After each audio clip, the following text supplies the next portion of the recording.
Meow. Hello. Hello, hello, hello.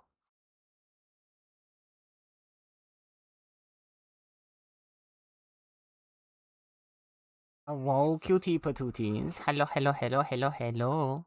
How are the loveliest beans doing today? Hi, hi, hi, Tally. Congratulations on first. And for being a... Oh my god. Wait, there's a mod anniversary thing now? Whoa. Whoa. Twitch out here bringing out random things, but also 114 months of being a mod. That's actually... Oh my god. That's almost 10 years. That's terrifying. What the heck? Hi, numbers. You're doing good. I'm glad to hear. I'm doing pretty good as well. We got another fun day of adventures ahead of us. Been a lot of Bitcraft this week, and it's been a good vibe. I've been really like hooked on it right now. So we're gonna keep going today with some more. Hopefully, today want to get some progress on the Meownicipality itself. We've been going out and we've been adventuring outside of the claim for a while recently. Today I wanna focus inside for a bit, because it's probably like this week is gonna be our last chance to kind of focus on the claim, and then next week, like the week after that, is basically all just gonna be prep work for the next update release. So we got a few days to go all in on some claim stuff, and then after that we're going out. We're going out. So let's see how far we can get today, yeah? Gotta go okie dokie, take care, numbers. But yeah, I actually don't have a whole lot to yap about today. I don't have much of a pre-app. I haven't really had anything particular interesting happen the last 2 days to talk about, so we're just gonna kinda probably rock in just a minute. The only thing that I've actually done is I started playing some Path of Exile again with Star, and it has been a glorious adventure, and very, very chaotic already. You can hear, I'm sorry, Tally! Oh my god, I'm sorry. Wait. I promise I'll fix it immediately. Ah! Great lobby. Copy link. Bongo lobby. Bam. There you go. Bongo lobby live. Here, we'll pin it for a bit. At least until something else comes up. Bye, Tally. I'm sorry. Please don't be mad at me. Please. I'm just a little guy.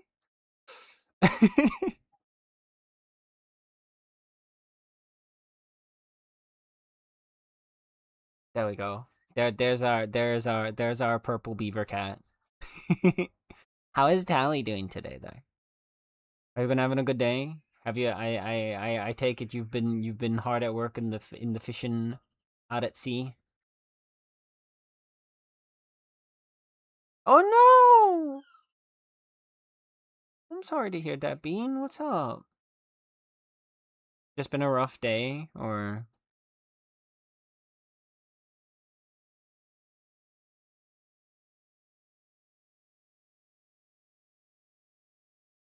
Yes. Booted my PC today for the first time in a week, getting some fishing done. This is why we salute you. We salute you, Queen Beaver. Your girl say, "Oh no! Oh, I'm so sorry to hear that, Bean." I mean, I guess it makes sense with like everything going on. Your body probably just finally kind of has a moment of release, and you get sick. Brought to Qui-Gon's ashes home on Friday and been in physical. No, that makes so much sense. That makes so much sense.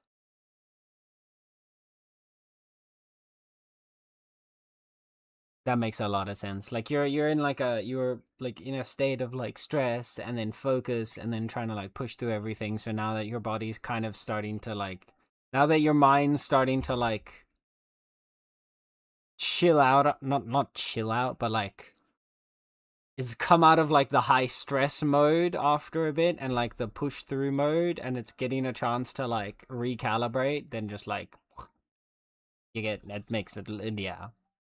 I'm sorry you're feeling sick though, Bean. Make sure to drink plenty of water and take care of yourself, okay? Oh, I want to send you all the hugs. I can't. Can you believe, Tally? A year ago, an exact year ago at this point, we were hanging together at TwitchCon. It's already been an entire year, which is insane. It's actually insane. We're gonna need to plan a new one. I need to go. Wait, I do need to hydrate. Gonna try to give Tebow a hug soon. Walk even. Hey, why not both? Why not a hug and then a walk and then a hug again? I don't see the problem here. Why can't? ¿Por qué no los dos? But that's fair. I was talking about hugs. You wanted to talk about the walk, and therefore it became you're gonna take Tebow out for a hug. I know. I'm sad we couldn't do it this year, but yeah, hopefully next year will be. There is the potential, because like I believe this is the last year on their contract with the. At least I believe this is the last year on their contract with Ahoy Rotterdam. So I guess it'll depend where the next TwitchCon is as well. Though maybe next year, actually, if it does end up being somewhere else, they are going somewhere else, but not shared yet. Depending where they go, maybe we can both book a hotel. If we booked like the same hotel, and then we can like hang out even more over the course of that weekend, and then be absolutely like until you're absolutely sick of my presence. Huh?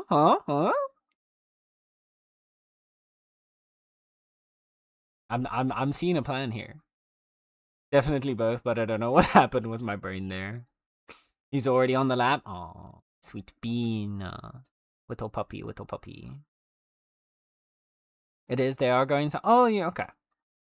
I was at a Twitch talk in March, and the rep there did say about TwitchCon going somewhere. And when the room was shouting guesses for where, she said, well, I heard the right answer without saying more. Ah. Fair enough. Fair enough.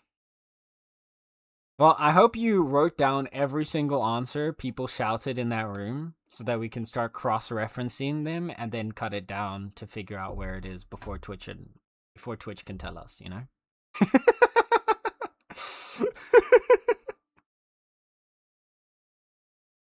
Oh dear.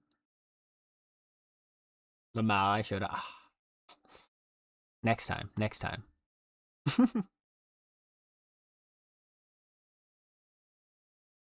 I'm curious how they like plan to go about it from this point forward. Like, do they plan to like alternate places every year again? Because I'm very curious how they ended up with like Ahoy 3 years in a row. Whether that was just because Ahoy was like, we're not gonna sign the contract, like we're not gonna let you guys in, or whether it was because like Twitch just really liked Ahoy. Because the initial, I remember the first year that they were at Ahoy. I remember hearing one of like the staff saying something along the lines of like they really liked Ahoy and that's why they signed up to like do it there the year after, which was in last year.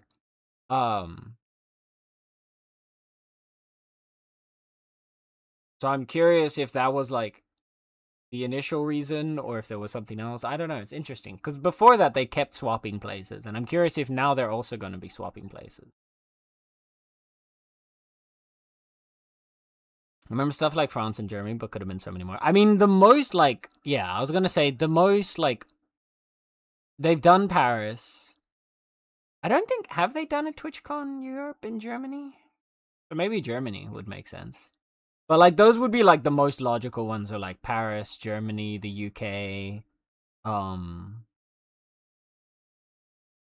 Italy, Spain, like, the big parts of Europe. It would be really interesting if they, like, went to, like, one of the more, like, obscure, not obscure, but, like, one of, like, the European countries that people wouldn't, like, immediately pick out, right? What if they go to Sweden? Oh, then I can come bother you on your home turf.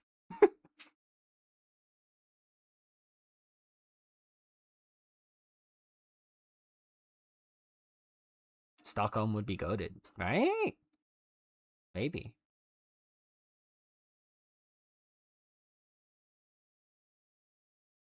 I guess it would also need to be a place with, like, a good...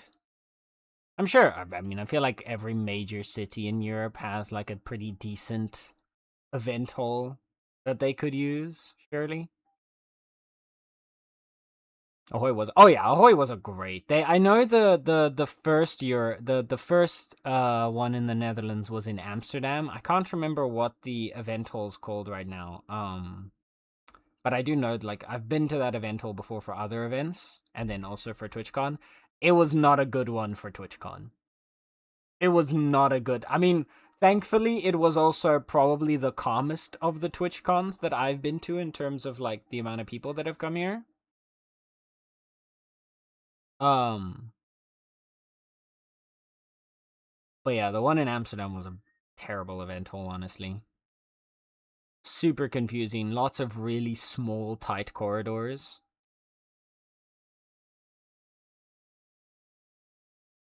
Stockholm, I mean, Stockholm has plenty of that. Comic-Con is here for the weekend. Fair. Nice. I was gonna say, I feel like most major cities in, like, the big, in Europe will have some decently sized event hall that they could use for Twitch. So I guess the main question is if they have one that's, like, good with, like, big open spaces. And not, yeah,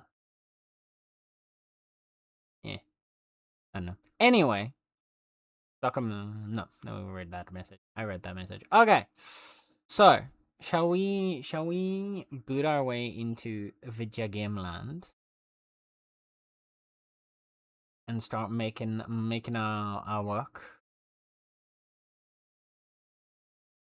Yeah, for today, what I was thinking, I wasn't sure yet what to do. And then I was like, one of the last projects that I wanted to work on now that we've gotten ourselves up to tier 5, is getting expanding our, like, housing options. And to that end, I want to get us a proper, like, housing district as part of the claim. So I thought, since probably after next week, we're going to be focusing on a lot of, like, prep work for the Uncharted Isles, I thought today we could start working on clearing space for this housing district. And then we can see where we go from there. Also, as a little reminder for anybody that has been using the passive stations at the Meownicipality, tonight they are going down. All the old ones that are out here, all the lower tier ones, these are all gonna get deconstructed tonight.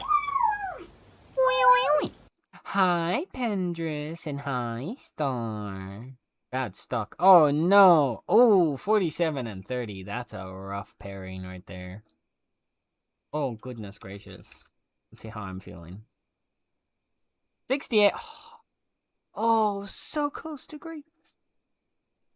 Walkie time, but I'll continue fishing when I'm back. Okie dokie, Tally. Have a good walk with the puppers. Take care, Fuendo. Oh, so close. So close. Oh, no, Tally. I mean, 57. you're still on the right side of 50, you know? You're still on the right side of 50. Could have been worse. It could have been worse. Also, okay, there's a couple things actually that I wanted to poke about as we were getting ready here. So you're right? Yeah, okay. There's two things that I've realized. So first of all, obviously we got our pretty little claim here, right? I realized yesterday I was going through with like some of the partners about like city building. And after tier 6, they open up, you get the option to build the great walls, like giant walls. They're like, we'll go do a look-see maybe in a bit for what those are like before we start actually clearing out. But they're essentially like 3 times as wide as normal walls. So all the normal walls that we've got here all only take 1 tile. But like the big walls are 3 tiles thick. So they're basically as wide as like one of these big hexes. But like in a consistent line across. At first I was like, oh, it would be really cool if we could end up having walls like that someday. I don't think that's ever going to be a possibility just because of where we are positioned. Or we'd have to like redesign 90% of the claim in order to make it feasible. So that's probably just something we're gonna have to accept as a not part of this claim, because we're just a little bit too small. Oh no, did we run out of newbie food? Or no? Or no? Let's start making some more newbie food. Let me see. Good afternoon, evening, Yurun. Hi. I was just making animals, so I'll go buy some vitamins then. How are you doing? I hope you're having a good day, Bing. 42%'s also not bad. It's a good number. Maybe not the ideal roll for our gay percentage, but it's still a good number.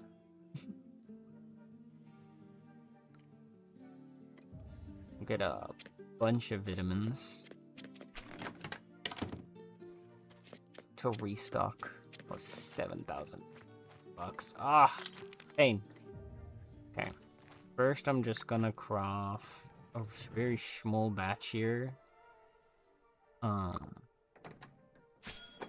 Just so that I can feed my one newbie goat. Get him to start doing some production. And then we will grab everything else and get ourselves started.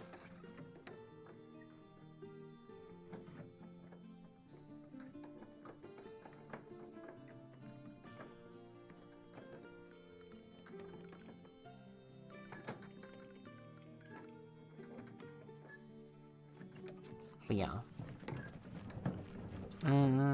Doing fine. Did my least favorite chore in the house. Pulling weeds in my garden. Oh no. Yeah, that doesn't sound like a fun time. That doesn't sound like a fun time at all.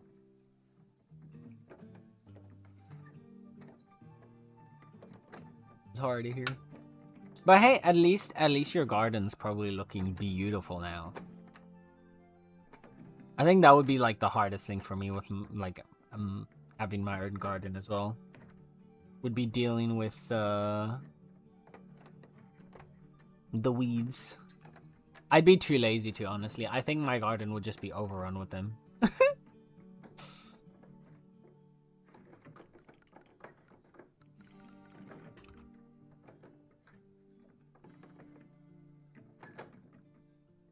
Need me to do anything? I mean, if you want to join in on clearing the land for the housing district, then we can start placing those down.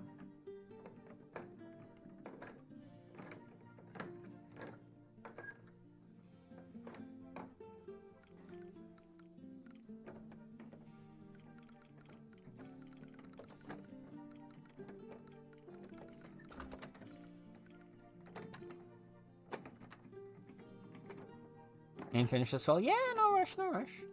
We got plenty of time.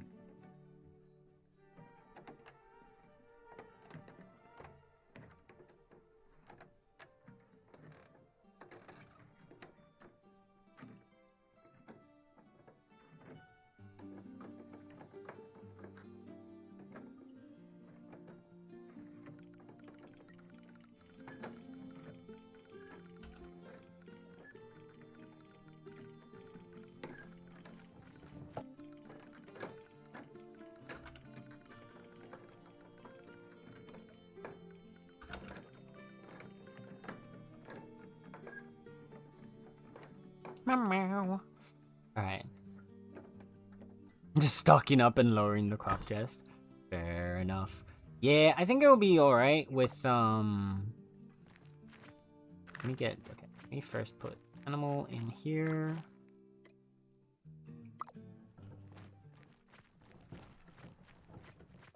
And then put that there.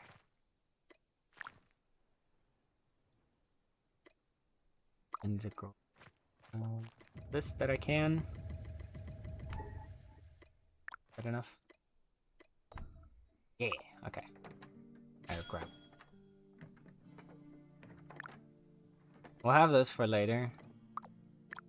We want that taming XP, but I'm gonna lock that one for me. Sorry. This one's our personal project. Boop! I penned you. 102 baskets of boops for your table. Oh my goodness. Thank you, Bee. I appreciate you. The gardener's supposed to come next week to trim my hedges, so I had to make sure he doesn't spend 2 hours pulling the weeds as well. Fair enough. You know what? I respect that. I respect that. Let me clear out my inventory a bit.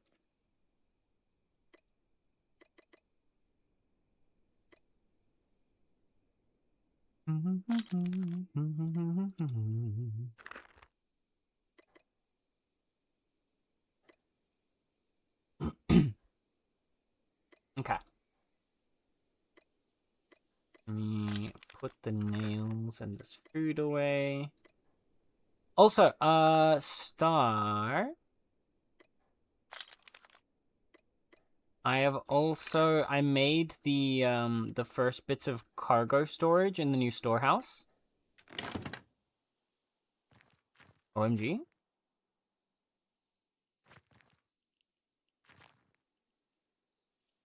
We got a happy star.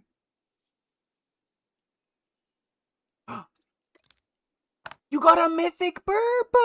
Oh my god! Let's go! Good job! Congrats, Star. Yeah, we've got, ignore that one over there. That one's extra. We've got on the left here, we've got one for stones, all the raw stones, and this one's for the masonry packages. And then on the right here, we've got one for all the ore and for the smithing packages. That one at the back there, I'll probably deconstruct it and take it back for later. But that should give us most of our cargo storage for the time being. Then we can start moving this stuff over into there. But yeah, that'll be more than enough storage to, like, pretty much keep us sorted for the time being, I think. Lower tier stuff, just collecting. So I thought might as well make this one. Fair enough. It's also gonna be good to have for Alessi tasks. So don't use all, like, as long as there's still a good supply of it around. For the tasks and cooking.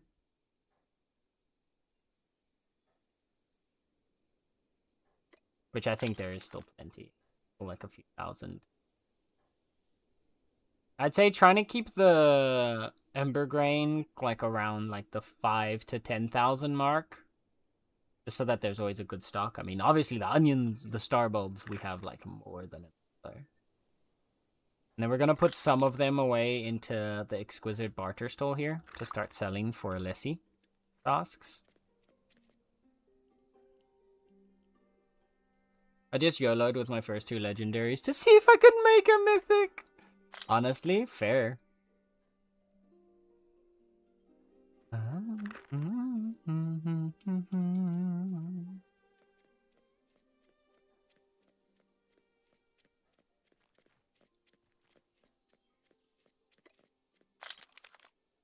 Okay, I'm gonna grab all of these sticks, and then I can't put the nails in here.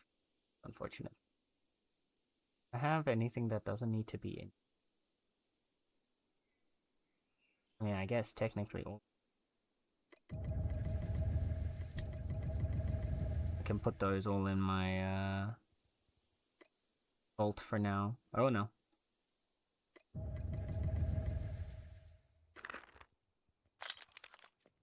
We'll just...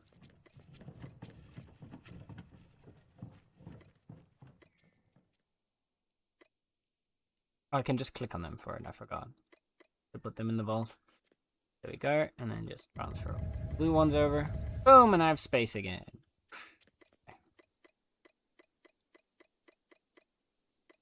There we go. It means getting the good... Well, it means getting a chance at the good egg. The auric egg is still only a 2% chance from the mythic.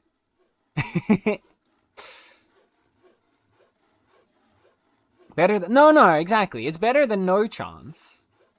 But, like... I just don't want you going in there with the idea of, like, oh, I'm gonna get it today, and then, you know. Okay.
Alright.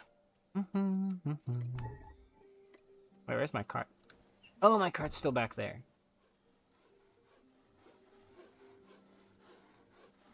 You go grab my cart. Okay. Hi, Gabe. And hi, Val. Hello, both of you. How are you beans doing today? Welcome in, welcome in.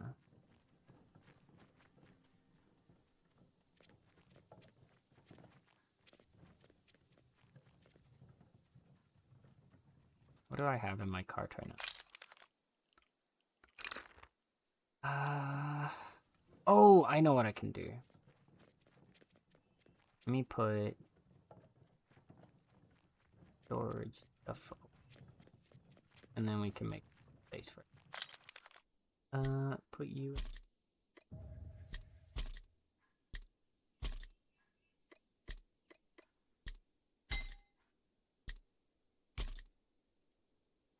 And then we'll put the ores in here for now. And we'll get going.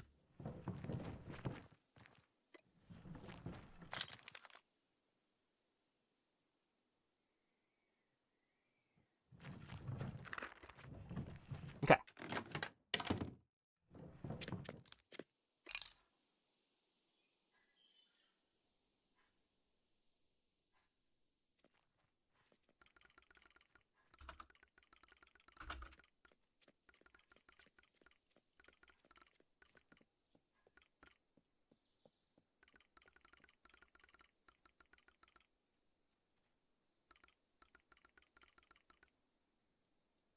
Okay. Oh, God. I clicked on something. Nope. There we go.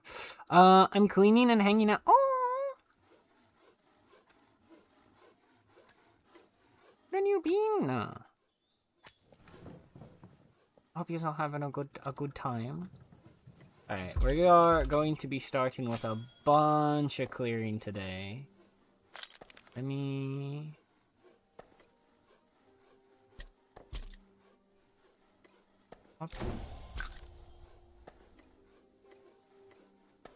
Grab that.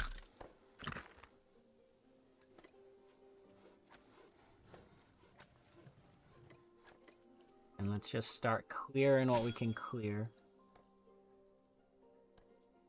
And then I'll start marking out the area. So the one thing that I need to keep in mind, I don't think we're gonna be able to go for the big walls. As cool as it would be, we'd lose basically like a line of big hexes along most of the claim. And I just don't think we have the space for that.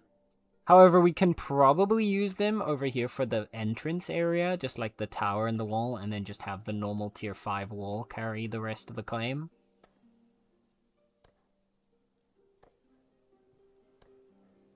And just have a big grand, like, tower entrance type of thing going. Oh, yeah, I can actually show you guys what the walls do look like, though, real quick. As a little side note, I know, I'm gonna quickly drop over, so, and then we'll get to it. Let me just toss all that in there.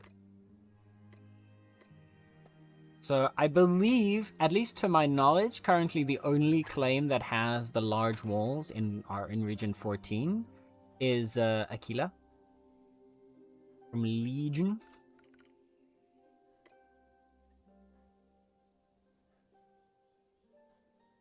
Like 10 away? Is it really 10 away? Here? Apparently. Fair enough.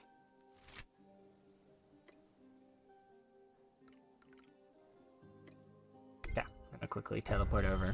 You can get an idea of what the walls look like. They look really, really cool. Like, and I believe they have the tier 6 ones. There's higher tier. Here we go. Here. These are the walls and gates for large. Look at how sick they look, though. Look at how sick these look.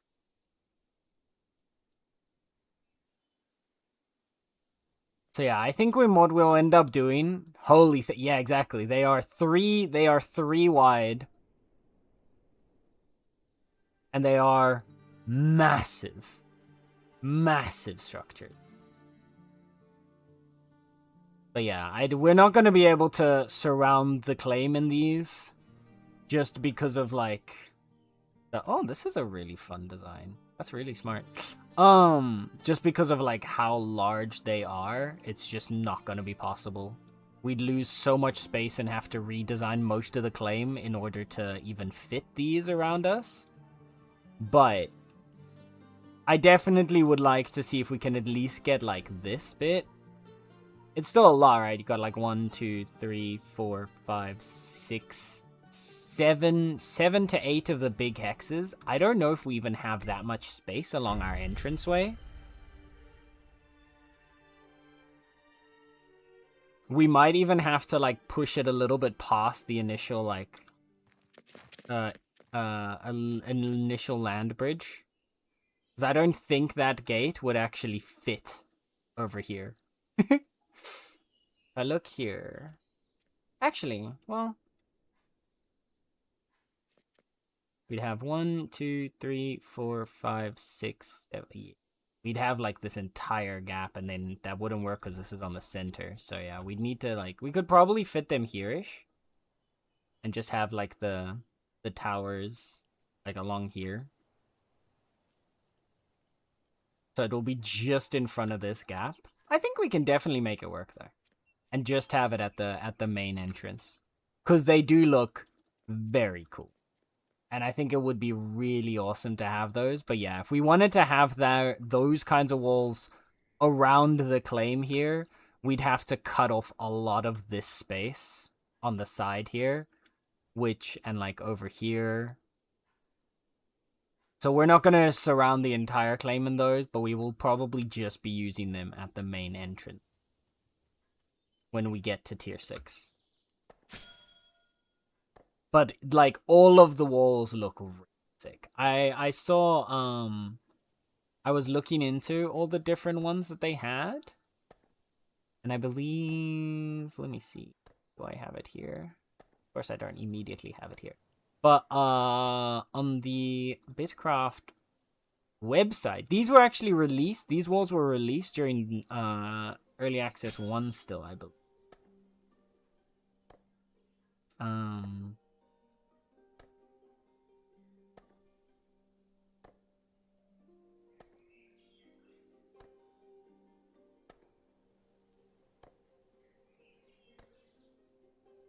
Yeah, these were in November. They were the ones by Aquila there were the tier 7s. Here's what like I think they gave us. There's tier 6 to tier 10 are the large wool. If I pull this up, give me 1 second.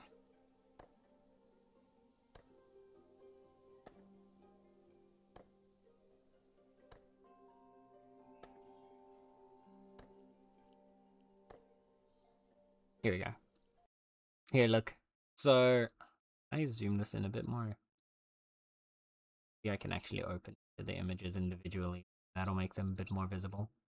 Did not do much, but these are the tier 6 walls. There you go. So the tier 6 ones, they're a little bit lower down. They're a little bit more quaint and cozy. Then the tier 7 ones are those really tall ones. They're all the same width. Tier 8 and tier 9. They haven't shown us what the tier 10s look like, though. But they do, I do think they all look really, really sick.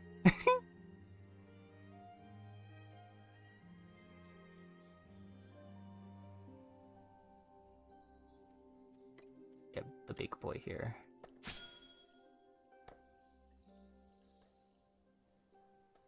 Fancy 9, but out of... Oh, yeah, no. All the other ones are all very fancy. And the tier 10 ones probably look even more amazing. I'm glad they didn't actually show us, but... like, even just getting the tier 6 ones, because the bright side is, size-wise, they're all the same. So, once they're placed, we have the space locked in. And if we ever want to go up to a higher tier version of them, we can just make that jump. That being said, the walls are also very, very expensive. So I think economically, we also just wouldn't be able to afford surrounding the entire claim in the large walls. I believe Lanny said that wouldn't. Yep. Just one patch of wall for the like large walls costs 12 slabs and 6 timber. And the gate alone costs 15 slabs, 10 timber, and 5 metal frames. For the gate.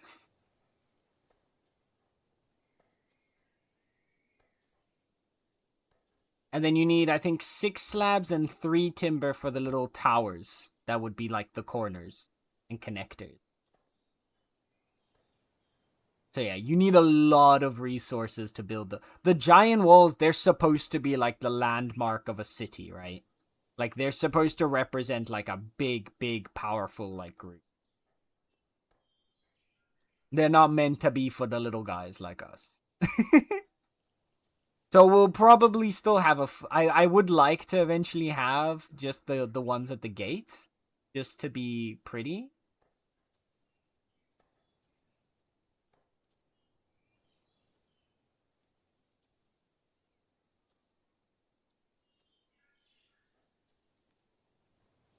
Yeah. Oh no.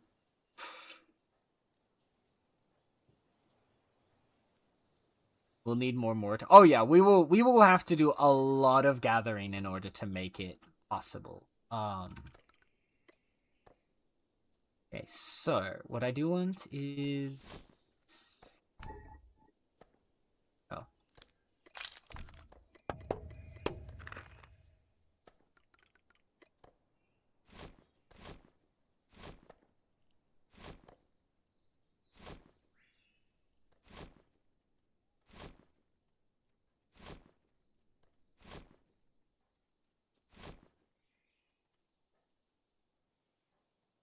Trying to remember what our range is. 8, I believe. 5. Probably get 2 more. Our wall? Okay, 1, 2, 7. Going up. Should be able to terraform along. Okay. This will be our housing district. This block over here. So that should give us a decent bit of space to work with. That being said, like, yeah, we'll be able to fit like a big house in here. We'll be able to probably fit like a few of the smaller houses along here. This will also include a ramp because I want the entire area to be raised. Exactly how much is gonna depend on how, like, comfortably we can raise up here. This would be the first tile up, so I'm gonna start with putting you. This can invite exactly. This will make a place for like people to actually be able to live here.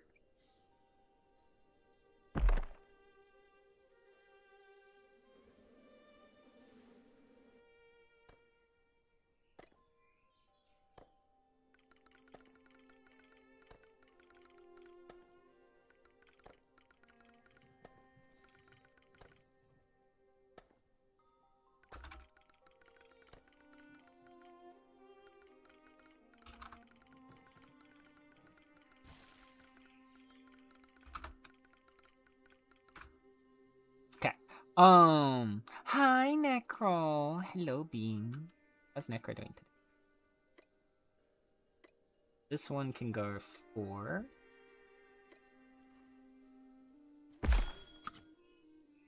Like, I don't think this will be super, super tall, but we should be able to get, I think if this is the last one up, we get 2, 4, 6, 8, 10.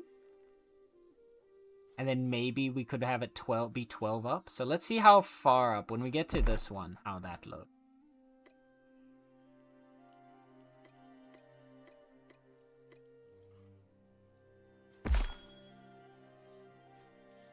And then we'll go from there.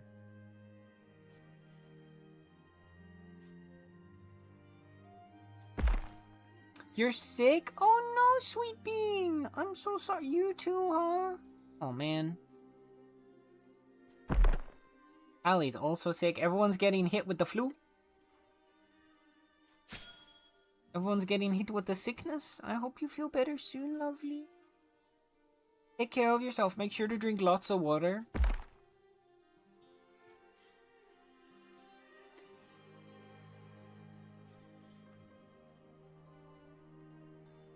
Drink plenty of water.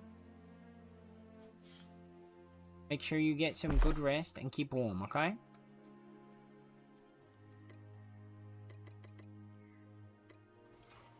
Up 4. Another 4.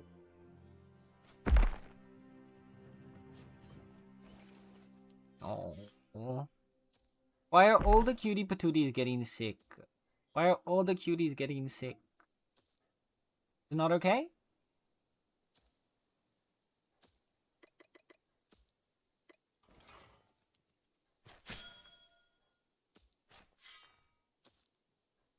You did get water coming back from your work? Yeah, good. Good on you, Town. Glad. Good on you, Bean. Take good care of yourself, okay? You better, or I will come over there, so help me.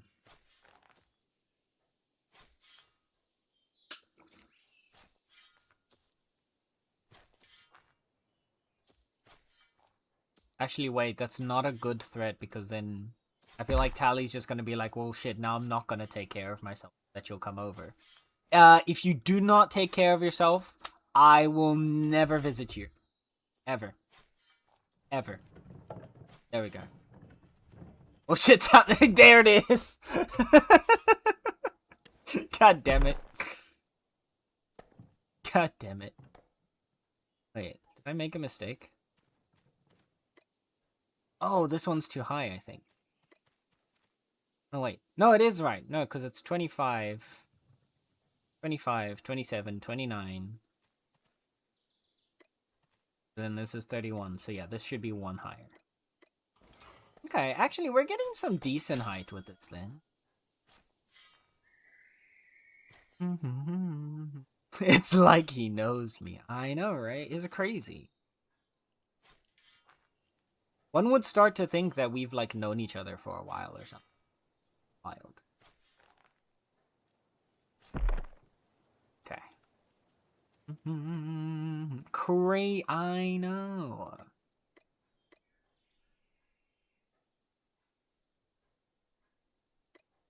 Or...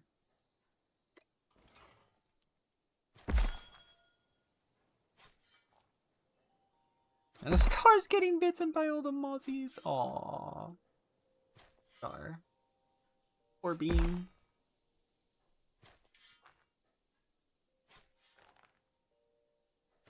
The heckin' mozzies. So, the other thing that... The other option with this area, right? Because we could actually go... If we go one more higher and then have this be the end... In theory, the ground here will already be so tall that it works as a wall, essentially. Because this outer wall here is going to be...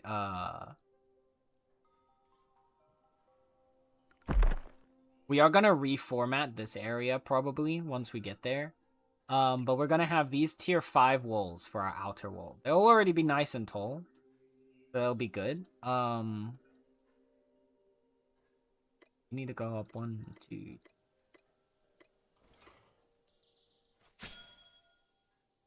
So we could raise out this outer layer of big hexes and just have that be the quote-unquote wall for the housing district, instead of having to build a wall around this outside here and keep it low.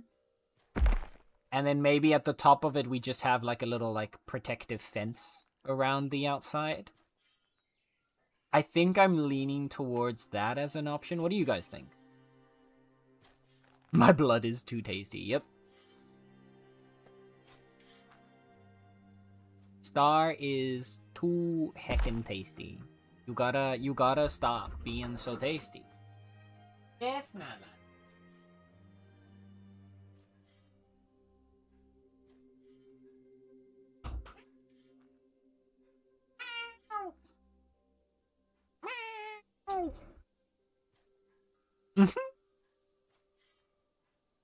Okay.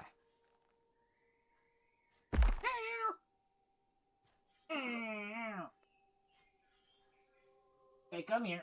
You're gonna scream, you're gonna go on the lap.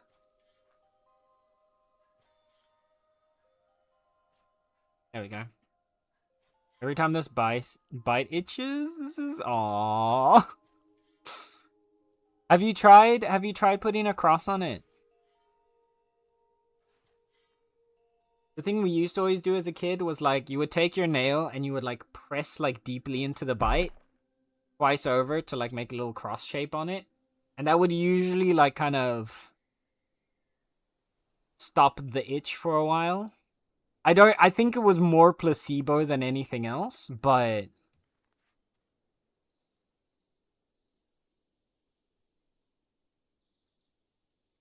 standing lovely. I'm getting stared at.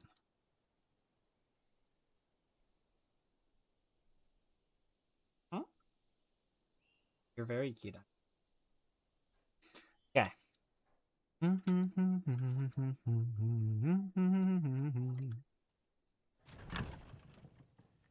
So I'm thinking, yeah, if we can get a little bit more height if we go one more up here. Either here. Maybe we put it over here, and then this could have like a little decoration. That could be nice.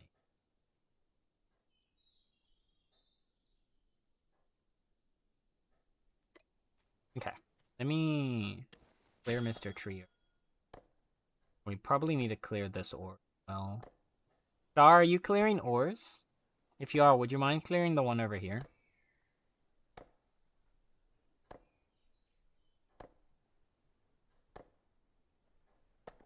Oh, there's about to be an ad break. Alright, cuties, I will see you on the other side of the ad break. Take care. Take this chance to go stand up, stretch, get a drink, get a snack, do all of your self-care. I'll see you in a bit, okay? I have one on my arm. My sleeve is rubbing on it. 2 on my neck. And a new one near my armpit. Oh, goodness. Maybe one on my ear, like a new ear piercing. Oh, my lord, Star, this sounds horrible. Take a break, have a drinky. Thank you for the self-care, Redeem Star. Oh. Nala's being adorable right now. Alright, chat. You heard Star. If I have to hydrate and stretch, so do you. You better drink some water and stretch your muscles, right? Meow. What else?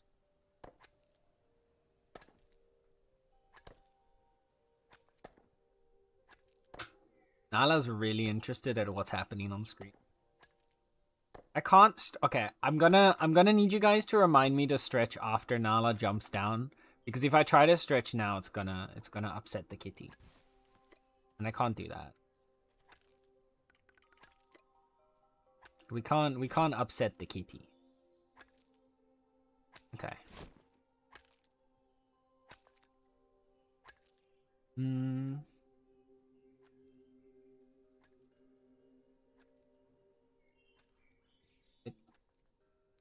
Good now. Both ores? Just that one is currently in the way. You can leave the other one for now. No, fine.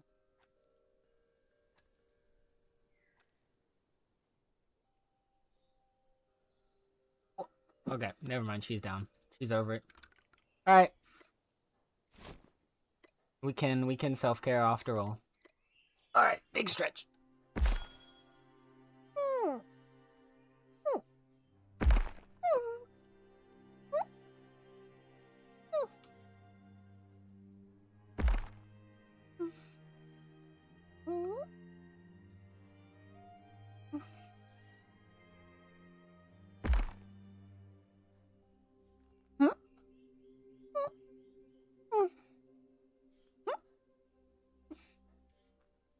Oh. Big stretch. We did a big stretch. Okay.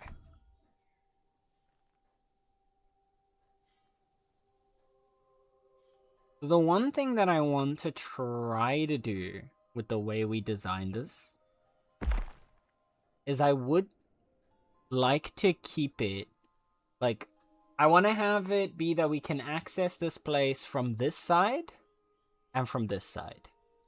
You can go up from the market area, or you can come up from like the entrance area. So we need to figure out exactly how to slope on this side so that it is accessible from both sides. I don't think it should be too hard because this side is also longer than this one. But we might have to have it like slide up and at the middle point like go in here for like the last little jump up. Potentially.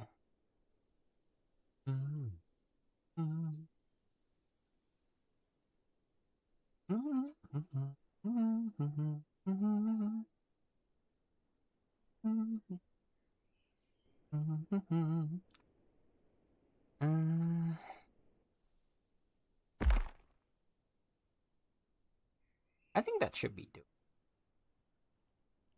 The other thing I want to see is, can we...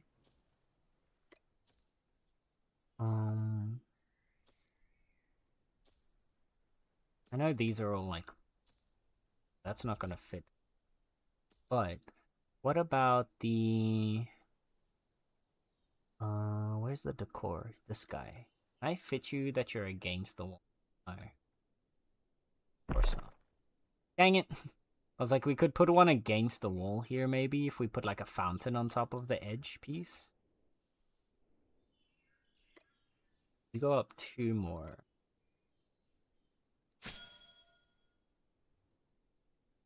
The song is banger. I know, right? I know, yeah. To be fair, it is Miss Green Apple, so like Miss Green Apple only puts out bangers. They only put out bangers. Back to back to back. It's so funny because they have such a like a almost silly happy-go-lucky nature to their music. And then they end up playing for like some of the most dramatic parts of like whichever show they're doing, like an anime they're doing like an opening for. It's really funny. I say with like the straightest like expression ever. It's really funny, I swear, guys. Trust me. It's hilarious. Alright.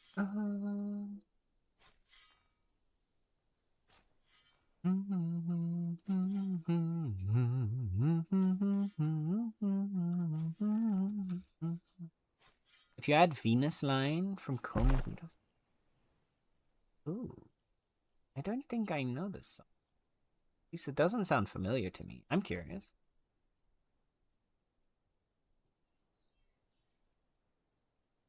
Alright.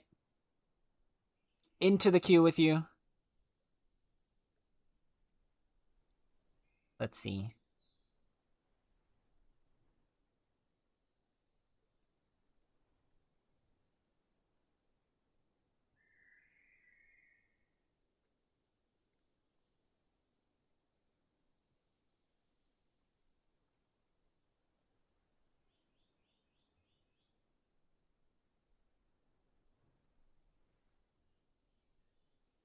Where is this from? Oh my. I'm vibing with this.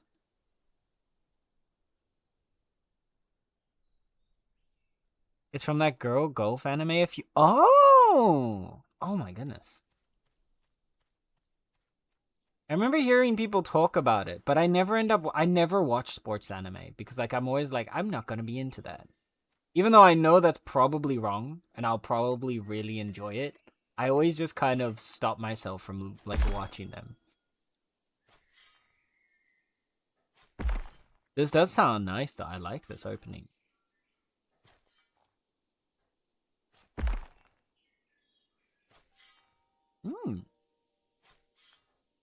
I'm vibing with this. Sports anime are so good. I feel like it's like a negative bias that I have because I wasn't into sports as a kid. So I'm like, therefore, anything to do with sports, I'm not gonna like, even though that's just not how that works. Okay, wait. Let me count here. So we got from you. We got 1, 2, 3, 4, 5 up. Well, technically, we need to include you, so right? 3, 6. 1, 2, 3, 4, 5, 6 brings us all the way to you.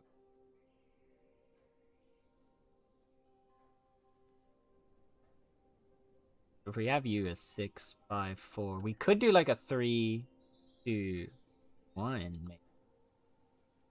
Maybe. Wait. Okay, wait. I think that's doable. Hi, Crouch. They always have the best drama that was always wildly over exaggerated. Now, sports anime is a whole different beast from actual sports. Yeah, I believe that is the case because I did at one point, because of a friend of mine, I gave, I think, Haikyuu a chance. And I was like, wait, this is actually, like, I'm actually enjoying this, even though I don't like sports.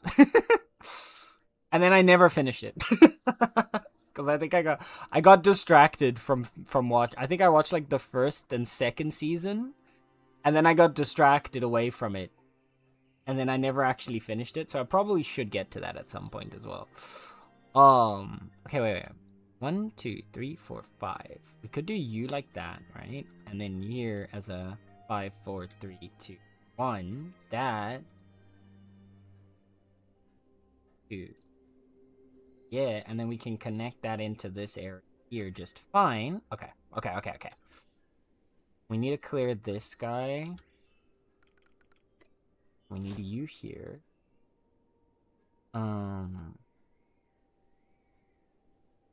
So 1, 2, 3, 4, 5. And then this will be just the 6th one. Here. So this is our top height. 37. Okay?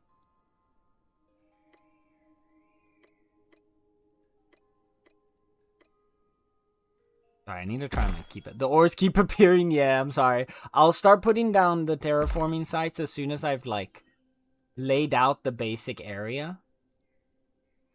So that we can stop everything from respawning.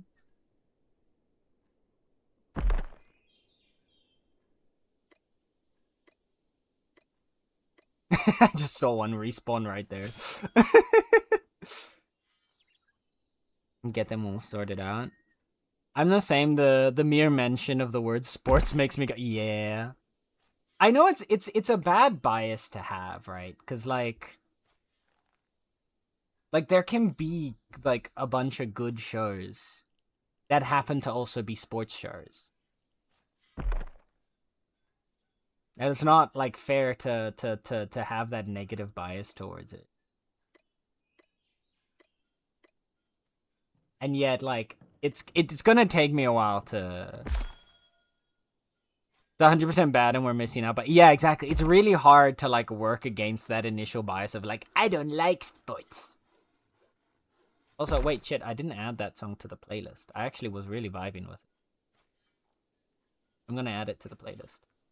Properly. Add to playlist.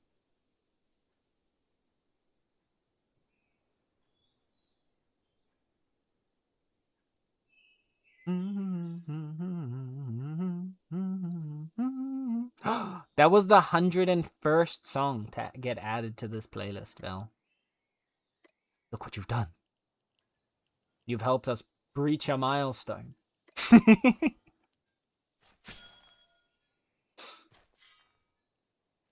Dalmatians? When are we getting the 101 Dalmatians anime? That's the real question.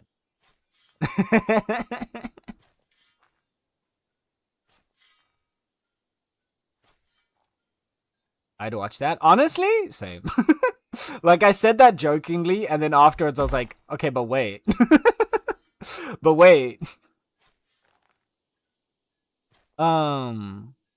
Which glove did you want from the down feather? I wanted to make... You already made mining gloves, right? I think the other one that I wanted was hunting gloves.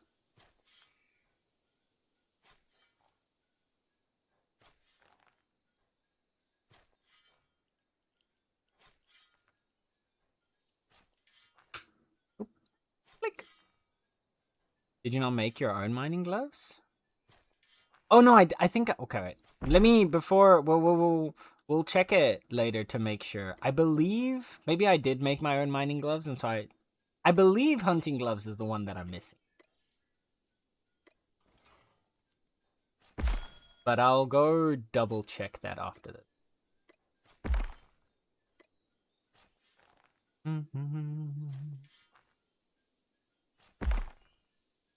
Ah! I just dropped the tree on me. Did you see that, chat? Attempted murder. That was an assassination attempt against your emperor. Unbelievable.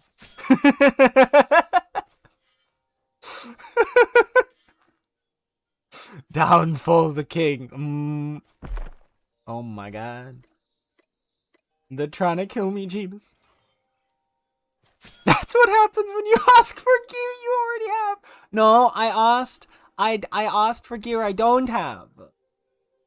I just assumed I also didn't make another piece of gear that I probably maybe already did make. I don't know anymore.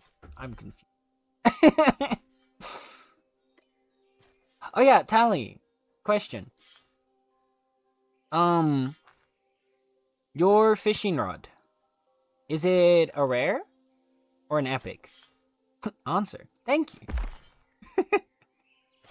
I don't know why I do that. I think I might actually just be an AI. It is rare? Okay. 'Cause I bought this the other day.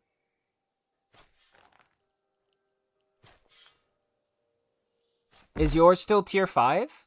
If it's tier 5, we can trade. Because I would like to still have a rod that I can use. Tier 4? Oh, that works too, yeah. I can re-roll that one up to eventually try and get an epic. Because I've been using my funds. Look how much, I've lost so much money, chat. I was at like 500,000. I can pay you a bit for it. I was saving up to buy a rod. I've saved up to 50k. Ah, you're all good. You're all good. You can then use that money later for something else. For some like gear up for other armor upgrades. I make enough money.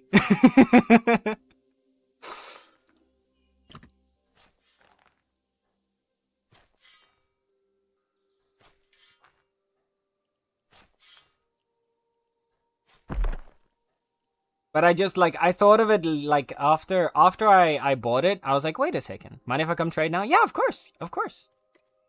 Yeah, come grab it. Come grab it. But I thought about it like today after like a little bit ago that I was like, wait a second. Because I bought that rod, and then afterwards I was like, does Tally actually have an epic? If not.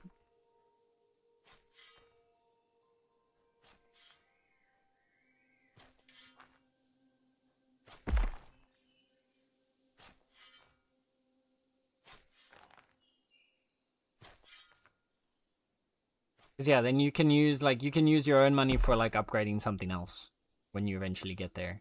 I want to try, because I think, I'll be entirely honest, I think pushing for tier 6 for the claim is going to be like a much later project. That's not something we're going to be doing really soon. So, wait, I haven't seen this fit. Wait. All right, Tally, I need you to pose for a second. I need to see this fit. Woo! Oh wait. You send me the. Oh fuck. Oh crap. I bugged it. Oh. I went into screenshot mode and now I can't see the trade request. Panic.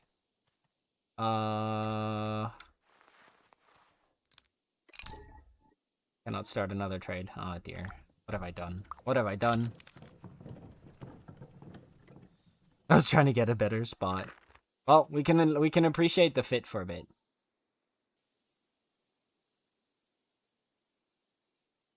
Yeah. Hi. Thank you. Internet just had a little hiccup. Damn, honestly, Twitch, the reconnection protection thingy, the disconnect protection setting, lifesaver. Magnificent. Phenomenal addition. Before, it was a whole nightmare every time that would happen. Now it just gets us back in real quick. I thought it was my bugged request for a second. No. My internet just said, fuck you. And just died for a moment. Wait. I think what it might be... Oh, yeah.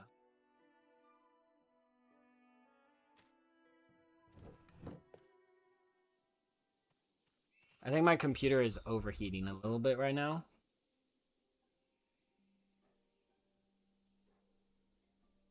It is overheating a little bit right now. It is awfully warm up here. That should cool off a bit. There we go. Okay.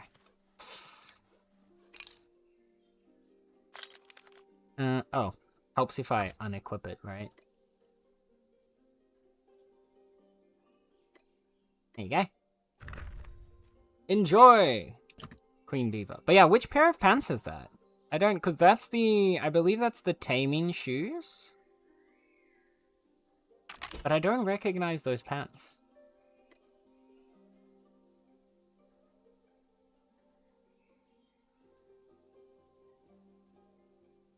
Is it farming? Maybe?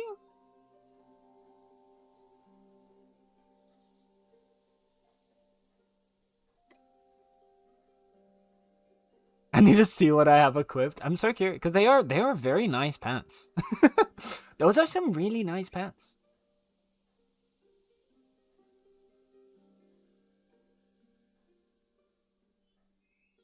Oh, you no, those are the forester shoes. Forester shoes.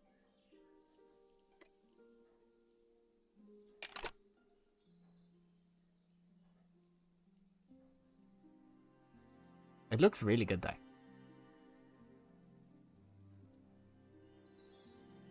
Did I re-equip the thingy? No. There you go. Alright. You may not believe this, but it looks like I have no pants on my belt, so I think it's my default woven pants. What?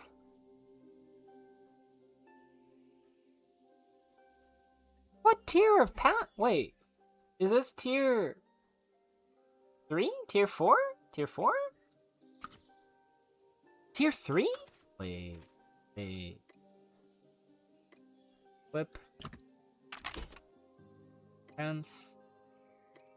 Holy shit, it is! Wait, what does the tier 3 set look like? Now I'm like, what?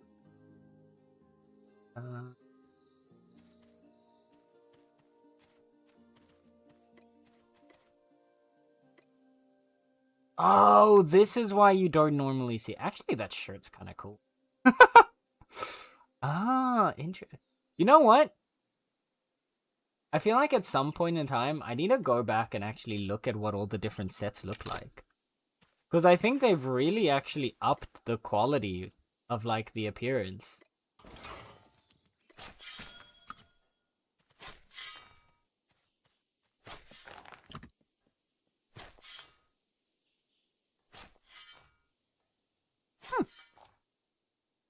I just remember messing with my cosmetics, unequipping everything, and trying one thing at a time, and it looks really nice. It looks really good.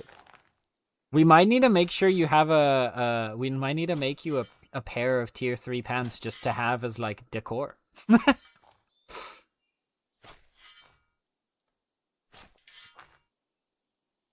Might actually need to start making, like, copies of the different tiers just for, like, outfits, because they seem to look good. At least, exactly.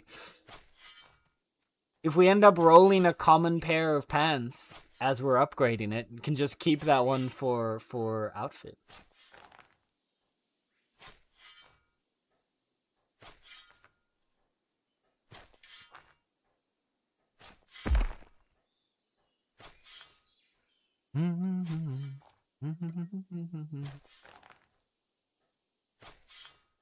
Wait, have I miscounted something? Oh no, this one is supposed to go up to 35. Yeah, because this one then goes up to 37.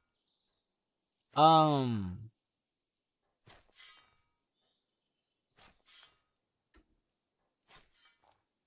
and that's actually a good point, because then if this entire area is 37...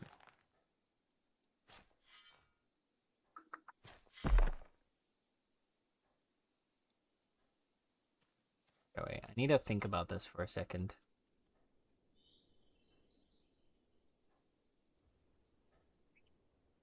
This is just going to be, then, terrain height?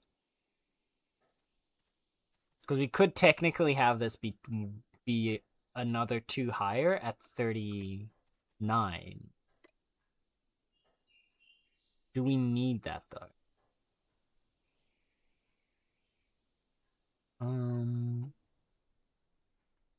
Because these are the walls that are going to connect up to this area.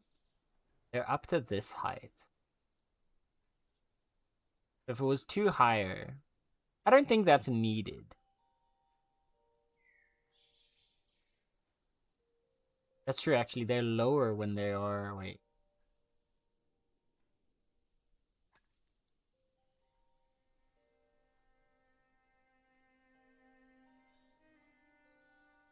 Now it kind of this matches up pretty nicely. To the point that I think the fences might actually connect even a bit at this. So I think this will be the go-to height. Okay.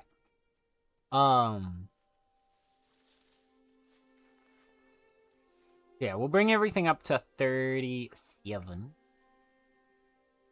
I need to clear this one tree over here.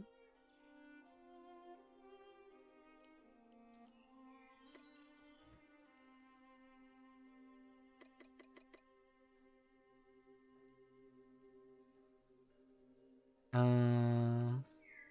least those can be common. Should I make Tally a crit fishing glove? That would be a good call for ocean fishing in particular. I don't know if it's a good, like, whether or not Tally would want the crit ones for... Tally, when it comes to your normal fishing,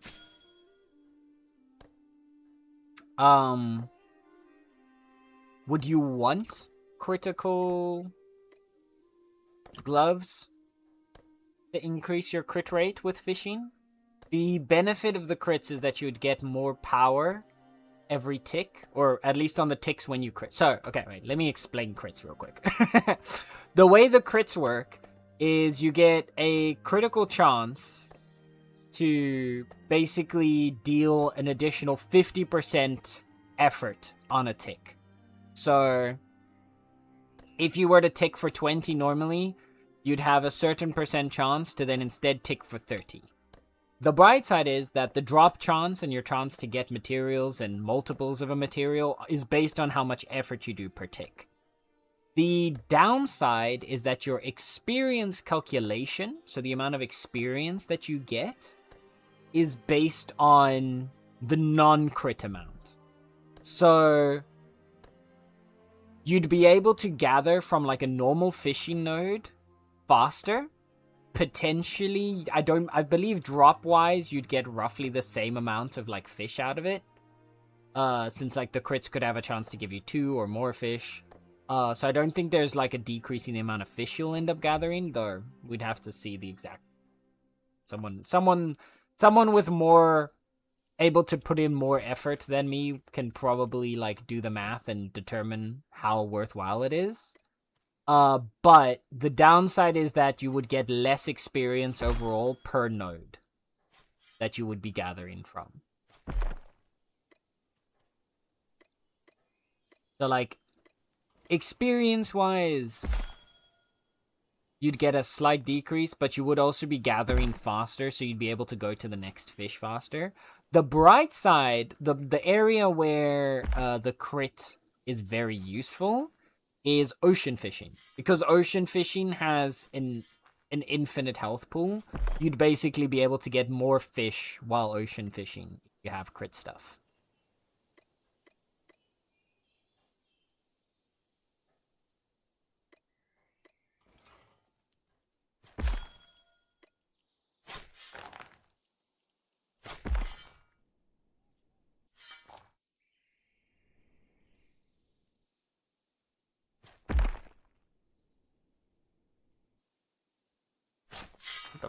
What did you do? There we go. I got stuck in the terrain for a second there.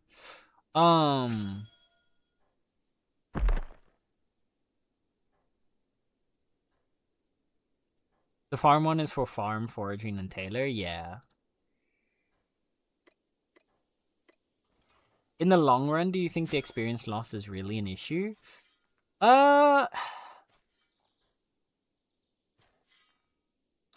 I don't think it's necessarily an issue.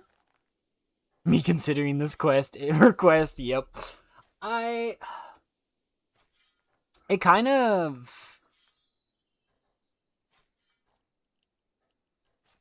It's kind of a question of what you think is more worthwhile, really. If you're more interested in gathering as much of a material as possible, I think in the long run, crit is probably better for you because you're getting more material at a faster rate. If you're more interested in trying to level up, I think you're better off going for the auric stuff. Right? Because the auric stuff gives you gathering speed, experience rate, and the specialized rings and specialized glove, because you now also have the newbie gloves, give you power for that specific career. Speaking of, Tally, what is your fishing level? Have you already breached 65 fishing?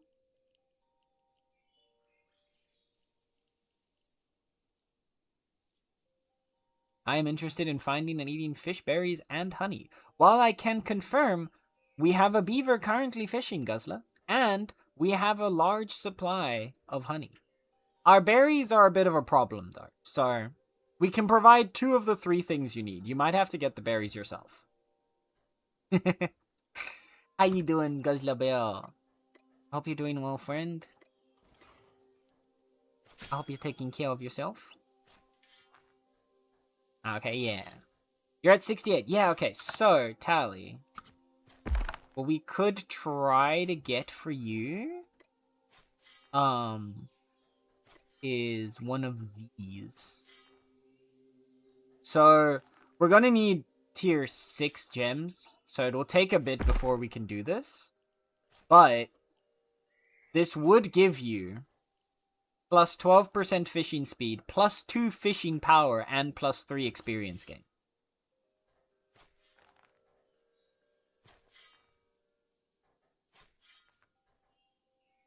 Aw, shucks, I couldn't take anything off you guys. You all need it, and I don't want to grow dependent on people. But we could do it in terms of mutual exchange. If you help broker good relations with the bears, yeah, and then we can pay for that service with honey and berries. Or sorry, honey and fish, not berries.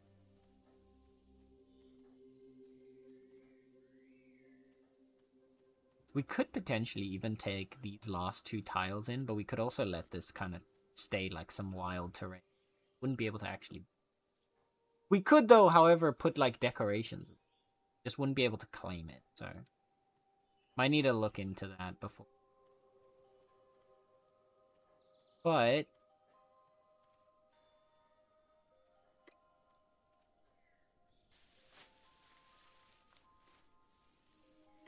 Okay. I'm gonna start putting down all the terraforming spots.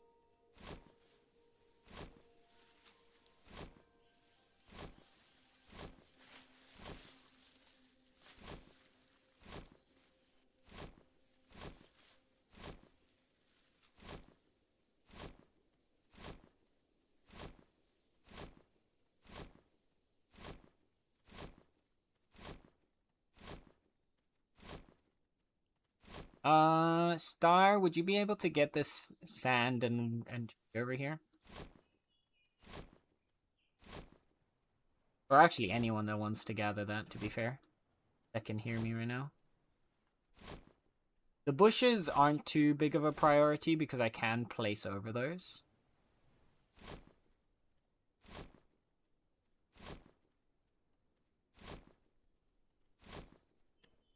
It's mostly the tree and the ore. Oh my god, look at how big this area actually is. This is our biggest project yet.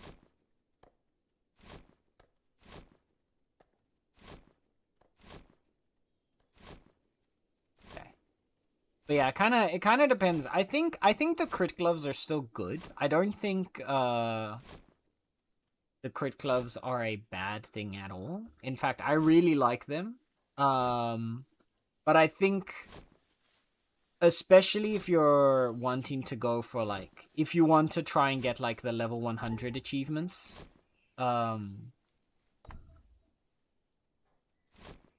you're probably better off not using the critical gloves.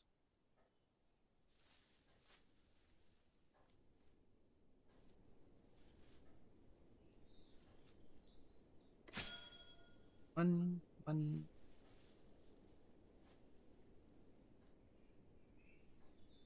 So just the like outer border. Unclaimed. I don't think is too much of an issue for us.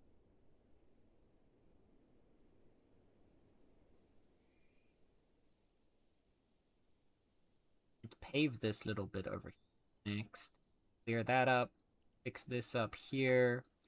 This would have to be, you'd have to kind of go long to get in here, but this would be the overall area. I think that's good. And I think we leave this as like open terrain for now. We could always clear this and raise this up later. But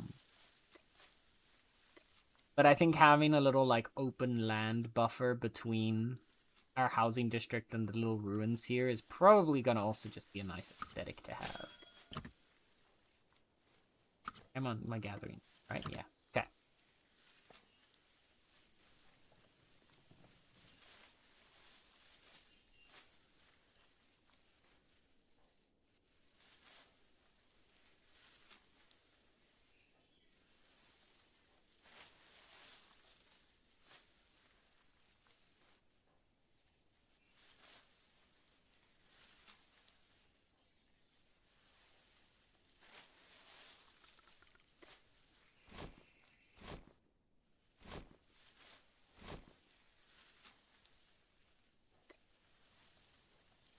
Alright, wagon storage.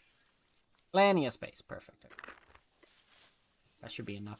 Get these 2 ores and stone. Then we could. I'll ask around for you, friends. I'm doing campaign prep at the moment, so I'll be lurking in my den, popping in and out to say hi. Good luck and lots of love. Offer for a big bear hug is there if anyone. Aw, thank you guys, love. Take care, Bean. Yeah, be care. What level are we raising these all to? So, all the ones that I have not. So, I will actually put that in. Um.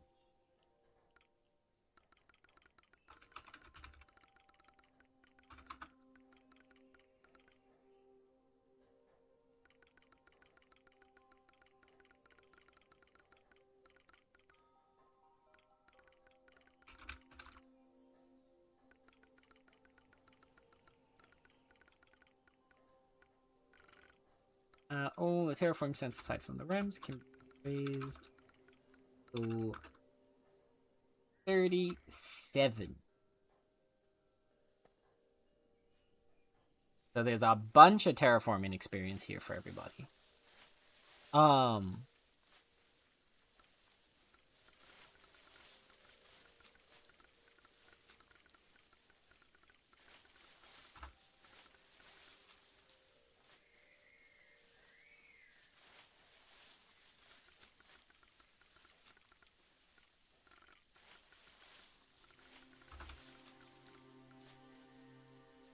Yeah, make sure you grab some pies from the kitchen.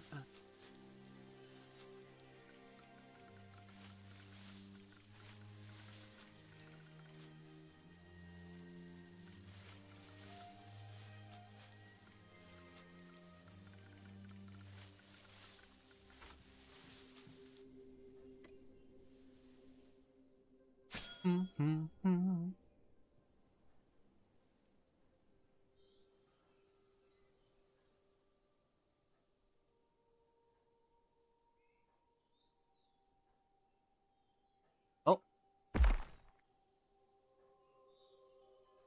So like a text fade into existence for a second there. I'm actually gonna also put that as like first project in the Discord.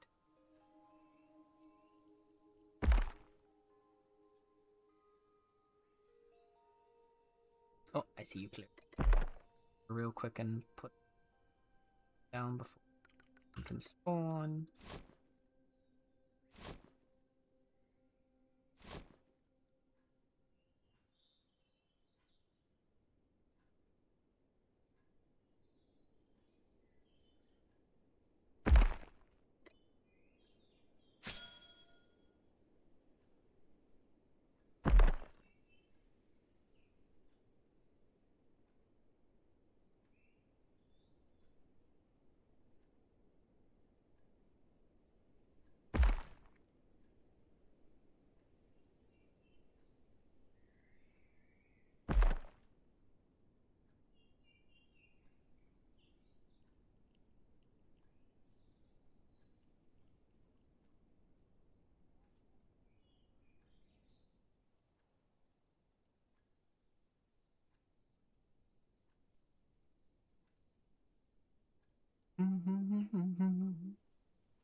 How did that spawn?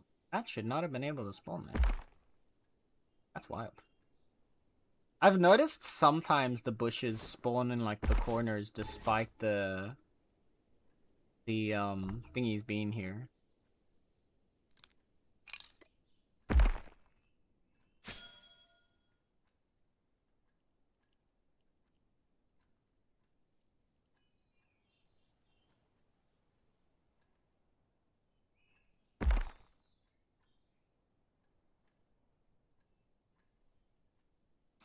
Oh.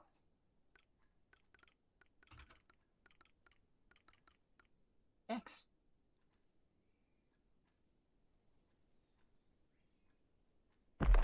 Okay. For anyone looking for some extra construction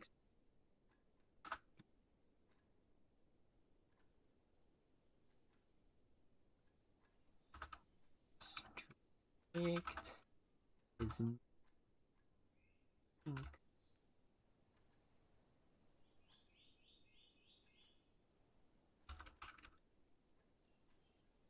aside from the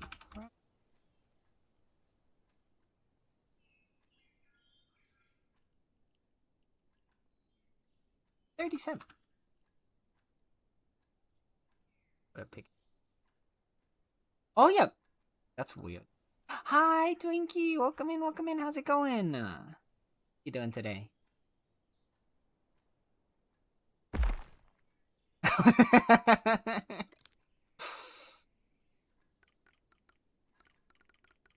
You could never be a nuisance, X.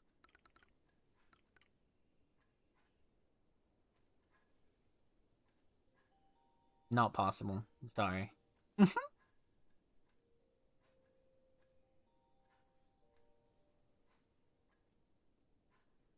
Cleared this rock, and then the trees here. Have it. How did that tree even spawn? It seems like the corner blocks, because they're technically not covered by the by the terraforming sites. Sometimes things can still spawn in there. Right there.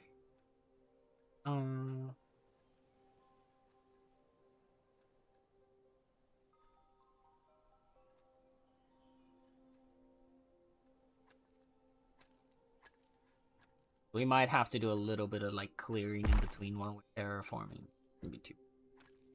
Should not be too bad.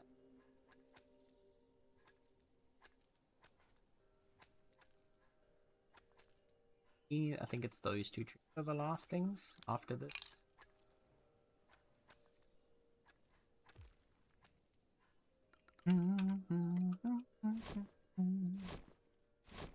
Yeah, just the two. I can bring everything out. How are you spawning in the middle of these terraforming plots? Stop!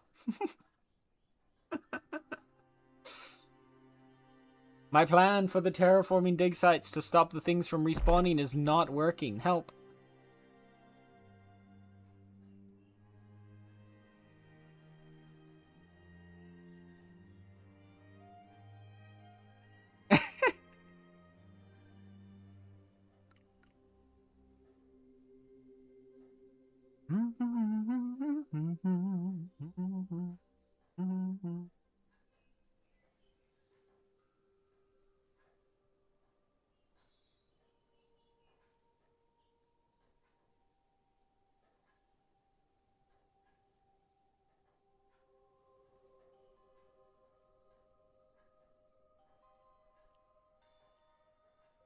We're gonna get once these two trees, all these to 37. Yeah, all of these go up to 37, and then we've got our new little housing district. Aside from the ramps here, I'll clear the ramps out afterwards. I just need to put some kind of paving over them just to make sure nothing spawns on them.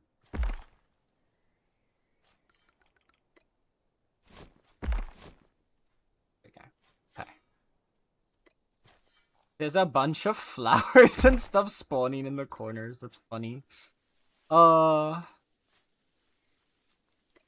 Oh dear.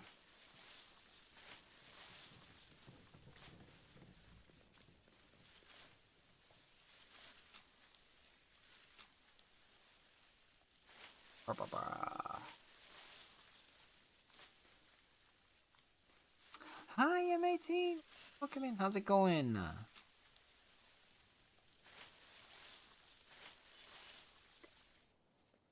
How are you doing today? I'm gonna grab some tier 1 stone just to make some like pebbles, some tier 1 pebbles to put the basic paving down for now. And we'll continue.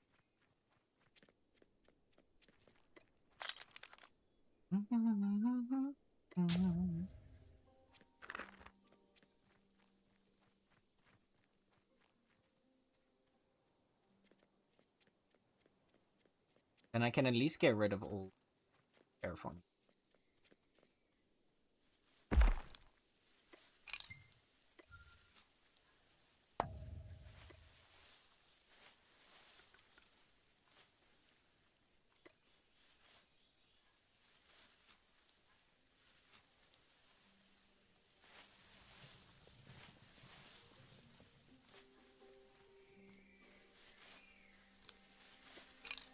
Get rid of it. Good. Doing work stuff right now though, but again, nothing new. Fair enough. Fair enough.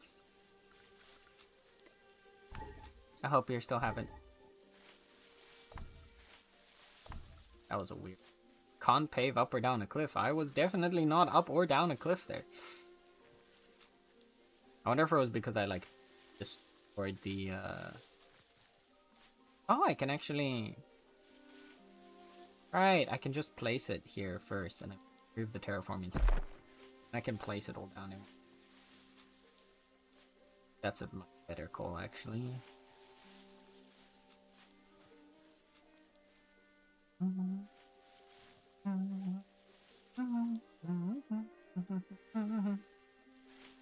Right.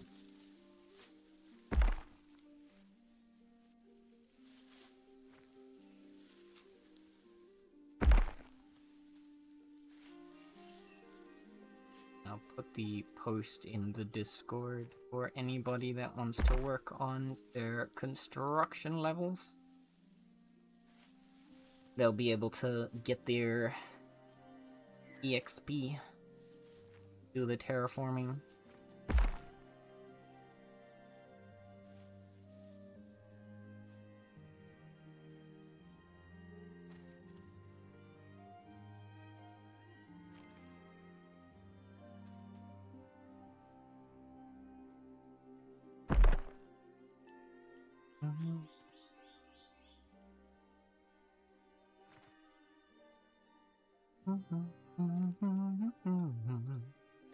Alright. Oh my goodness, it is actually getting really warm in my room. It won't even be that hot today. What is the temperature right now? It's 18 degrees. Why do I feel so like... you know what it is? I think I realize why I'm feeling so uncomfortable right now.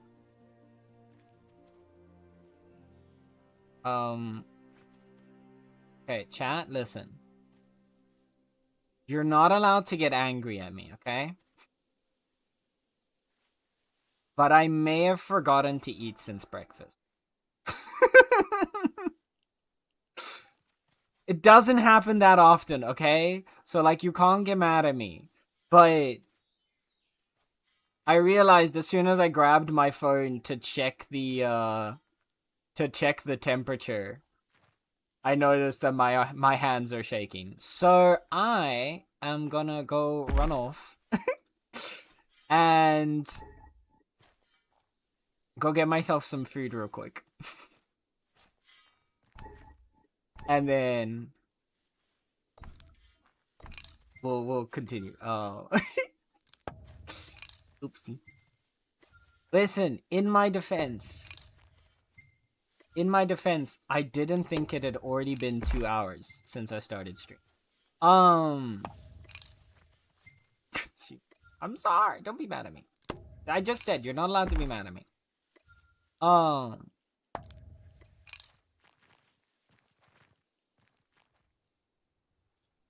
Let me also put this quick there. And I can at least put the post in the Discord. And then I'll go grab my food. I promise. I'll go grab something to eat.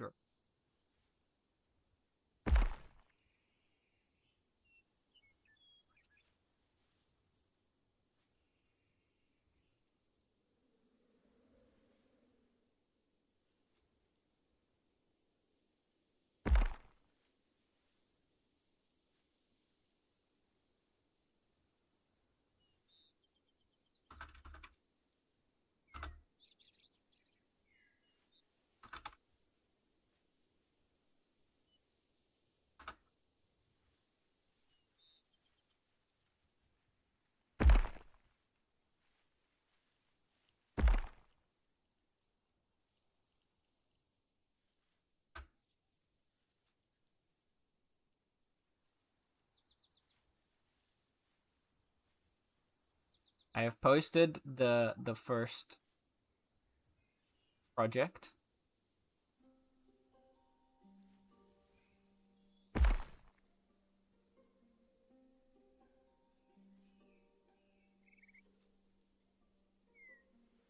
I also seem to have forgotten to. Okay. Alright. Chat, I am gonna go grab some food. Because my body doing the shakies. And I'll catch you in like 5 minutes after I grab something to eat. So I stop shaking. Be right back.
Oh well.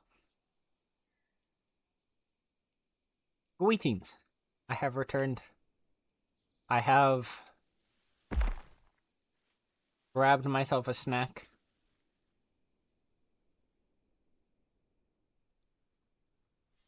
Should actually probably start at the back here like Star's doing. That's smarter.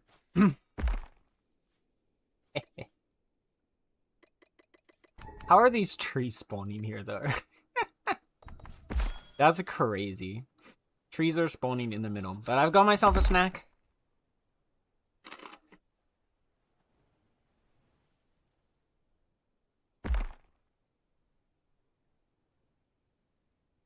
I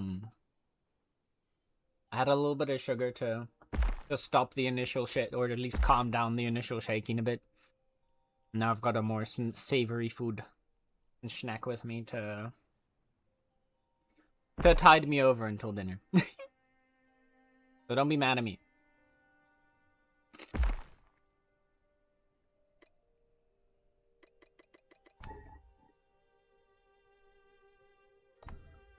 I'm realizing now, maybe if I raise everything to 37. Then it's just 2 batches of 5 afterwards.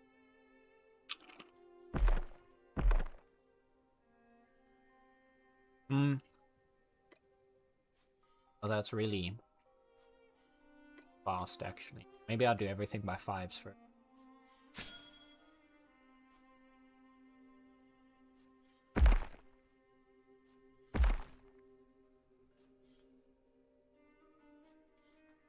Also, chat, have a present. Look. Get. You get get. It's a kitty day.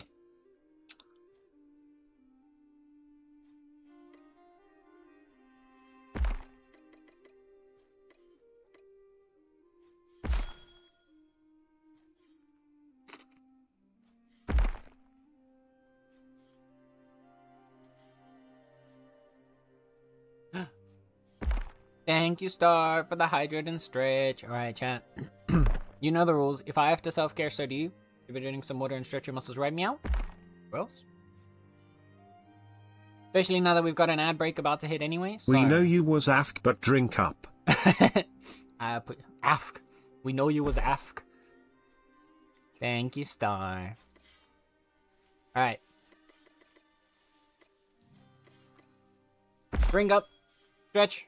Take care of yourselves, and I'll see you on the other side of the ad break, okay?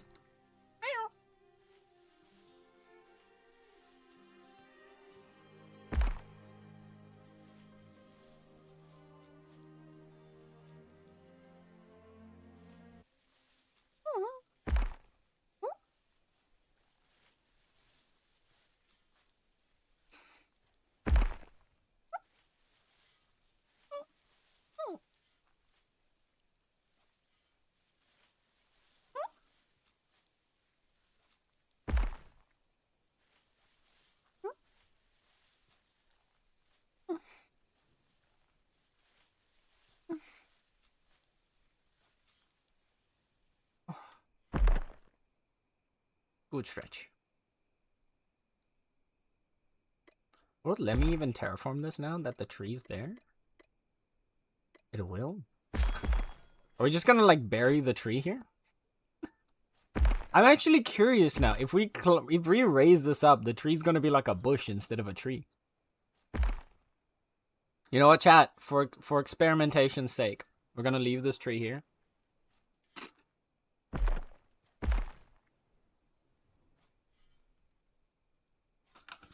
See what happens.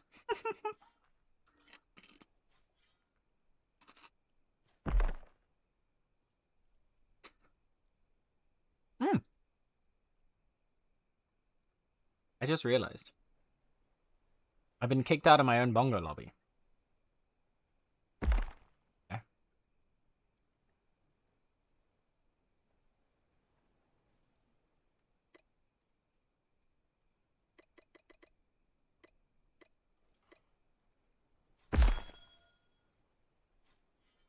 There we go.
Ah. I'm already feeling much better. There we go. Sorry about that. I did not realize that the time flew by so quickly. That it's already been 2 hours since the start of stream.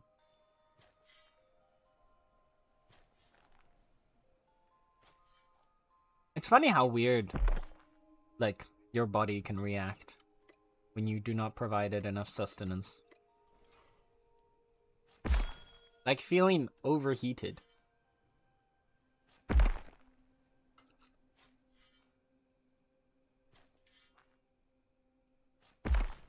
Normally you'd think you'd feel more cold. I guess you'd just be more, you'd struggle harder at, like, maintaining your normal temperature. Maybe that's why.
Also, I'm sorry if sometimes the microphone picks up the crunching.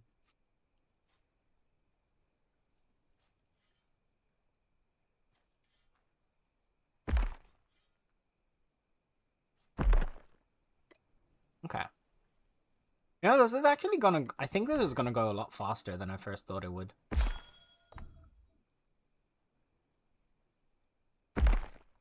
Like, it's a decent amount of terraforming, but it's also not, like, such a huge unreasonable one.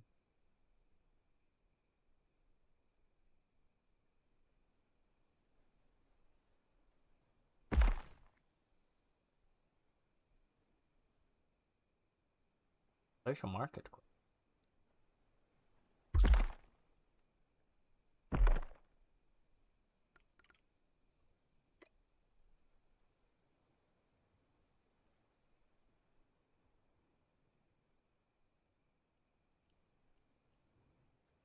Hmm.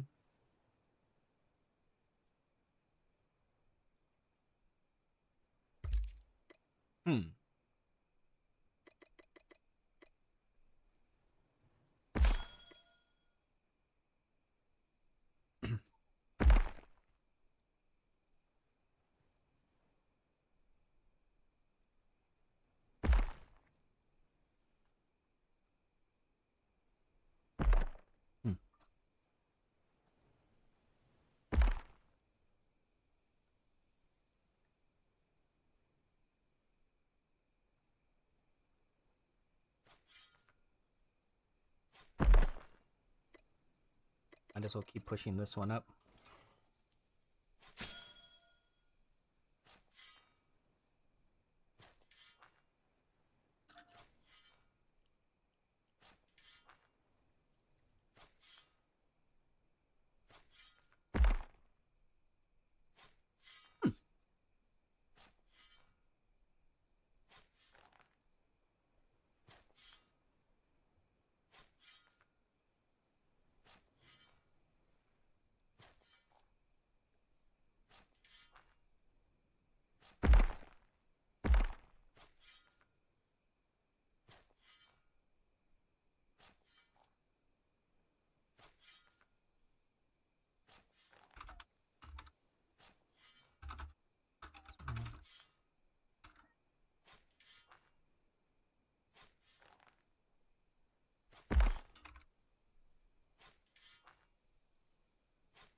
Okay.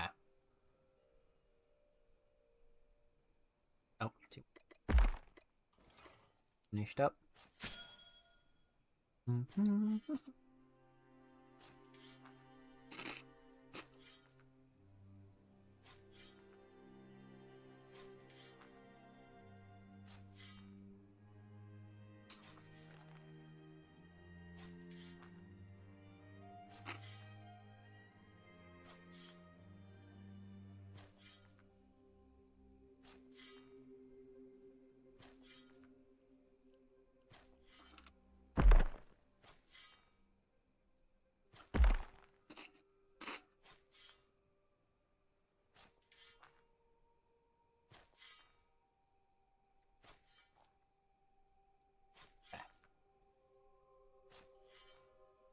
So what I'm thinking now, with the size of this area, right? We've got a decently sizable district. Uh-oh. That's just my game lagging for a second there, I think. With a decently sizable district like this, there's kind of two ways we could approach this now, right? Because we could just build this all up, keep it all at one height, which I think is probably what we will do. Just have it at a single, like, unified height. However, there is also the option of making it, of having almost two different, like, two subsections, right? We could, for example, have this area here be at 37, and then this back area here could actually go up another, like, 2 or 3 heights with a small ramp. Just to give a little bit more of, like height diversity, I guess, in, like, the claim.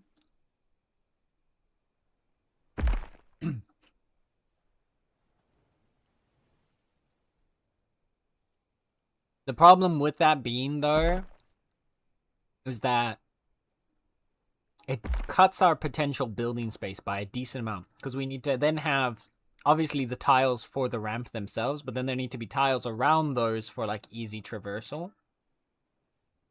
So, like, we would lose a decent amount of potential housing space in doing so.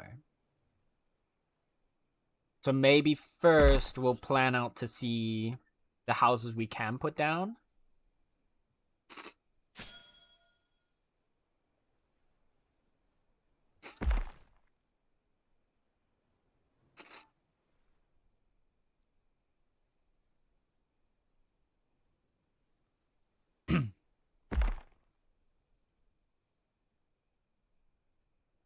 See how those all already connect.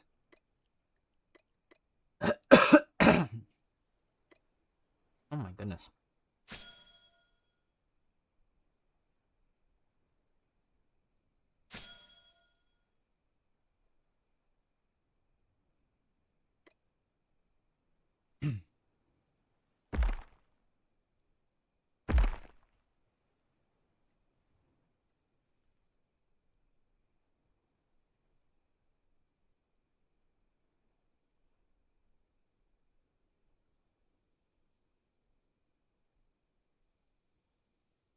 Hmm.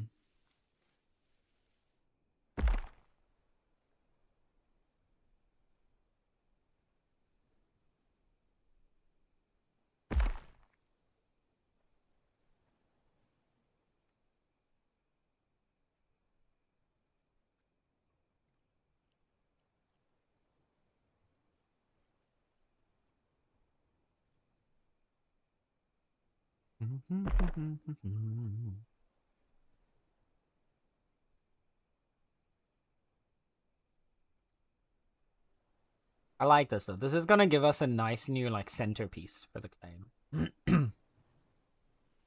This is definitely gonna be an area that's gonna stand out.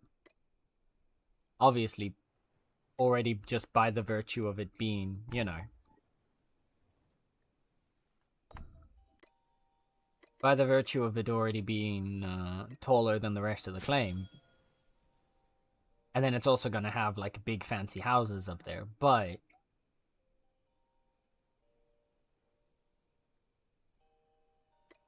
yeah, when you get this guy on top of this, that's gonna be it's gonna make a statement, that's for sure.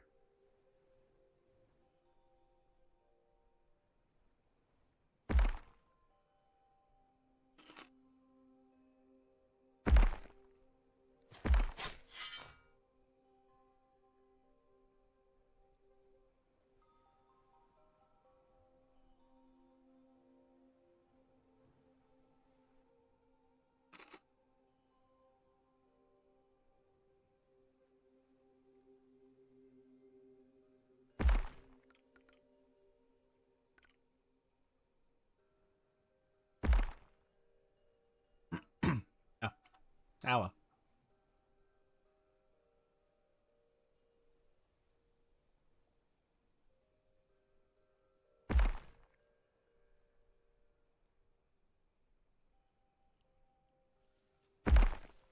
Oh, the digging.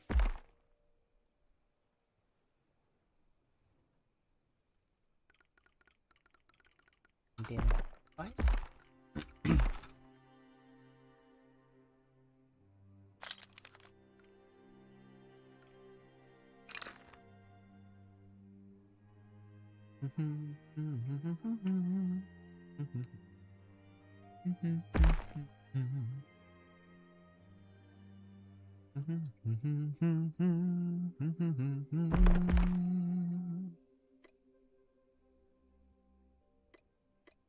Or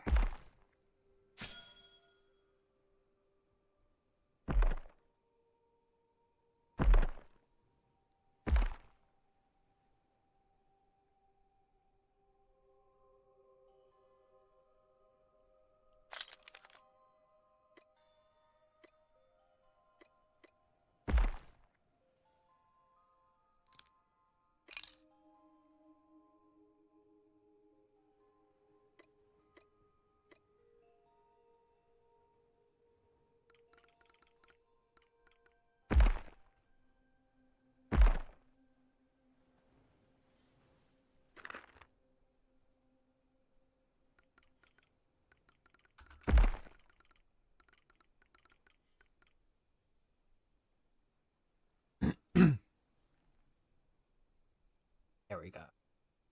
Get everybody on that pie train. To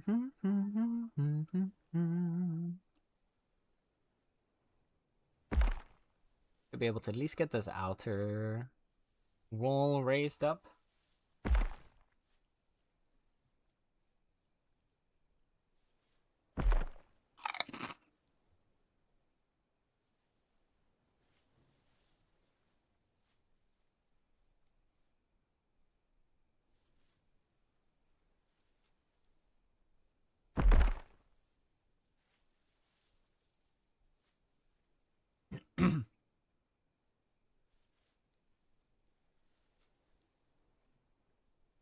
What are you saying hi to, Star?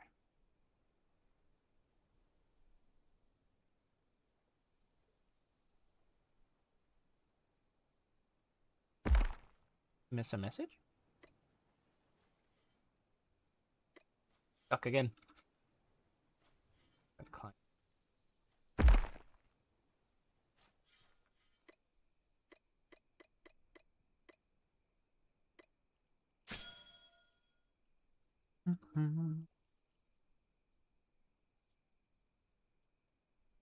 Ooh.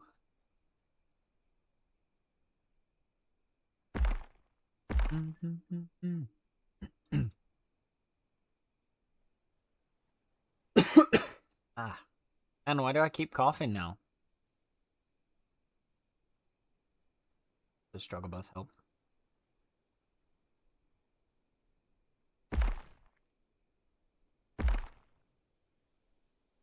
Okay.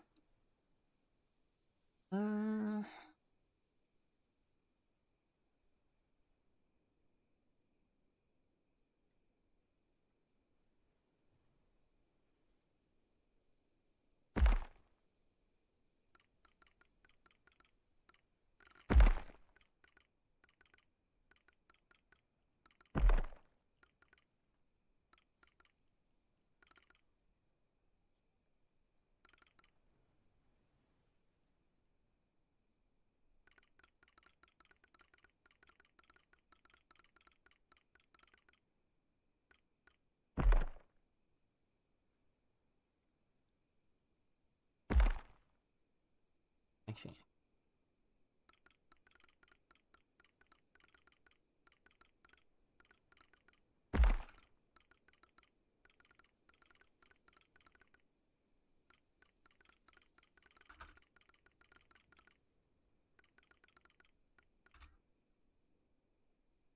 I'm gonna deconstruct all the ramps to make it clear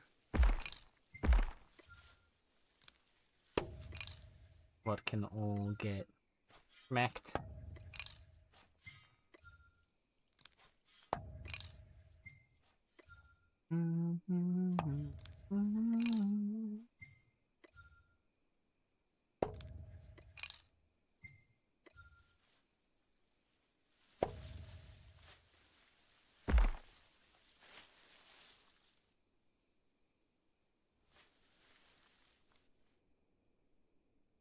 Yeah, so all the dig sites that we have now can go up to 37.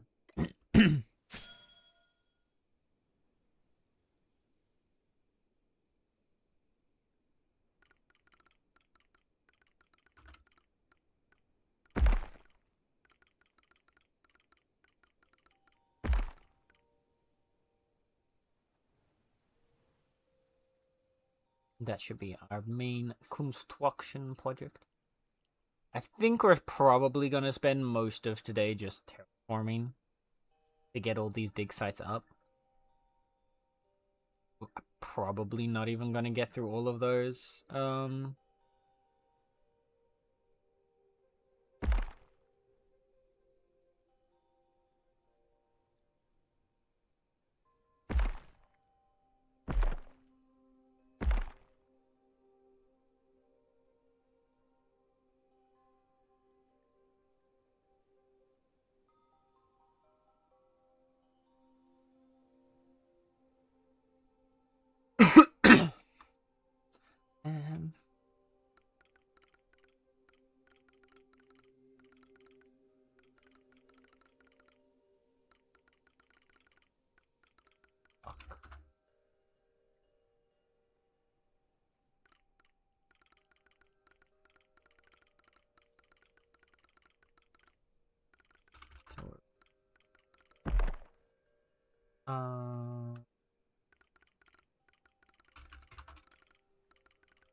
explanations.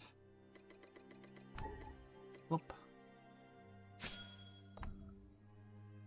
Very curious how this is gonna look once these are all raised up, all the ones over here, to 37, with these trees just kind of existing here.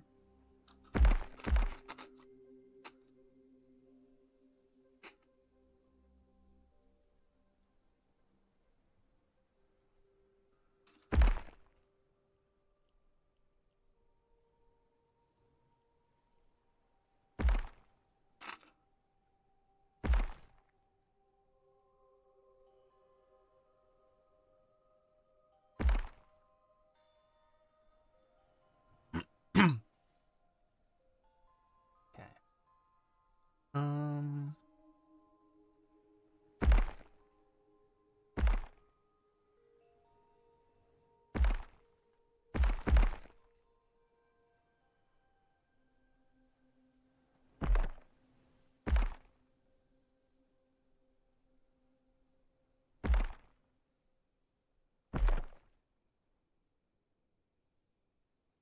I think I am just gonna... I think we do keep it all to one height. I mean, to be fair, we don't need that many houses, and we can already fit like a good few dozen of the big ones if we needed to. Not gonna need that many. And dozens a bit extreme, but like we could easily fit like 5 or 6 of the big houses in here. And we definitely don't need that many. I think we will do some of the small houses though.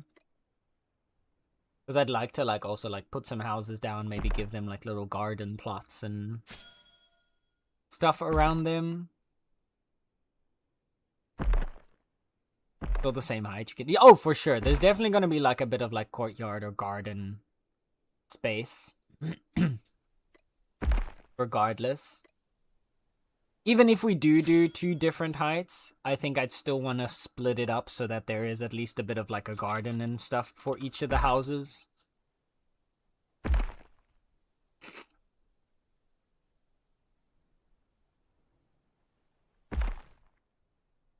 But yeah, it'll be easier to see once we've got everything raised up and the land's nice and clear.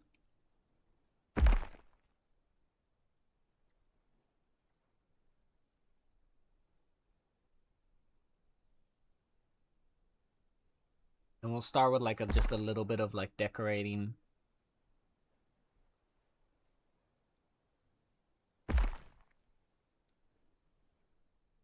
And see where it goes from there.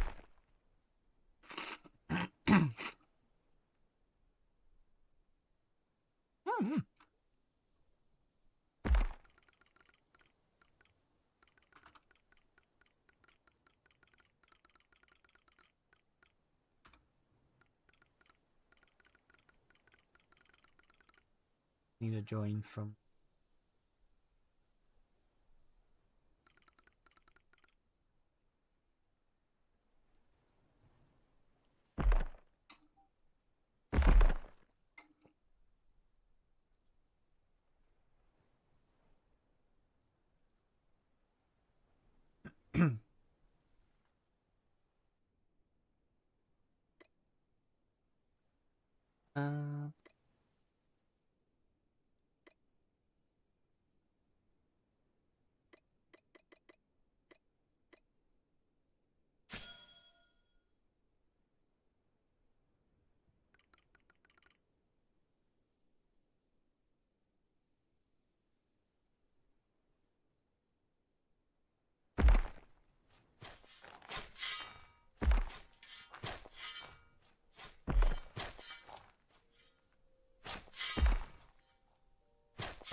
Oh. I see why I'm being slow. Not on my cloth. Don't need the gathering stuff anymore.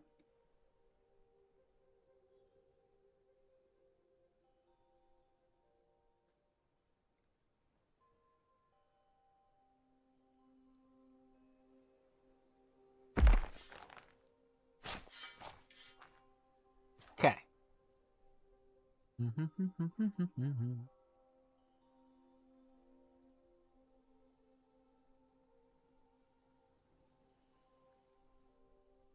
I don't know why Twitch is saying that the stream is unstable. But then the... Nala jumped off the bed too. Don't need the cat cam anymore.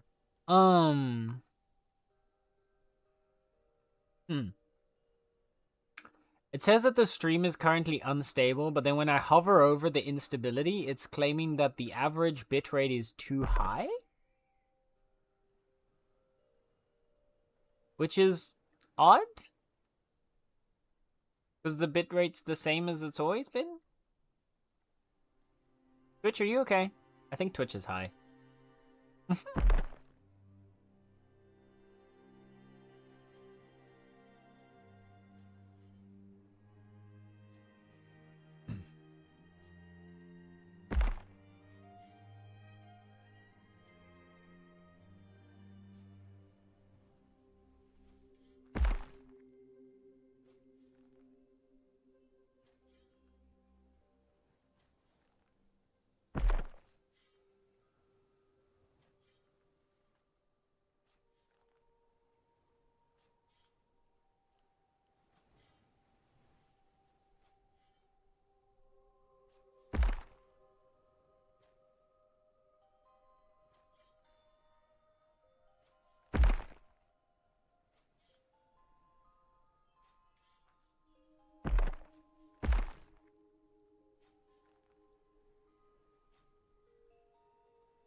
Good night.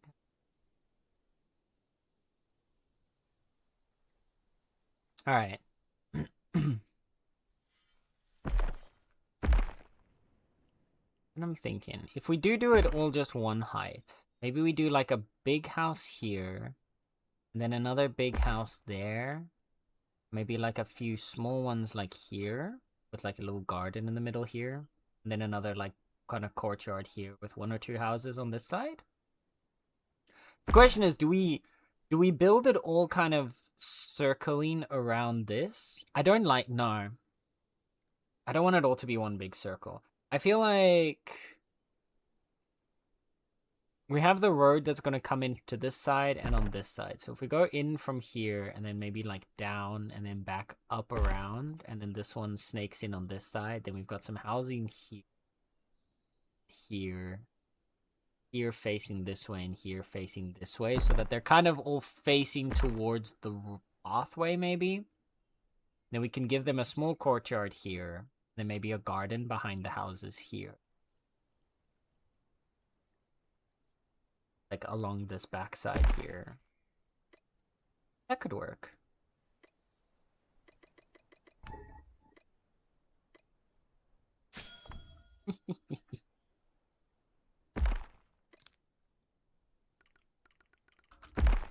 Diggy diggy home.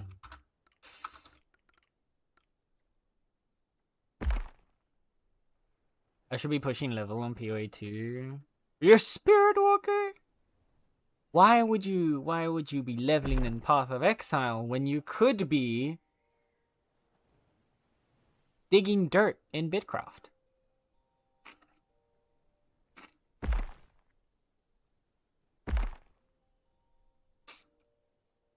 So much more productive, Star.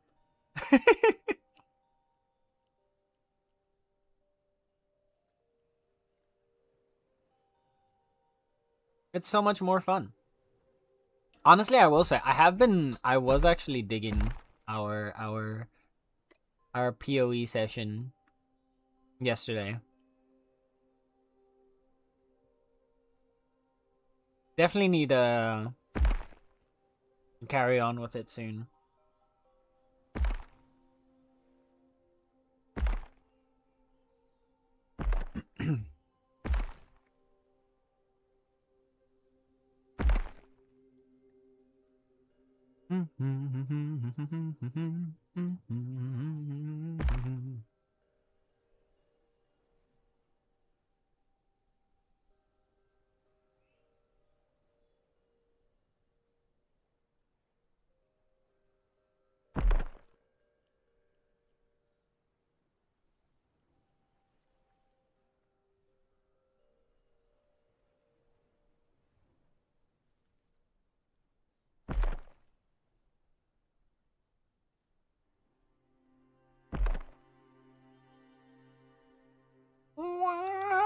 What was that?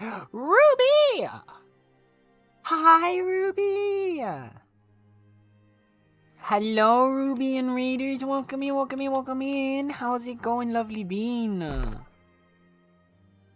the resub? What the heck? Ruby! You crazy bean. Here to snitch to the cops about your crimes? No! Coco, don't you dare. Coco? Coco. Coco, you promised. You promised that it was between Coco, I need you to listen to me. Alright? You promised that you weren't gonna tell anybody about the body, let alone the cops. I can't believe you would betray me like this. I trusted you, alright? I shared that heart with you, okay? But hi, Ruby and Raiders. Welcome in. How's it going? How you beans doing? How was your stream? How was Paralives? I got to spy on your stream earlier, and it did look very, very fun. I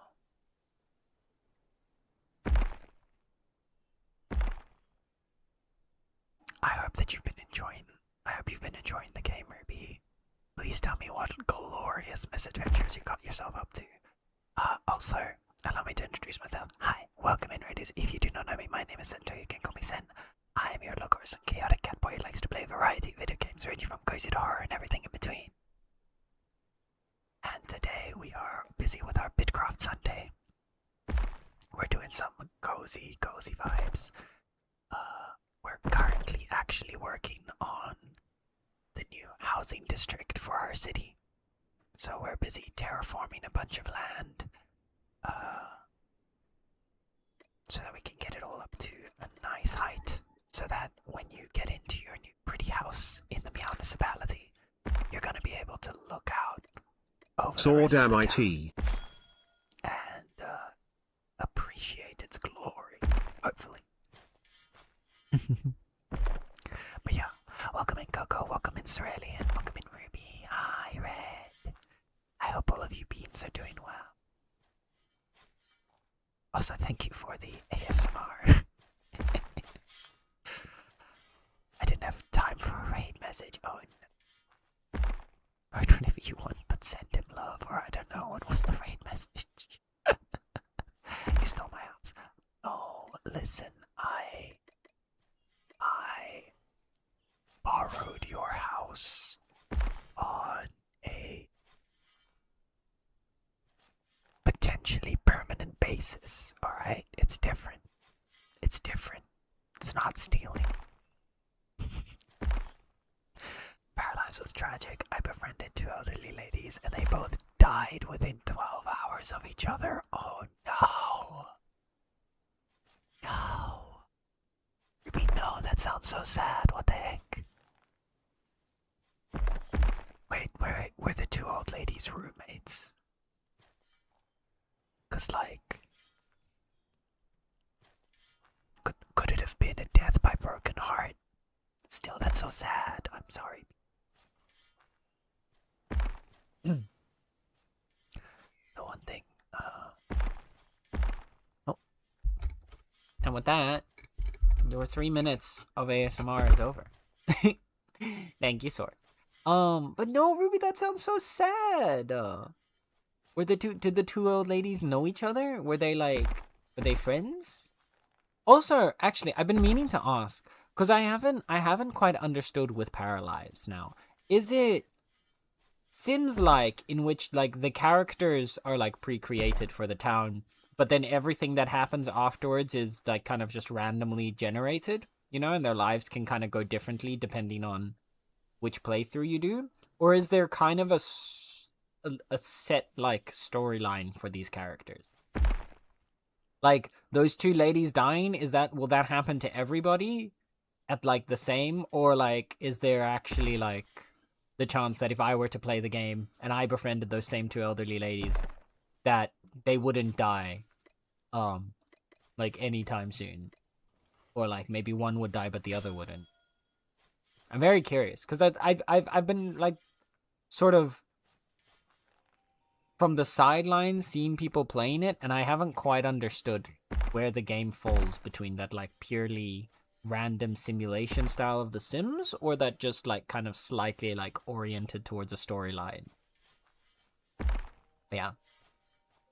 I didn't do anything, or did I? Liar, you redeemed it. I saw you.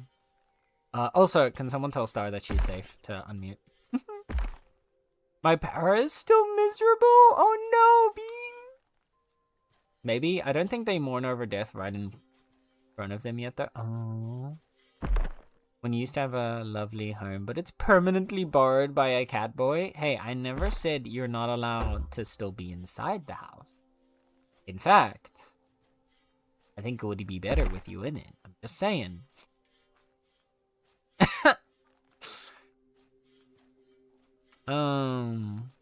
They did through me. We all hung out together. Aww. They are pre-made and life just happens. It's very similar to The Sims. At least that's what I think. Okay. That's good. That sounds good.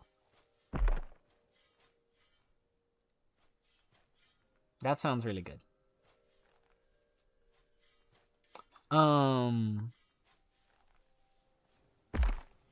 Star is not safe. Dang it, Sore. Dang it, Sore. Let me quickly put my little guy back to work.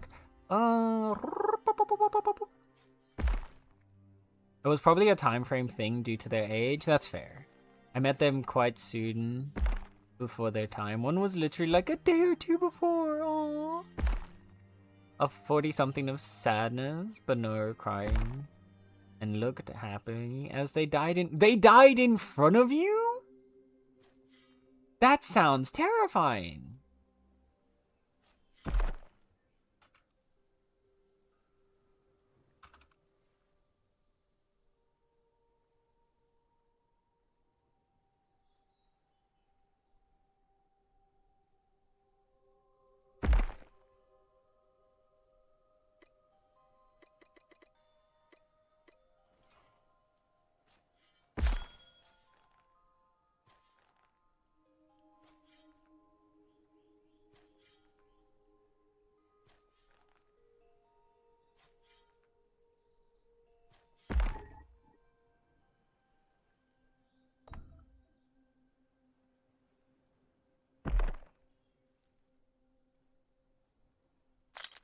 Alright.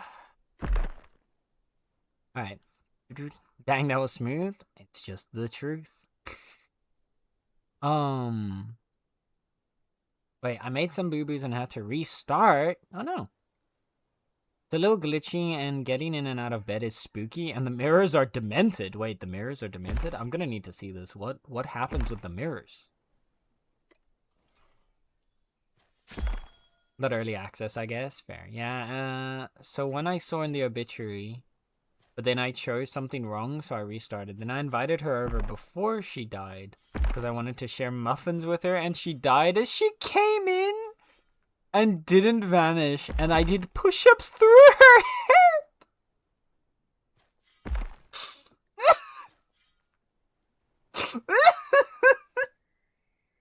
Oh, Ruby, no! Oh, Ruby, no! Oh, goodness bean.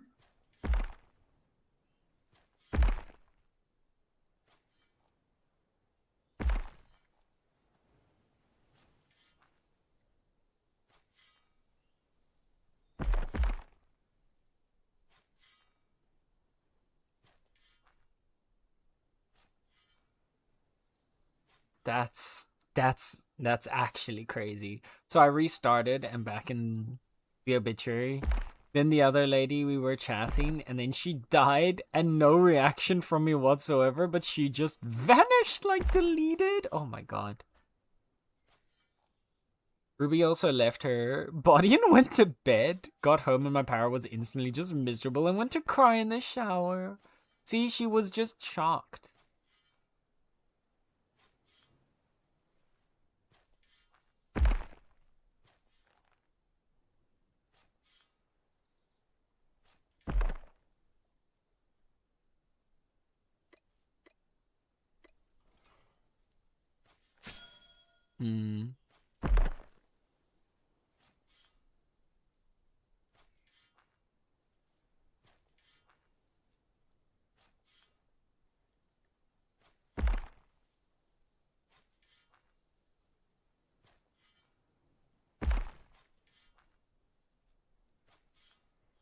Oh, goodness gracious. That sounds crazy.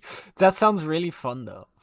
But wait, so your character's just gonna be sad for like 40 hours now? Or what? Is it just like you're set on like a debuff for a while of miserableness?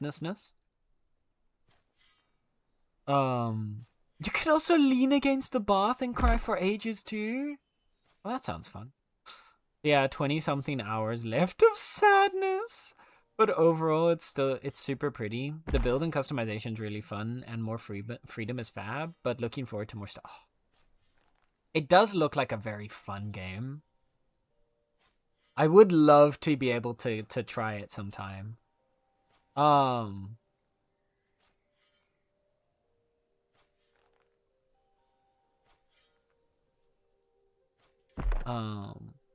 other game is gonna let you play as a real depressed person? Well, another game that enjoys inflicting depression on you is critically acclaimed MMORPG Final Fantasy XIV. No, that's fair.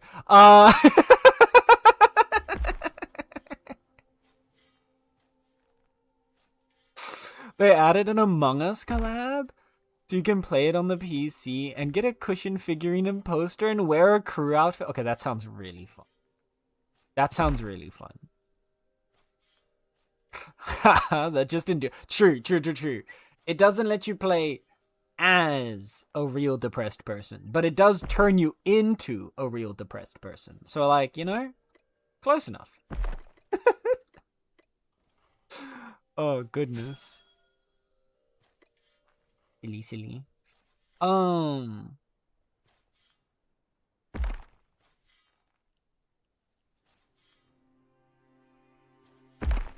Oh my lord.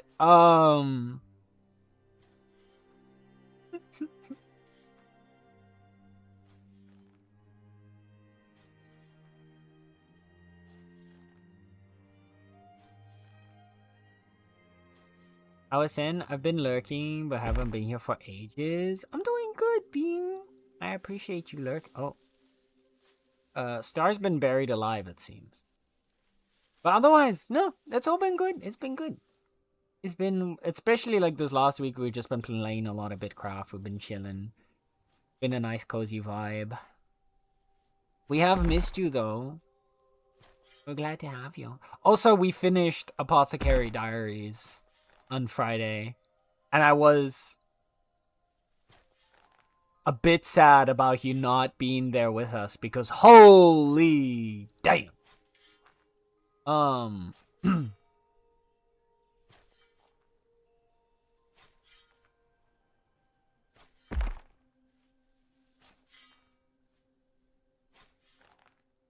It was definitely an experience. It was a lot. A lot happens. We're not going to talk about it because I know some people weren't able to see it. But like, god damn.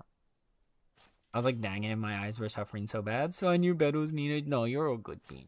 I know, because Pliers was away for the weekend, I did say, I might host like a little bonus night so he can also watch the last 6 episodes that he missed.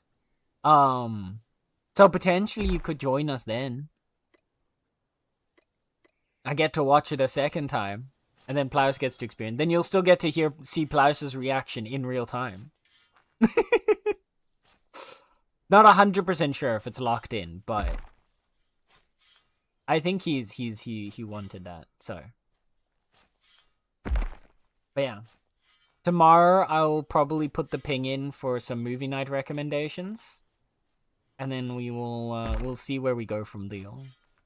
And then just one of the other days in between, we'll get those 2 episodes.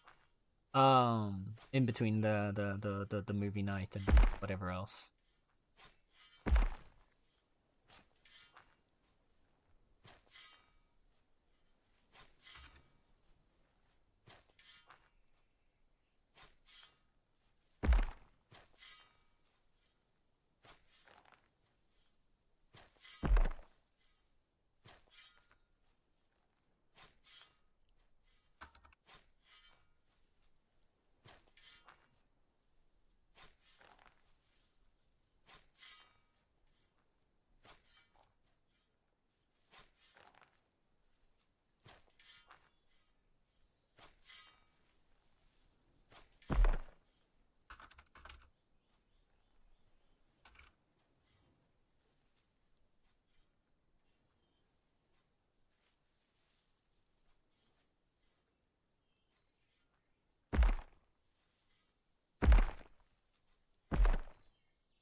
Sorry, I'm responding to a message.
There we go. Sorry. I had to respond real quick. Where was I? For sure, I'll keep my eyes peeled, but yes, feel free to message me on your thoughts. I will. I will say, overall, though, I did like it. One of the twists at the end, I will say, most of the twists did feel pretty expected to me. I think Star had the same, where I was like, yeah, kind of saw that coming. It wasn't like a big, like, reveal, but it was still, like, I did like how they did it.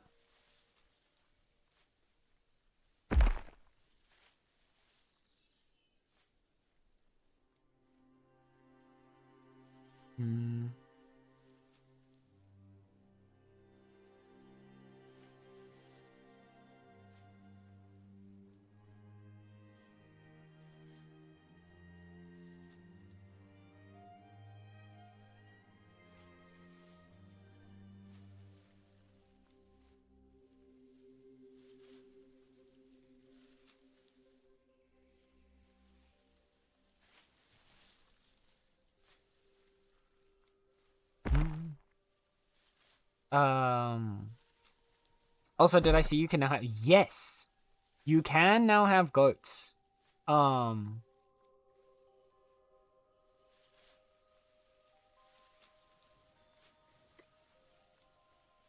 can now have... Here, wait, I can show you real quick.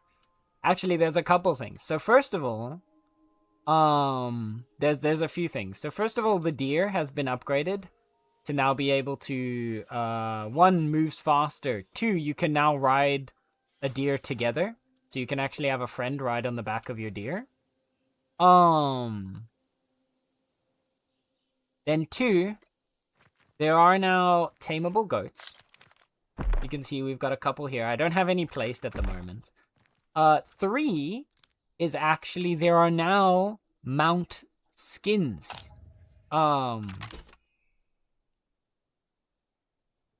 Which are, I always forget which one it is.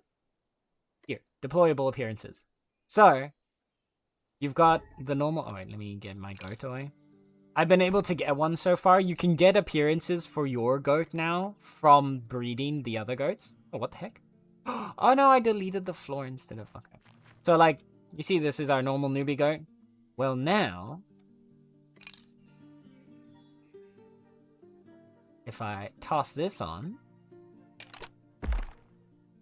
and now I got a little brown newbie goat. Look at him. Also, let me fix the floor real quick.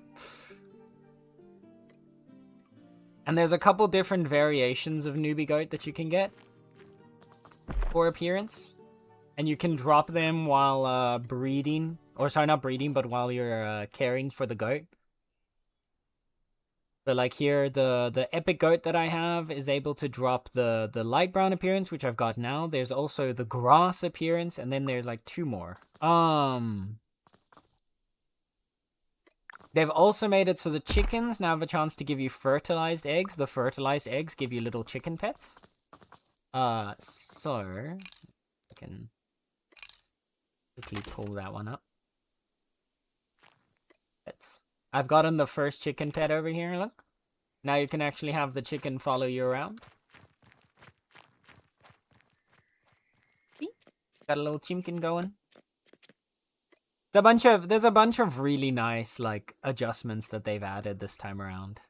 It's really good. I like it. I think they've done a lot of like great work with this update.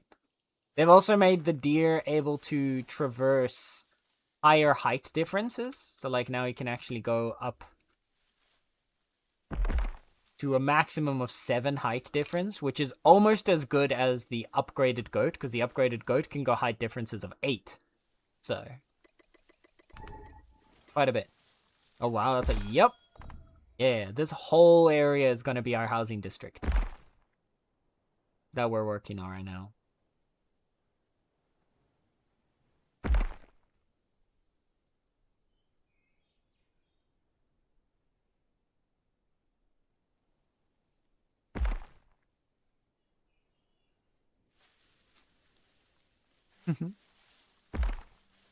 But yeah.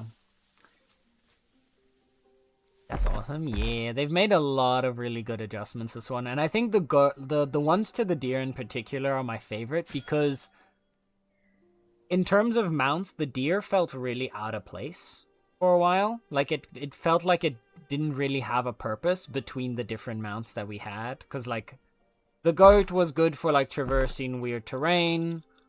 The bird was good for traversing your roads and moving quickly and gathering small items. And then the deer was just kind of there.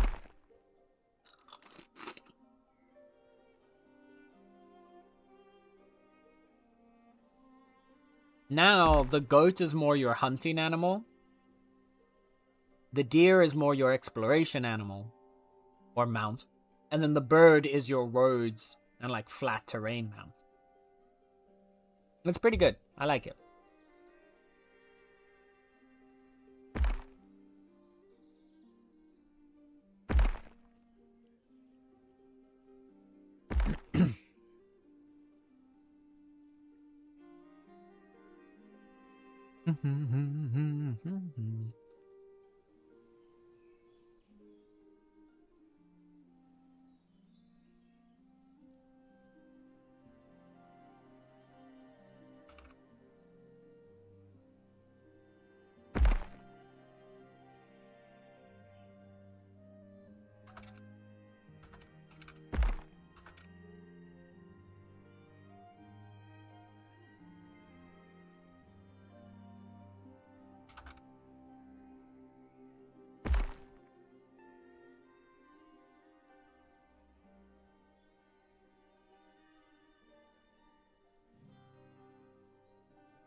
Okay.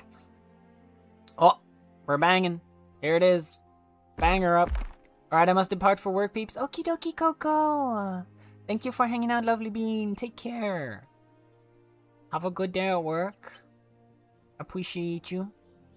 And we'll see you soon. Bye-bye. Care package. Alright. Thank you for the care package, Star. Chat, you heard her. If I have to hydrate and stretch, so do you. So you better drink some water and stretch out your muscles right now. Or else.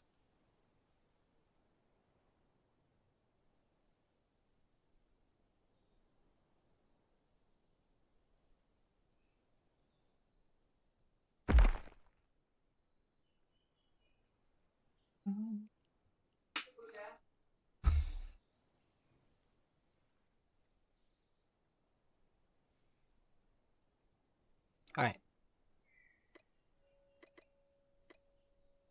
Big stretch.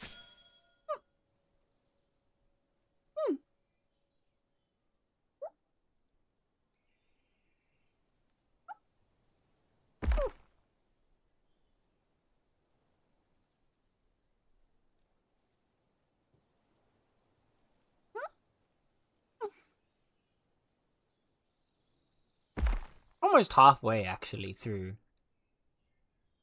terraforming the district, so I think we can make some solid progress on this. Also, did the tree teleport to the top here? It did. That's funny. Interesting. So when all 3 tiles around the tree actually get raised up, the tree itself also goes up. Huh. Today we've learned. Meow. Hi, kitty. Meow. Nala has come to say hi. Alright, chat. Up him on here real quick. And I am going to quickly be right back.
I has returned.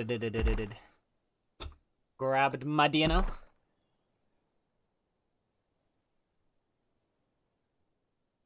Decided it's probably a good idea not to wait on the dinner, considering earlier. Oh, we're good now. Alright.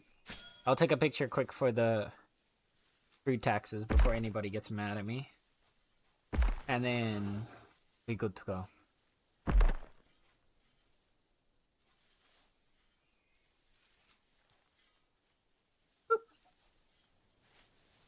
Also, chat, I have a present for you again. Look. Kitty. One kitty for you, chat. Special delivery from me to you. You get the licking kitty.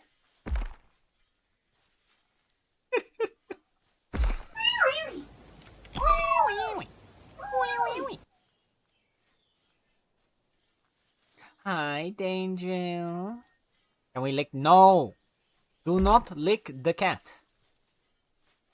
Only the kitty does the licky.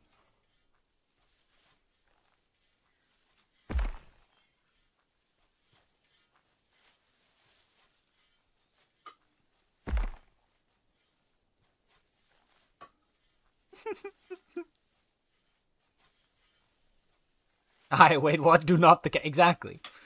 Do not lick the cat. Please and thank you. Much appreciated. How you doing today, Danger? I hope your day is treating you well.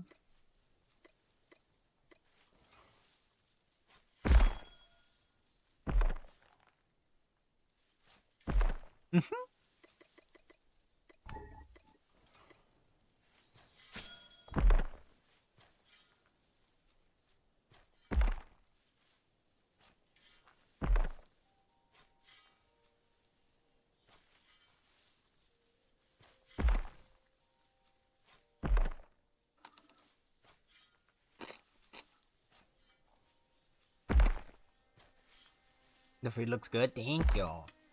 Thank you. Yeah, I thought I should probably... Because I realized about 2 hours into stream that I hadn't eaten anything before, since breakfast. So I had a snack earlier to, like, chill my body out because I started to have a little bit of shaking happening. You're not allowed to be mad at me for that, by the way. So I thought maybe I should also just make sure to go grab my dinner straight away. And have an earlier dinner. Instead of, normally I'd probably only eat around 9-ish. But yeah.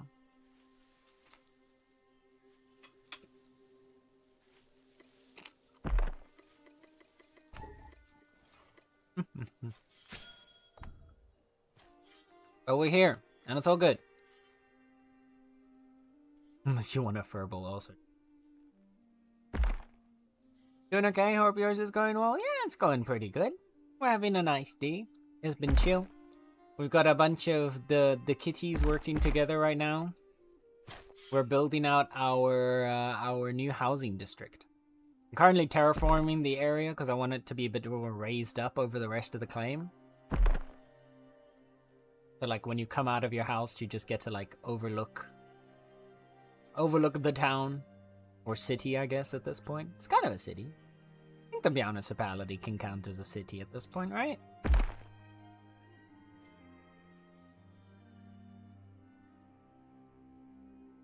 That's it. Hey, listen, okay? It wasn't intentional. I just ended up not eating enough, okay?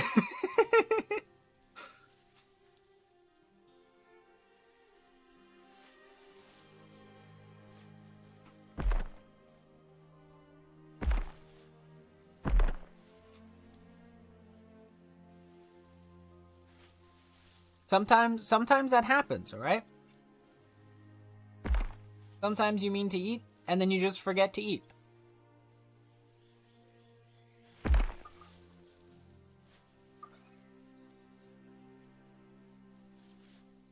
At least it doesn't happen often, alright? This is like the first time I've forgotten to eat in like... probably at least... like...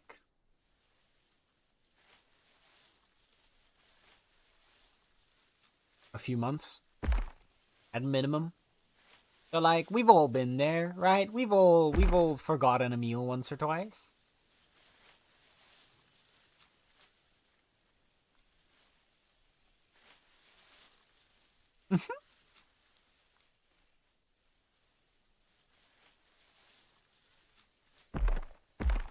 I was here in my room and I was like, I don't understand. Why do I like feel so hot and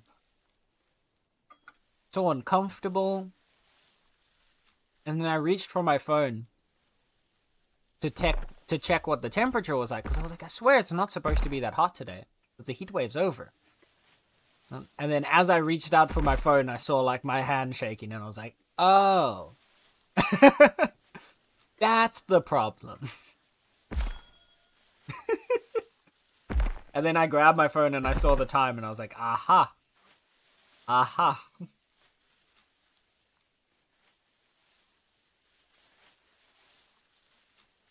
But I immediately took a break and rectified the problem, so we're all good. See, I could have been bad and been like, oh, but I'll just wait for dinner because it's almost dinner time, you know? But I didn't do that. And so I think you should be proud of me and not be mad.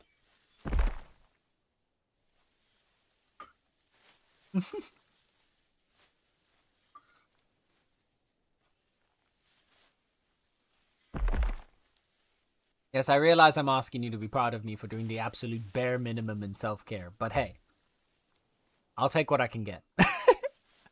I once did it so bad that me and my previous partner didn't eat all day and we had a lecture at uni at 3 p.m. Got there, the most boring video ever, and said to him I'm gonna be sick, and felt faint, left the room, walked towards the bathroom, then started blacking out, felt my knee hit the wall, and I went, oh no, Ruby! Oh my goodness, Bean! What the heck? That's intense. That is very intense. Oh my. That must have been terrifying as well for like anybody that would have seen that happen. See, chat, that you don't want to do that. You don't want to do that. I did have, though, I can't be mad at you for that one either, because I did have something once like that at uni. Not quite the same. It wasn't due to not eating, but I pulled an all-nighter. So we had a group project that we had to do. And then we had to give a presentation for that group project. And my group was doing basically nothing. And so I ended up, in the last week before the deadline, like, after having already finished all my parts, I ended up taking out, like, doing a bunch of, like, their parts for it, which also resulted in the night before me pulling an all-nighter to finish off the project and then present it. Because I was the only one that knew what was going on. And then as I started trying to do the presentation, I, like, basically collapsed in the classroom in front of the teachers. Just, like, almost, like, flopped down to the ground. I caught myself. I didn't actually black out. But then one of the teachers, like, picked me up and, like, took me out of the room and was like, one of them can handle doing the presentation. And then, like, asked, like, and then I ended up, like, explaining the whole situation to them. But it was very funny for me at the time. Because then they... my teammates got stuck there trying to present something when they didn't even know half the presentation. I'm still curious to this day how it went, because I never got to see what happened in there. Because obviously, you know.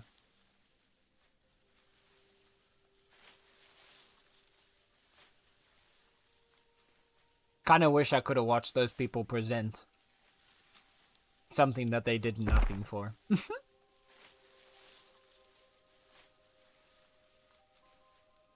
I regained my vision, and there was some poor guy at the top of the stairs, and he asked if I was okay. I said I fainted and hit my knee.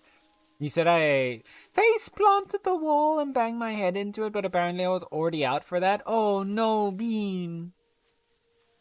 He was very nice and offered me a pack of crisps. And then someone came out from my classroom and saw me and asked... and I asked them to let my partner know. Oh my goodness. Bean, please. Be more careful. Yeah, don't pull a Ruby, chat. Take care of yourselves. Please, make sure you eat.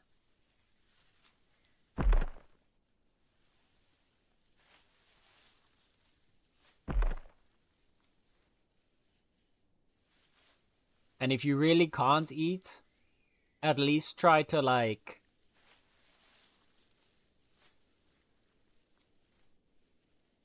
plan, like, some sort of, like, reminder for yourself.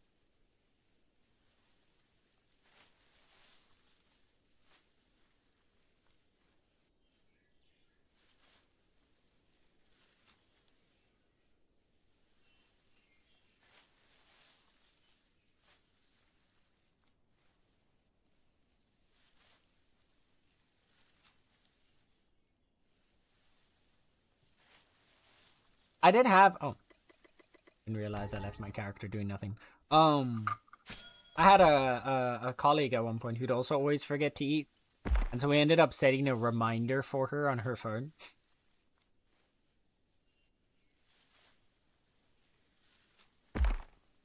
Actually, now that I think about it, when I used to work in the cafe in Amsterdam, because it would get super busy, especially around lunch rush, we often didn't have a lot of time to eat properly.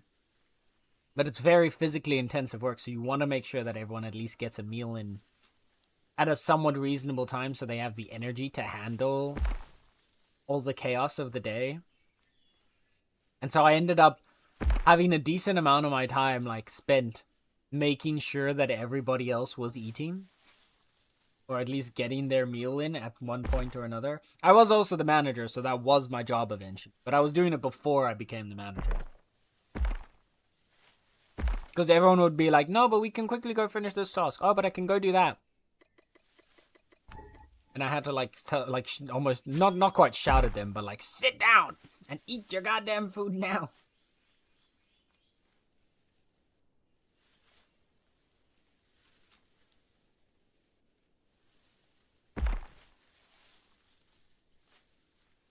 Food service industry can really put some bad habits in, man.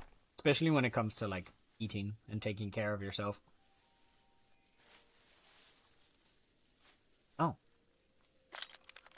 Food buff ended. Look at all this progress we've made. Holy.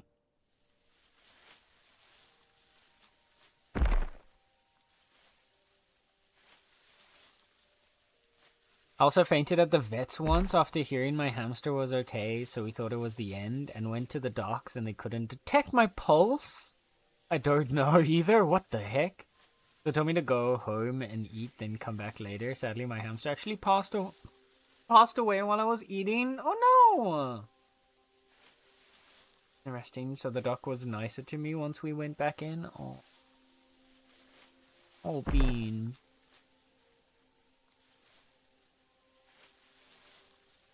But yeah, I can feel very faint and shit if I get too hungry and can't eat properly when need to. So I do have to be careful. My nurse let me have a semi-fasting blood test instead of full fast last week because I black out from the low blood sugar every time. Oh. No, that makes sense. I'm glad that they're at least like aware of it and make adjustments, you know, to accommodate for that. Because like you can also have the people that like fully just are like, no, the rule says that it needs to be this, and therefore I am going to do it. It has to be done exactly that way, or not at all.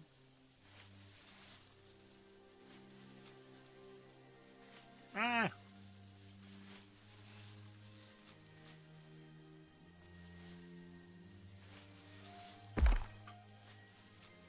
Oh, there's... Ah, that's annoying. Cut that out later.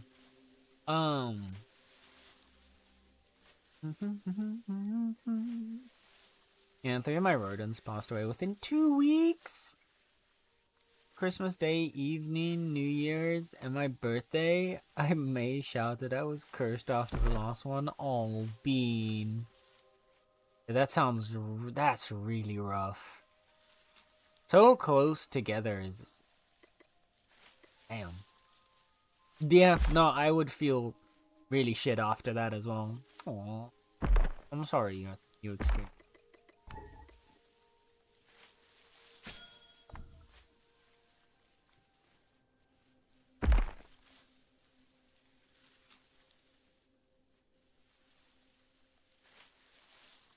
I had hamsters growing up as well. And like every time the hamster would eventually pass away, each of the babies would pass away, I would be like so sad.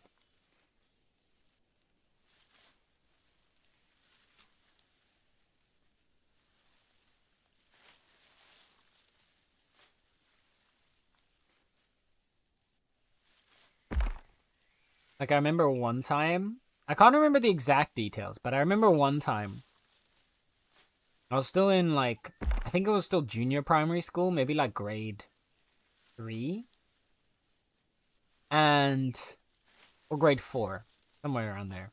I think it was grade 3. And I wasn't like reacting or responding to like one of my teachers, because it was like the day that my hamster died, and we had to go to school obviously still, and I noticed he was dead in the morning. And then we went to school.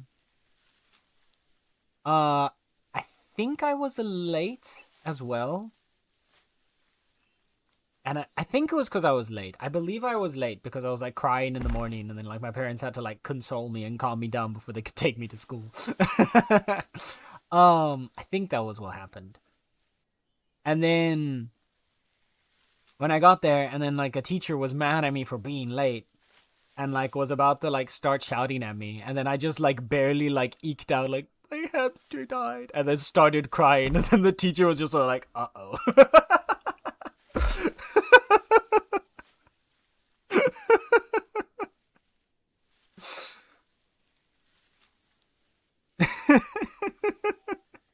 It was so funny. It must have been so awkward for her.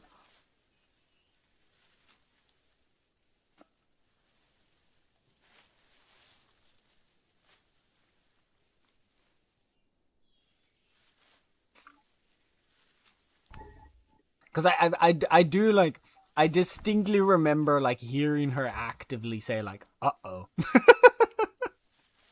Which is so funny.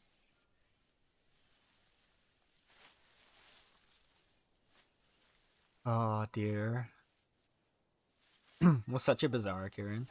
Me and Dad always had rats. It was awful. Aw, Bean. Yeah, rodents are like, they're such like they're such lovely pets. Genuinely, like they are such lovely pets. But the downside of rodents is, well, being rodents, they just don't live very long. You know, if you get like a cat or a dog, they'll be with you for like, even on the short end, like 10, 11, 12 years. Or like, I guess on like the short ends, probably like closer to like 9, 8, 9 maybe for some breeds. But like even then, like, you know, they're all gonna be at least around 10-ish years.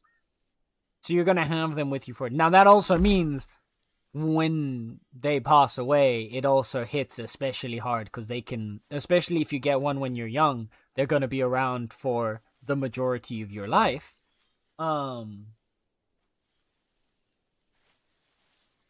But I think for a little kid, it's honestly better to get them a pet that doesn't die quickly. Like, I don't think rodents are good pets for little kids, because you're repeatedly exposing them to the, like, nature of death very early on in their life. I don't know. Maybe for like that exact same reason it is good, because then you're, by exposing them early, you kind of get them like, quote unquote, used to it. I don't know. And stuff.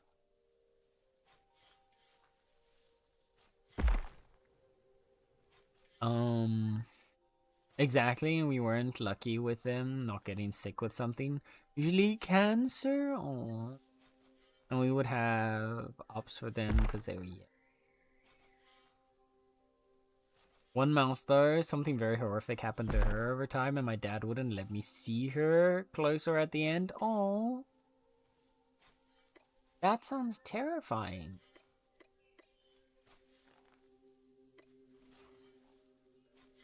That sounds absolutely terrifying.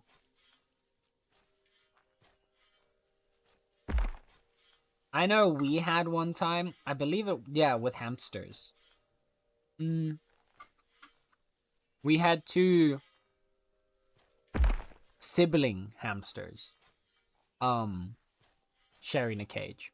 And the reason why that's not a good thing You know, with some animals, it's fine to have siblings in the same place. Hamsters, or like generally rodents, not always a good thing to do. You're better off only having like, either you need to give them a really big cage, like a normal like two individual cage can be very problematic if you have like siblings in particular, or like 2 males or 2 females, because they can get very aggressive with each other. To the point, we had 2 hamsters, and the one hamster killed the other hamster. Just straight up, like, they'd been living, like, we'd had them together in a cage for I think, a good few months. And there wasn't, like, much issue.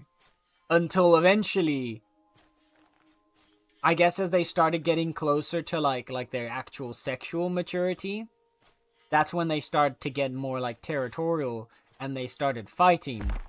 But we never really, like, we didn't notice it until, like, well, till the one died.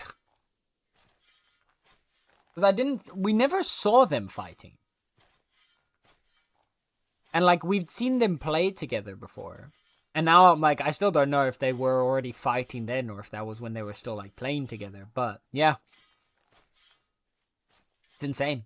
Hamsters can be very, very aggressive. They look very cute, but when they get territorial against another hamster, particularly, like, family members, yeesh. From what he described, it was horrible. She had a skin condition and it kind of ate her. Oh, no! No idea how it happened, though, and her sister was okay. The poor thing. Hamster brawl. Yeah. I felt bad the sizes of the cages weren't better, but we didn't really know better. So my hammy got a Rhoda stack. It was still small, but she loved it, lol. She also popped the poppers out and escaped multiple times. You had Houdini the hamster. Right there.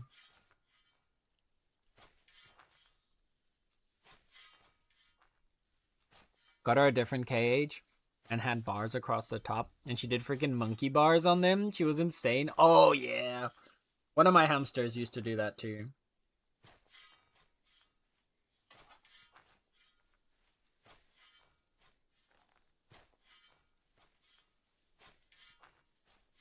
The last hamster that I had, though, that one was wild, actually. Like, contextually thinking about it was wild.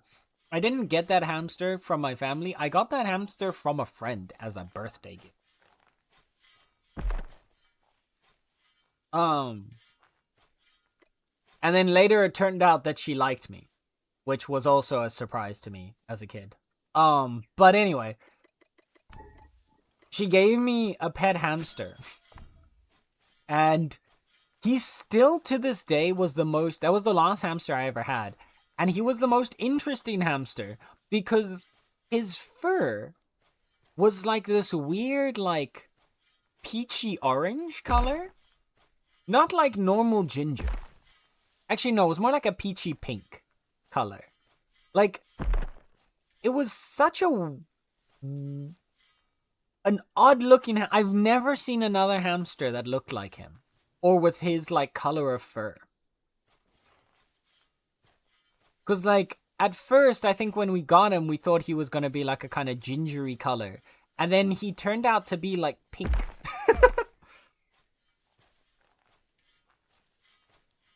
He had very spiky fur though. We called him Spike.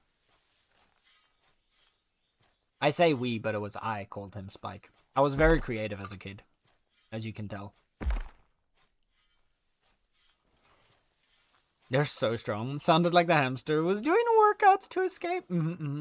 They were doing their training montage. He was very pretty. I think I can probably find a picture of him somewhere eventually. I'd have to dig deep though. Like, I think I'd have to go to, like, my parents' Facebook.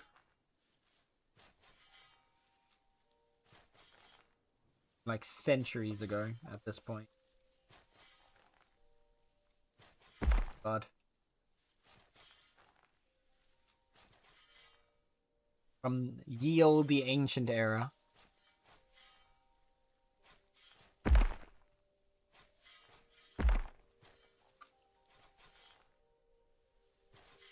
My hamster was called Sherbert. Oh my god, but we mostly called her Bert. Oh, that's so cute. That's adorable. I love Sherbert. I love Sherbert already.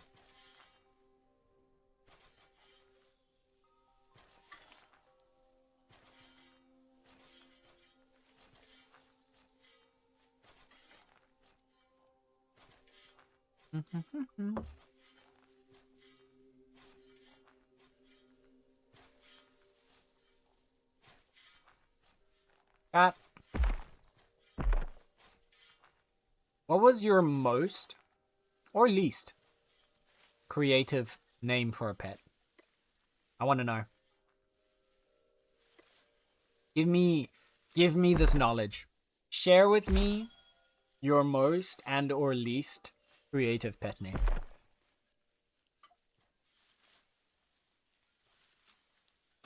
Cause like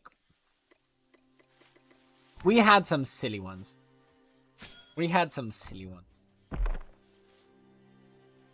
Mouse. Oh, but Mouse is cute though. My solo rat was named Bin Bin because my stepfather's dad found her in a bin. Aww. Whitey and Blackie? Oh my god. We were 3 and 4. That's... Oh my. Beautiful. No, that's phenomenal. That's phenomenal.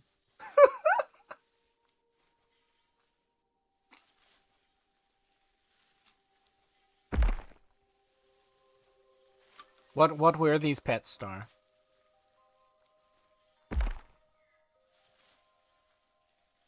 Because I've had my first cat. My first cat was called Scooby because I was addicted to Scooby-Doo as a kid. My second cat was called Plaus because Plaus means fluff in Dutch.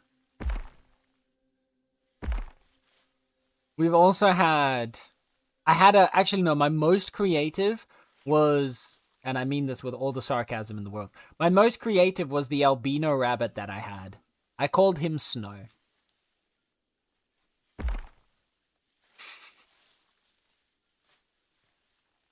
Very, very creative. I know. I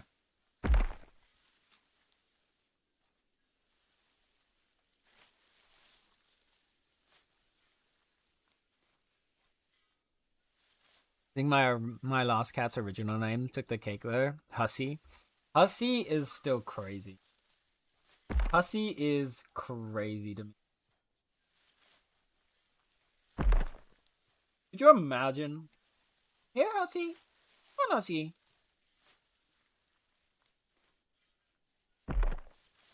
Hussy, where are you? Insane. It was future sight for meeting Blouse? Probably. Yo, deep down. My first cat taken in before I was born was named Miss Hardy before my parents got her. That's a fun one. I love when people give their cats like what's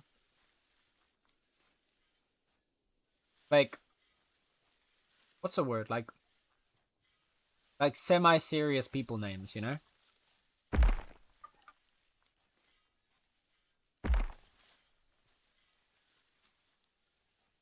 Could you imagine a cat just called like Mr. Jones?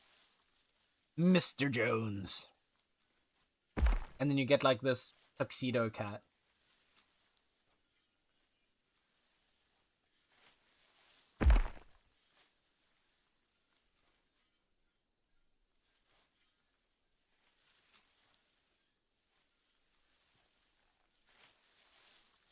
Ended up calling her Wix? Wix? That's an interesting... That's a unique one. I don't think I've ever heard the name Wix for a cat.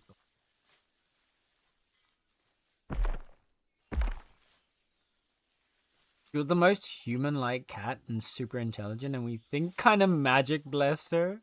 Aww. Or wiki wiki woo. Wiki wiki woo. I hate... It took okay, so Ruby, there is one thing that I do need to say. As soon as I saw that and started reading that, a voice popped into my head. A voice popped into my head. And I had to do everything in my power to restrain that voice.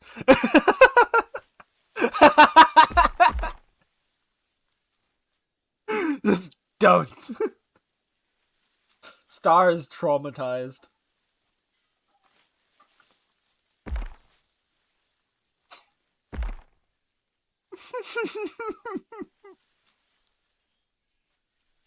I wish it had come out. See, there's two kinds of people in the world.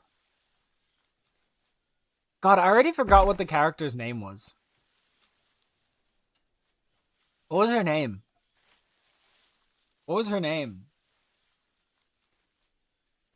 Oh, dang it.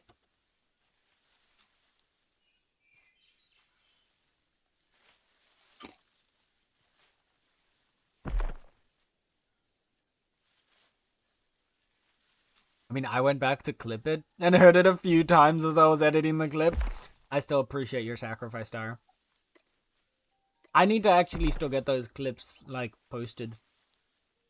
I went and I did download the clips and everything.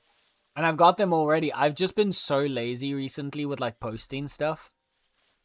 I need to, like, get a fire under my ass again.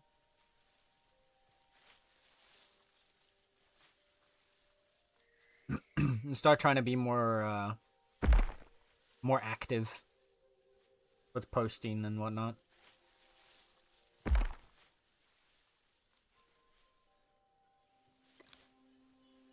Oh my god. Someone's selling a legendary leather cap. God damn.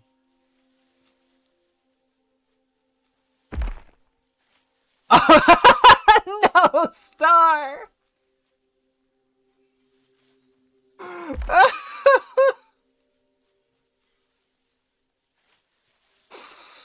Oh no. Oh goodness. Cursed. Cursed. What do we need to be lighting fires under Send for? Because I've been meaning to, like, post clips and stuff like that to like YouTube and whatnot. Just to have the clips somewhere besides on Twitch where they're, like, you know, can exist forever, because technically there is a clip limit on Twitch. Technically. I mean, I don't think I'll ever reach it, but it's more of the reason is, like, should the situation ever arise that Twitch, like, dies, you know?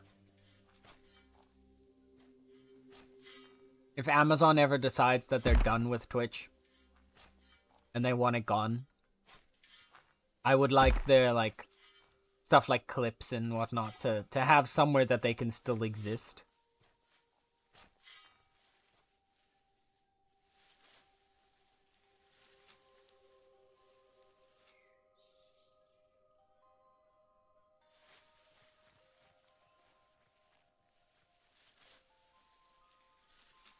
So I want to, like, try and post those out to, like, YouTube, so that they just exist on another platform. Just in case, you know? So that the jokes can forever exist for us to share. I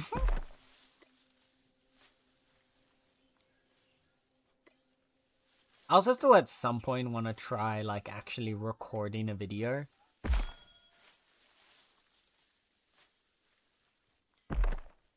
One day.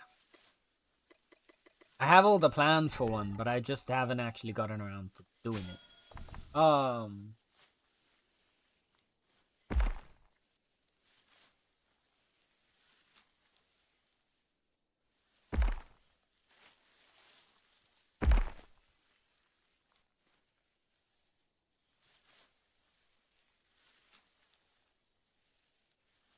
Uh-oh. Do I still have work on the station?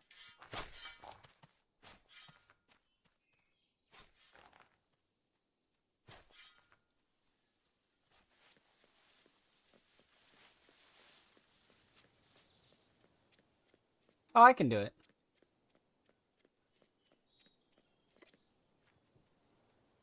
Yeah, I have space. I'm coming. I'm coming over.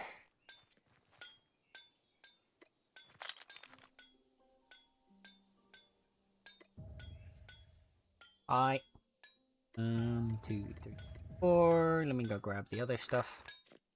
Some planks, leather and rope.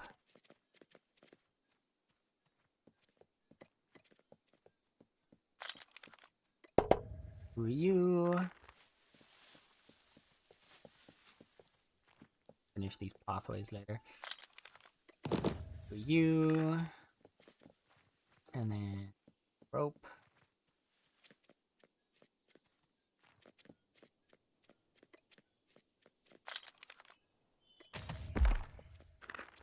Okay. Materials gathered. Should actually make a separate chest for I'm like just storing some materials for like upgrades later. Right. I love that it pulled up your quote star.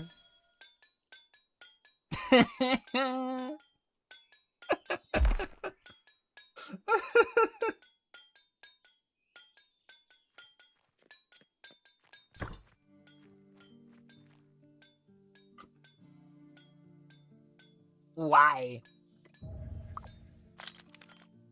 Oh ho ho! Monsieur Tex, I have a present for you. Congratulations. You now have an uncommon pick.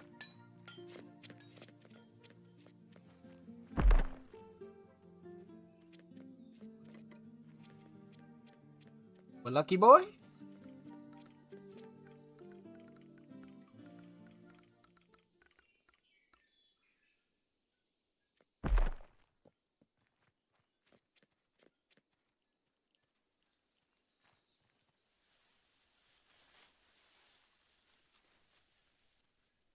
Where are we?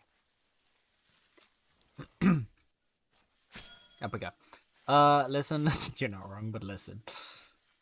I can't remember what I was saying that in what I was referring to with that, but it is also more than a year ago at this point, so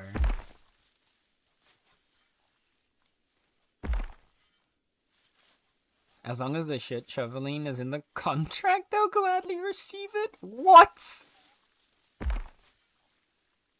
That's also a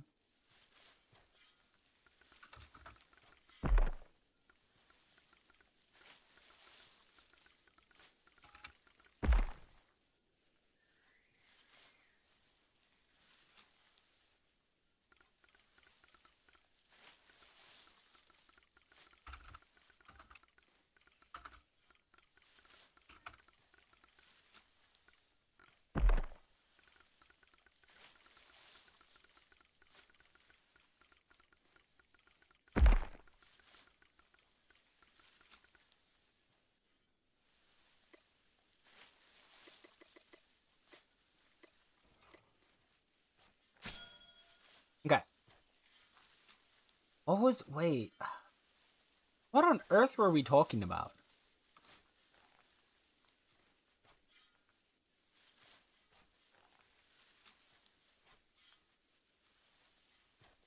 I cannot for the life of me remember how we got onto the topic of shit shoveling.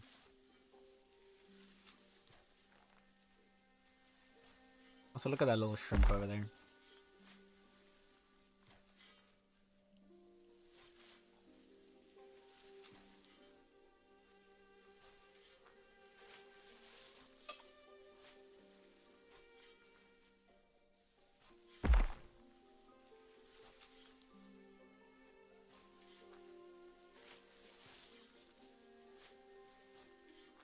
Wait. About pets? And that one voice?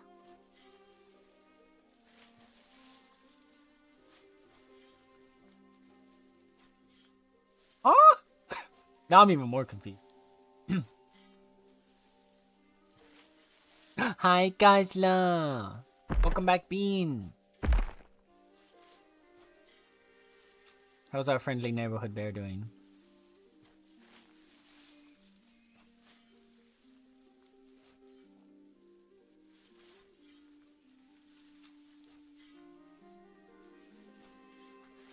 Oh yeah, the wiki woo thing set that off. No, what? Huh? No. I was talking about the as long as the shit shoveling quote. That was the one that I was like, what were we talking about then? Sorry. I realize now. Yeah. You guys thought I was asking about what we were talking about before the quotes came up. Yeah. No, I was trying to remember what the quotes were referring to, but the context is gone. Which, to be fair, is the point of the quotes, right? They're supposed to outlive their context.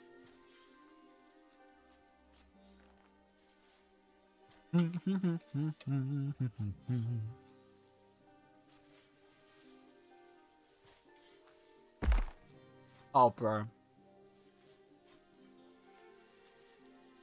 This just reminds me of listening to this song. My brain went on a spiral for a second. So I've been seeing a lot of like clips to do with like people's like Tomodachi life islands. And it makes me I really wish I could play the game. Cause they look glorious. There was one, but like the reason this song sent me to like reminded me of it was I saw one person. Oh damn it! Ran out of pies. One person had an island where they had like a bunch, like a lot of people have like a bunch of anime characters there on their Tomodachi Life islands. This person had Levi on theirs from Attack on Titan. Except one, he was in a maid dress, which peak. But then two, not only was he in a maid dress, he he also had a child. I don't know with who, but he had a child with some other male anime character. And it does this whole like sequence of like it like rushes through the child's like life. And like they usually have like a favorite item that they hold up for the child and like play with the child. Which also reminded me of another clip I saw that was really funny. But this one was especially funny because they had Levi and the other character like looking over the crib. You saw the little baby look up and then it went back to them and they lifted up the little like favorite object. And they pull up a book. And the book just says smut. And the baby's first word is smut. And I swear to God, I fucking lost my shit. It was so out of nowhere. And it was so funny. Oh God, it absolutely sent me. Like if I were to ever get Tomodachi Life, that's the kind of unhinged shit I would do. That is the kind of unhinged shit that I would do.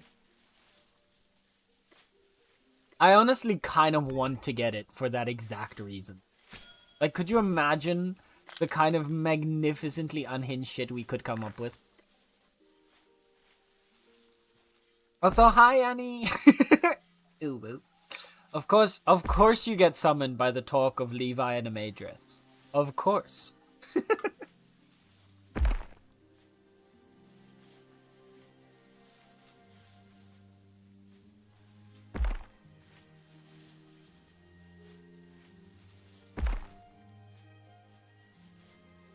Oh dear. It was so funny. But that also reminded me, the other like baby sequence that I had seen was there were another person had like all the Baldur's Gate characters, I believe, or at least a couple of the Baldur's Gate characters on their Tomodachi Life Island. And so they had Gale and Asterion who were married, like who were together, and they had a baby. And so in that case, the item that they picked up for their baby was Karlach's severed head. This person straight up drew like a cartoonish version of Karlach's severed head as an item in game. And so it goes through this whole like life sequence of Gale and Asterion's little baby growing up with them. And just in every other scene, this tiny baby's there holding Karlach's severed head. And it's so unhinged. It's so unhinged, man. Oh, Tomodachi Life is honestly a blessing. It truly is a blessing.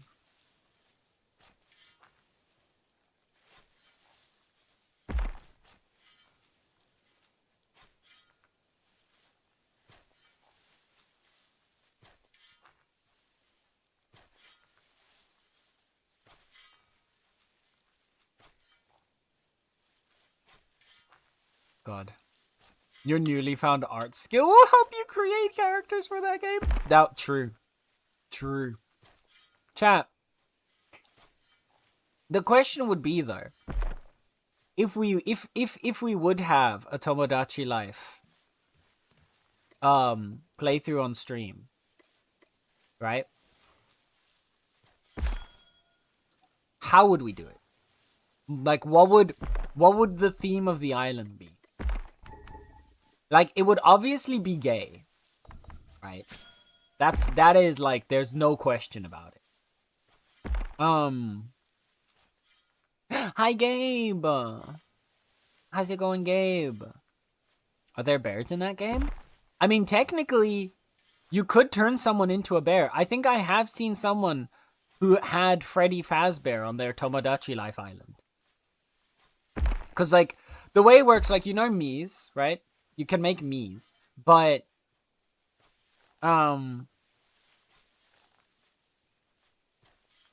you make Mii's for your Tomodachi Life. But you can, one of the things that you can do is it gives you like this ability to like completely draw out essentially like a whole block around where the face would be. So you can cover the face with your own art. So in theory, you could just draw like a bear face and then the character could be a bear. That's what they did for like the Freddy Fazbear one. So we could put bears on the island. I missed the start of the convo, but a gay cat sanctuary? You know what? Maybe. We were talking about Tomodachi Life. Have you seen any of that, Tally?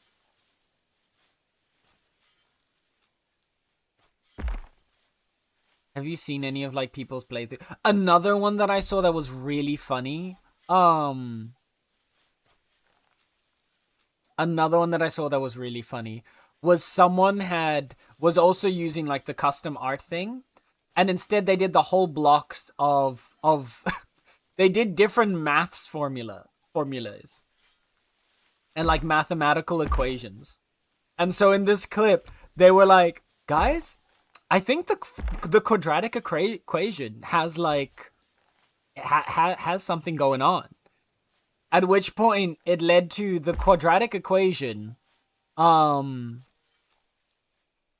had a crush on the Pythagorean theorem, which was so stupid. But my god, it made me laugh so much.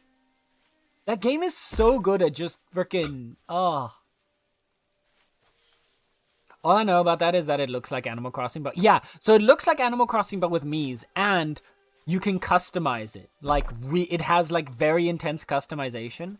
So, like, you can make items in the game, and you can actually, like, insert images or create, like draw images for items and name them and like give them to your characters, whether it's like a food item or a book or a show or whatever. You can make all these custom items. You can create the conversation topics for them to talk about and like teach, quote unquote, like teach them a conversation topic to talk about, and then they'll talk about it with each other.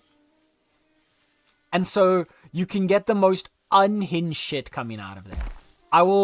The next time I get some funny like reels of it, Tally, I will send them your way because they are glorious. I think you would love it.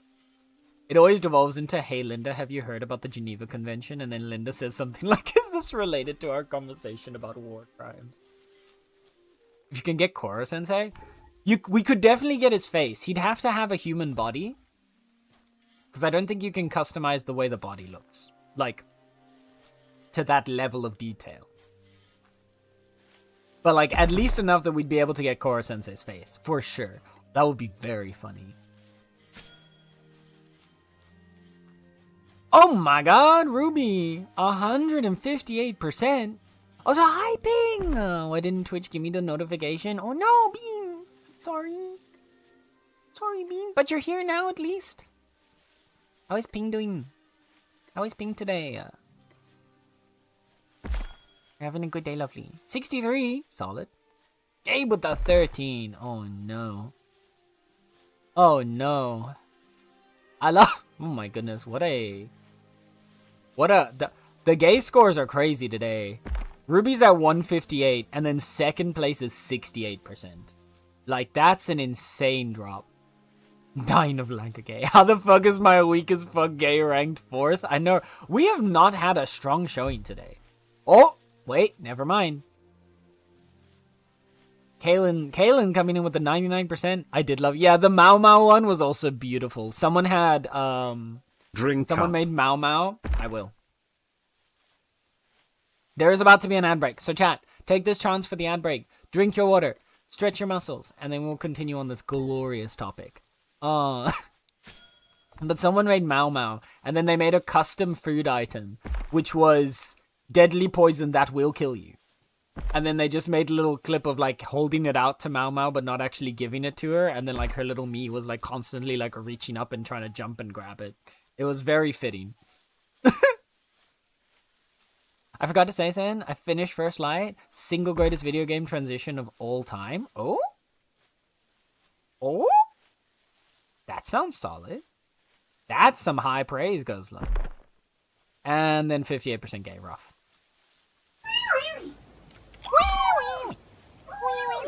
Also, hi, Kaylin. How are you, lovely bean? Alright, chat. Drink some water. Stretch your muscles. Right meow.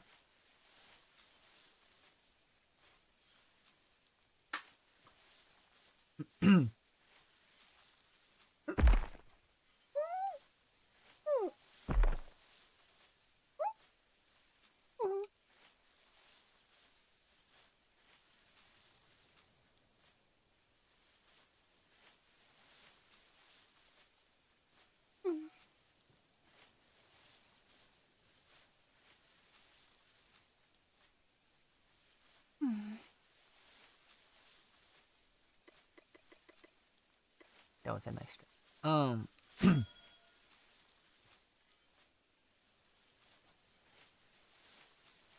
Leave me with 1% Guzzler. Oh, he did. Rip, poor Tally. I'm good. Haven't been able to rot in my pooter as much as I'd like to today. Aww. I'm sorry, Bean. But hey, the day isn't over. You might still be able to get some more pooter time soon. Has it been a busy weekend for you? We had a lot to do. Look at Nala. Being such a bean. I'm just lurking, but I'm good. I got medication, so I'm sorry to hear that, Kaylin. Take good care of yourself, okay, lovely bean? Oh, Kaylin, by the way. I don't know if, I'm not sure if you knew each other, but I know one of your fellow former umbilicans has joined us. Bamwing Duck? I believe they were part of Umbilica before. But they've moved in here with the kitties now.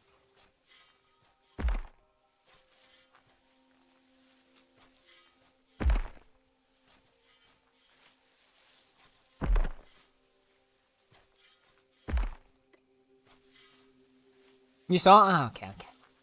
Which anime is this song from? Oh, the one that's currently playing? This is from Anohana.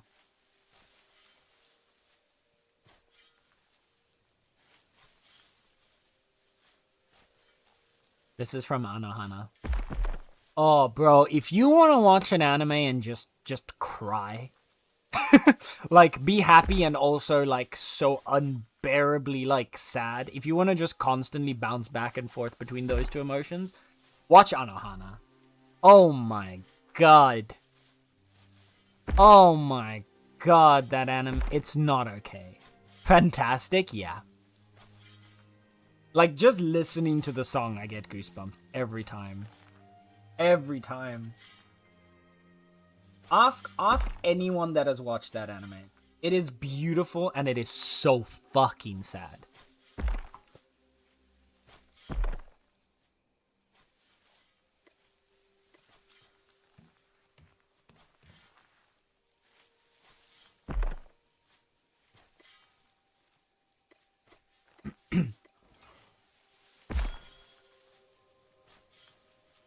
We're almost done here compared to the long road. That's true. I mean, to be fair, this is also much... To be fair, we also had quite a few people working on this at the same time. When we had like 5 people working on the road at the same time, it also went really fast.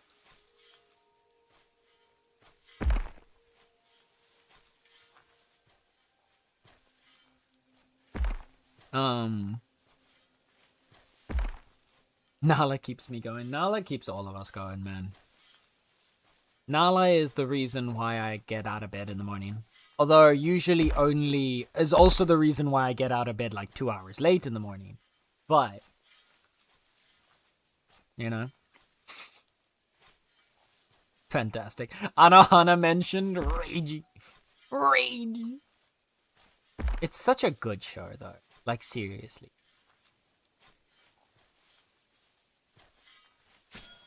I took up wait, I heard a lo-fi version of this, but never knew where it came from. Ah, well, you know. It is a very good anime. Like, genuinely, I would say don't watch it unless you, like... Unless you feel ready to, like, feel emotions. Because it will pull the emotions out of you. No matter what you try.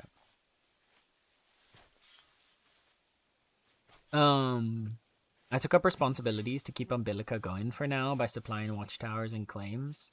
I mind the Hexite deposits once in a while, but the whole situation makes me frustrated. That's fair.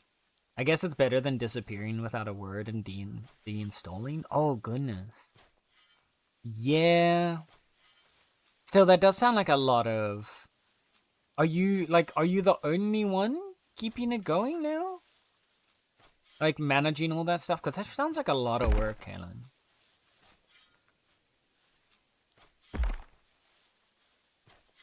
Poor Bean. Be nice to yourself, yeah? Don't like put too much work on yourself. The original inspiration for the gut punch anime movies, like I want to eat your pancreas and such. Always ready to emotionally fucked over by games and anime? Then you should definitely watch Anohana. That, and also, if you haven't, you also need to watch Grimgar Fantasy and Ash. Aito Genso no Grimgar is fucking beautiful.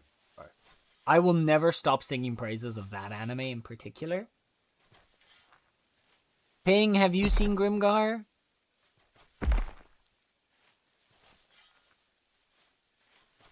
If not, you should go watch it.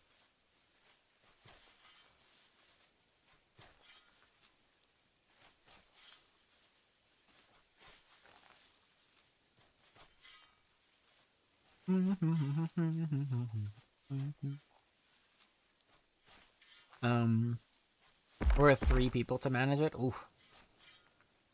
Oh hey, at least it's better than it disappearing. It would be very sad if, like, Umbilica disappeared. So that's good. What was that? 12? Wait, what? Your streak broke? Oh no, Bing! I'm so sorry, Bean. I've absolutely seen it. I need to again soon. Yes! You need to go. Okie dokie, Kaylin. Take care, lovely Bean. Thank you for dropping by and hanging out. We appreciate you. And hey, even if you're staying with Umbilica, if you ever want to just come and hang with us, the door's always open. You know that, Bean, right?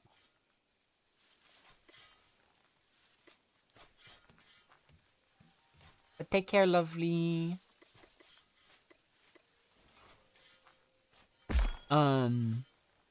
No. How do you spell it? Okay. Grimgar is Grimgar. Usually with that, you should be able to already find the anime.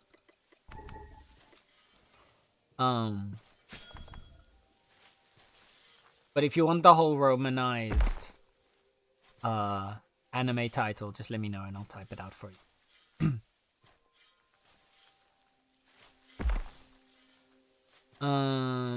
Osen? Noragami's returning? What? What? Wait, what? When? How? What? Who?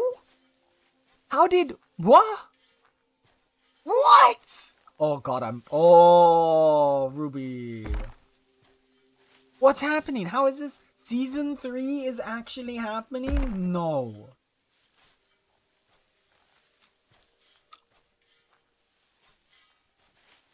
Oh my god, I'm so hyped.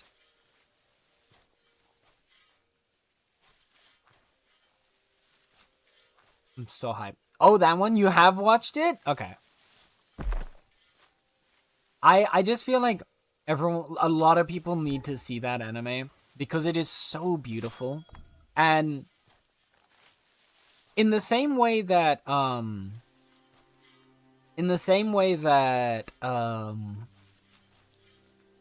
Anohana is really good because like both Anohana and Grimgar are really...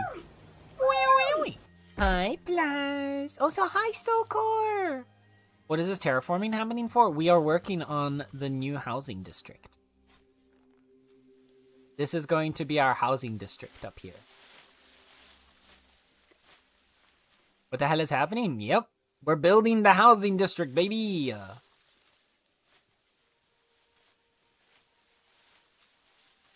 We're currently terraforming the land up. And then we're gonna claim the spots, clear space, start putting down the new blueprints. I want us to work on this now while we still can, because probably by around like mid to late next week, we are going to be getting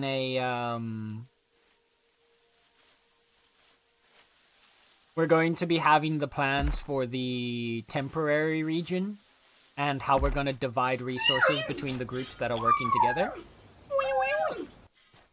So I want to try and make as much progress on this right now before that comes around. Oh goodness, chat's suddenly moving really, really fast. I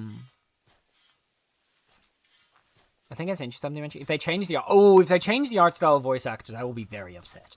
True. But I think it's the same studio. Let's go. Blaze has been a moderator for 6 months. Apparently this is the thing. Yeah, Tally had it earlier as well. Apparently we now have moderator anniversaries, which honestly, I'm okay with that. Like, celebrate your mods, chat. Chat, celebrate the mods. Can we congratulate Plaus and Tally on their mod anniversaries, please and thank you?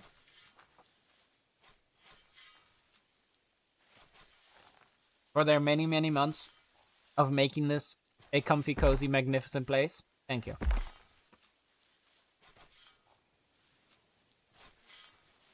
Also, hi, Rocket! And damn, 100% gay. Clean.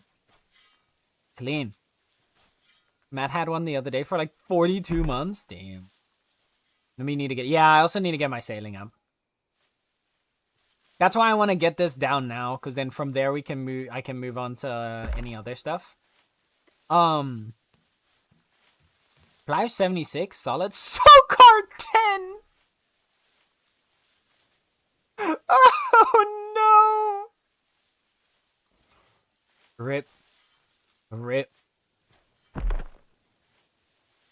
Poor SoCar.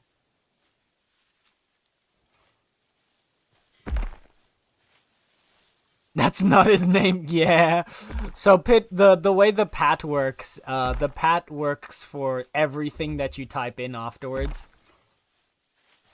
Because the initial idea was like sometimes people want to do like a pat to like anything random, even like patting like, I don't know, the computer or the game or a character. So it doesn't actually track individuals, but just does whatever you put in after the word exclamation point pat. I just got home, I'm sweaty, I'm dead. But did you have fun though? I'm just very straight presenting. So straight, honey. So straight. Especially the way you say honey. How are the beans? How are all the beans doing? Send you guys some of my tastiest berries. Let's go, Guzzler. Guzzler berries? Oh! That just clicked in my head. Guzzler berries. Okay, sorry.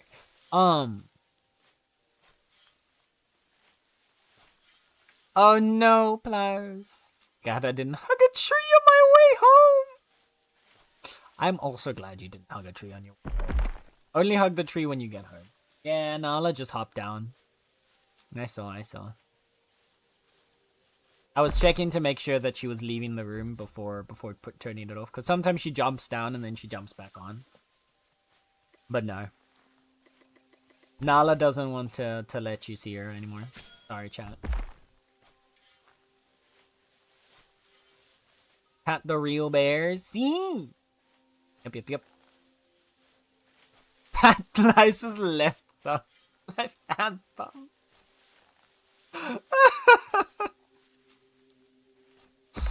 Oh no. Went 140 for a bit in Germany. Didn't drive that comfortably though. Aww. Sorry, B. Did you have fun though? How was Dokumi?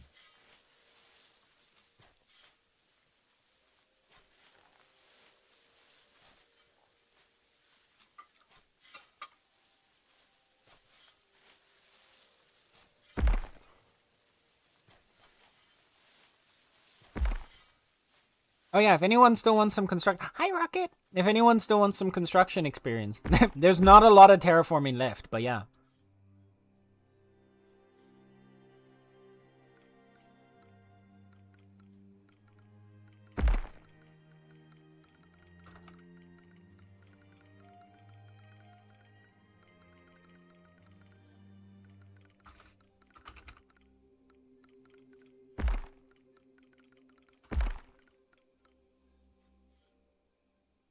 Crazy. Nala's here now, but she's just kind of hopping around there. Gonna bubble for now, so I can finish my work early and actually have free time. Okie dokie, Ping. Take care, lovely bean. Good luck with your work. We hope to see you later. Maybe we can all cozy Bitcraft later. Take care, lovely. My boy. It was great. Had a lot of fun. Yay. Mao, come on, Latin. You're all good. Bean, don't rush. Take your time. Be cozy.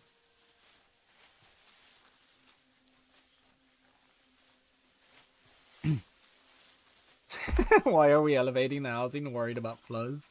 For coolness. Ah, the best reason. There you go. Buffer? Wait, buffer?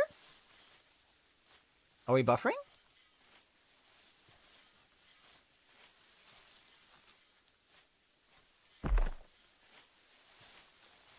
Are we buffering? It should be fine. Was it just me for like 10 seconds? No buff? Okay. To be fair, it legitimately could have been me. Most of the time, if there is a buffer, it is me and not you, chat. Don't worry. 9 out of 10 times. Need to rewatch Durara. Yes. I need to rewatch and actually finish it. I never finished Durara. We build a giant tower and stick a lighthouse on top, or like a wizard tower. So actually, that is one of the things that I want to eventually make, Rock. Not here. But out on the edge. If you go, like, if you look here on the map, you see that we've got this point right here. It's a really thin little point at the edge of the, of our peninsula.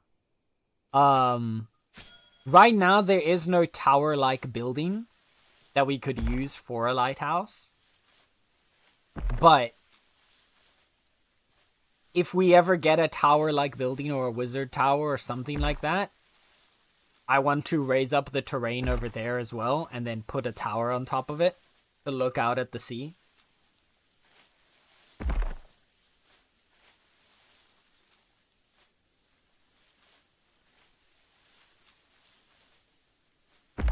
But yeah. Ooh. Hi, Panda. What are you guys working on? That's a lot of terraform. This is our new housing district, or at least it will be.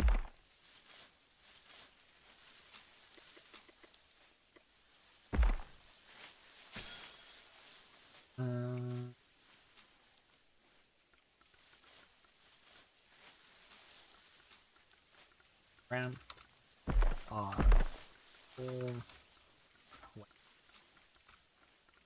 Friendly. There we go.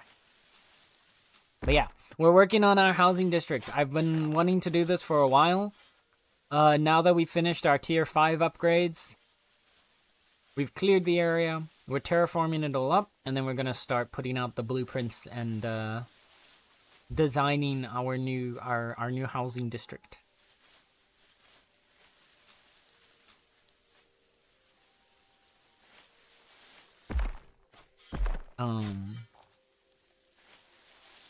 Yeah, we're actually almost done. There's just a few of these stations left down here that need to be terraformed up, and we're good.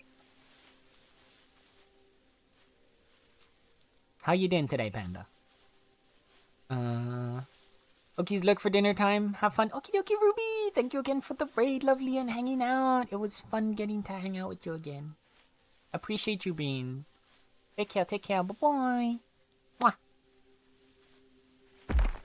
I'm working on, really? Oh, nice.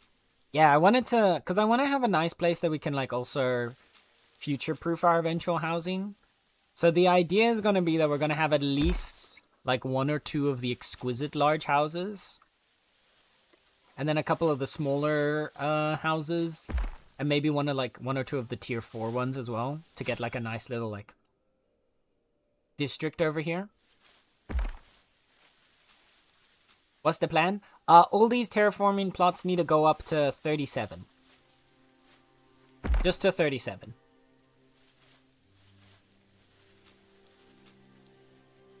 I've just left the plots for now so that we can see, like, so that it stops stuff from respawning too quickly. There are ramps. Okay, so when I say ramps, I mean this Sokar. So if you make the terrain with increases of 2, it's high enough that it'll increase at a decent rate, but it won't make it impossible for wagons to go up and down. Because the highest height difference a wagon can go is 2. Yeah. There you go. As Star is now demonstrating.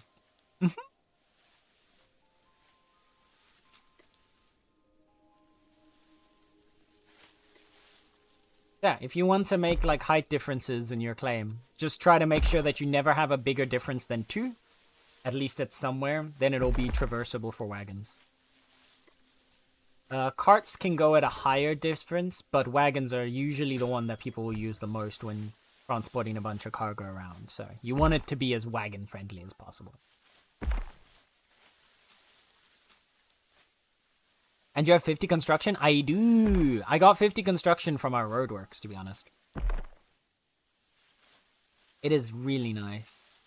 I need to get mine to 50 so I can put the pretty houses down. You don't need 50 construction for the houses. You just need to be tier 5. The houses don't have a construction limit. It's just your claim tech. You might not have unlocked the recipes because you don't have, if you haven't touched tier 5 lumber or tier 5 timber or slabs yet. Panda. Yeah. You just need to touch the cargo and it'll unlock the housing recipes. You don't have to build up your thingy.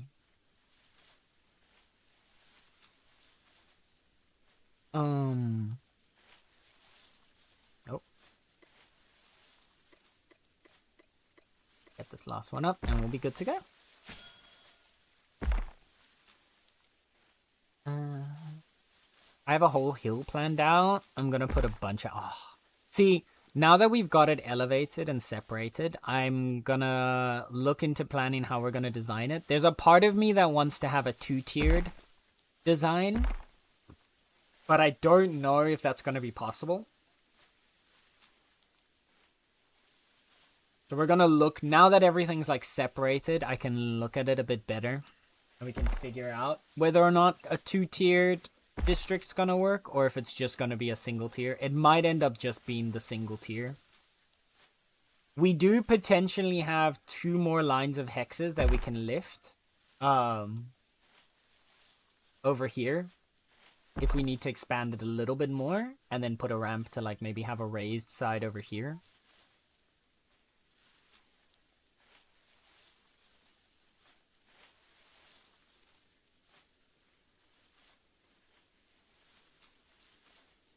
We're gonna see. Is this the cloud district? Because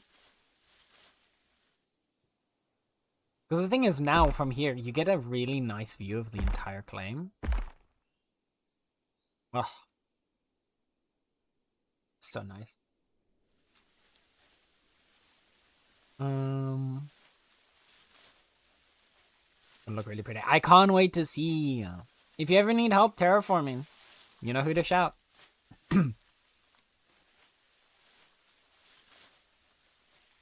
It helps that I have a pine forest, so the hill's already there. I just gotta flatten some spots. Yeah. Yeah, our little peninsula here was already just completely flat. Save for like a 1 tile, like a 1 height difference here and there. So... But I really like a little bit of elevation. I don't want the place to be a giant parking lot. So... We just have to create a little bit of synthetic height differences.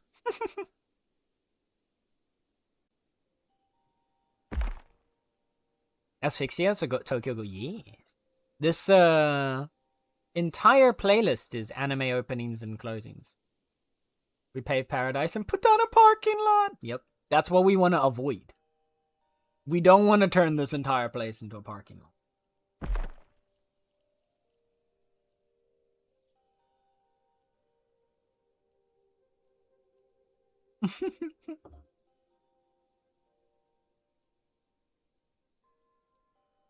I'm just not a fan of parking lot. I understand why people do it, because it is the most efficient, but like...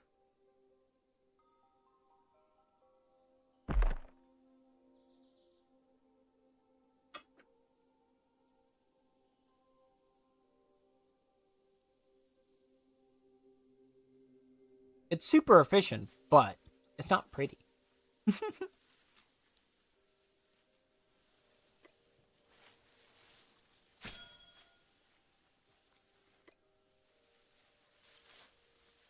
Where's the Bleach Season 2 opening? The Techno World is in here.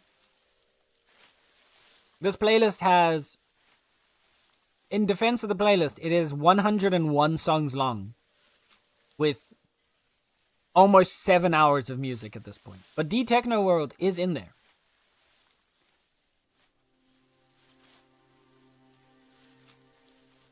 Look, I shit on Bleach a lot, but I do it out of love. No shit, I'll shut my mouth. Exactly. Let me see if I can...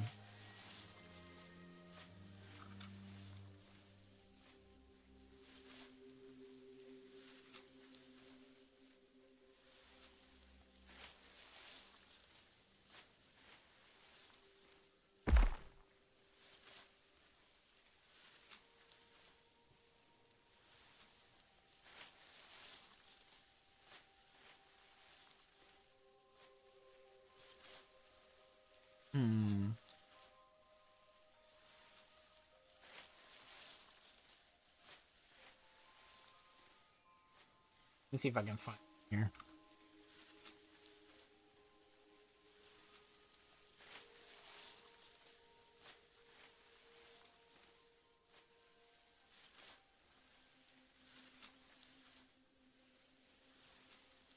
Also, wait, it's not D-Techno... That's why I couldn't see it.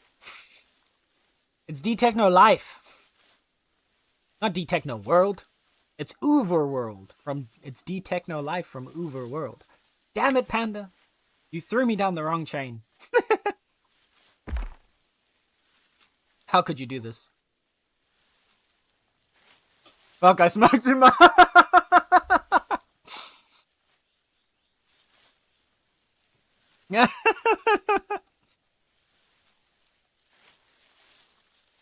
I never finished Bleach. Google says 306, something like that, yeah. Got a long one. Bleach is a chunky boy. Wonder what the longest running anime is? It's not One Piece.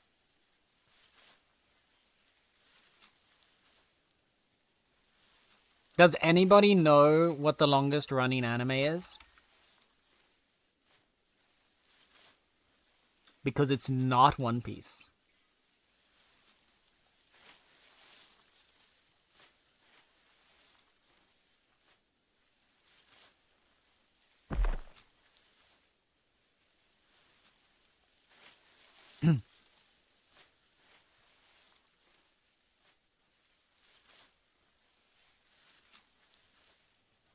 Here you go.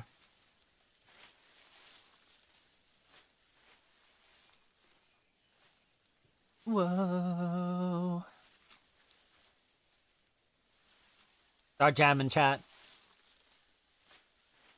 Uberworld has so many good opening songs.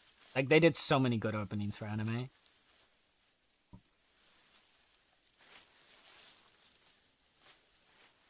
Alright.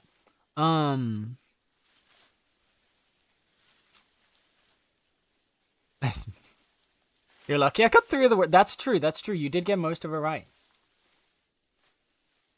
Reminds me of something I say about a game I love. I hate Ultra Kill. It's my favorite game. Gintama? Nope. 2 Piece. How did you know? Dragon Ball? Also no. Exactly. Sazai-san. Sazai-san is the longest running anime since 1969.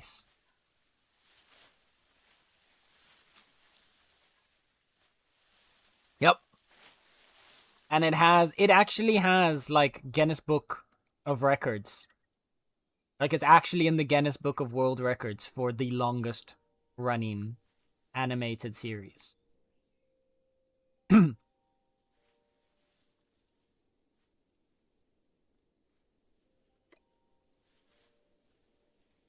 Yeah. There's your fun fact of the day. You've learned.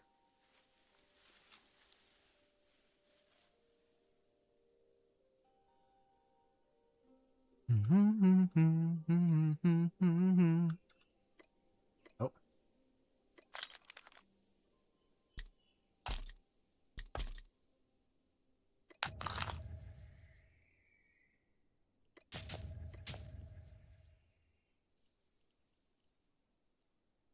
Okay, let's first start.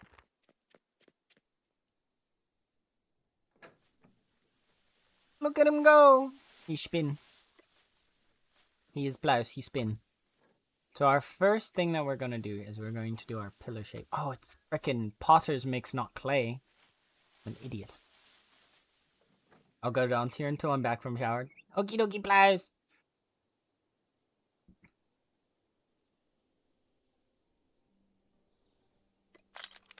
Doo-doo.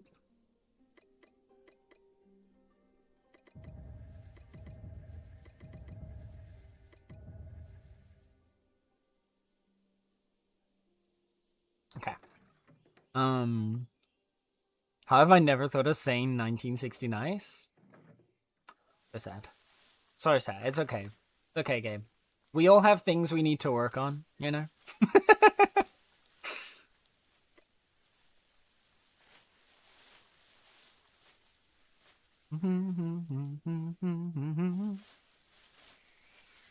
Also, this paving over here is only here just to, like, stop anything from spawning. That's not actually gonna stay this way. I think we need to increase our total claimable area before I can actually finish, Yeah.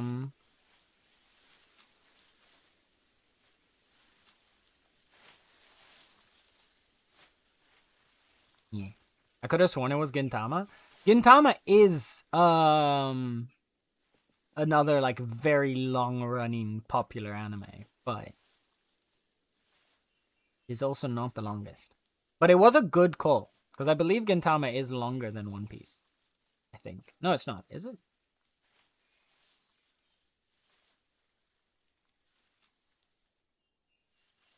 How many episodes is Gintama at? No, never mind. I'm lying. Was it the manga of Gintama, though? I don't know. There was something. Gintama does have something special to it. I can't remember what it was. Oh. Listen. Opening. Fairy Tale. Rocket. Rocket, my sweet bean. This is not a fairy tale opening. What's the counter in the lower left? Is it counting? It is counting it's counting all of my inputs. It's called Bongo Cat. It is a program that you can download on Steam. And it just exists on your screen. And every time you type or click, it registers, and you can get little customizations for your little kitty. And you can make a lobby, which we have here, and you can like join your friends, and then you can all exist together. So, like, Star's here with me. Earlier, Tally was here. Oh yeah, Plies pinned the thingy. But for the bongo catters around us, here is the lobby code if you would like to join us.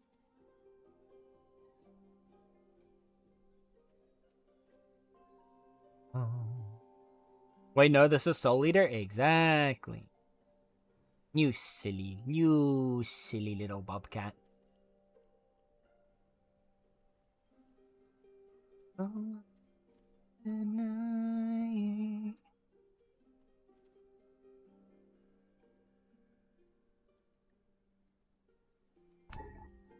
No, I've run out.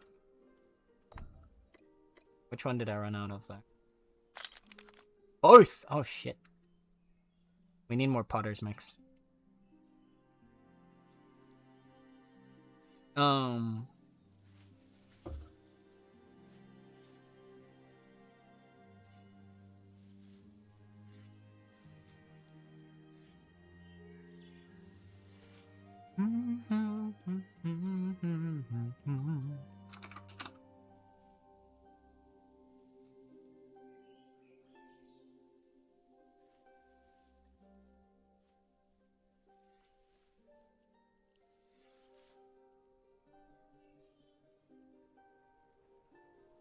We need more pebbles.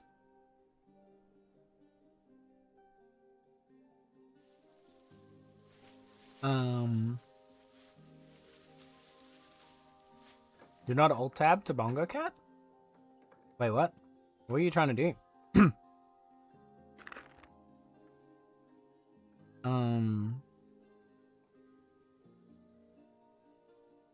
I am the Eater of Souls, actually.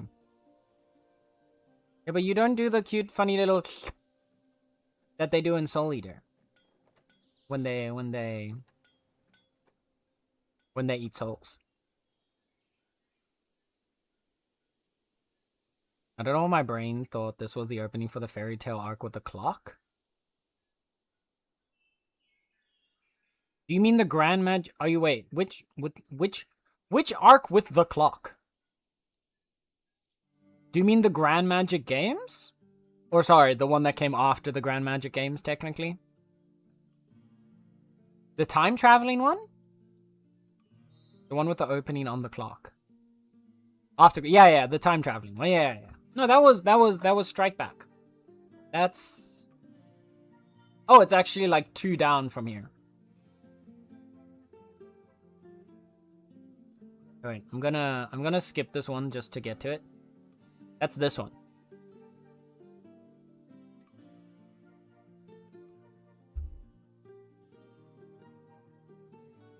Strike Back.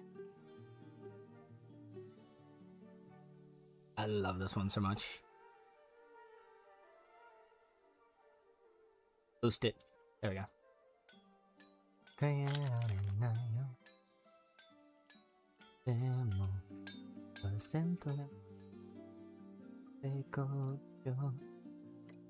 I have listened to the song so many times. All the lyrics are memorized in my little kitty brain. In the battle, A. Fire.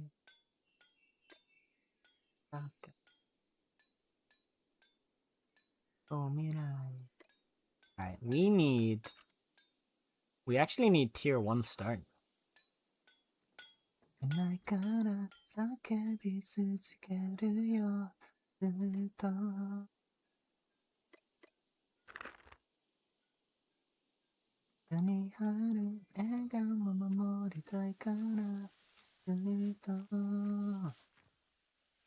So what I want to do is I want to have this outer frame at least all pillar shaped into the stone pillar.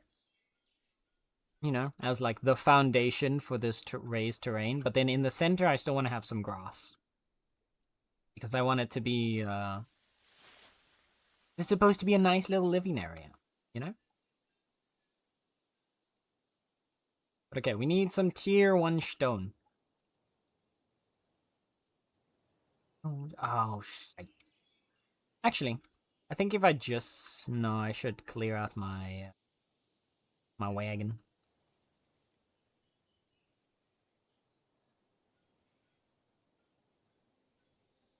Right.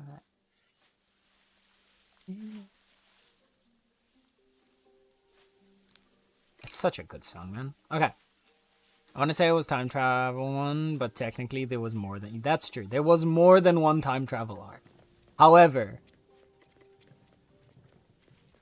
the post Grand Magic Games arc, oh, I actually read that one in the manga because that was back when the anime had ended. For a bit, where it had like been stopped. So I started reading the manga instead because I fucking love fairy tale. And oh, bro, reading this was insane. I lost my shit so many times. The part that really sent me there was Ultir. Oh.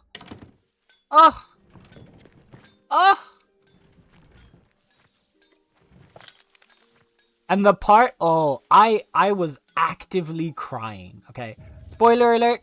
This is spoiler alert. If you haven't gone through Fairy Tail and you haven't seen the arc after the Grand Magic Games, like maybe just like mute and ignore stream for the next like 10 minutes. But when Ultir, bruh.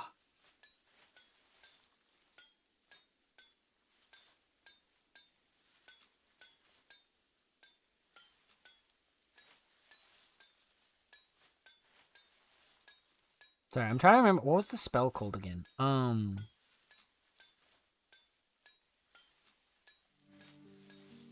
God, I can't remember what the spell was called. I was like, when she cast, and now it's not like clicking.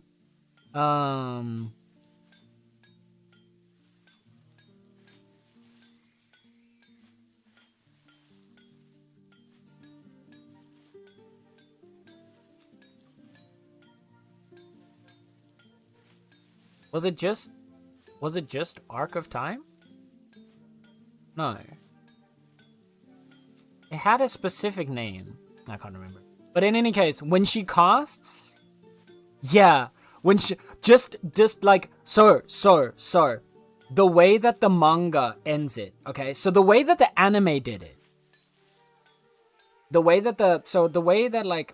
happens in the manga is you see the sequences of like everyone like getting killed and injured, like mortally wounded, or like straight up just dying back to back to back during the fight. And then you see her like prepare her spell and cast it, and it just ends immediately after. Like, she casts the spell, and the way the chapter ends is she turns to the clock and you see it go back by 1 second, and you just see her go, my whole life was worth 1 second. That's how the manga chapter ended. The anime does what the next chapter of the manga did, which was then start showing how in that 1 second, basically all the injuries, all the people that got killed was all within the span of that 1 second. And so that all got rewound, and they got the foresight of that moment in order to avoid their deaths. But we had to wait an entire week before we actually knew that when we were reading the manga. In the anime, you get that entire sequence in one episode. But like, genuinely, the way the manga, like, oh bro, the way he did it in that chapter of the manga, I was so pissed. It was so good though. It was so good though.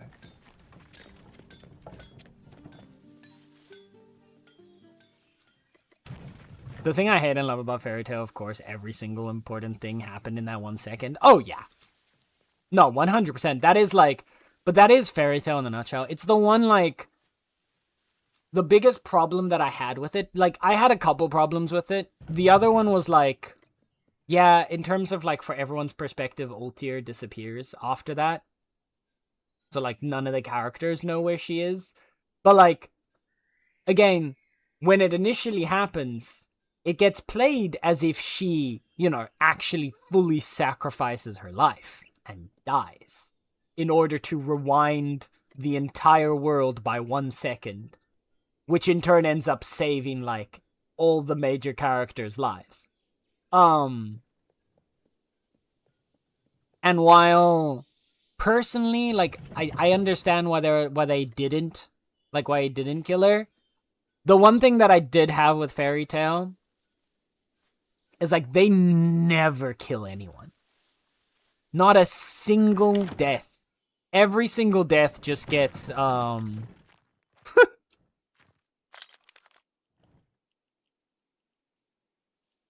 every single death just gets like kind of rewound. Natsu just gets stronger whenever he fights. Someone stronger than himself is literally the in-universe reason given for why he keeps winning fights. Well, to be fair,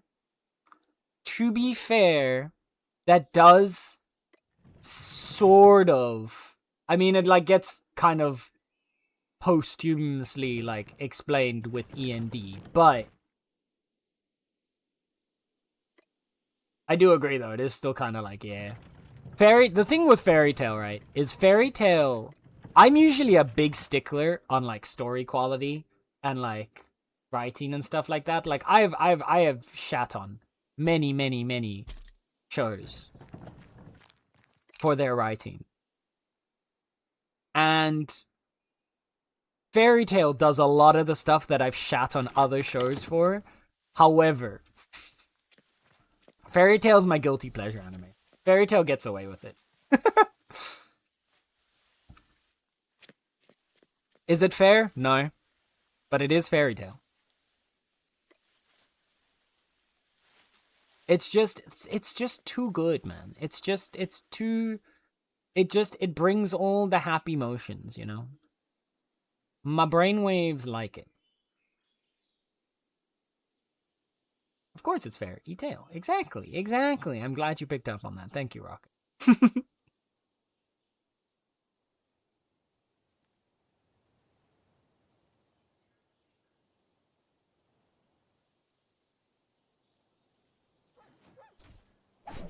Oh, here we are again.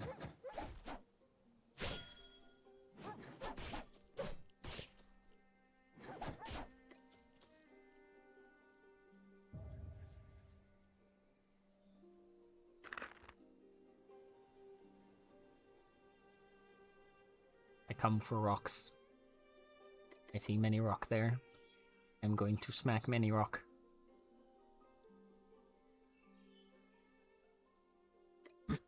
Time to gather all the rocks.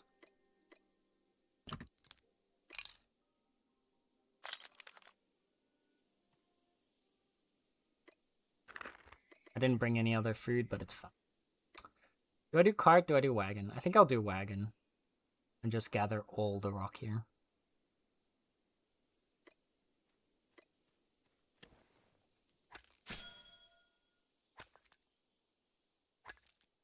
Okay.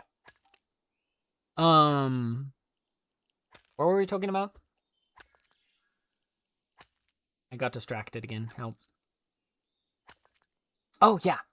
Like fairy tale, I would drag any other anime over the coils. Like over the coals, sorry. For the shit fairy tale does. But like fairy tale just gets to get away with it. It's just too the like biggest complaint that I do have though is at the very end, like, of original fairy tale run. You know, not 100-Year Quest, but like original fairy tales run. At the very end there, the one, like, again, there were a bunch of fake out deaths. Fairy tale loves its fake out deaths. But there was one death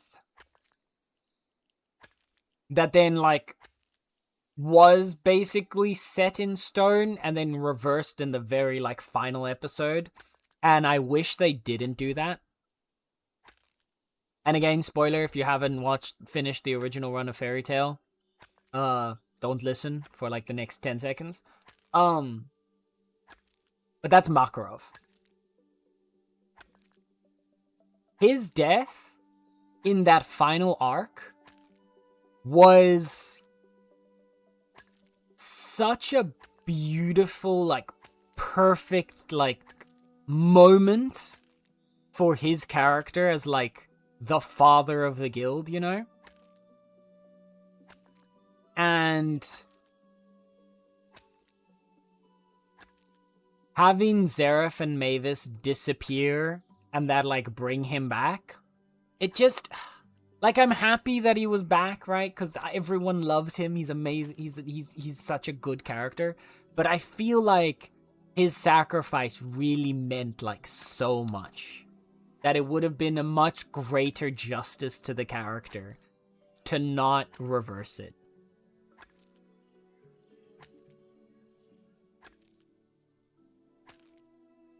But yeah.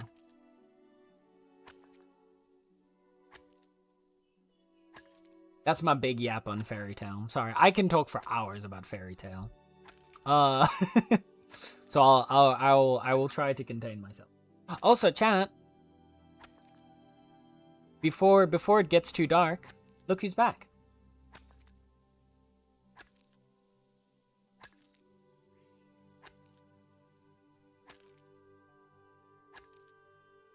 We'll probably only get another hour-ish of Catcam before it gets too dark, though. Sorry.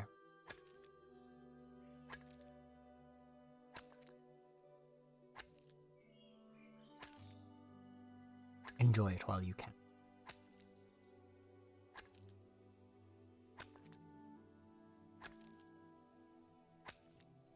There's something stuck between my teeth and it's annoying the shit out of me. I'm gonna lose it.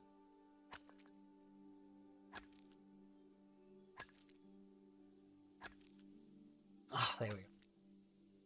Then, quick Bitcraft question. How dare you try to ask a question about Bitcraft in my Bitcraft stream? What's up, Rocket?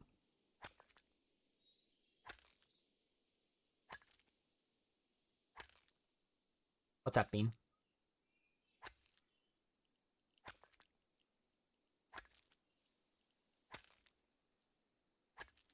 Oh, wait, were people saying stuff in...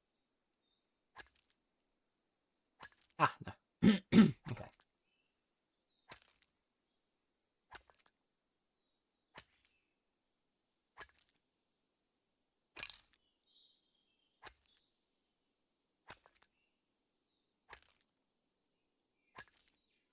I have level 30 smithing, have Amarium ingots, but I can't see any recipes to make Amarium tools at the smithing workbench. What tier is the smithing workbench that you're looking at?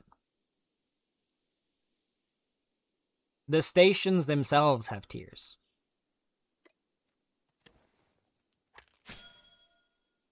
Yep, that's a tier 2. Yeah, you guys, sir.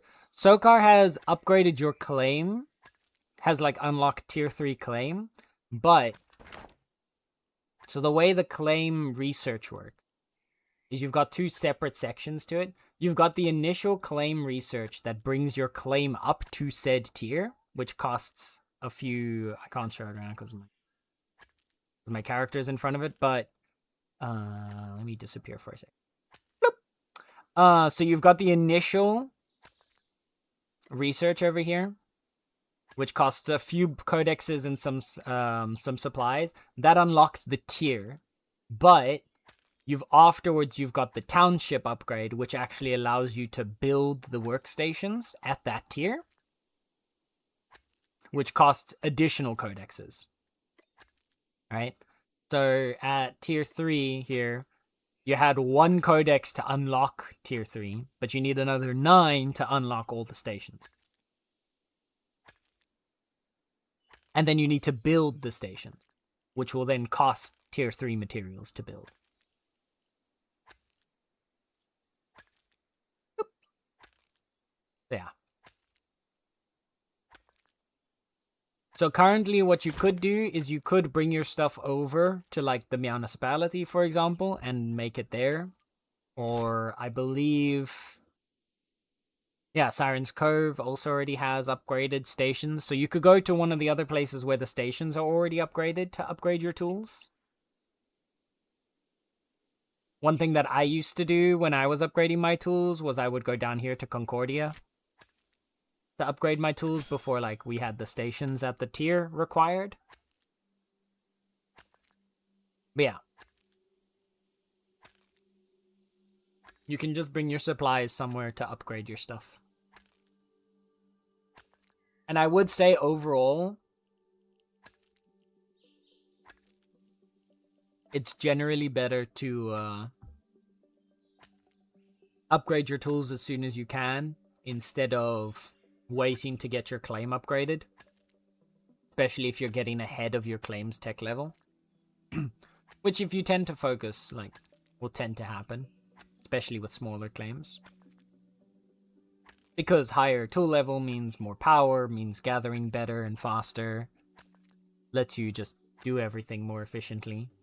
Which will then in turn make it easier to upgrade your settlement.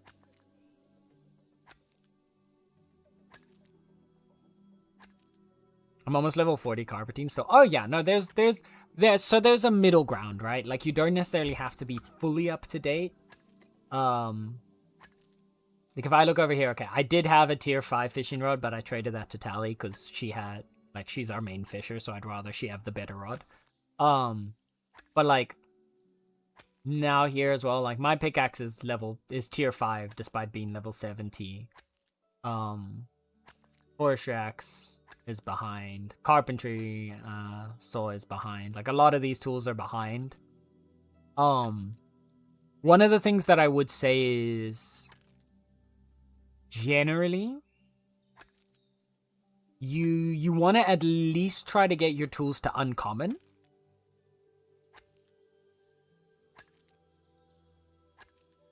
Because having uncommon tools versus like the rarity makes a very big difference in your tool, because each rarity tier adds 3 additional power, right? So like, if we look, for example, at this smithing axe or smithing hammer here, as an epic rarity hammer, it has 29 power. Now, if we pull up the compendium here, and we go to smithing, a common version of this same hammer would have 20 power. That means I have almost gained 50% more power overall, like more total power,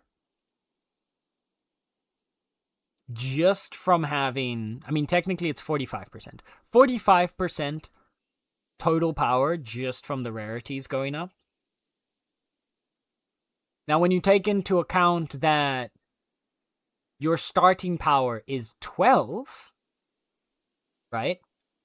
That means from tier 1 to tier 6, I would have only gained 8 power. But by going up 4 rarity levels, I've gained an additional 9. Which means I've done more than double my power gain. Which just goes to say, your tool rarity is a very, very important part of your progression. Now, personally, I would say you want to at least try to get to rare for your tools before upgrading further. If you can get 1 or 2 to epic, even better. After that, I think it's better to upgrade your tools and just see if you get lucky. And then later, when you have like the levels, the supplies, the resources, whatever, you can come back and re-roll tools to try to get like legendary and mythics, you know?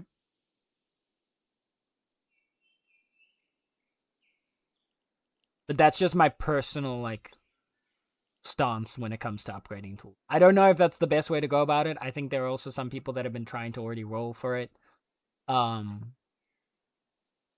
I want to get everything up to level, everything related to it up to level 60. If each upgrade gives you a flat +3, then it is diminishing returns if you look at it as percent. Yeah. Every rarity upgrade is +3. When it comes to upgrading the tier of your tool, it changes it's like in batches. So where's my progression thing again? I just had it. Oh, there, compendium. So if we go here to just any random tool, tier like 1 to 2 is just +1 power. Tier 2 to 3, +1 power. But then tier 4 +2. Tier 5 plus another 2. Tier 6 plus another 2. Then tier 7 already adds +3. 8 is another +3. 9 is another +3. And 10 is another +3.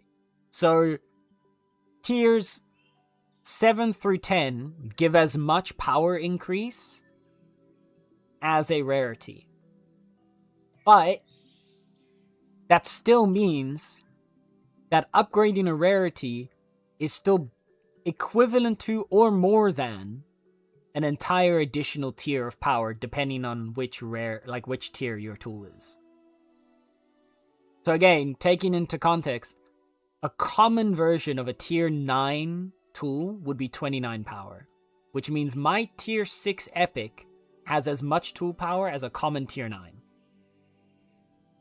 Now, if you were to get to tier 9 and still have your tool be common, that's honestly just impressive. Because that means you would have failed the 30% 8 times. But that aside,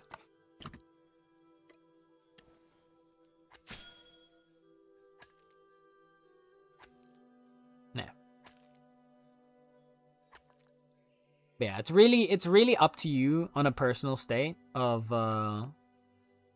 just saying, I can make a killing by selling common tier 9 tools. I mean, they would be very rare objects, and there are probably people out there that would want to collect them. I have my my secondary smithing hammer. So, one of the fun facts when it comes to upgrading your tools is For the smithing hammer, you obviously have to unequip it to upgrade it. But that means you need to have another smithing hammer of the same tier in order to upgrade your main smithing hammer. My secondary smithing hammer that I used to upgrade this one is still common right now. I'm personally hoping that I can keep that one common all the way up to tier 10. I mean, if we even get to tier 10. But, like, if I even get to a point that I could go to tier 10.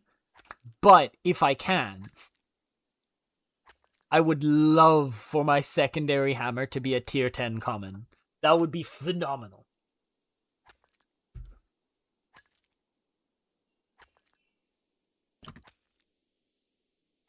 Another super ultra rare epic unusual. Damn, into the scrap pile with it. Time to start from scratch for another common. Exactly, exactly.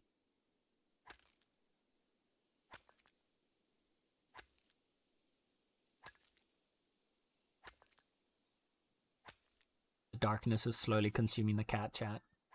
Look.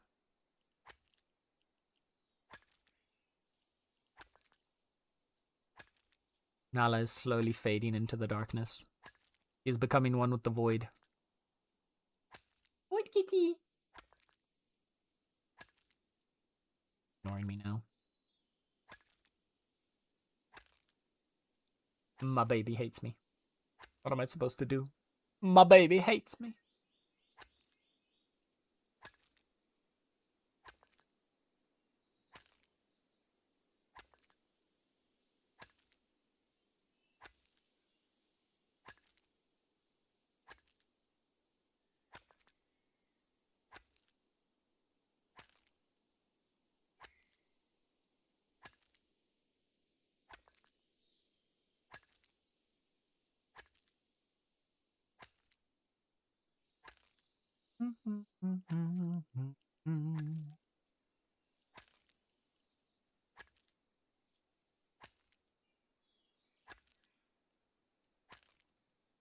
Getting clean, baby. Immediately stopped on the spot when I said that.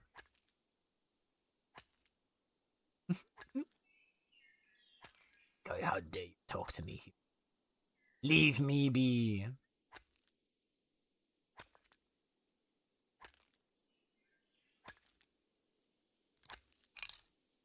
How is our stock looking?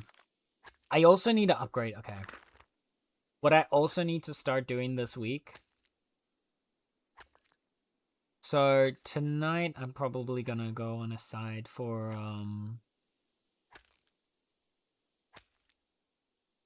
organizing some more of our Region 14 stuff, but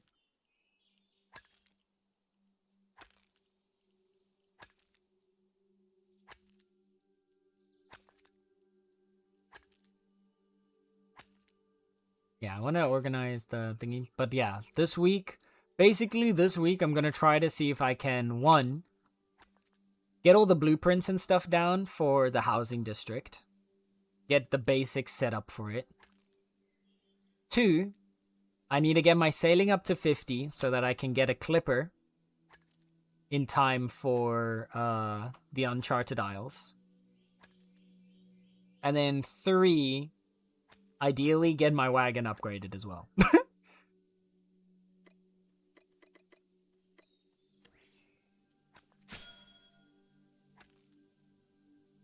just to get that little bit extra out of it.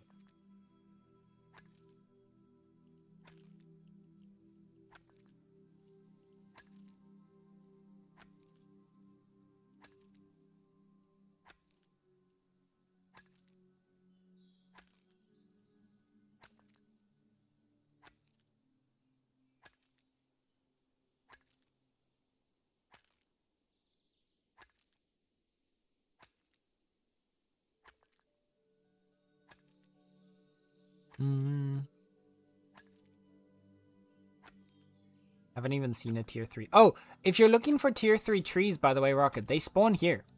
They spawn in both of the biomes here. So you'll either be going for You've got the fallen trees, so you'll see these large, like, big, like, that doesn't have a picture in the log, which is annoying. But there's, like, these broken, fallen over trees that are in the calm forest here. Oh, you don't have level 30 forestry. That's fair. That's fair. I thought when you said you didn't see the wood that you meant you hadn't found the trees yet. My bad, my bad. I misunderstood. These don't cut down my favorite. Of course not. Of course not. No, these are the big fallen trees that have come down from like storms. They're not the bare trees. Just got to level 40 carpentry by doing a lot of tier 2 wood. You tend to also have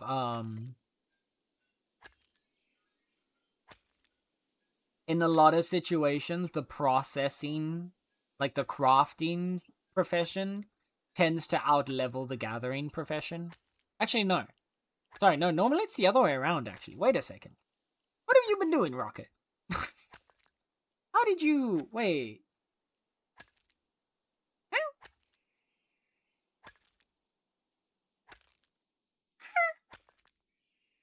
How did you get that right? I was gonna say, like, here, yeah. Forestry to carpentry, mining to smithing, and to masonry. Hunting and leatherworking's different, but...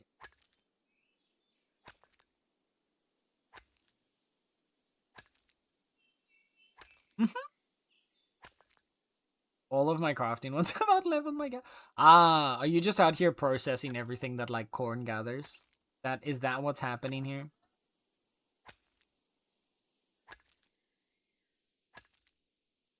Does corn mass gather supplies and then just chunk them in somewhere and then you just start chopping them apart, processing them? Or is it Sokar that's out here gathering stuff and just dropping it all?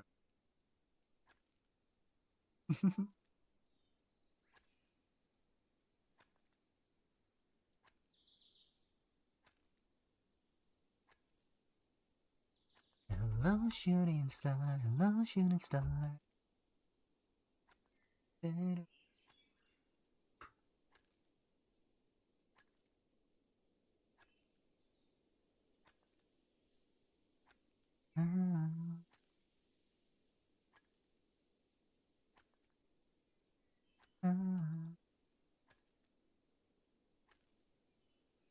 Oh, shooting.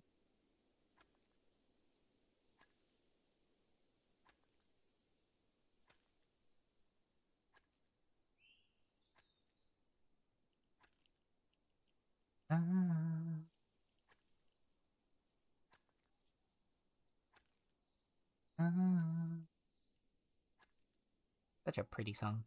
I got completely... I just fucking disappeared into that song for a second. Sorry. Hey, I do a lot of gathering too. Why you had such a tone when you said my name? Well, yeah, I always have a tone. It's impossible to say anything without a tone. Why are you upset about that?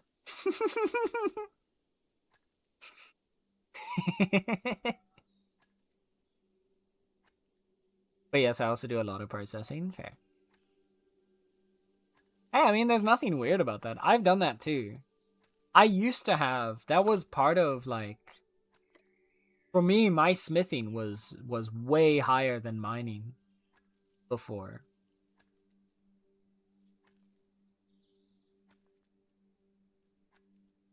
Waiting for you, waiting.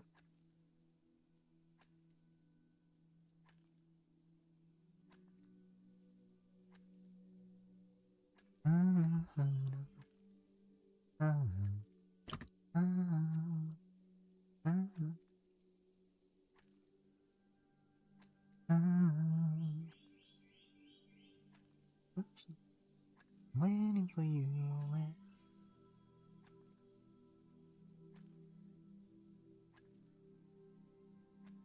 Such a pretty song.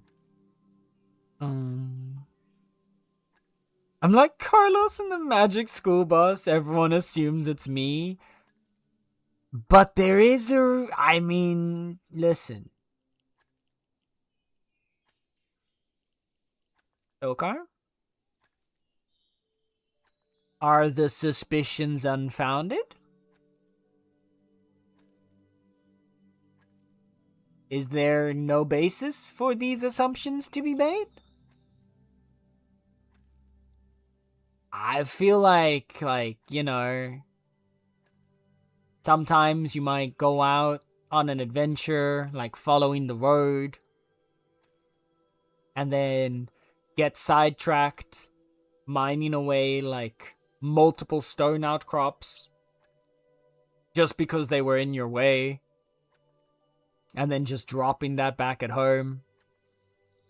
You know? Like something, just like, just trying to like imagine something off the top of my head. Like, that you might do.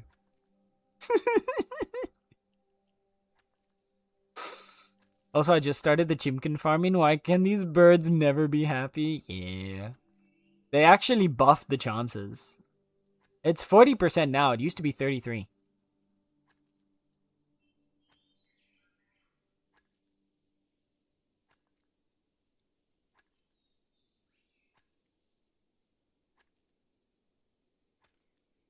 %, yes. I'm always ready to fight. So don't take all of the blame. We always swept away. Don't take all of the way. You always do. Always be something you cannot control. We will overcome your soul. No light, such a mess over. Don't kill your hopes. Real. I need.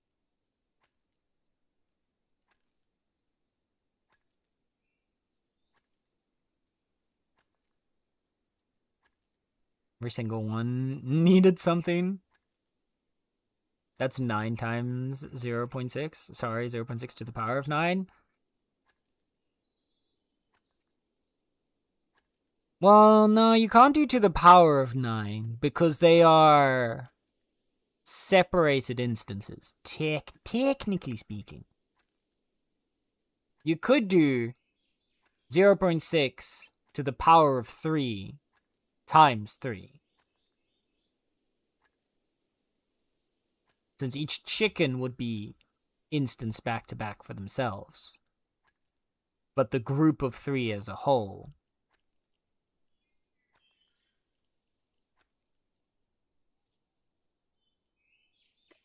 Marionettes.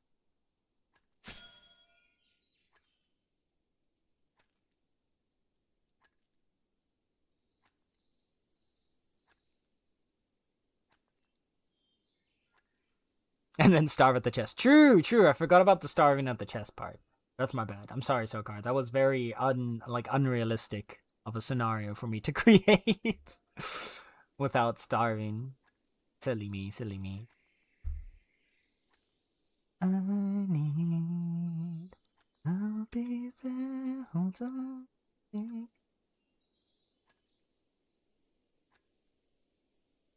I need to stop trying to sing as high as this lady. That's never gonna happen.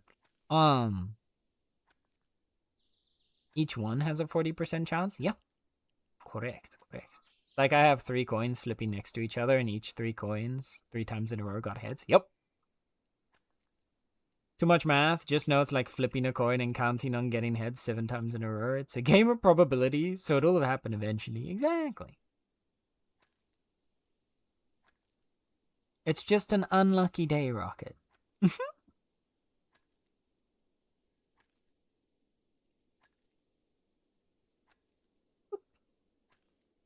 Sometimes you're just unlucky.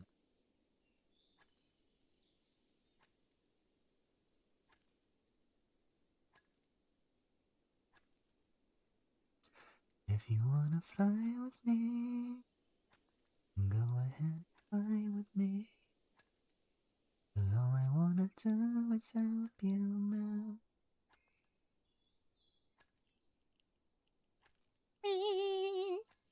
The way she does that. Love it. At least I think that was the premise of the game, unfair flips. But like how if you roll 2 dice, getting snake eyes is a 1/36. 1/6 to the power of 2. Flipping my 3 chimkins 3 times each is still getting... No, because it's different. The snake eyes is like a paired result. Right? The only way to get the... Oh god, we're gonna go deep into... I don't want to go into... I don't want to go into...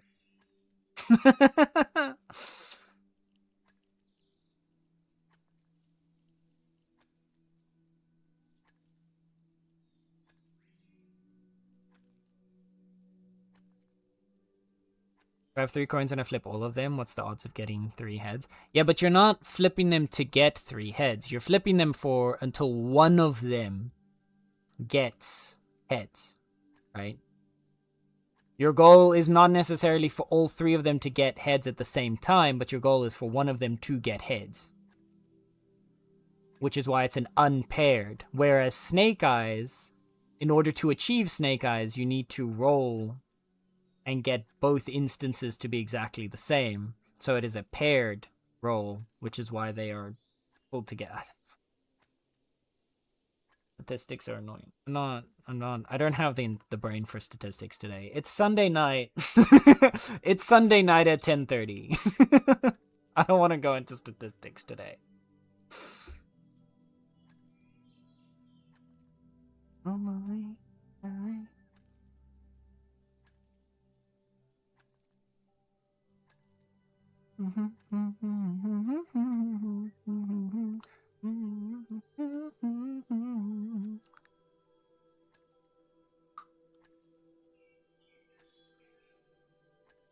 And you're starving? Nah. I still have 19 minutes of hunger on me.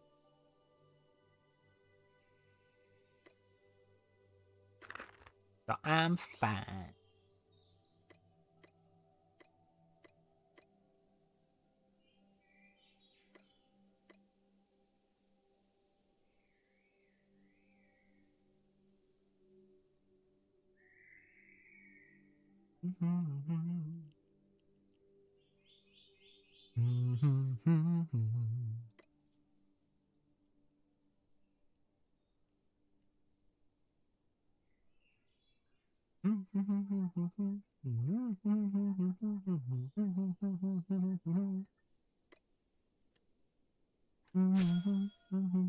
Never tell me the odds, Han Solo. Do you feel inspired yet? Of course. Always. I'm here for the rocks. I'm gonna get all these dang rocks. We're gonna smack them. Okay.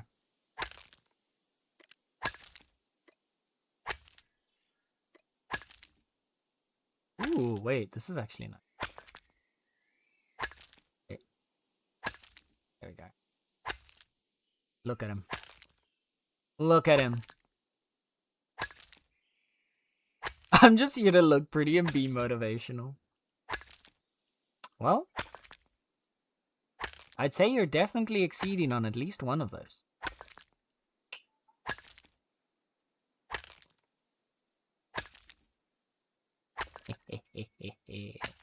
Oh.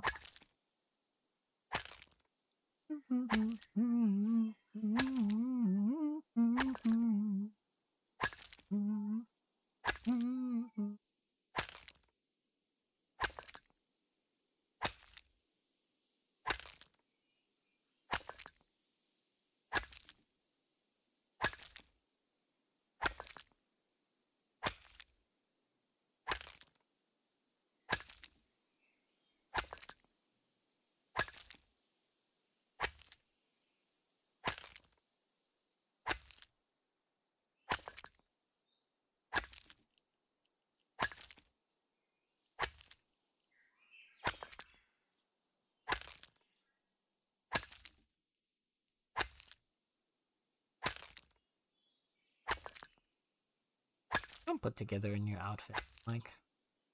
We have time, right? Yeah, we have plenty.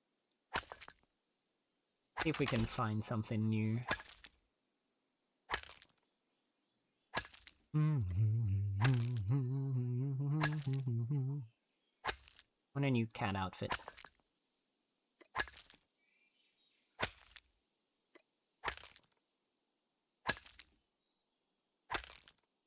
Journeyman Tamer actually has kind of like a leggings feel to it. I kind of dig that. Although the Emperor pants is also very fun. I really like the Emperor.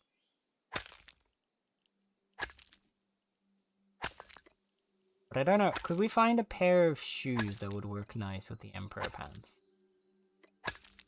I feel like the last time I used the Emperor pants, I just struggled to find a pair of shoes that... Ooh. No, not quite. It's close, but it's not quite. What about Tamer? I don't like that gap between the bottom of the pants. Whoa! There we go. Nope.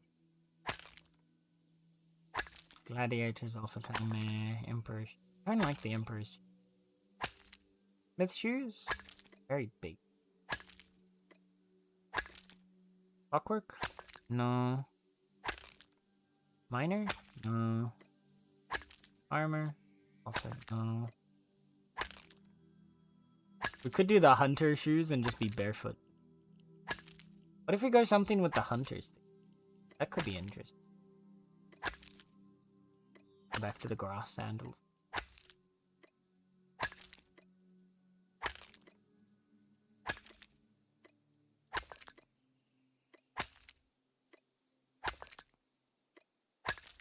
You know what?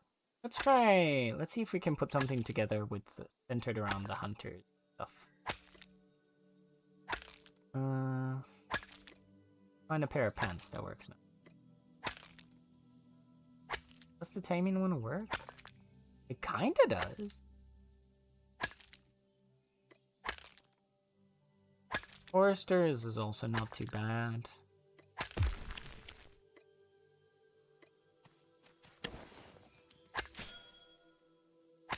Need to put him somewhere so I can see him while he's gathering.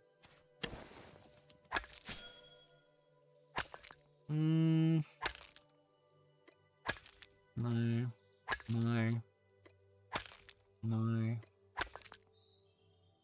Other worker, no. Collar pants just looks like school uniform shirts. Got a dip for now. Wish me luck. Okie dokie, Rocket. Thank you for the lurk, lovely bean, and good luck.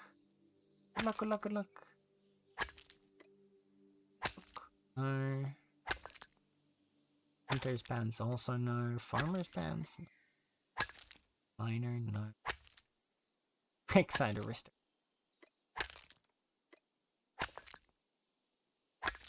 No. The Journeyman Slayer is not... Oh, no. The way that clips through... Nope, not doing that. Professional Smith? Professional Smith is such an easy pick though, because it's just black pants.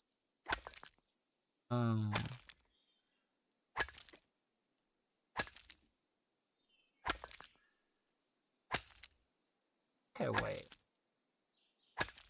The world in which the Titan Gladiator could work. It also still has the red axe. Definitely not you. So I'd say we're between Tamer and Titan. Let's try the Gladiator one. And then...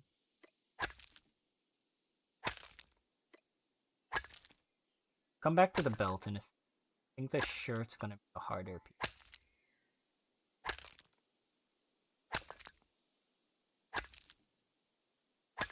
So hard to work with this vault, man.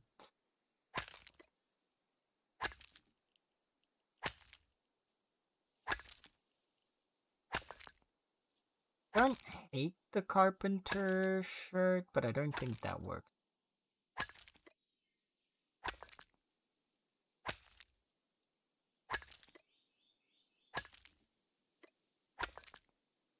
Definitely.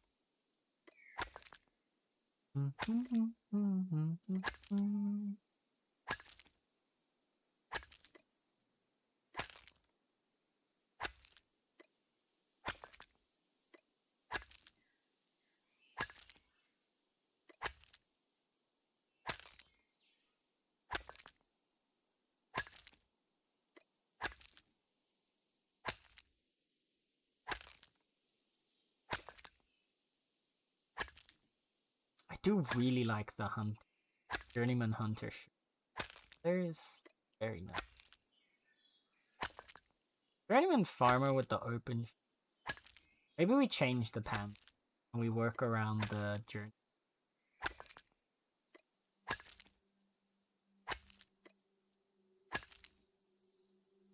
Because I'm not seeing anything that I think really.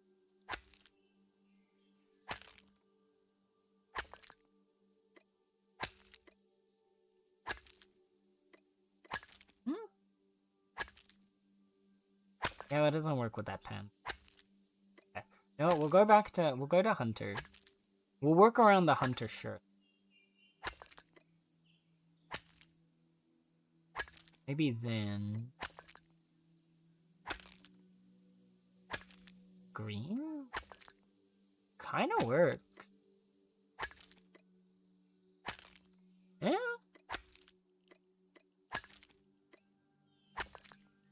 Oh, you know what? This is actually not.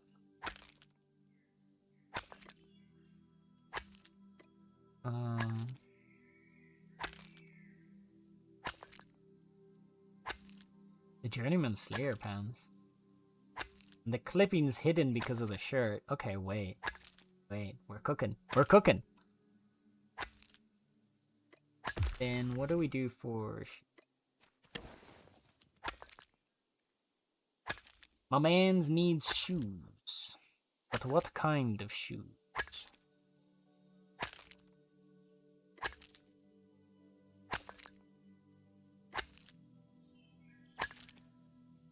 Tamer boots? Kinda dig.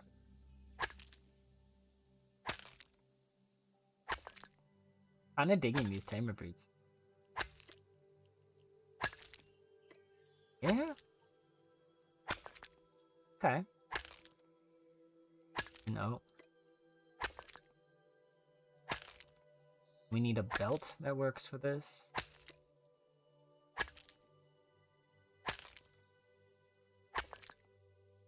Smith belt works pretty nice. Tamer belt's not too bad, but I feel like it's a little too simple.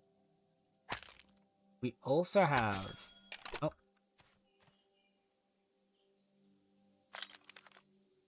Oh, that's why.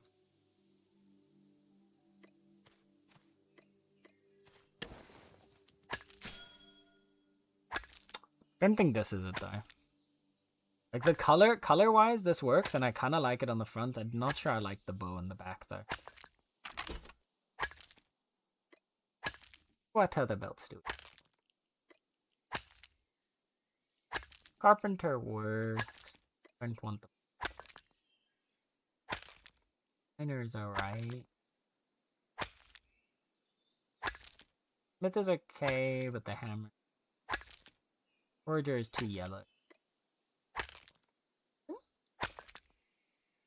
Oh, what? With the little pouch? Solid contender. Definitely not Taylor. Also, nah, too yellow. Leatherworker belt's a really nice, simple one. Same with the Scholar. Another one of those really simple ones that can kind of just fit anywhere. Cook's rope. The worst.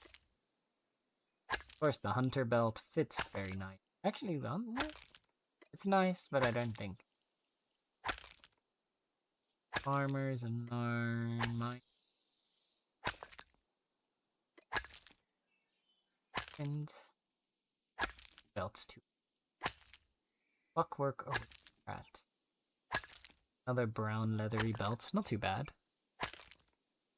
Giant skitch is too high. Slayer, no.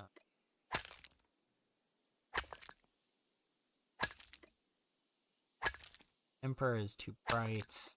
Gladiator's too busy. Sailor's too bright.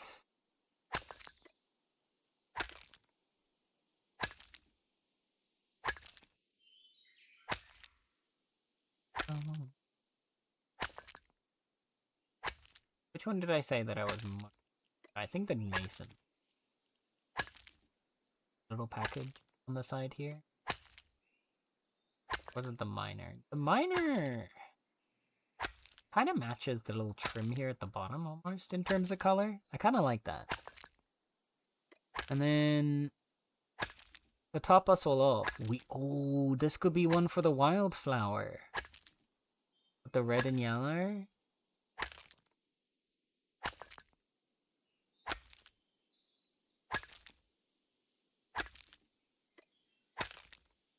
Oh, cowboy cat. Guys, I need an opinion. I'm thinking of really playing up the Coven of Hags in this adventure. Really baiting the players with it. And then they just crumple in one hit with commoner stat blocks if the players ever start a combat with them. I don't know, I just want the holy smokes. They're just people, or holy smokes, we're all burned. Ooh. I mean, I guess it depends on how you want to go with them. Right? Like, do you want this Coven of Hags to actually just be fakers the whole time? Like, that they're not actually, like, the real, like, monster hags? And that it's just been kind of like a bit of trickery? Because I feel like it would be a big surprise for them to just crumple and be like, huh? But I think that would only work if your players are very familiar with the game, and so they know what the, like, hags would be like, you know? If they don't know, like, what, like, a hag stat block is normally like, I don't think it'll be as surprising, because they won't know what to expect in the first place, and just be like, oh, well, these were easy. I must depart. Okie dokie, Sokar. Take care. Thank you for hanging out, Bing. Bye.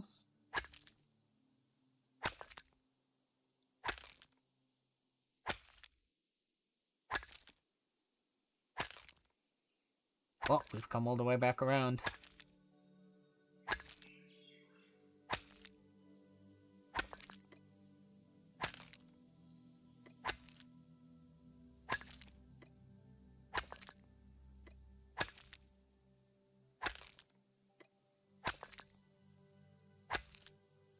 You know, the merchant's hat actually kind of works with it.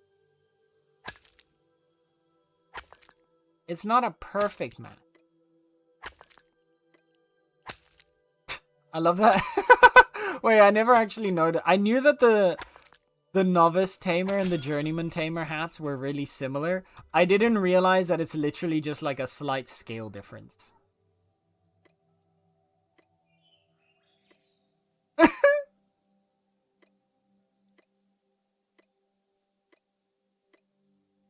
That's really funny.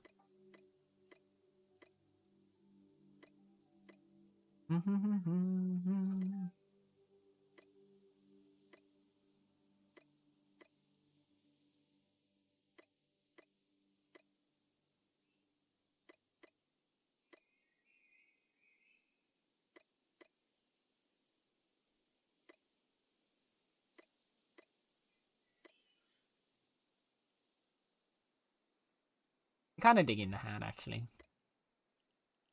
We just need a pair of gloves and good. Let's see. What can we come up with? No.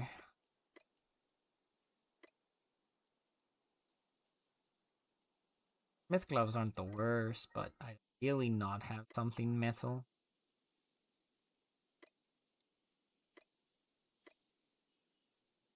Leatherworker gloves, not too bad.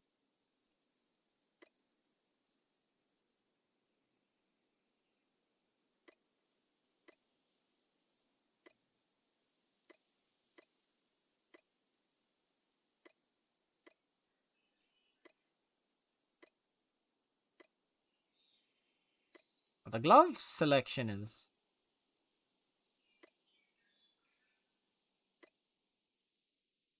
I guess maybe we just go with the classic hunter gloves for this one. Get the little fluff over. Yeah, that works. Okay. Alright. Back home we go. That's the thing, the hags are some of the most evil, horrific people in this adventure. thing they're doing is absolutely rotten. It's a horror campaign, and while it's terrifying losing characters to a full coven of hags at level 4, I think it's really scary too that it's not scary evil monsters doing what they're doing. It's just some sick evil people. Oh no, I get you, Guzzler. That's why I'm saying, like, I think the reason why I'm saying is, like, it kind of depends on your players, right? If you have a lot of players that are really new to the game and aren't familiar with hags, they might just think, oh, the hags don't have really high stats, you know? Like, oh, they're not that strong. Oh, I thought they were scary, but they're not really scary. But if you have players that are really familiar with the game, and then the hag goes down with like a really low amount of damage, they'll realize something's up, and they would be the ones to be like, wait a second, these aren't hags.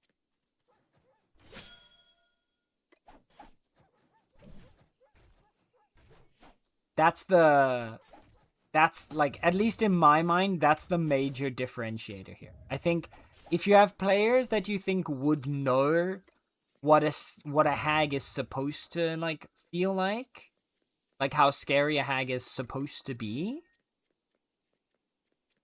then go with the they're just humans thing. If that's not the case, like if you're not sure that they would know the difference, then probably I'd say stick with actual hags to keep it scary.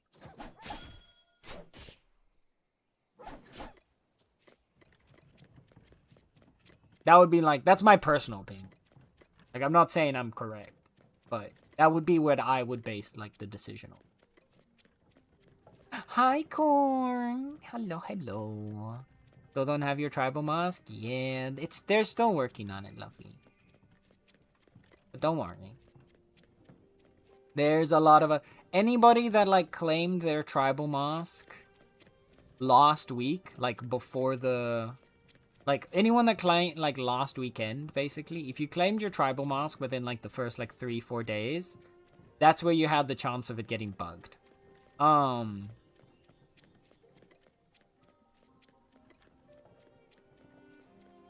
That's where there was like the chance of it getting bugged. They've been able to fix it for anyone that's getting the drop now. They are still working with Twitch to figure out a way to get it to work for the people that collected the mask within the first like few days.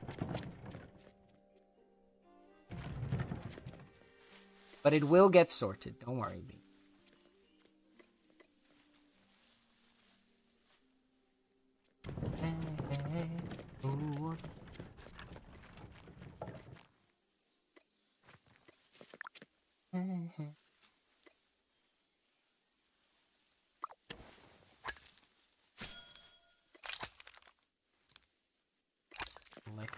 In real quick. That it'll swap everything. Cart.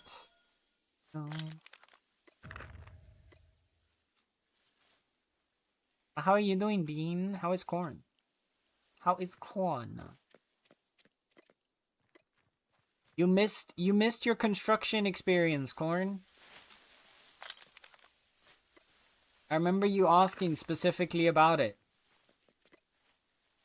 But unfortunately, you missed out on all this construction experience.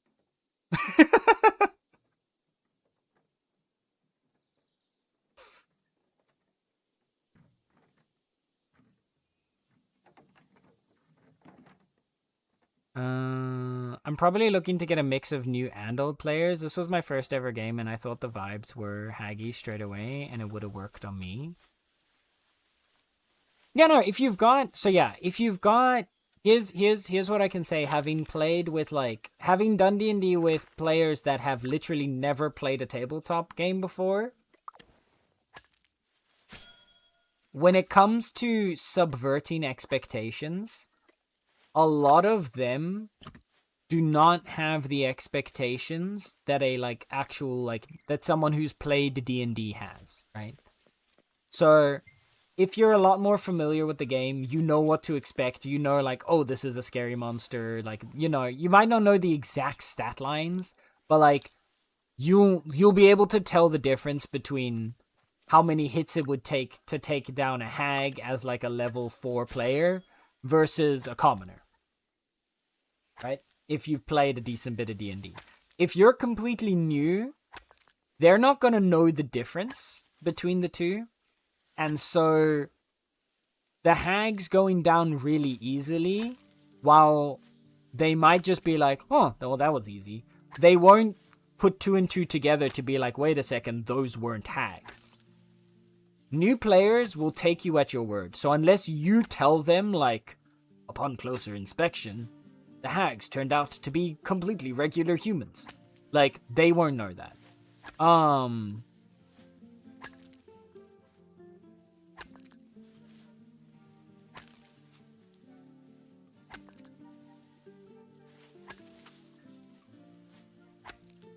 I also made 10k Starbulbs. Damn, look at you go! I am cozy as heck. Good on you, Bean. Yeah, we did a bunch of terraforming today because we're building the housing district. We're finally getting there. We're gonna be having soon, after I finish the project that I'm currently working on here, we'll have enough and we'll start placing down blueprints for big ass apartments like this one. And then we're gonna have housing. New housing for everyone.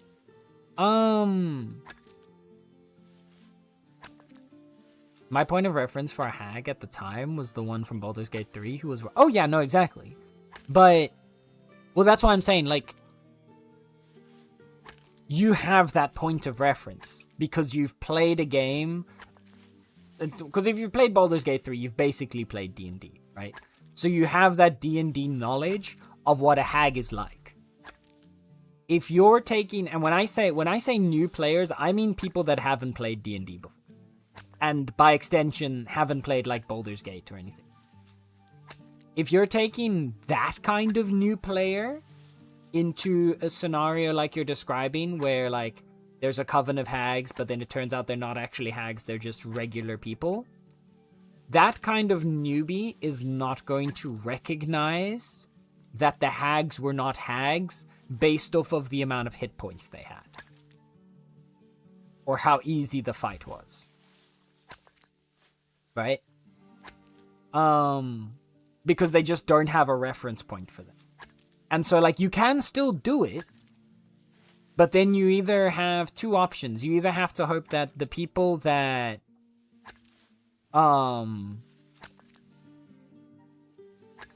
you either have to have knowledgeable players that know what to expect from a hag, and they are the ones that will connect the dots and then tell the newbies, or you as the DM are gonna have to find a way for them to, like, realize that something's up. That something's different. Because I've tried something like this before as well. I've had, like... I had a character who was, like, supposed to be sort of, like, pretending to be a monster.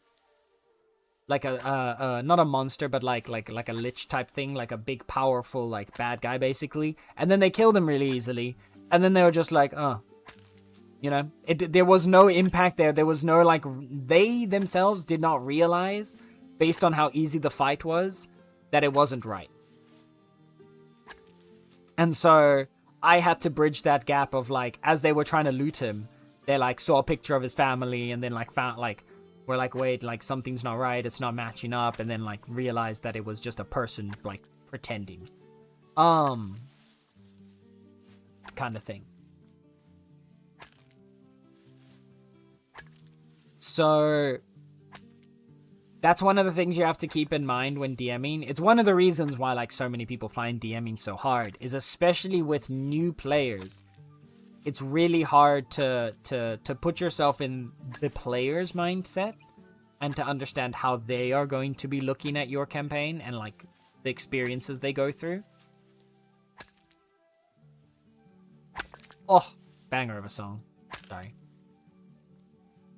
Why are we talking about hags? Are there hags in Bitcraft? Could you imagine hags in Bitcraft? That would be cool.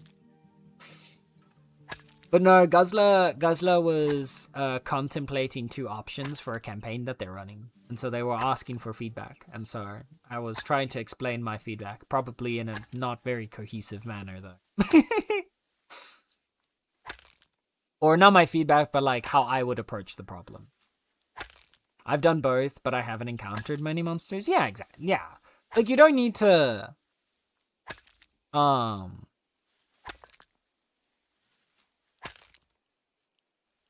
You don't necessarily need to have encountered all the monsters, but like when you've played a bit of like D&D and you've played a bit of Baldur's Gate, you do get a decent idea of like how scary certain monsters are, and that gives you an overall frame of it. So like even if you've never fought a dragon in D&D, you've played Baldur's Gate and fought a hag, you would expect a dragon to be harder than a hag, right? Kind of thing.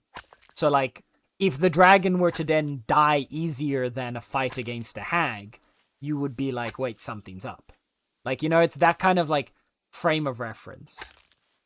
I get you? Of course. Thank you. No need to thank me, Beam. I'm always happy to help. I am a nerd. I love talking about nerdy stuff.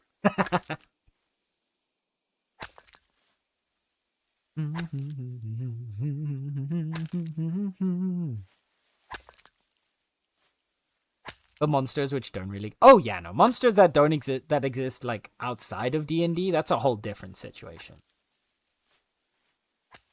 For sure.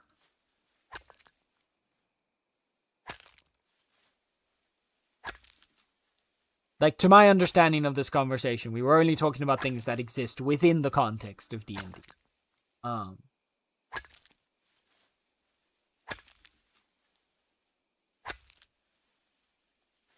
If that was not the case, then I'm sorry, I completely misunderstood.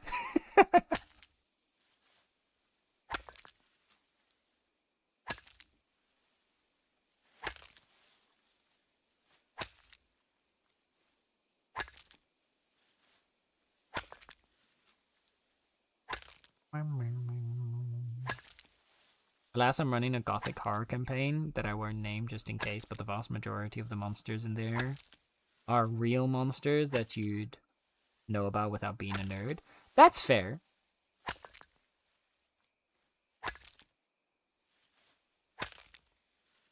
But it's like I said, the main thing is like hags, vampires, zombies, skellies, werewolves, etc. Yeah. But if they don't have like the main like I was saying, like if they don't, the main thing is having a frame of reference for how it feels within game mechanics, right? Like, for example, I know about Wendigos, right? I feel like most people have at some point in time, through pop culture, experienced the existence of a Wendigo. Whether it be in a movie, whether it be in like a game, whatever ended up framing, like creating your frame of reference for a Wendigo. But I've never had a creature akin to a Wendigo in a TTRPG. Say, for example, D&D, right? I haven't had a Wendigo in D&D. As a result, if I were to fight a Wendigo in D&D, and it were to have 30 HP, 100 HP, or 300 HP, I wouldn't be able to tell you which one feels right and which one feels off. Right? Like, if it died in 30 HP, I'd probably draw on my other knowledge of monsters like werewolves, etc. and be like, it's weird that it only had 30 HP.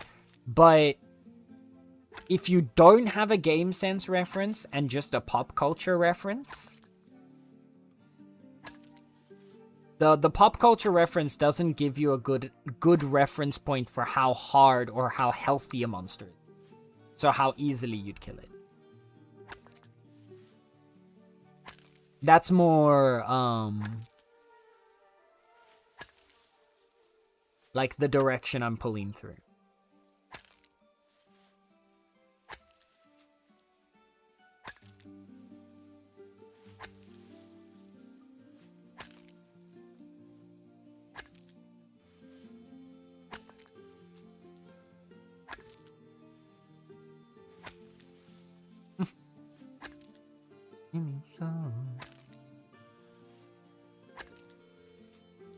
Like, actually, a good example of that is my friends and I played Blades in the Dark. I just thought of this now. I just realized it, like, afterwards. Blades in the Dark. Super magnificent, dark,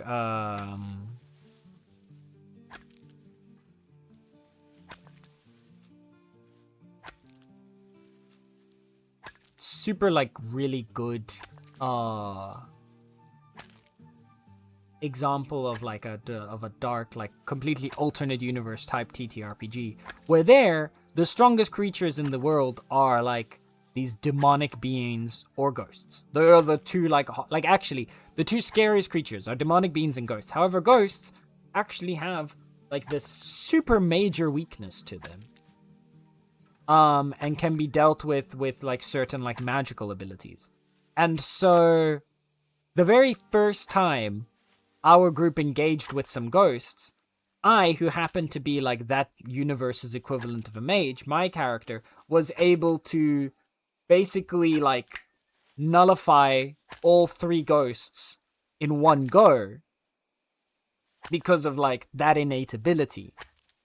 And then when we ended up having to fight a ghost without being able, that like was not able to be affected in that same way, the entire experience was completely different.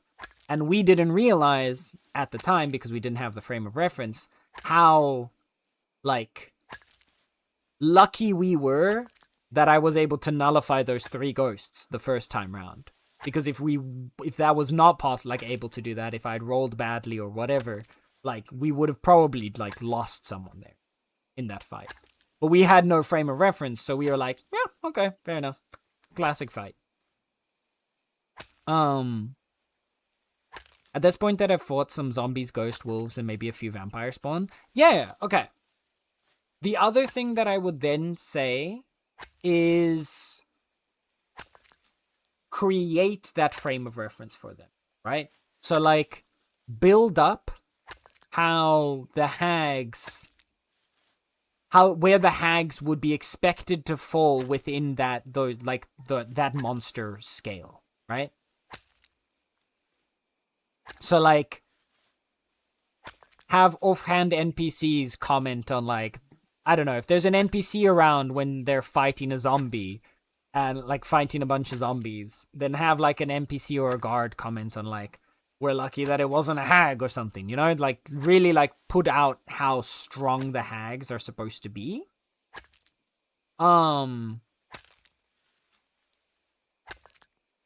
So that there's something there for them to be like,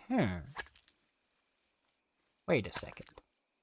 Maybe 2 of the 3 are human. They go to hit the last one and they're just a full-on actual. Yeah, like that would work too, yeah. 2 humans and 1 hag. Then they'd also be like, wait, the other 2 weren't hags then because they died so easily. That could honestly be a really big, also good surprise. Like if you build up the hags, or the idea of the hags being these super scary, powerful creatures, and then they kill the first 2 and they're just like normal humans that die really easily. They get kind of confused. Then they hit the 3rd one and that one like transforms and like turns out to be a full-on real hag. And then they're like, holy shit, you know? That would honestly send them for a good like roller coaster of emotions, I think. Also, I need to drink water. I'm talking too much.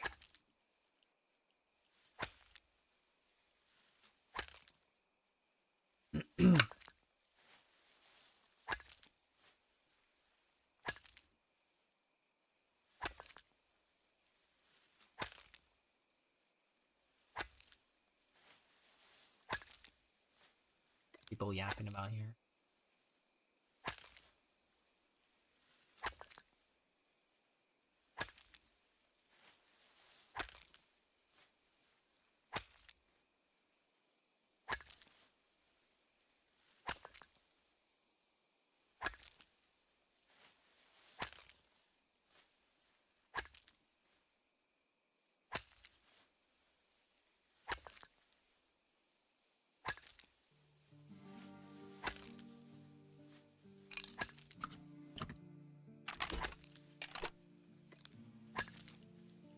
See, the chat's just like... Oh.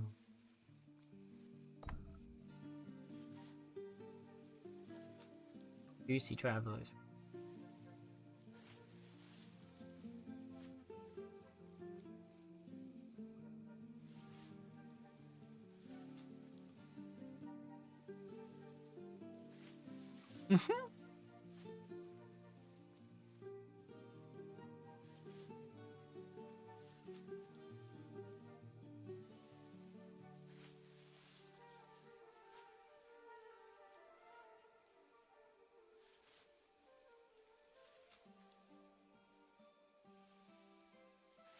One going wild. All right. You reminded me in one of my campaigns, my character recently killed BBG, who honestly was just a super dork who was bullied and had enough of the bullying.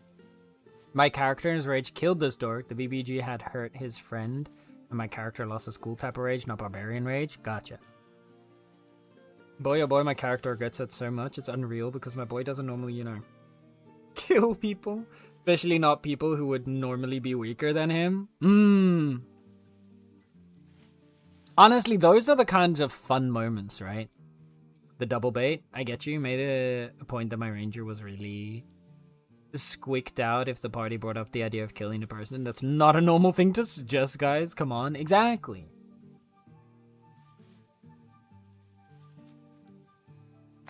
It's always nice to have a subversion of your character's expectations.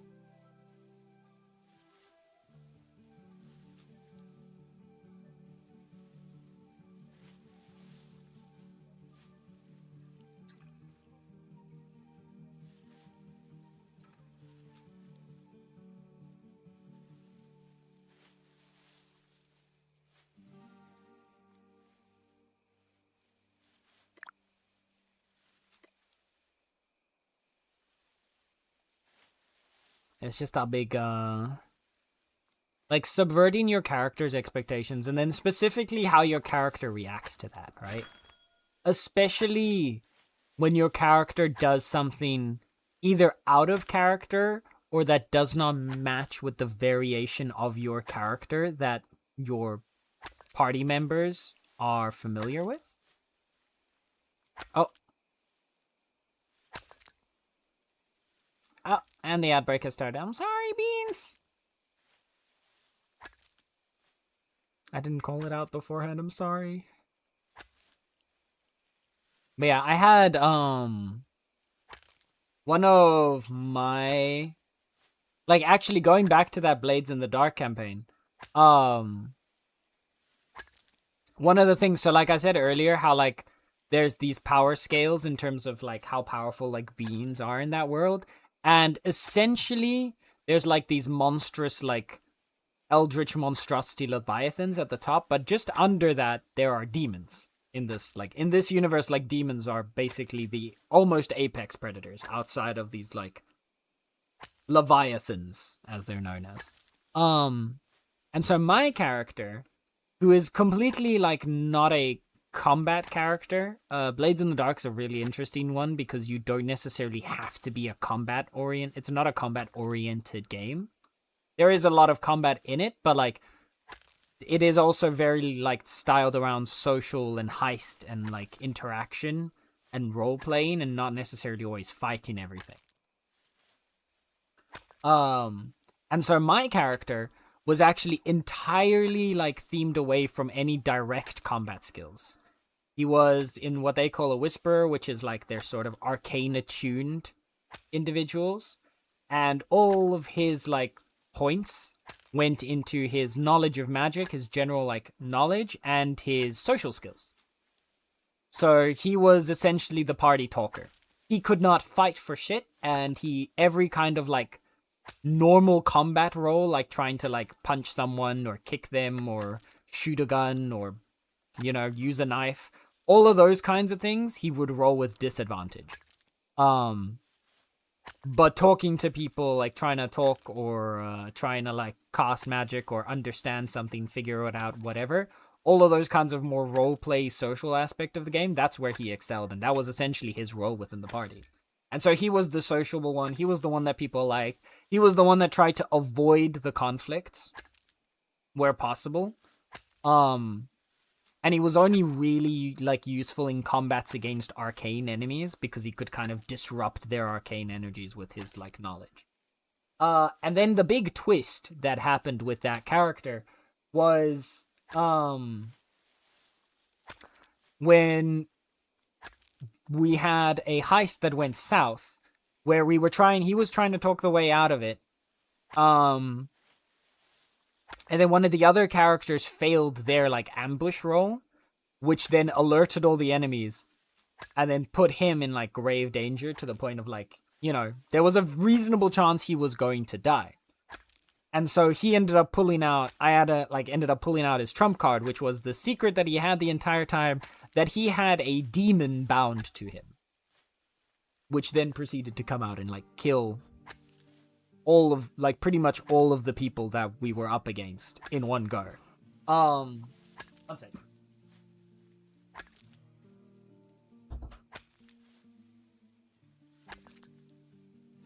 So basically, it went from like the kind of sociable, flirtatious character suddenly pulled out essentially a walking nuclear bomb.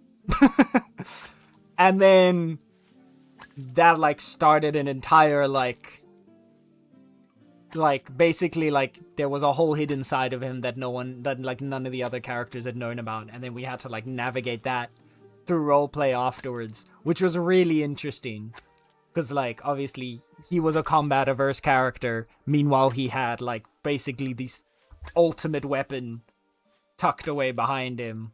How did that happen? It was very fun. But then we ended up not playing much after that. We had one session after that, and we weren't able to get the group back together anymore. It was so sad. I was so ready for that whole, like, deep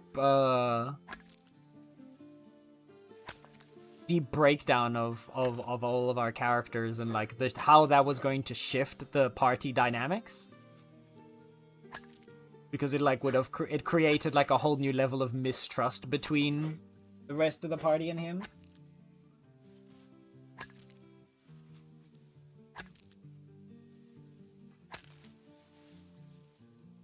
This is especially sad because the rest of the party celebrated the BBG's death, and my character was trembling, staring at his own hands, horrified because why did I kill him? I didn't have to kill him. We could have just taken him in, turned him to the police, but the party was celebrating the victory, which made him feel worse. Like, why are they celebrating? Oh, yeah.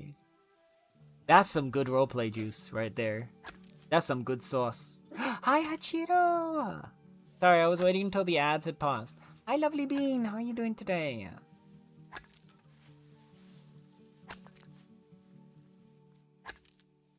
How's Hachiro? How's Hachiro? Demons are scary? Oh, for sure.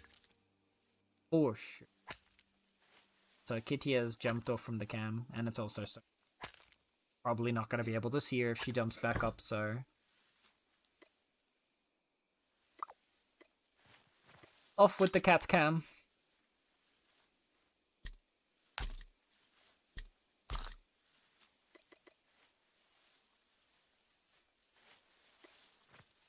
I'm sorry, chat.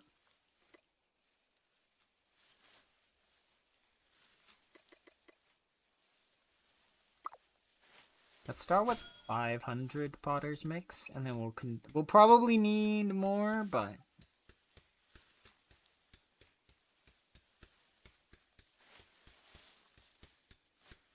Nala, no. Nala said you're no longer allowed to be entertained. You may no longer witness my kitty presence. My feline paws are not for your entertainment.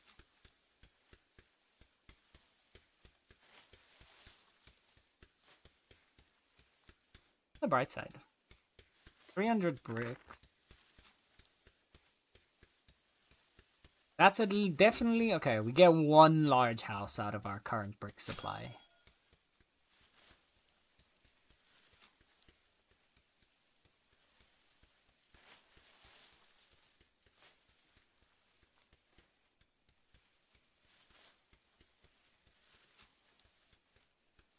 Well, I keep calling it BBG, but it was more like a mini boss because the real BBG is Vecna, which The reveal made our hearts collectively drop as players, but what made my character's heart sink into the abyss was the reveal that when he learned that he never spoke to his little sister before the mini BBG, because his sister came to see him after the fight and was confused when he... I just got here and on... Ooh. Ooh, that's also...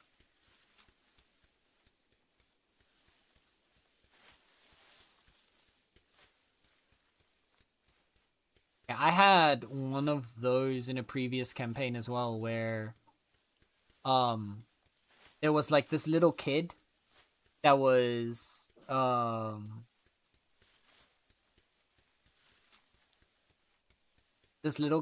helping the party. It wasn't quite like as scary, terrifying, but it was more sad because he helped guide them a few times to other places and other like things that they needed. Only for it to turn out, when they eventually got to the boss, that the little kid was not actually alive, but was the previous victim of the, like, monster. Basically, like, the hook that brought the players in was, like, the monster pulling them in through their dreams and forcing them to come to this place or otherwise drive them crazy with nightmares. And its previous batch of victims, the soul of one of those victims was the child that like ended up like helping guide them on parts of their journey, which was a fun little reveal. It's fun to have little twists. He entrusted his fake sister with his most precious, his most treasured thing, his pet hedgehog cactus. Oh no! Vecna mentioned. Vecna.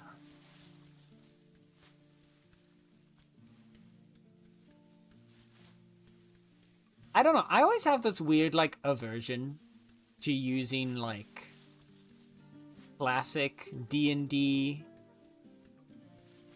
BBEGs. Like,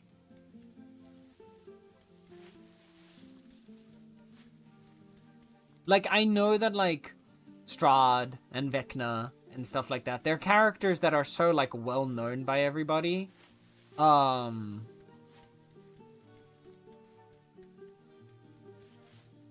like, the name drop alone, you don't have to do all this lore building beforehand to, like, really make the BBG impactful. Because, like, even the most casual D&D, like, fan will recognize the names, like, Vecna and Strahd, right?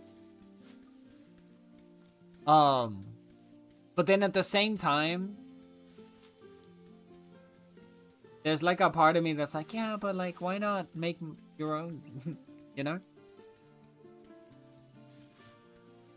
What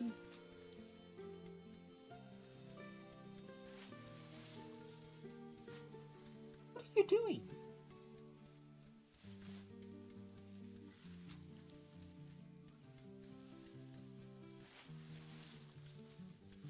Nala is doing the weirdest little purr.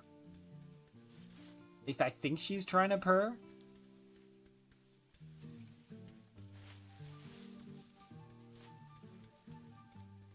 Oh, she wants to leave. Okay, come on, get chat.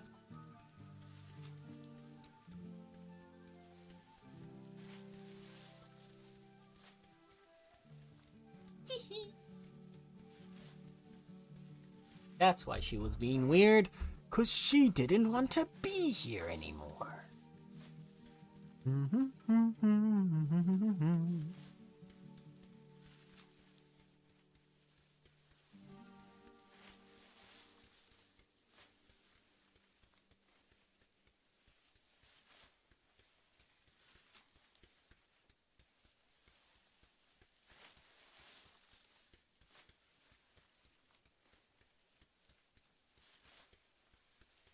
Okay.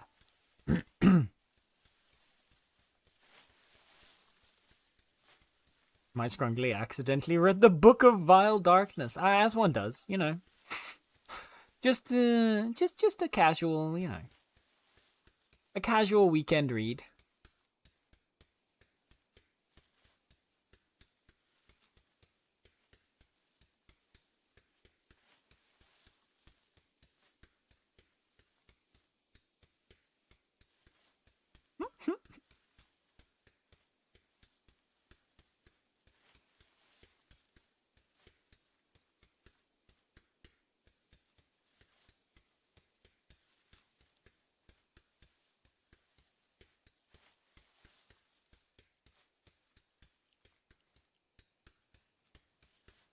R14. Can you come to Not Solus to upgrade my soul? Okay. Okay.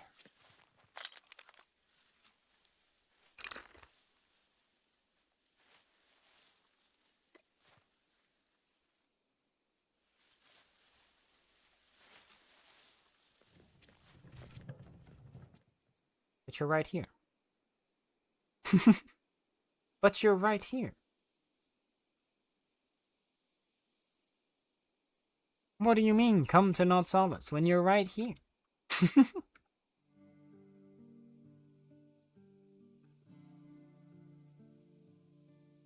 You cannot upgrade right here? I know. But I assumed when you said come to Not Solace, you meant that you were already there.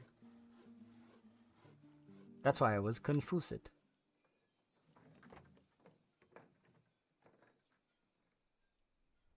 And then you're just gonna run off without me like this? I can't believe it. Bye. Hey, bye. I'm joking, I'm joking. Run, run, Klaus, go. Go, go, go, do your thing. I will take the word though.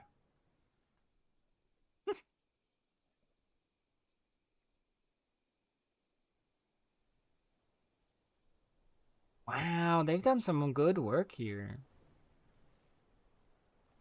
Damn! Brix and Prim have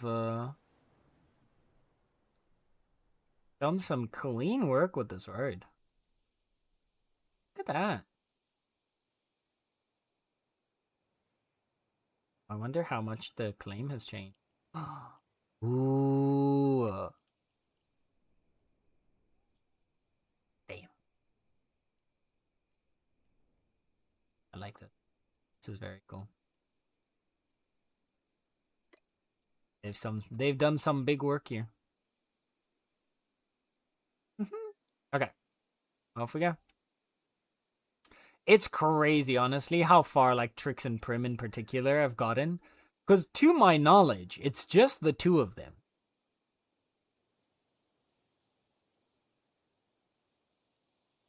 And they both started, like, later as well.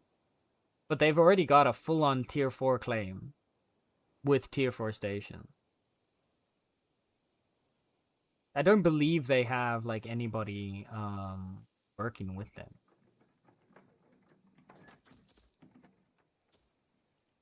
Oh, look!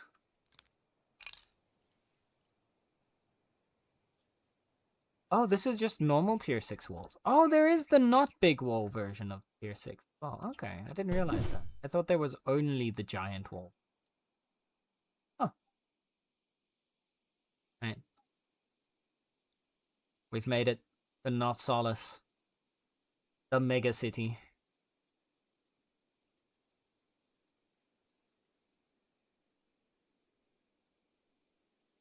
This is... I love they did this with the pit.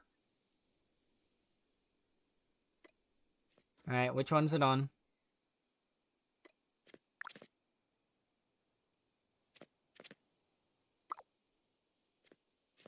That's your project. Oh. You can also trade.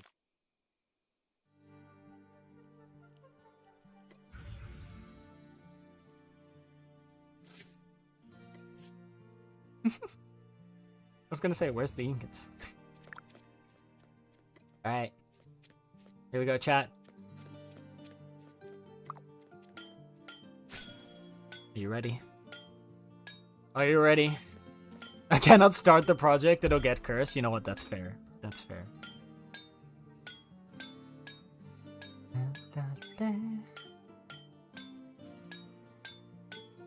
I'm thinking of replacing a kinda out-of-place appearance from a classic D&D character with my Scrungly as the climax of the adventurers have come to this place for hundreds of years. You're nowhere near the first.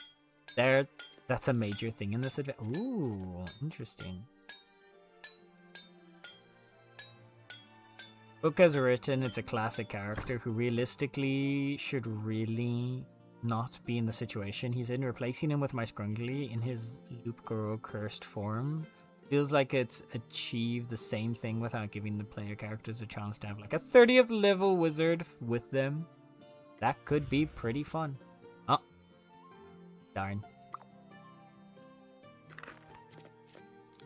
Oh, Flash. I'm sorry. No legendary for you today. I wonder if I should... I might do a quick upgrade of my tools as well, real quick while I'm here. At least my mining pickaxe. Are they selling everything at Not Solace? Where's that market here? Oh, look at the tree.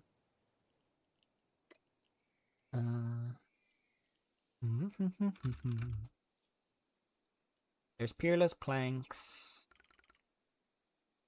No, they don't have ingots here. Bad. Oh, never mind then. No upgrade.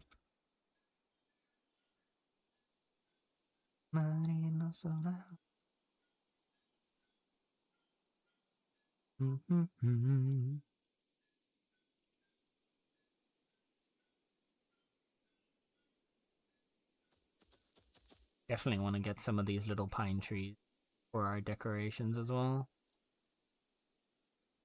They're so pretty.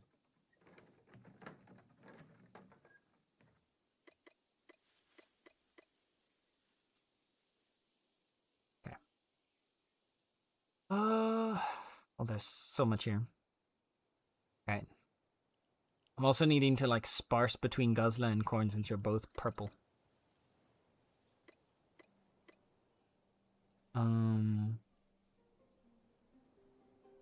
Our characters are now home. My character finally got to see his brother. His fake sister had said his big brother was in danger and had his like hand lopped off. By the way, oh my god, yaba.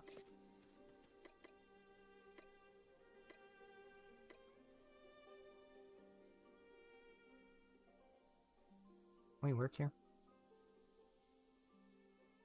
Had his hand lopped off. Hence his reaction. He hugged him so freaking tight, nearly crying. Because thank God he's okay.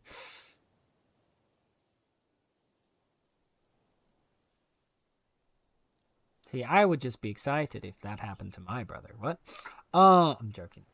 The joke. That was a joke. Also, just because I love my character, I will say my character is an Owlin arcane trickster who's gone through clown school, so his whole getup's very Jester-inspired. His name's Indigo Monroe, but everyone calls him Jingles, more as an irony, because the jingle bells in his hat never make a sound whenever he moves, despite the fact that they should, they just don't. Ooh, how suspicious. How suspicious. Thank you, it's okay. Would be.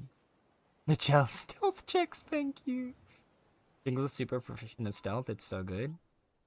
I have 4 more ingots in my bank at home. I can TP. Nah, it's all good, B. I'll do it another time. Okay.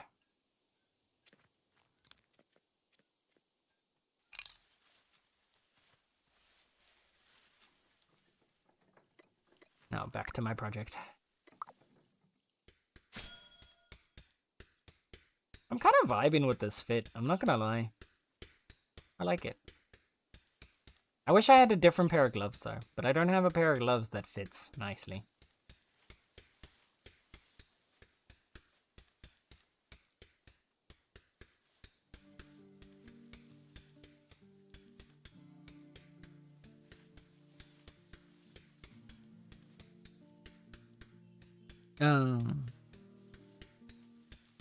Copious amounts of fishing, honey and berries and meat. Good, as you should.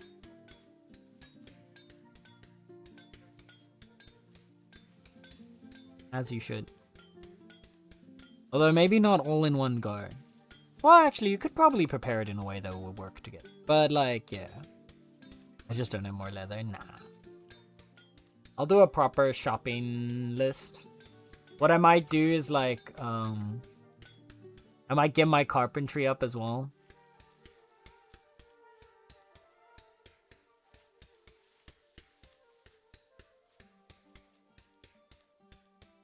Bring a couple of my tools around. Get those upgraded. I want to get at least both of these two to tier 6 though. So I'll probably do some shopping around, see if I can at least get the resources. For both. With ingots, planks, etc, etc. Level 60 forestry gloves are pretty nice.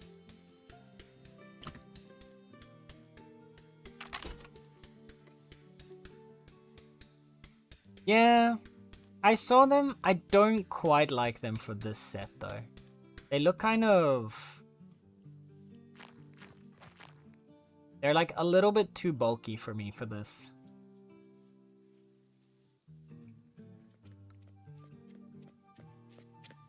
Like none of these quite hit what I'm looking for, I guess. Like I like them. I do think they're nice gloves, but for the specific like fit, maybe the Journeyman Builder's gloves, but they're also not quite. Maybe if they were a little bit more like this dark green. But like every single glove that I found that I currently have access to, there's just like one thing it's missing. Like there's just like one thing off on each of them. Like I don't like that the Journeyman Smith gloves are very metallic. Like color-wise I like them, I don't like the metallicness. I know. I am difficult. I know that, don't worry. I am in no way, shape, or form under the illusion that I'm not being difficult right now. Look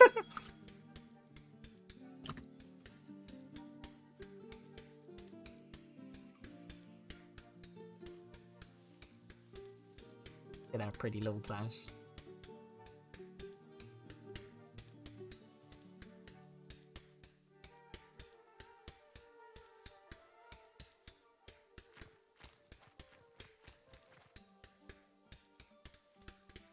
Just don't...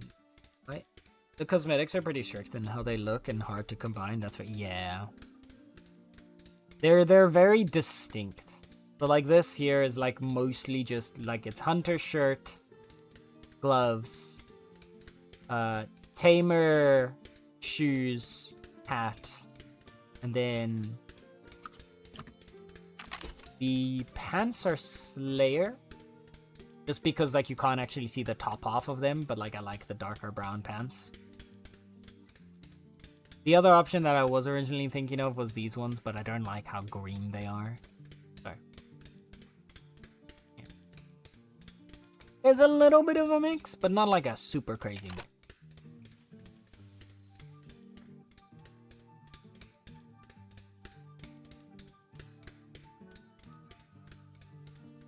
Yeah, I wish we could keep, like... What's it called? I wish we could keep presets, because I really do like... I do like how this fit looks. And I would love to use this when I'm, like, hunting. Maybe with even, like, a... I don't think I have a different mask that would work with this. The yellow one? The yellow one kind of works with this. Oh my god, the green makes the ears just completely glowing. Holy shit, look at these ears. The green bee pattern just gives me fucking radioactive ears. That's amazing. Does the pink do the same? Oh, it does, but they're not radioactive.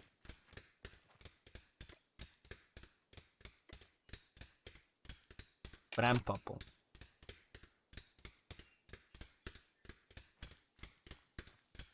I know, right? That being said, I know the devs know that people want them. And they do like the idea of creating like a presets thing for your outfits as well. So in the future, we'll hopefully get to have that. Just like we've now got our gear slot, our gear sets.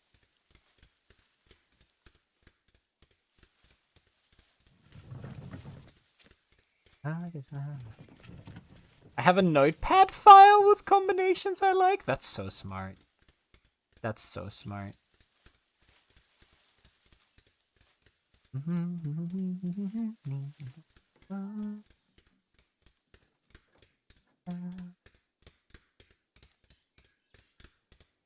I thought we were in a different part of the song.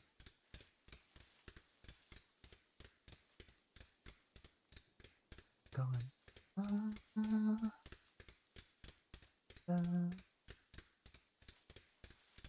Talk about an anime that really deserves to get a continuation, man.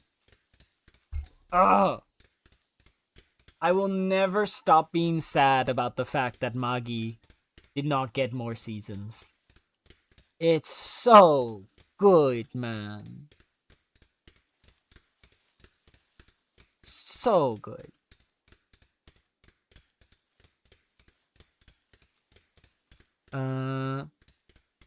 Ooh. Oh, I love this song. You know what?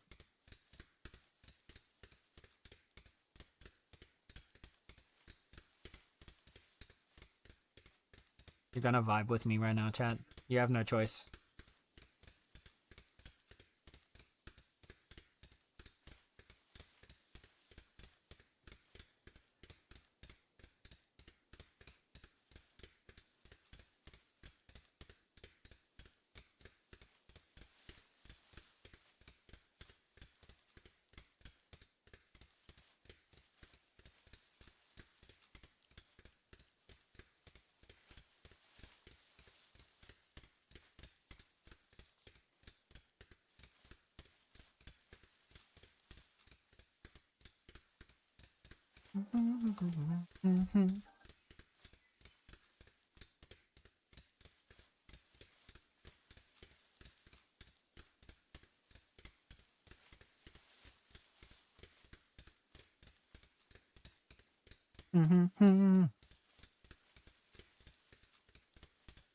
God, it's just so good, man. Her voice is just... Oh.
Oh, beautiful.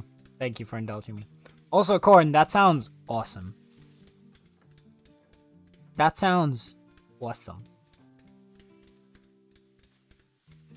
It reminds me of one of my personal favorites is a Warforged druid. Because the Warforged are essentially automata. Getting to then describe the one second.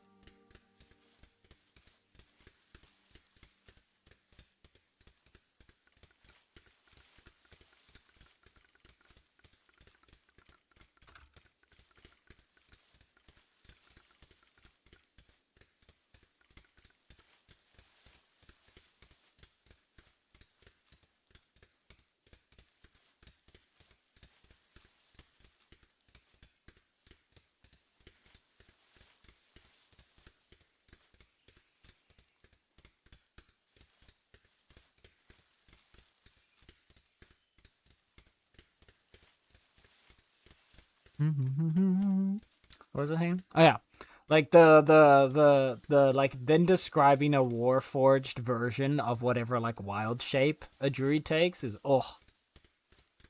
like the image is just so cool, right?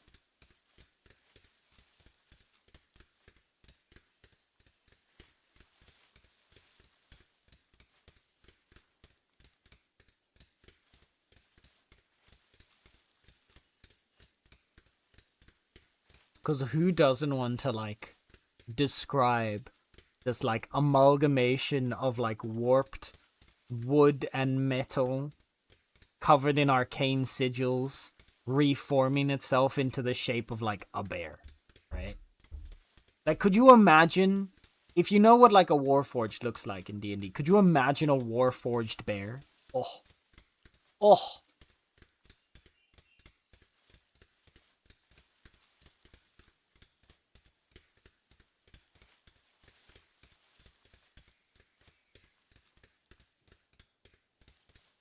that's very cool. Look at him blinking away.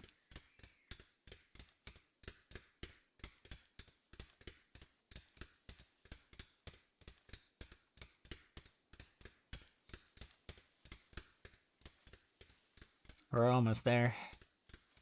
Get this potter's mix up, then we can go get the rest of the shaping, hopefully.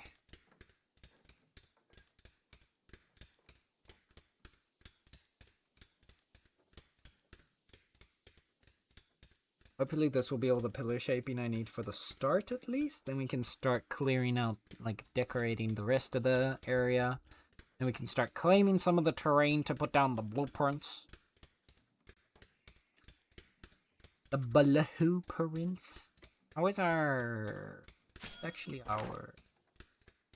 Ooh, we're really close to our flame limit, actually. Although we can start deconstructing the stations.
Where are we?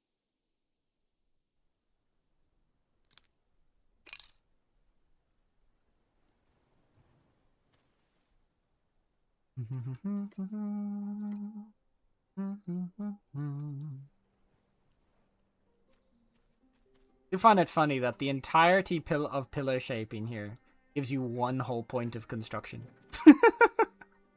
One whole experience point of construction. The same as if you were putting down a single floor tile. Except costing you like 10 times as much.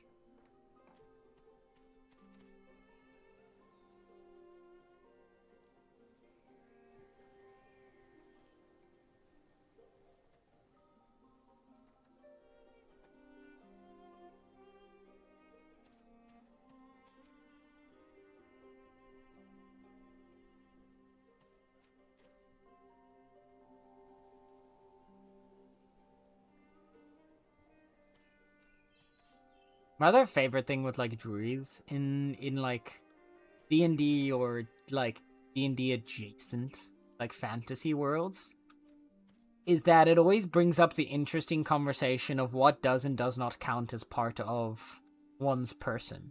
right?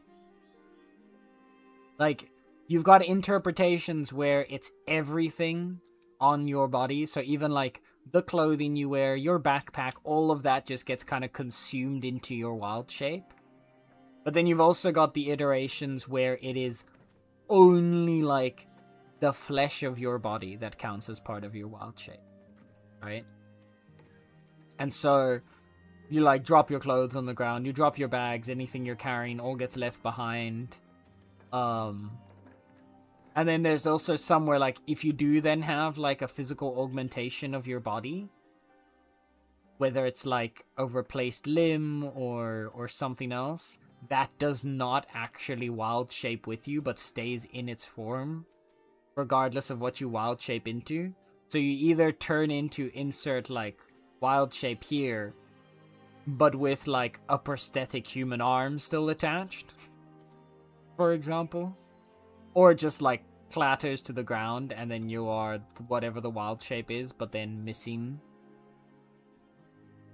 whatever body part your the prosthetic was. Be fun. Okay.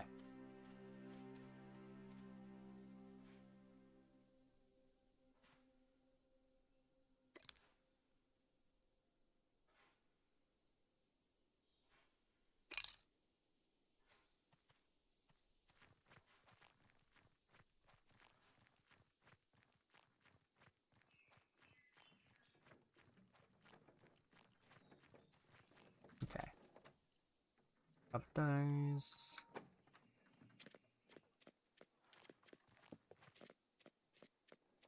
How much do we have? Oh, actually a decent amount.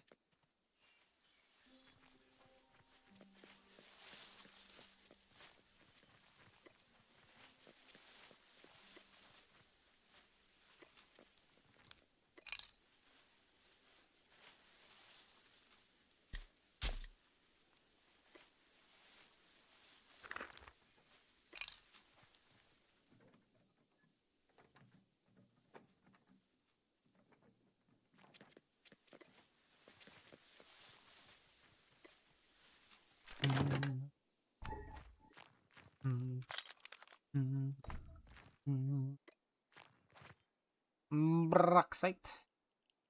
Oh.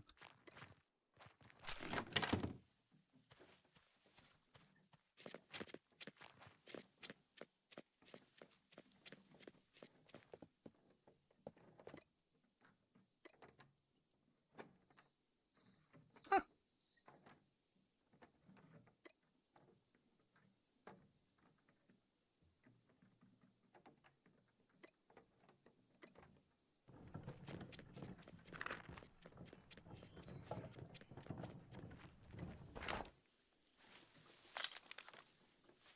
This is good because I wanted to research.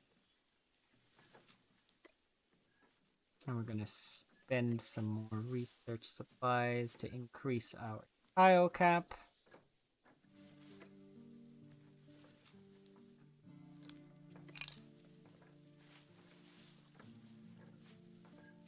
And put those in there.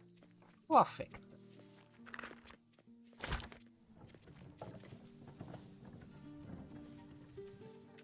Right.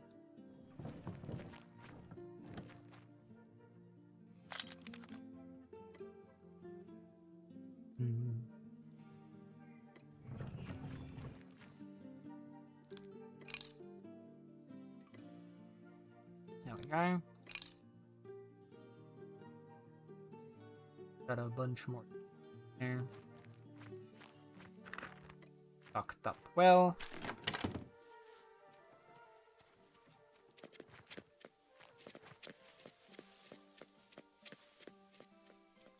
Right.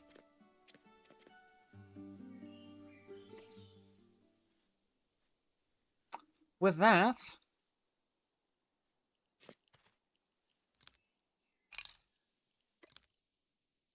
nobody screamed about them getting destroyed.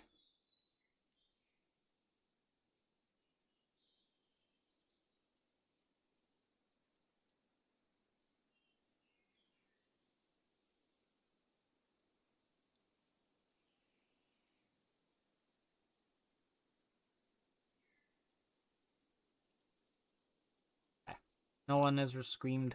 Bye. Let the deconstruction begin.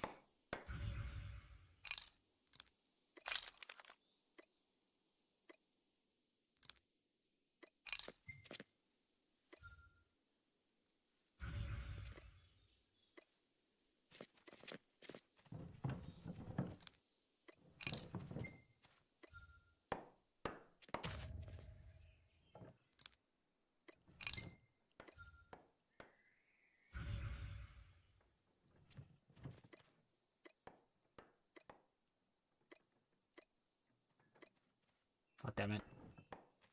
This was a mistake. So you're taking the timber. You take all the timber for me.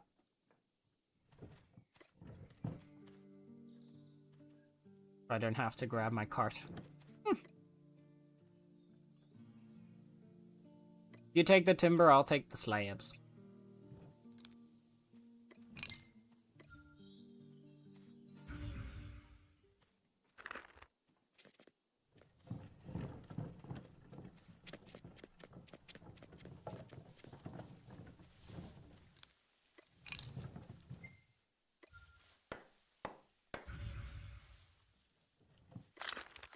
Oh.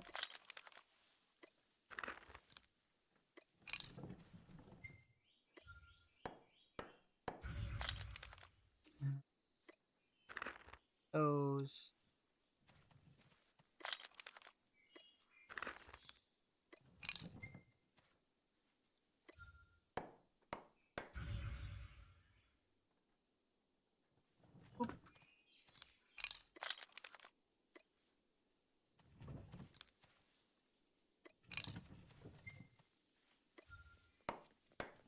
Betty was a specific experiment. His father was upset with things, and one of them was trying to combine nature and machines, so Teddy just to his. He has a somewhat magical transformation. His limbs slowly shift, just in the shape Teddy has.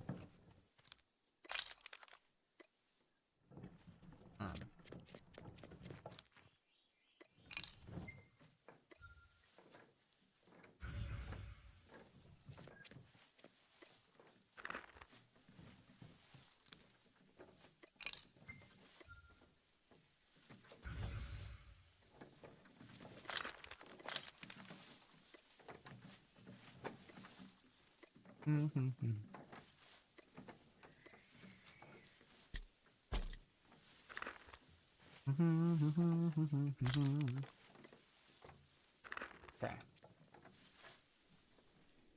Is that all of them? Oh no. Still...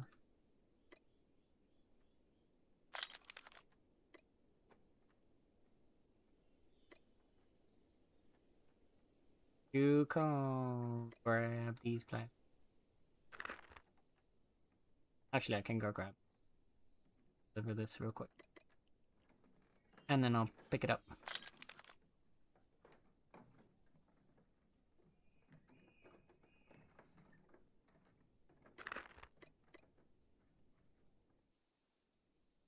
Alright.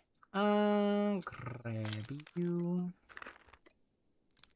Also, preferably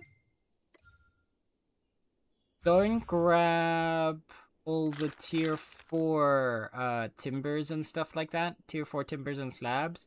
Because chances are we're going to be using those for the Uncharted Isles outpost.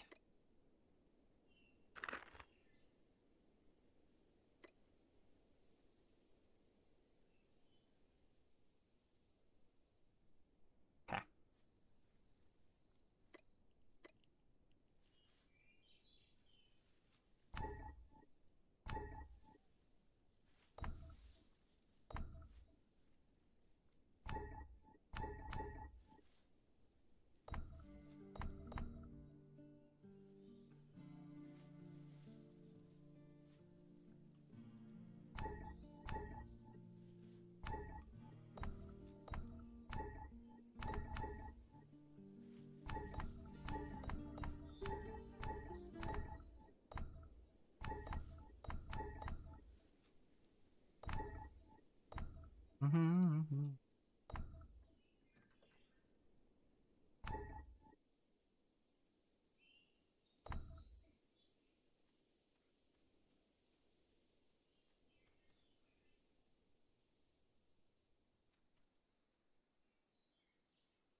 Are we looking all of a sudden? Slight decrease in supply costs. Very slight, but hey, a decrease is a decrease. Okay.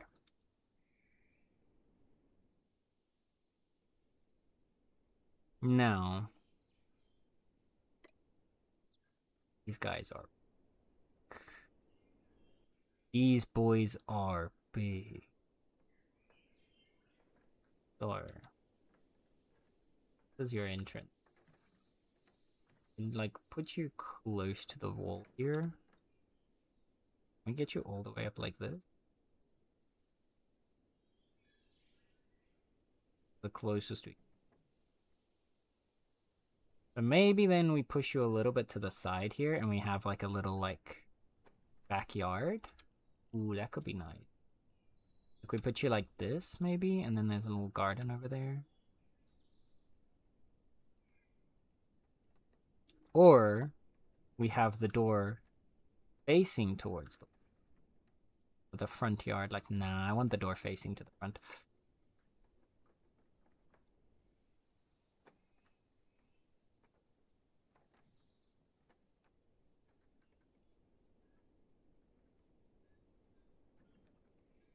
Something like that. Okay, you know what I need to do? I just need to clear this whole area. Okay. Come back here. Meow.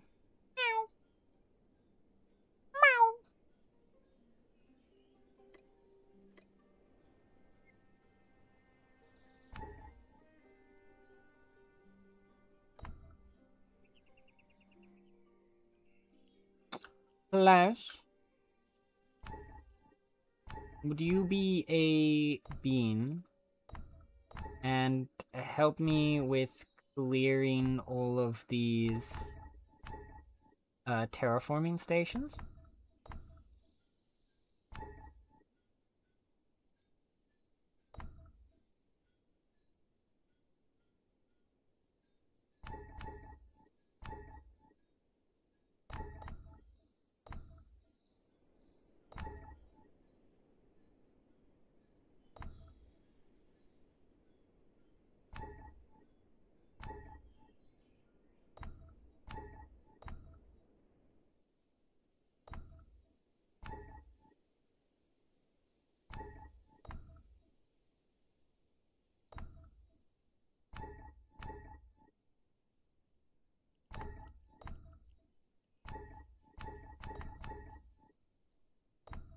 God. I wish there was like a painting tool for this.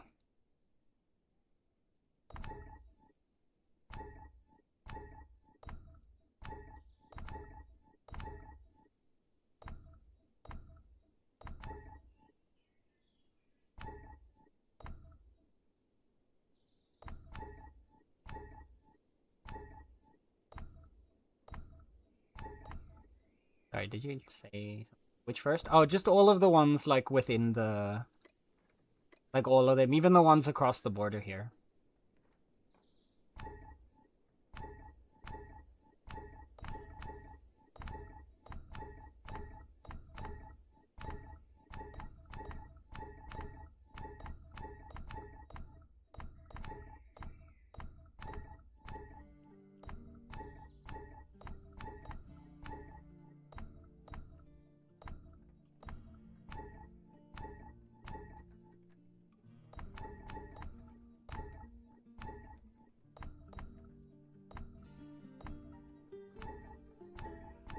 Oh my lord.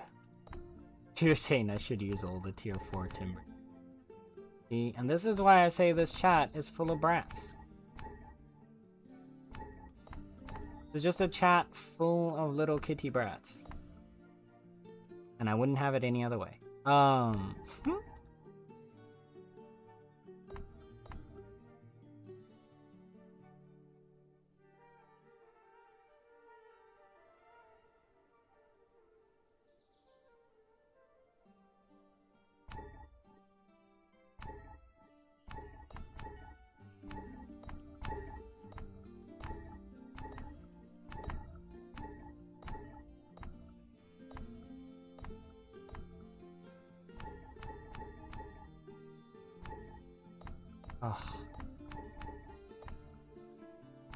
I'm gonna get carpal tunnel from this, man.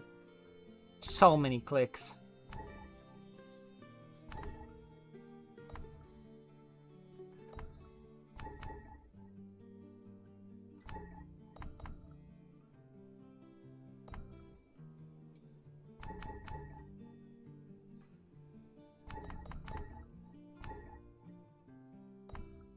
Ugh.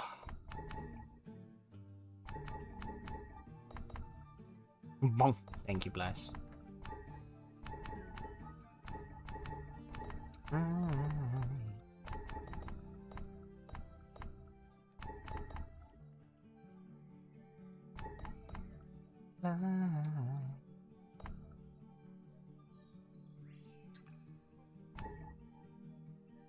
My years of Cookie Clicker have trained me for this moment.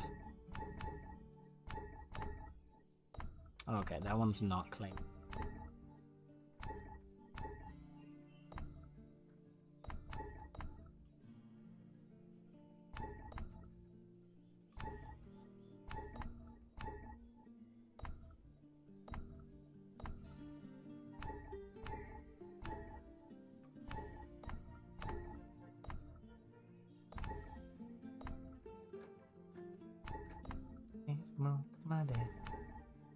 Come and fly high.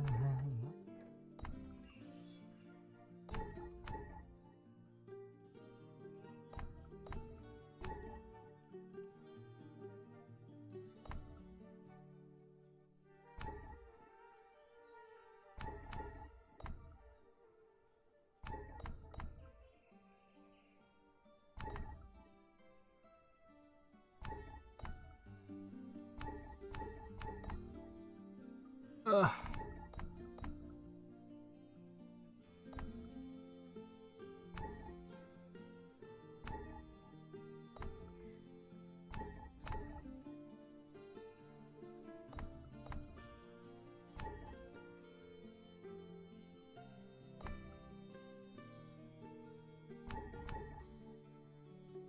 Okay, let's load up the border of the claim area. Okay. Yeah. Okay.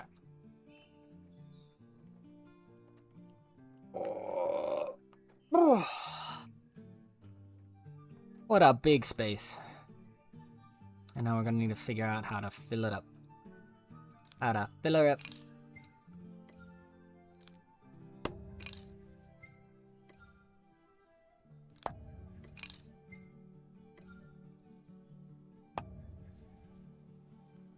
Start clearing up.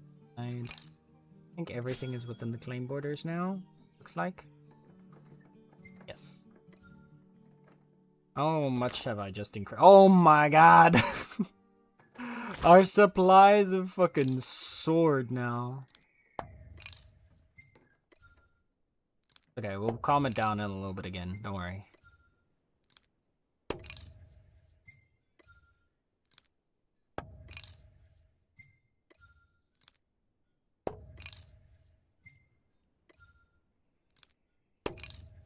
Come and fly high.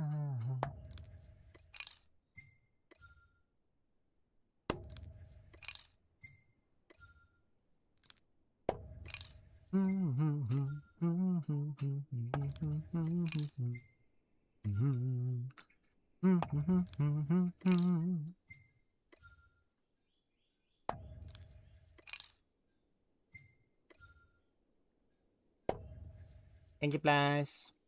Could you help me clear these, like, trees and stuff as well?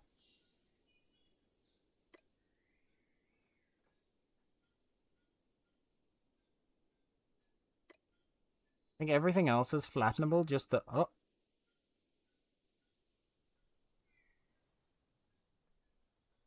Ah, smart. Smart cookie. Okay. Just flexing real quick. Casual flex. So, here's what we could do, right? We could do, like... If we put one of these here... Where could we put you in this? Like, here-ish? Welcome to the reason why.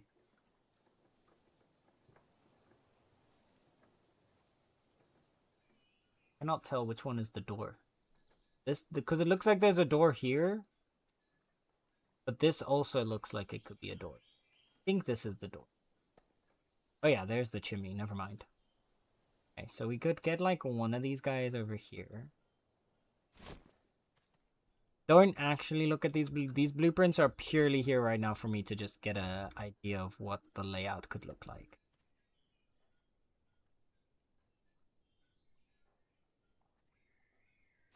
If we put you two over here, we could get like a little like garden area back here.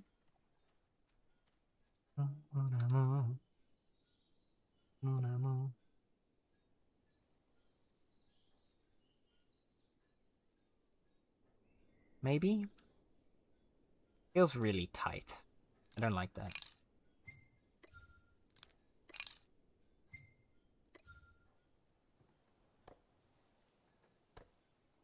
What about we get the big boy, like I first said, back here? But like, this would make him almost a centerpiece. Fucking hell, it's so hard to tell. Yeah, this is the center line.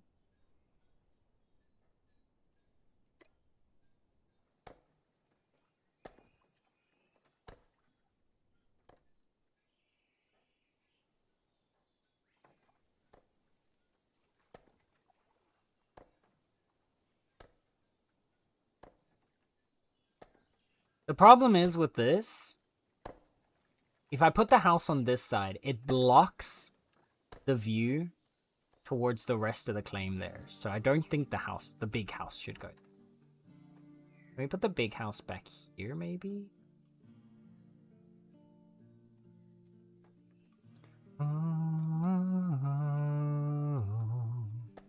Maybe on this center.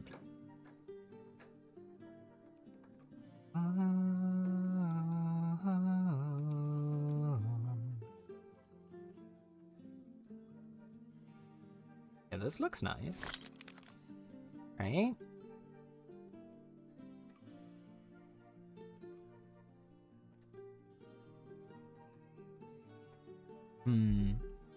I think we move it one more. But it's so nicely centered if I do, it would have to be 2 more forward to be centered nicely. No, I think we leave it. Okay. And we get the house, the big house there. Which almost lines up, but does not perfectly line up, which is nice, because I want this to have... I really want the settlement to have, especially when it comes to like the living areas and like this, like I want it to feel a bit more organic, you know, akin to like how a European city, nothing's like perfectly like, it's not all perfectly aligned, and it's kind of built around the options that were available, right? Life's out here doing tricks on his boat. Right? So, like, if we get the big house there, and then I want it to have a garden. Maybe we have its garden over here. We get a cute little, like...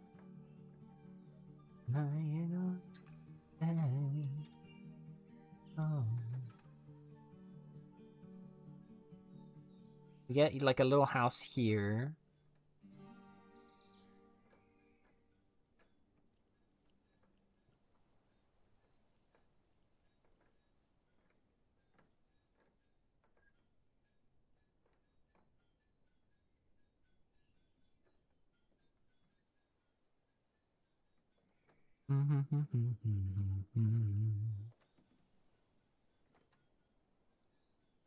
Or do we put the house here?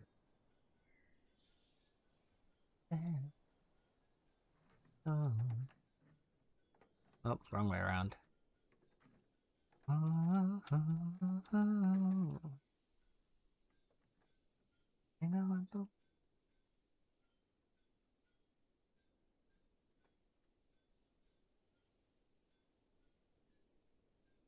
Hmm. Like, we could also squish the house. No, if we squish the house next to each other, that doesn't look nice.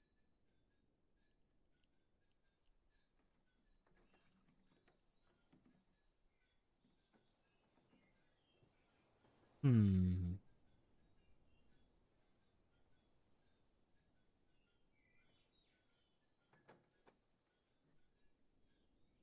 I kind of like the idea of, like, the big house having its, like, courtyard maybe here-ish. So then maybe we do, like... Wait. What's your shape? You the same shape? Or 3 wide hex. Are you also... You are the exact same shape. Are all of these the same shape? Oh, they are. Yeah, okay. Never mind. I was like, oh, maybe we can, like, play with a different shape. Honestly, though, it makes sense that they'd be the same shape because then it would fit. It all fits nicer. We could have, like, the little cottage house here towards the corner.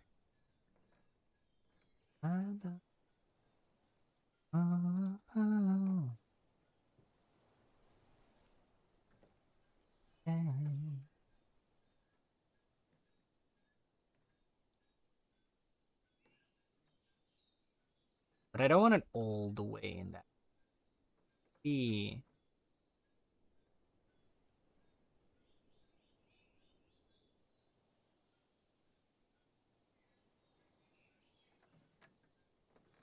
What about like this?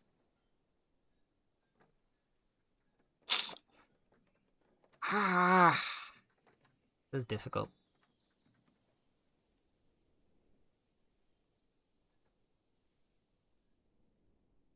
We got one nice house here. This is the entryway, so we're not going to be able to build here.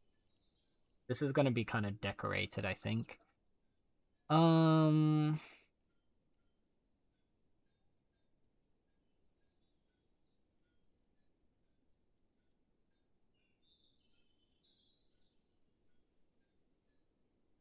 Care.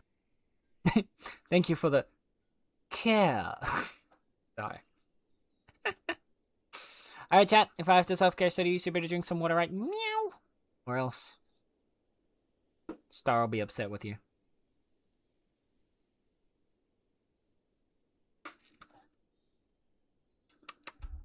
Stretchy stretch.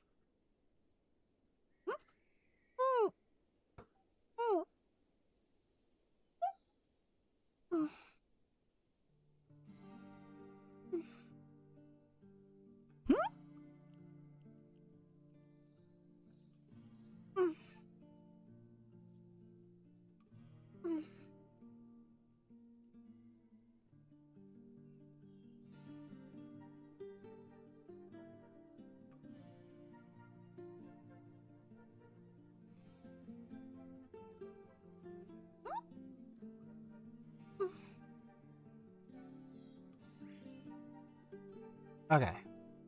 If we do a pair of houses on the side here.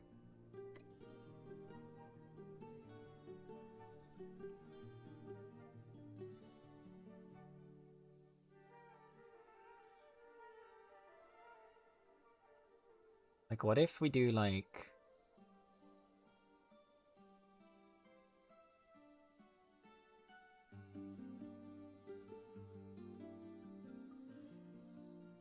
I really want it to be right there, honestly.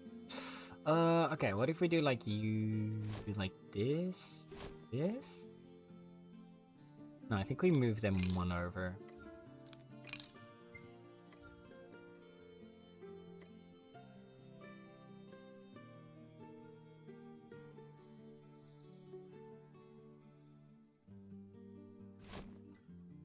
So like this and this.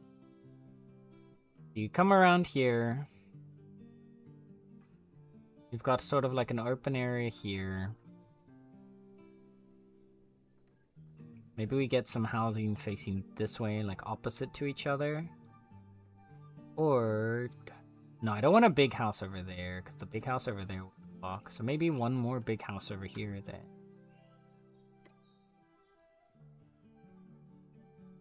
I liked the idea of having like a courtyard over there. Maybe this one just kind of smushing up over here for now is the better option.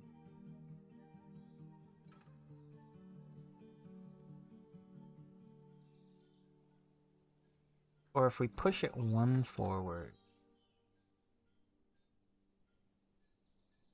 Problem with one forward is that we can't get away for you to get to the back there. So maybe we push it like forward into the side. Like this? Like a block.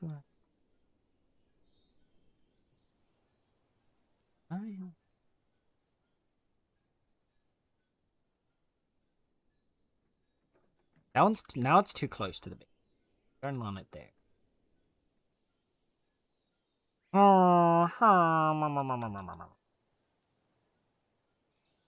Unless we do it like this. Then over here, we'd still have a small pathway to the back here.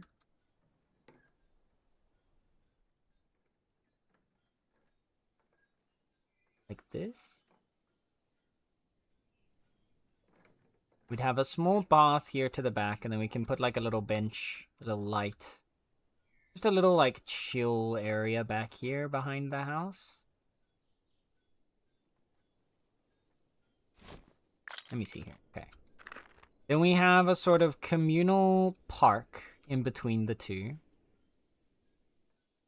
With doors over here. Little park area, little like secluded spot at the back there.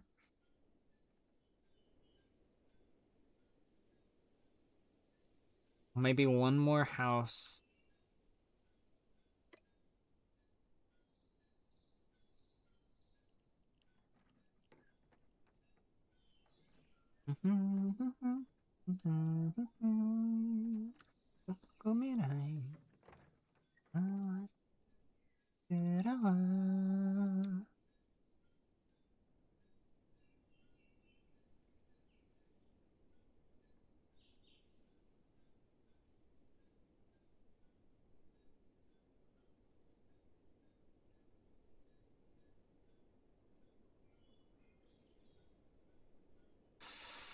I know who to call if I need to do cityscape planning. Ugh. It's so hard. I think the hardest thing with... I'm realizing this now with planning, especially trying to plan a larger space like this. It's really hard to visualize how it's gonna look vertically. Right? Because, like, I can see roughly, like, obviously, we have the blueprints here that shows at least the layout. It would be really cool if we had a tool to, like, this version of the blueprint that I see right now. If I could have that be visible. Like, if there was a toggle to turn it on so that that one would stay visible. So that I could get a good idea of what the skyline's gonna look like, right? I gotta go eat. Good luckies with SimCity Skyline. I'm sure it's gonna look pretty. Thank you, Plars. Have a good EP, Sweet Bean. I appreciate your help. Night-night. Mwah.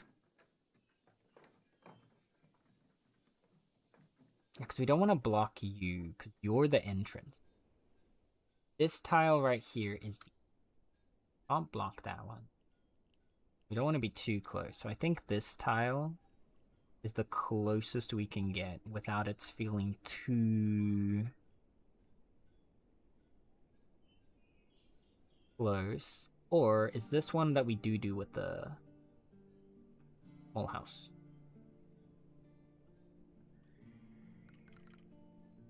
Having leftover space is good. Oh, for sure. For sure. I want it to feel like a little suburb. That's why I want it to be a little bit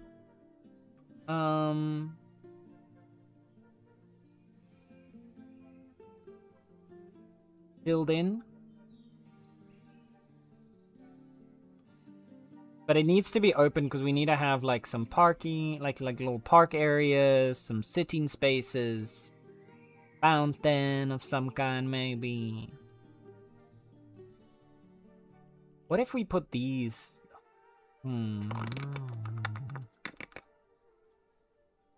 What's that noise that I made? I don't even know how I made that noise. Ooh. Okay. Maybe if we remove these two.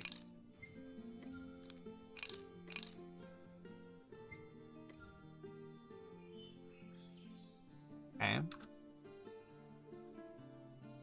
We have you. Like I said before, you can go over here.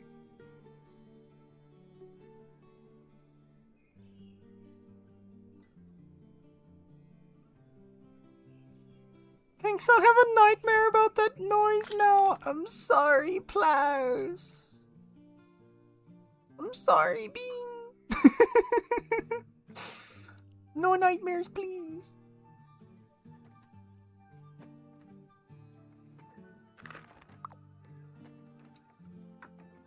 Okay.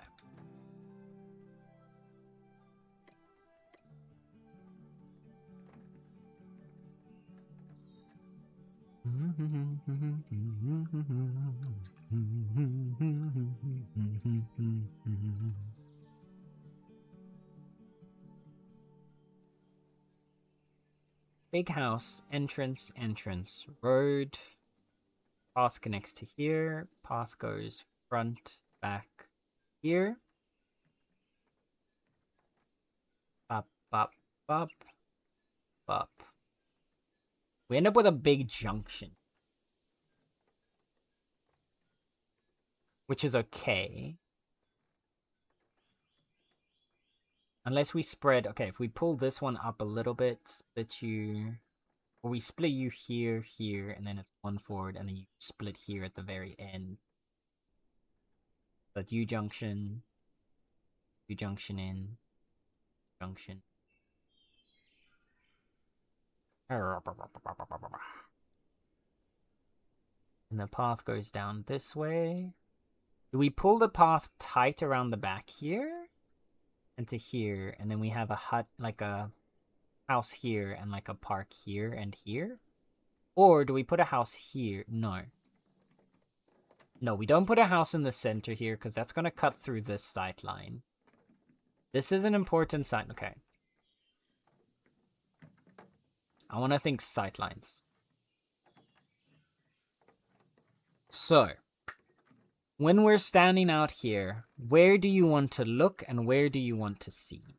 So, one such sight line is this way, which is why this path stays clear. This house is off to the side. You'll still be able to look out towards, like, this area over here. Another nice sight line is just looking out to the sea. We've got that completely cleared over here. And over here to that river area. Then the other important sight line, this one is straight. Oh my god, I didn't even realize how perfectly almost this lines up with city center. So yeah, this sight line's really important to keep clear. But that was already going to be necessary because this is the pathway. But it might be nice to like extend that a little bit over to here then.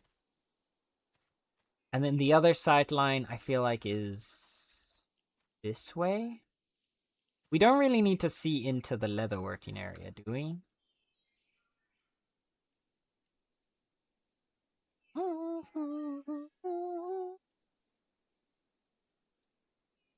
I don't think so.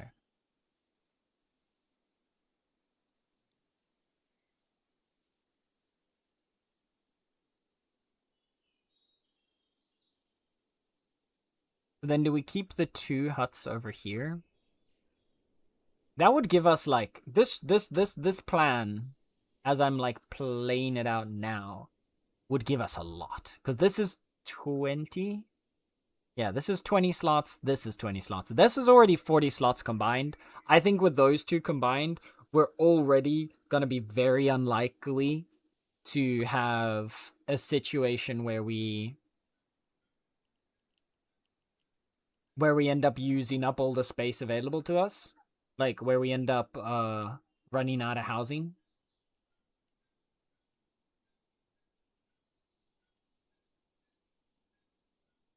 But it would look empty with just 2 big houses. So I think at least 2 small houses should be added to help fill up the little, like, villagey feel of the area.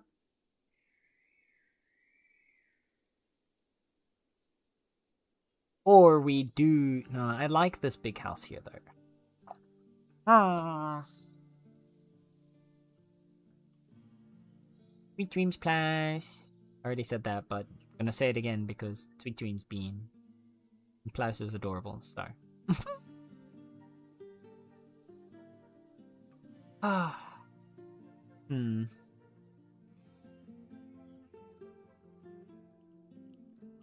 Believe it or not, this has implications for I'm gonna write you into the lore. Oh, goodness.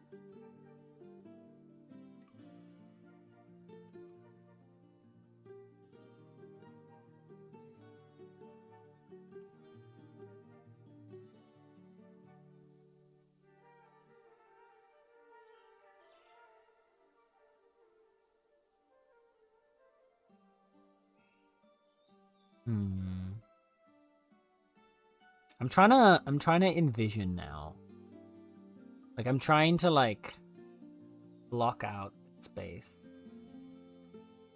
The thing is, on the one hand, if we use just a singular big house, it becomes the centerpiece, right? And it is kind of the centerpiece with how it's positioned, right? So then that gives us 2 options for how to work with it.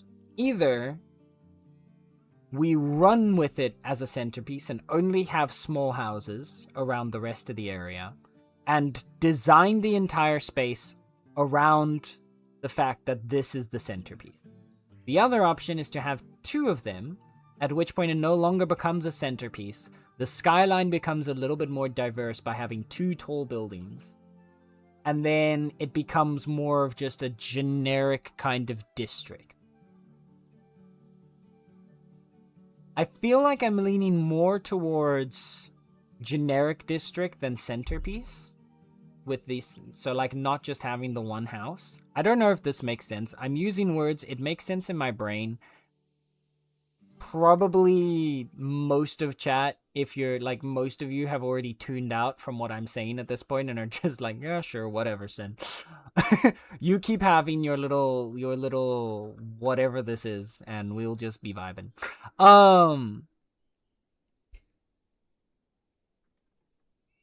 The problem is, if we don't have this as a centerpiece, I need to wait for it to distract away. How many slabs do I have to make? A lot.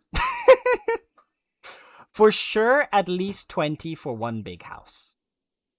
For now, just make the 20 for one, like, just make this one big house here.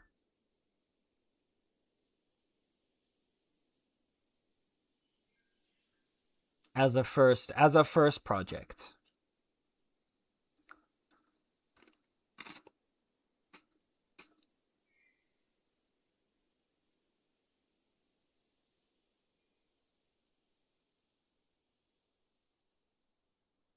I have entire plot lines unwritten that sit in my hand. I have possible character arcs for you and others already. Oh, goodness. Character arcs. Holy. Okay.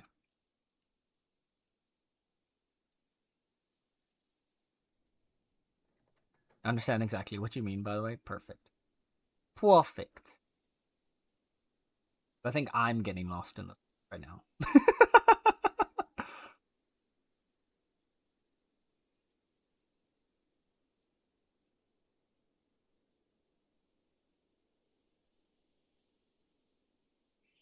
What if we do this? Right?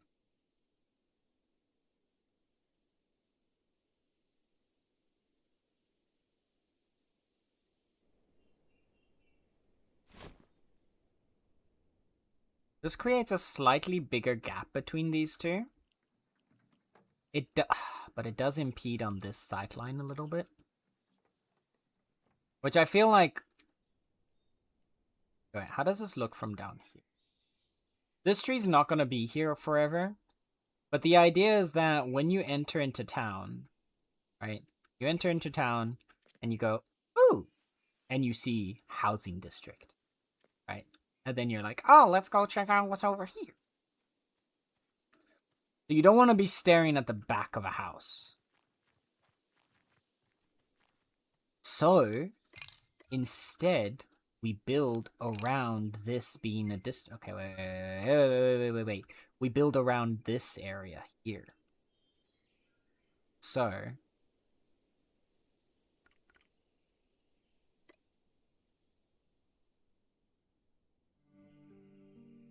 we have them centered around this spot.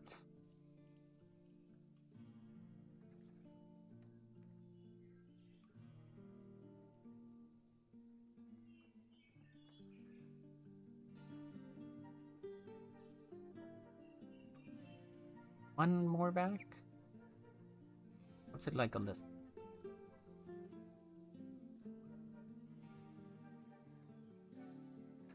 This is our... Where's our entrance pod? Over here. Okay. Here you could still exist. Or to like...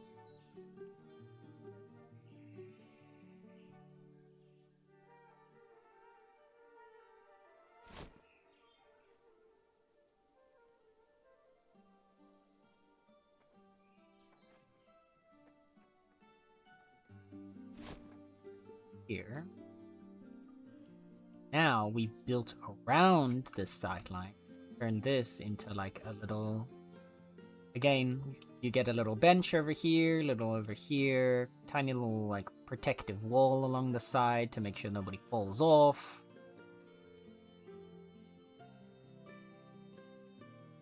Like a tree or two over the side here to create a little... Maybe we push these back one.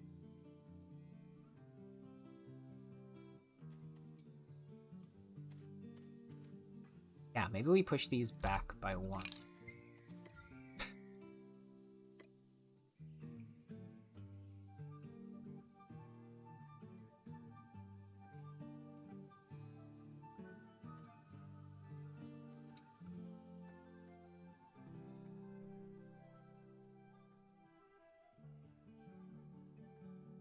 Ooh, or do we do the housing facing this?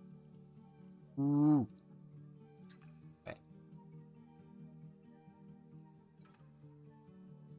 Wait. If we do it there, we need to push back one. How's this look? Yes! Okay. Sorry. Your boy is having a moment, okay? I want you to line up that. Now,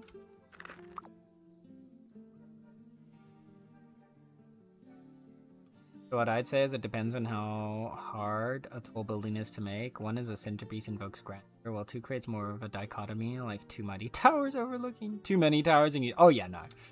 We're not going more than 2 towers for sure. Two of these big buildings that's the maximum for our housing. Also just because, like, it's expensive, but it's not... Essentially, the way it works is these large houses have the capacity of 4 small houses. And they cost the exact same as making 4 small houses. So they're not particularly a piece of grandeur. They're not like grand structure in any way. They're just like efficient housing. So like an apartment complex. But with this, we now get... So with both of the houses, these two are facing this way. You kind of come out of your house looking into the city.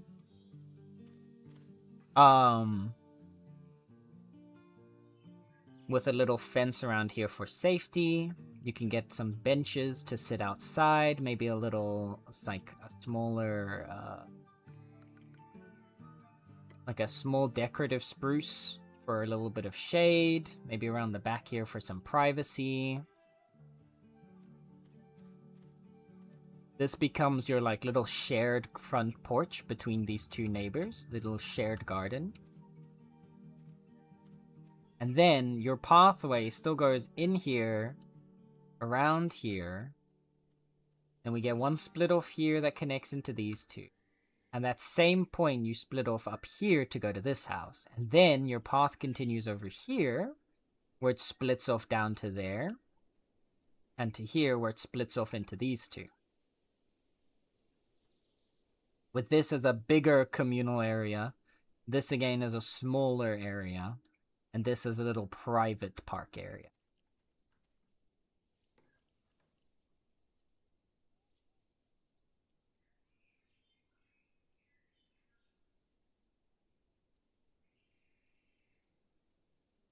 I think this is it. In terms of like the housing that this provides, 20 slots, 20 slots, and another 15 slots. So this district will be able to house 55 players. I don't think the Meownicipality is ever going to get to a point that we're going to need more. This is, I genuinely, like, I don't see us ever expanding to that kind of quantity. I feel like this would provide enough housing for both, like, citizens of the Meownicipality and any other members of the Imperium that just want to have, like, a home in the Meownicipality, even if they're not, like, primarily living here. I think this gives us a good option there.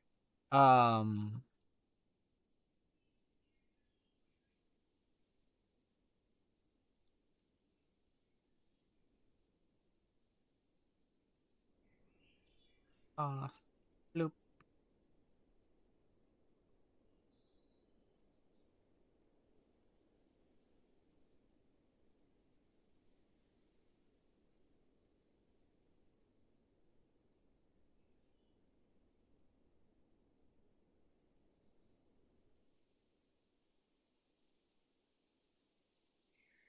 Do we have little gates?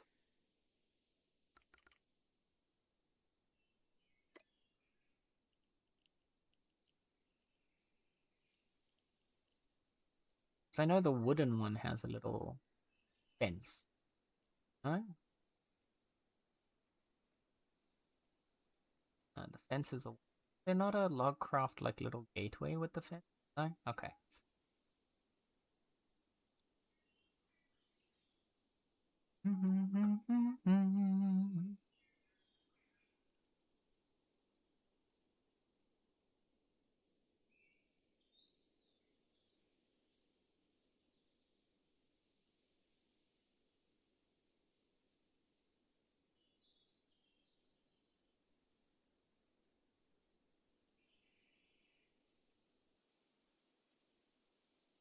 And then potentially, this big boy, right? The big tree over here gets taken away. And instead, we build a similar tree around here. Not over here, I don't think, because that's going to have it, like, pushing into these two houses, which will just be weird. But over here, it gives... but that cuts off our reverse outline. So maybe we don't have... We don't have to have... That's something we can look into afterwards. The last question then becomes, do we want them all to be this kind of house? Right? Or do we also want one or more to be this house?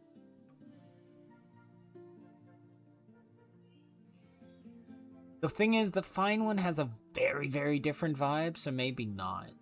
No, I think we keep the fine one for some... Oh, we could use the fine one in the farming area instead of the sturdy. Maybe. Meowby.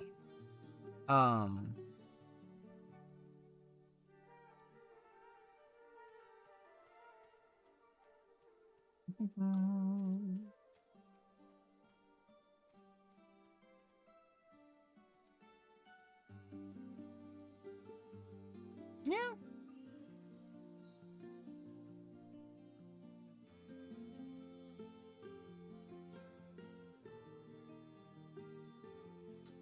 Then the last question.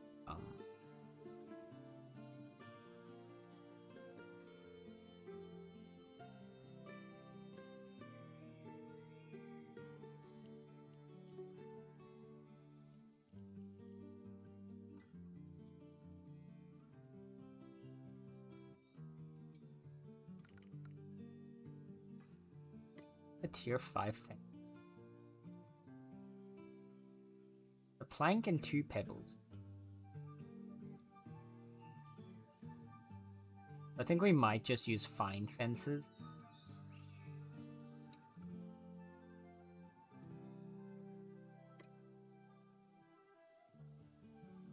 I want to test real quick what the tier 5 fence. We need some planks and some stones. Planks and stones. Just 2.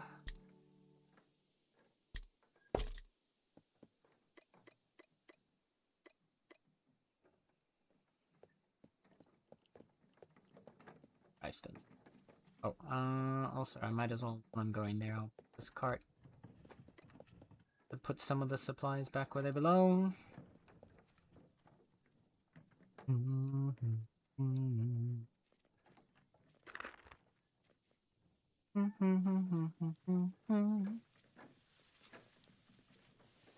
Over here for now. Carry on sorting out those later.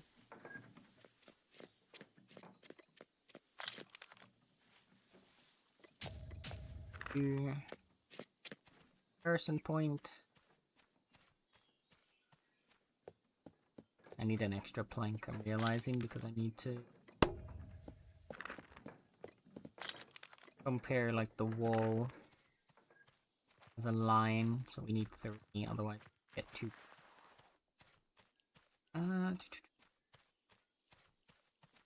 Fence.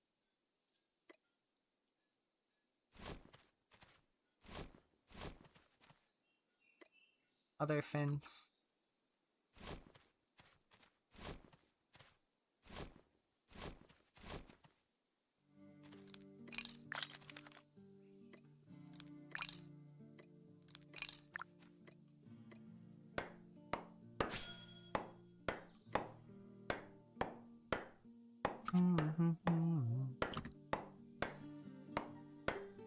It's a municipality, not a Muperium. Well, technically, we are an Imperium. We are the capital of the Imperium of Nyan, so...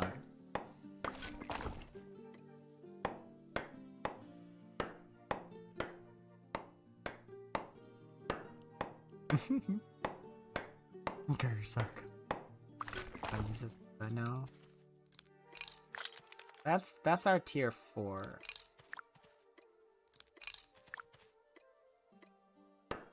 Let's see what our tier 5 is like. Because based on this image, it looks hideous. So I'm hoping that the image is just not a good representation of what the wall actually looks like. Or the fence actually looks like. Got 20 slabs and 4 frames. Thank you, Star.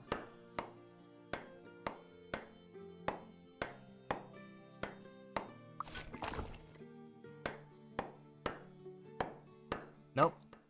It really is that hideous. I'm sorry.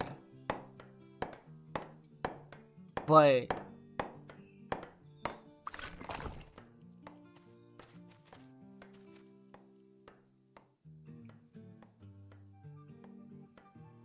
I don't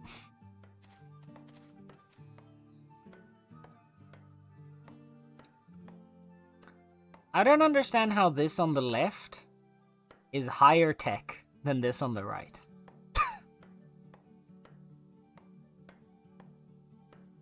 This looks so much neater.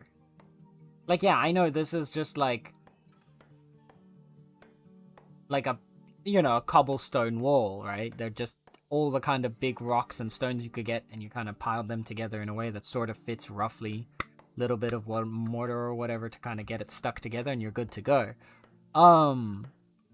Whereas like this one has like actual sort of bricks and wood framing, but particularly it's these pieces of wood that look like it's like either like semi like decaying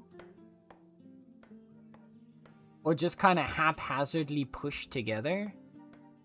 I don't understand the appeal of the tier 5. Like, if this part of if the wood down here wasn't here, and it was just, like, stone and then this wood at the top, I think it would look really nice. But these, like, random chunks give it a much, like, cheaper, lower quality feel.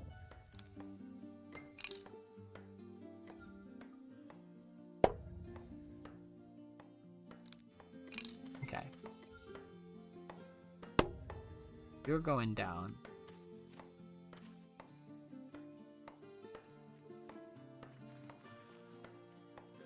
Full disclaimer, mostly everything you do, especially building even in another game, is low relevant. I'm building a psychological profile of you to see how to cast your position in lore. Well, that sounds a bit excessive.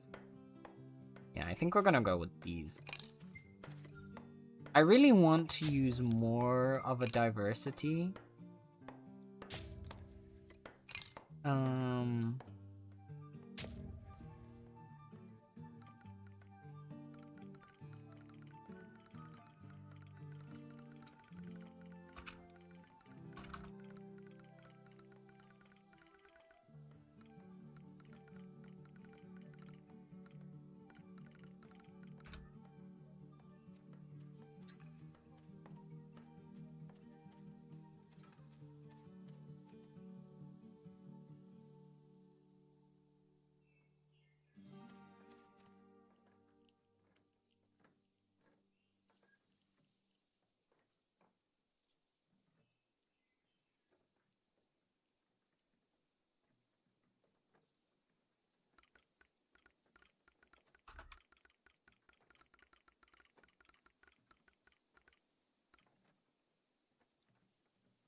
I completely missed that.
Okay, where was I? Hence. So we're gonna go with you.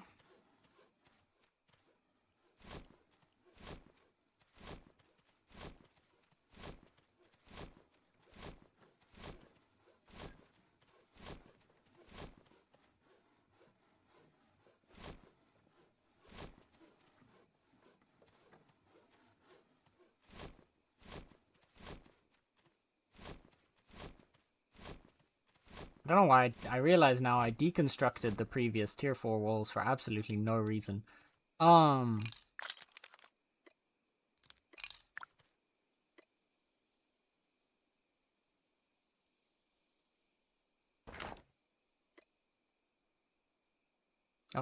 whoops.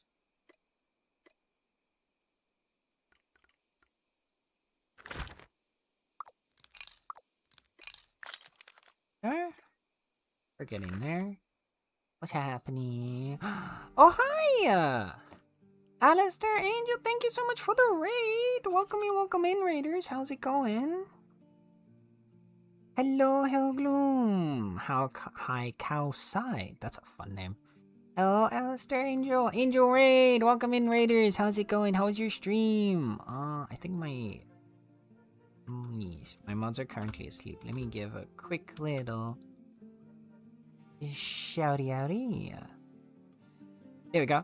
But hi, welcome in. If you do not know me, my name is Sin, or you can call me Sin. I'm your local resident chaotic cat boy who likes to play a variety of video games, ranging from cozy to horror and everything in between. Yeah. Today we are focusing very much on the cozy vibes right now. Playing a nice chill game of Bitcraft Online, which if you're not familiar with is a basic combination of old school RuneScape and like say something like Minecraft as a sort of survival sandbox MMORPG. Yeah, how was your stream? You were playing Repo? What were you guys up to? What were you? How was Repo? Stream was great. Nice, awesome. I'm here for the kitties. Oh, our sweetest beans. Long time no see. Are you doing longest day again this year? I'm debating on it right now. It's been a bit of a hectic time for me these last few, like, weeks. Or almost months, maybe. So I'm not ready to, like, commit to saying that I'm gonna take part on it. But if I can, I really want to. I would absolutely love to. Because, I mean, we're here to support kitties, right? How about you? Are you gonna be taking part this year? Let me grab a few gibbles. But yeah, long time no see. No, I saw that. Some Reaper before bed. It's a fun game, enjoying the new cosmetic stuff. I saw, it seems really good. It seems like the cosmetic update was really, really good. I'm really excited to, like, give it a try at some point. But I haven't gotten to try it myself yet. Oh, that's not the button I want. Okay, put in all of this into our blueprints and let's start building.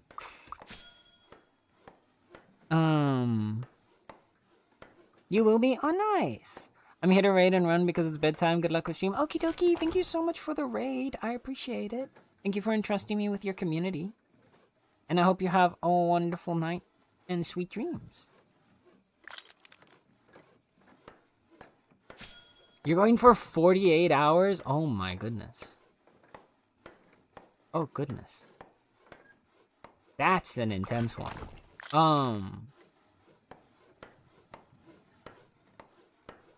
I don't think I would ever be able to match that kind of energy. That is I've seen, like, the longest, like, streams that I've gone for, I think was the last time with Longest Day where I did, like, a 12-hour stream. No, I think I've done a little bit more than a 12-hour stream. But yeah. The like, a 24-hour or 48-hour or 36-hour or anything like that is just, my body can't handle that.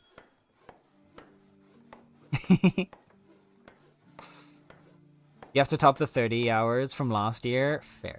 You know what? That makes sense. That makes sense. But yeah, no, my hat's off to you for that one. It's an impressive feat.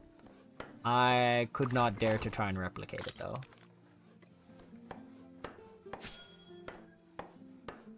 Yeah, I haven't actually been keeping up with, any of the stuff related to Longest Day.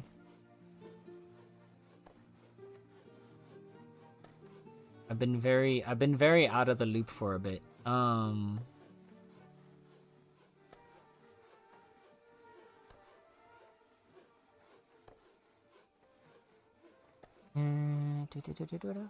Yeah, it's pretty draining. Honestly, 12 hours of content's way better than 30 hours of delirium. Hey, that is a form of content in and of itself, you know? To be fair, the information isn't out very publicly. Oh, have they not started? To be fair, it is like, it's just TwitchCon time now, right? I remember I got like their information at TwitchCon, and then afterwards they started talking about it.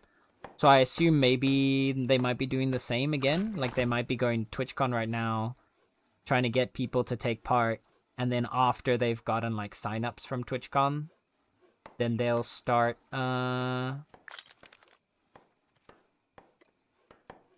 like calling stuff out.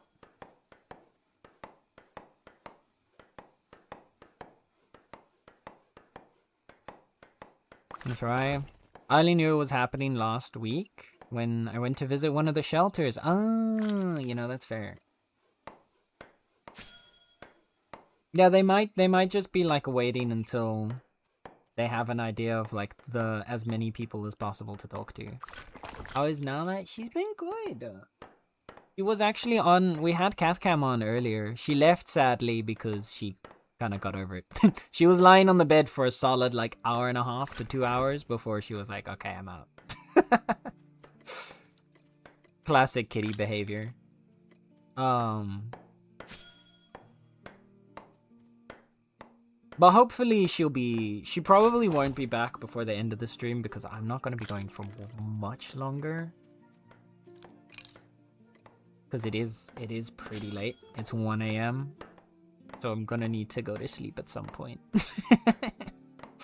But she's been enjoying her vibes. She's been chilling on the bed. She was upset this past week because of the heat wave. The sweet bean.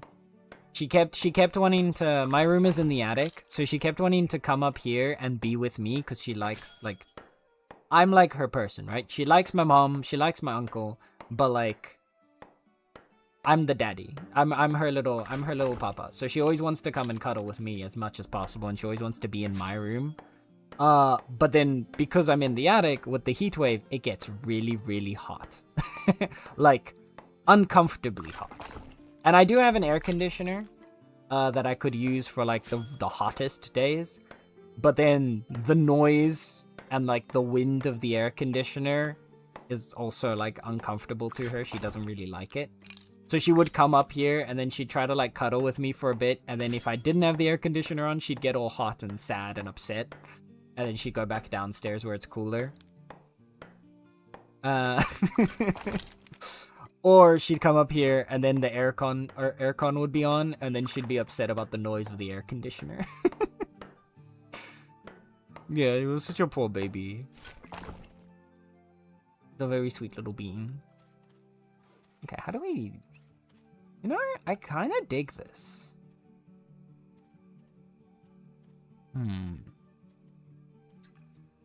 We've got our little gateway here. We have 2 houses then here. How do we do it with... decor? I need help with the decor. That's a desk. Don't need a cottage. We could have just a single chair, but I kind of like the idea of like... I don't think the couch outside makes sense. But we could have the... There we go. The woodcraft bench. We could have one of those. Like... here... That wouldn't be a nice view. I know, like, people aren't actually gonna sit on the benches, but I like to design this with, like, the concept of, like, imagine you were actually living there. Imagine you were actually, like, this was your house, you would step out to this. How would you want to be able to, like, sit and, like, relax? Maybe we don't have the benches look out. Maybe we have the benches look in. You know? Like, we have you here and you here.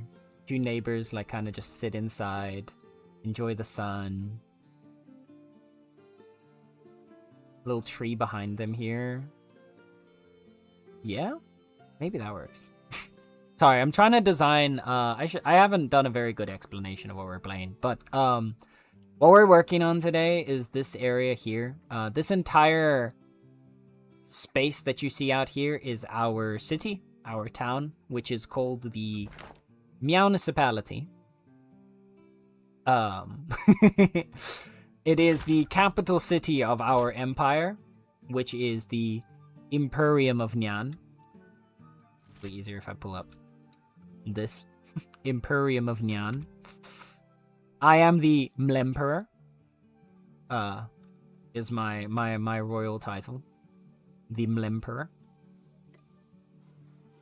We've gone hard in. If you the game has cat masks, so that's why my character has. It's not quite as visible with this. Let me take this hat off for a second.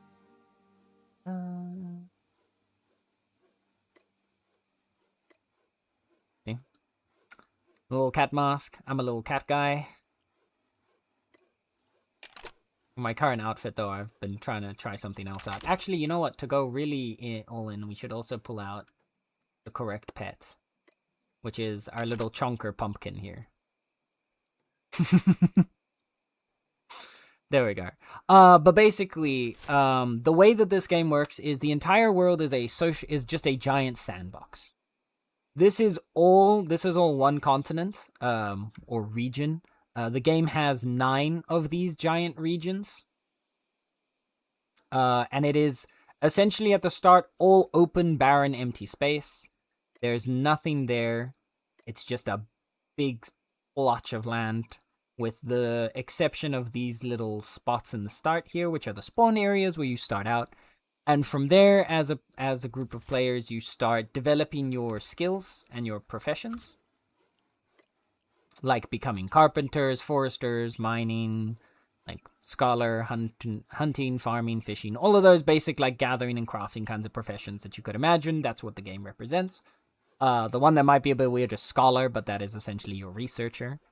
And through these skills, you gather and produce resources that you can then use to settle towns. So, all outside of these 4, all of these things with numbers here, these are all player-made towns.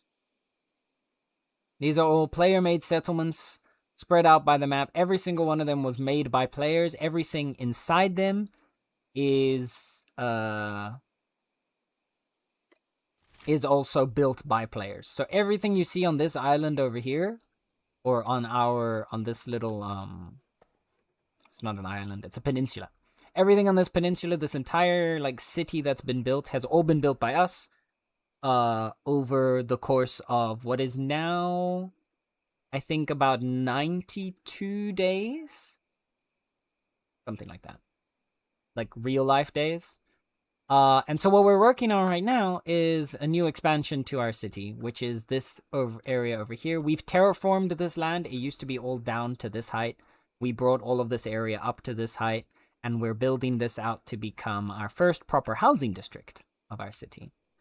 So these little hexagonal, like, light blue things on the ground, these are the blueprints for where the housing and apartments are going to go.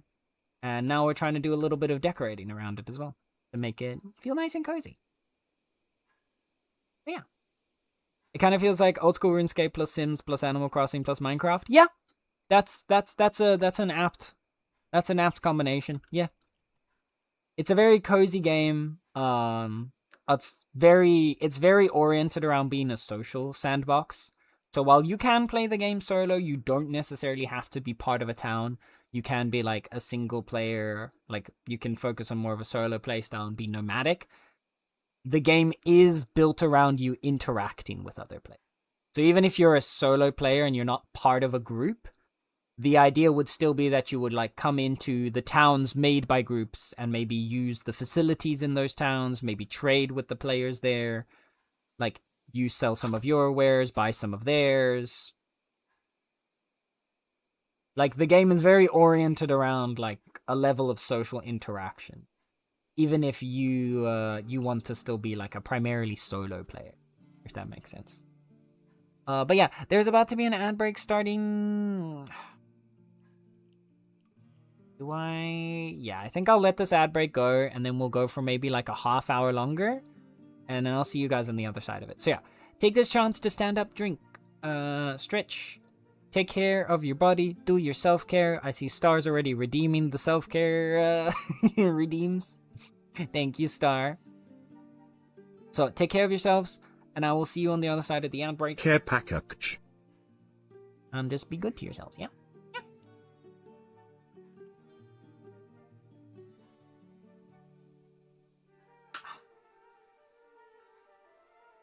I will respond to what you say after I'm sure that you're back from the ads, Helgloom, because I wouldn't want you to, like...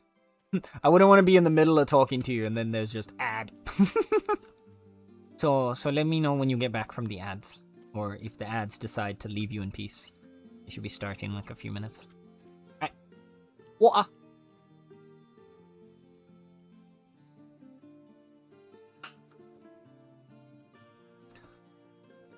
And a stretch.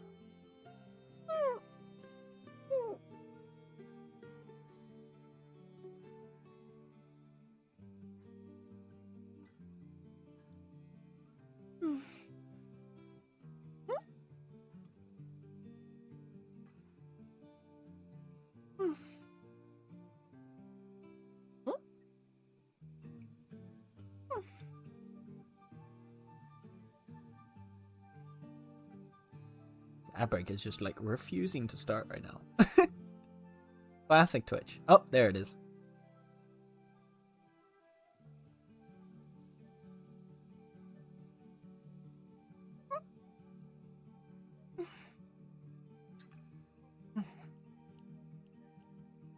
There we go. All right. So I like this. I like this little bit of fencing like that. And then what we could end up doing, like I said before, is we could have some... Sorry, Star, I can't see your message right now. I'm in the construction thing, but I did see you sent something. I will check it in just a...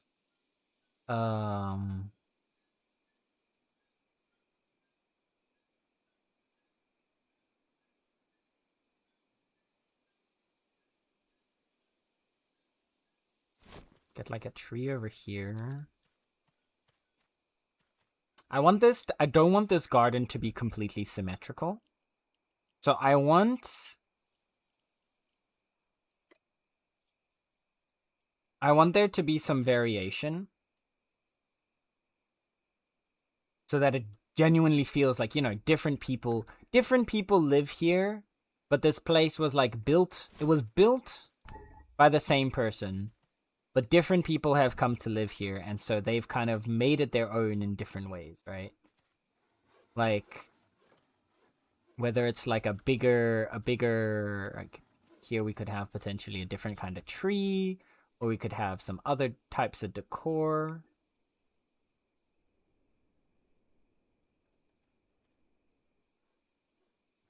I want it to feel like there is like, you know, does that make... I'm trying to like put this into words and then I'm failing miserably at it, but... Ooh. Right, we don't have to only make it wall. Because we could create like a little trellis with this.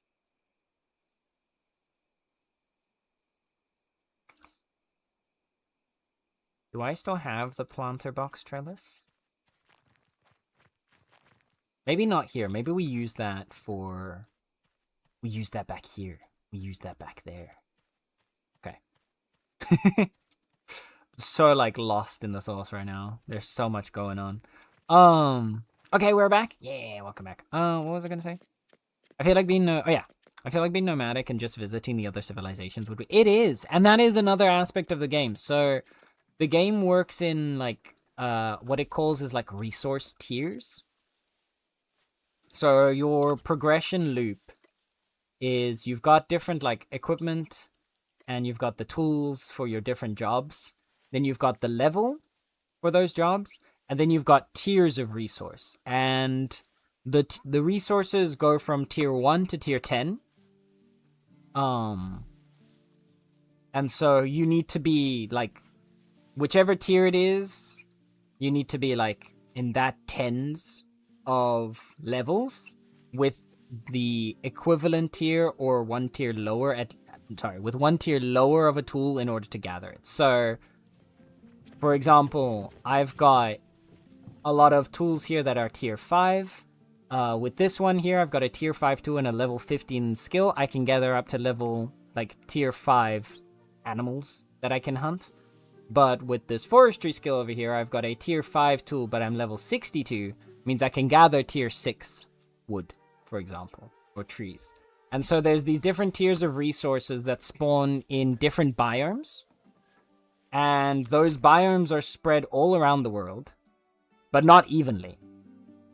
So there's all these different continents and regions, and they don't all have the same biomes, and they don't all have the same resources. So, for example, one of the resources that we're using a lot of right now is tier 5 wood, which is what we're going to be using for the housing district that we've got there. That spawns in a biome called a swamp. But there are no swamps in this continent. Instead, some of our foresters have been traveling north to this continent over here because there's a swamp here.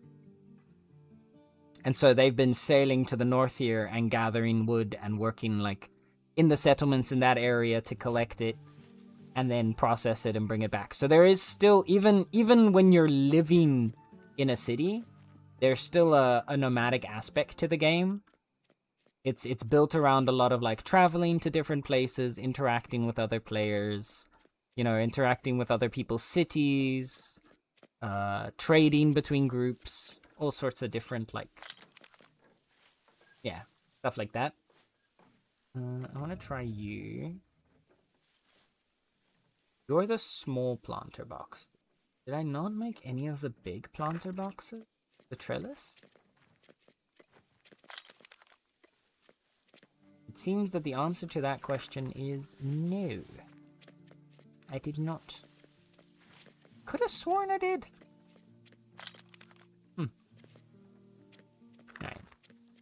Well, the little one can at least give us a proof of concept. Right? Because if we use the little guy... I see, gotcha. Yeah. So there is always going to be an aspect of the game where you're going to be like traveling around, which I think's really cool. I think it's one of the biggest selling points of the game is it's like the kind of diversity in play style and the different like player experiences that you could have.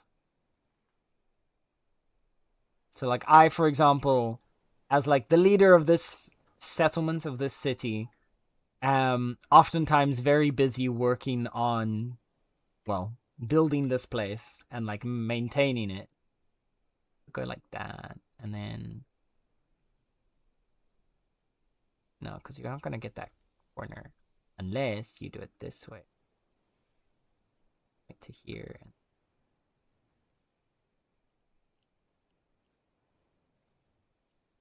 How do you do this? Oh, you do like this, and then like this would create that wall. Okay, maybe we don't, and we just do like this. It's something else to like fence off the side area. Just creates a little divide. That could work. We could use it to create a divide like that.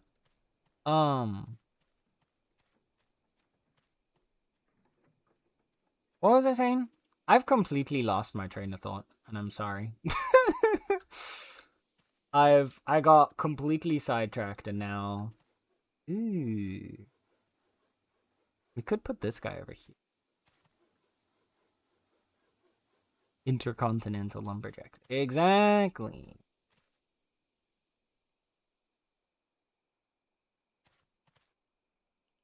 Lumber cats, in our case. If we put you there, could we then...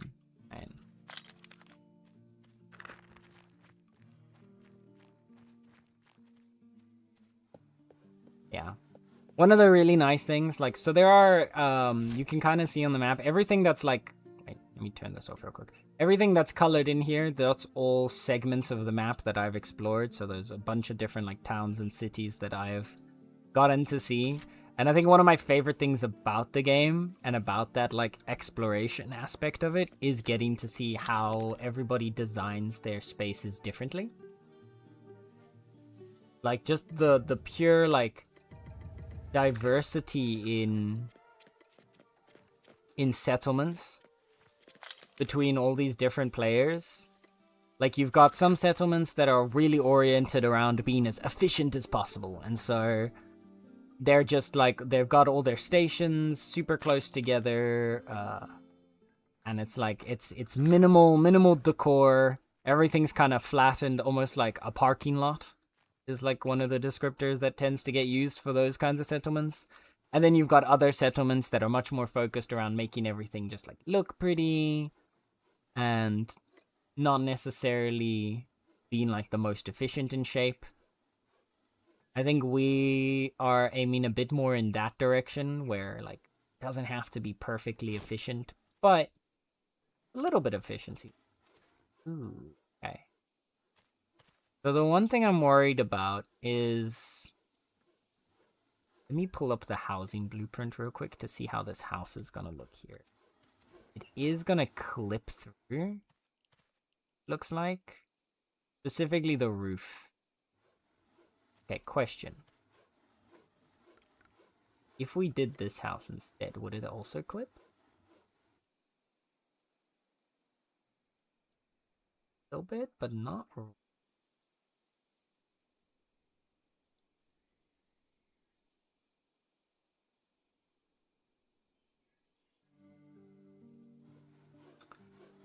Do we go with the tier 4 cottage looking house instead? It's aesthetically so different though from what else is gonna be. How bad is it? I don't think this looks that. It does clip though. We're just gonna have to wait and see when we actually finish building it. When the house is built, we'll find out.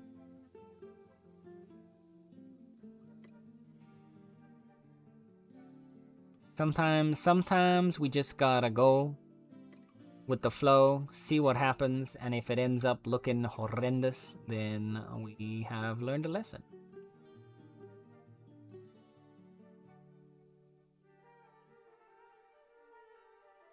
Could do like a little line of these here, which I like the idea of. Though I want to know how this connects with the wall, because if it just leaves a gap in the wall there, that's going to be really... Starts here. Although, if we do it till here, and then we can like switch you into this side.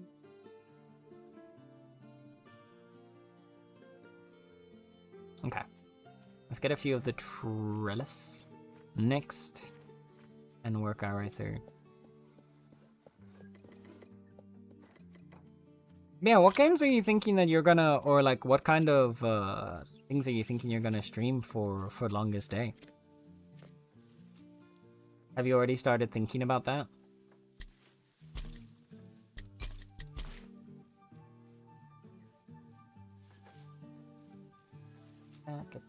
Ooh, I'm about to starve. Let's eat before we... Chat. A good thing is to eat before you starve. Ben's recommendation of the day. Eat food so you don't starve. Very good for you.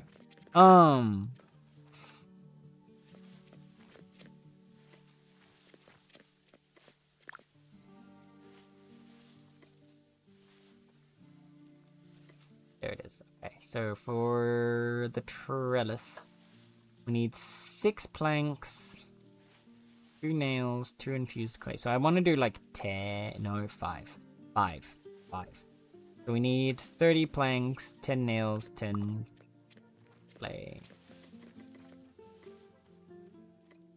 30 plank, 10 nails, 10 clay, and 5. And of course we don't. Oh, wait. Do we still have...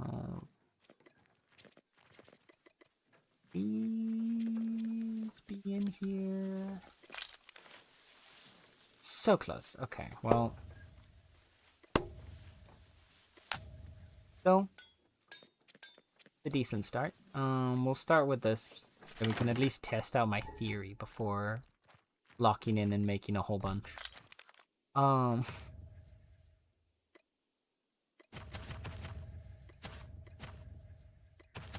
am I grabbing so many flowers? Like, I don't need more than 5. All of them. I had a brainstorm for a variety of games, just separating them into games that require me to function and ones that do not. Fair. Very fair. Oh, this is not the right state. This is not my construction station. No felony. Goodbye. You heard him chat, don't say goodbye. And of course I don't have nails!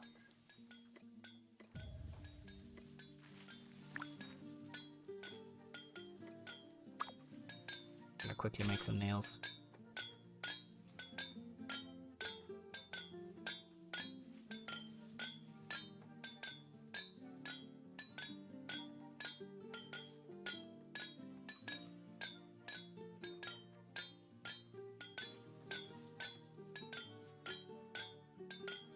Okay. That is a good recommendation. Thank you, thank you. I try, you know, I try to be informative. Helpful to the world around me. I was gonna say something, now I can't remember what else I was gonna say.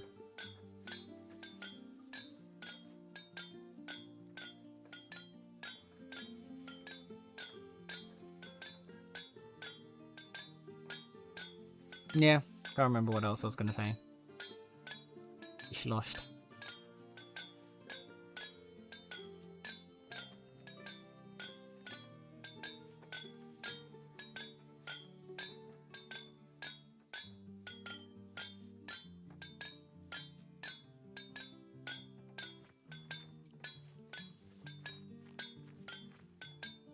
Do a quick little bit of work.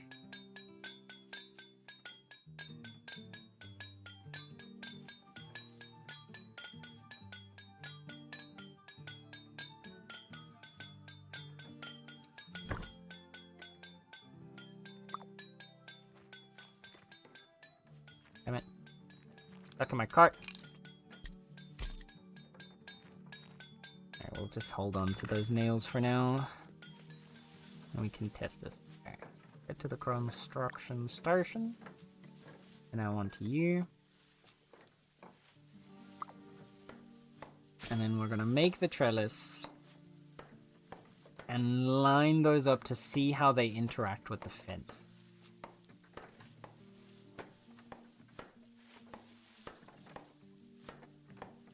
I have a feeling I know how it's that it's not it's not gonna interact with. I know it's not gonna interact with the fence, like they're not gonna connect.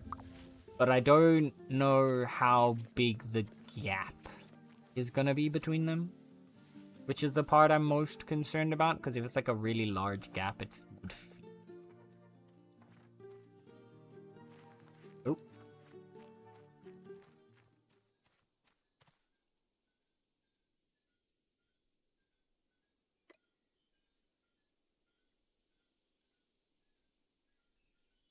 Can just forget. I keep forgetting that I can just search.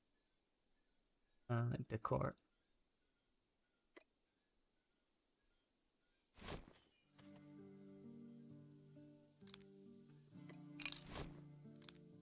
So let's see if we move those two. We do this. How does that? I don't hate it. Let me try the rest of it. Here. I love this. Okay, this I'm vibing with. This, not the best. But I do think this gives a really nice way to disconnect this house from the initial entrance area.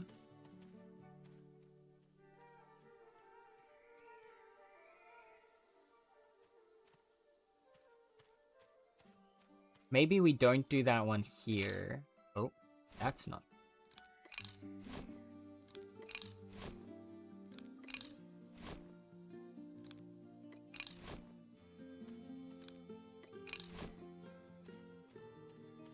But like maybe we use that somewhere over here to help create like privacy for the houses.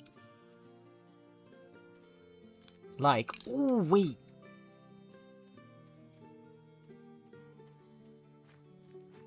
Because you've got the okay, wait. I love that I've devolved. This is the point that I know that I need to like stop stream soon, because I've devolved to the point that I'm not even like properly using my words. I'm just kind of half saying things. But pergola. Pergola. Oh, it doesn't line up with our gap here. Oh, so sad. Oh, so sad. I don't want to do 2, because that would just feel like overkill. Darn. I wonder if we could fit one in here. Technically. We could fit one in here for a little, like, cozy escape corner. But I don't know if I want to put that there. About like this. No, that's also tight. Like this? Oh, we could do like this. Because then there's still space on the side here for the fence. And then that still gives this like the sort of secluded back space for the apartments. Yeah, that might be nice. Okay.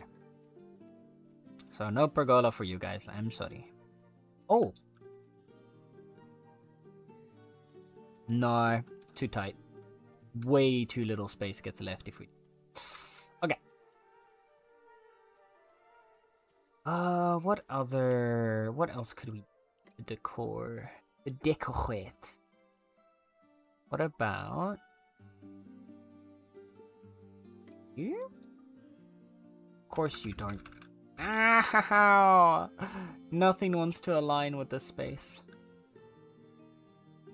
Hate me. So you hate me. I understand, game. Just tell me you hate me. After the last time where I was begging the devs so much to give the windswept tree, I know that they purposefully coded these decor in so that I would not be able to use it for this exact design. They just knew. I can tell. They just knew. Okay. What can we do to make... Could we do something with the tree?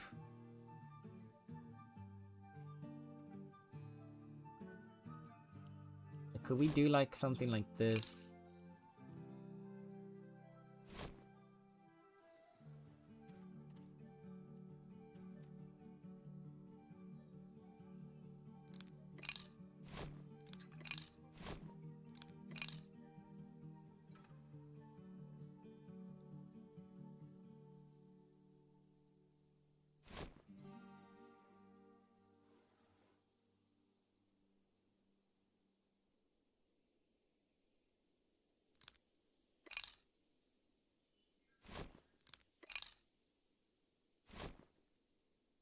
What about like this? Ooh, okay. And we do the same, we mirror that on this side. It creates a sort of little tunnel into the housing area.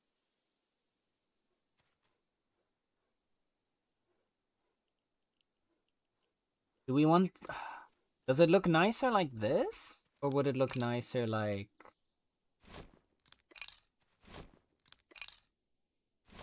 this? This gives it a little bit more open space on the front side here. Which might be nice. Yeah, I think making it feel a little bit open more as if, like, I don't know, they could, like, prepare something over here before, like, you leave your house. Okay. Okay.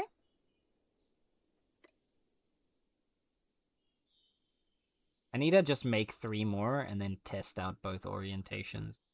So what was I lacking in order to make 3 more? It was planks, wasn't it? Okay. We have planks by any chance? Nope, we do. Alright.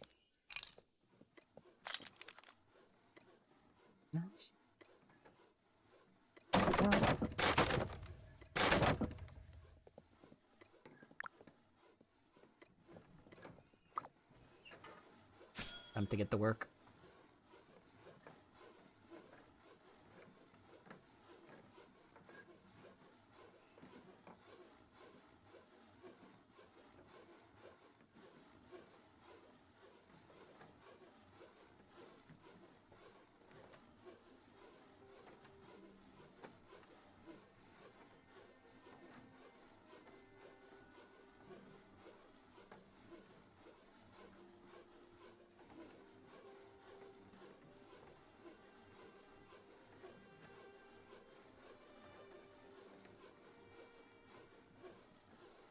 Because I want to like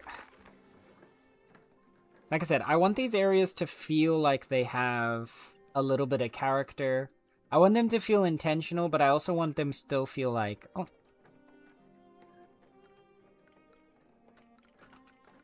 Corn. Hi, corn.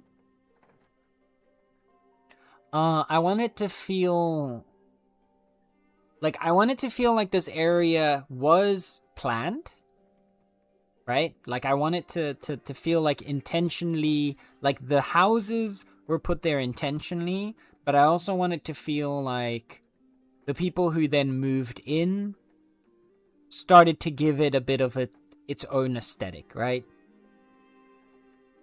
Very, very European in design, right? They planned out the housing district, and then once people started moving in, they started altering the houses and the gardens to their own, like, aesthetic.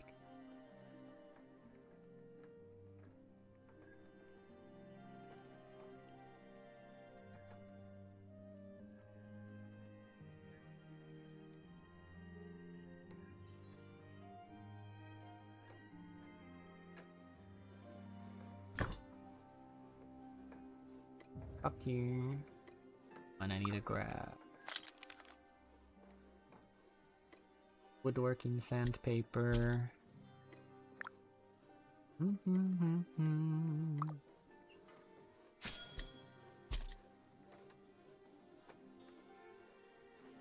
you get? Nice.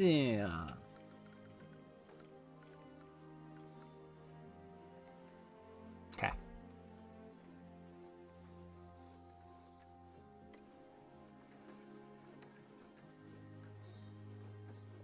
Hard to like orient my brain around what I'm trying to articulate at this point. My brain, I'm just like, I feel like I've gotten to that stage of just like mumbling. And like the words, the words make sense. The combination of words is starting to lose its meaning though. The brain cooking stage, yeah, exactly. It's like, I'm at that stage where I still know what I mean or what I'm trying to do, but my mouth is no longer quite capable of articulating those things.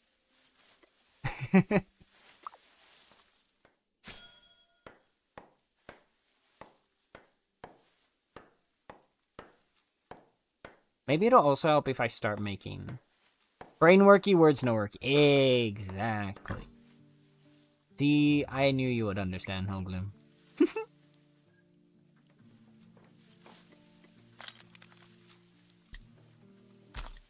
To be fair, the fact that we've been playing long enough for my...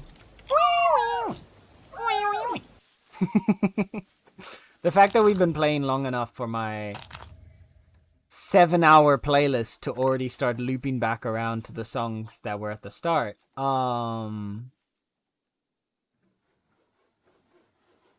Probably says enough. We're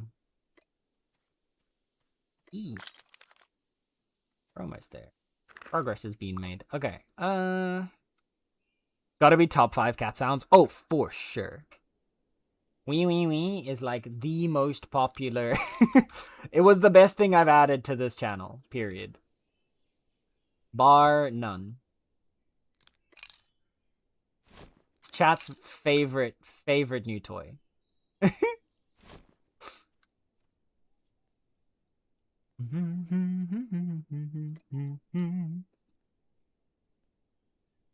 what if...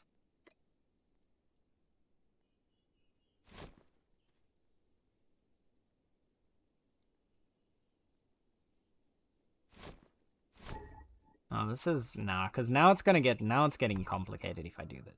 Oh wait.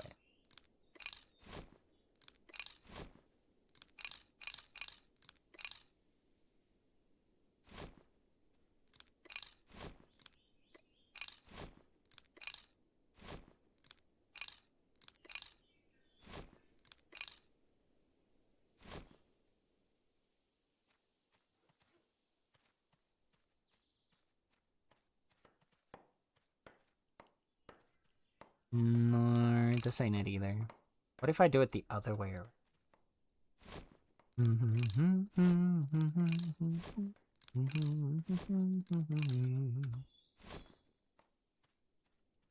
So then our pathway goes in like this, right? You come up, you're going in, you've got one direct loop into here. You go over here, loop, up to this apartment. Then you go over here, and it splits down to there, splits over into this area. And then maybe a small little bloop up to here. Or do we have it go... This is so hard. I'm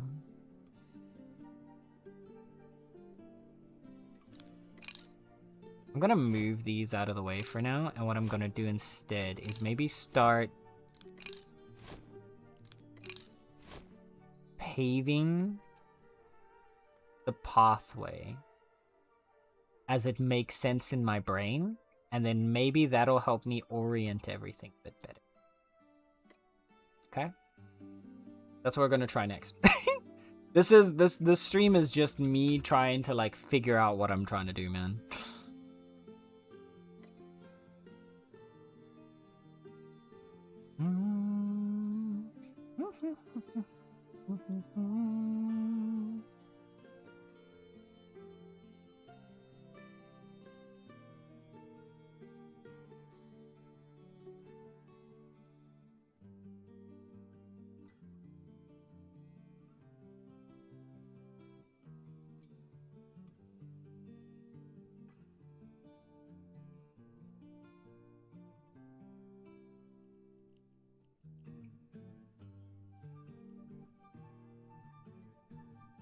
Let's get our main thoroughfare.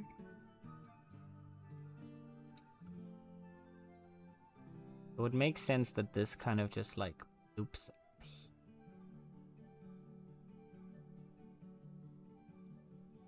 You're not nuts.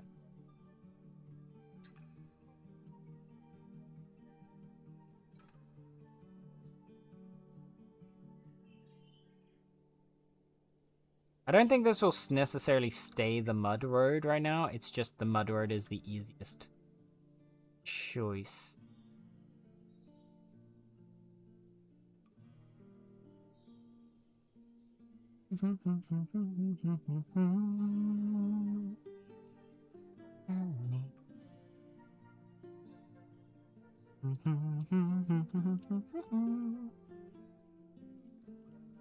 Go here.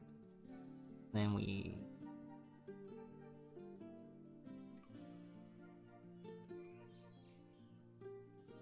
famed.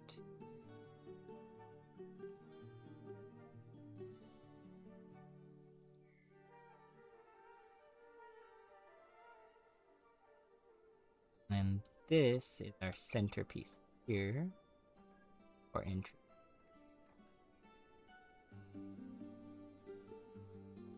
Ooh, what if...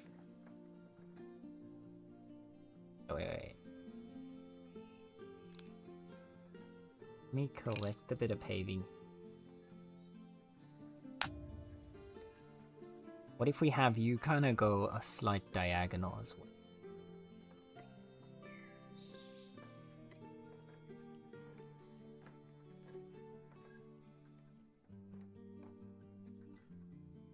So you're almost kind of leading back to this kind of mess area here.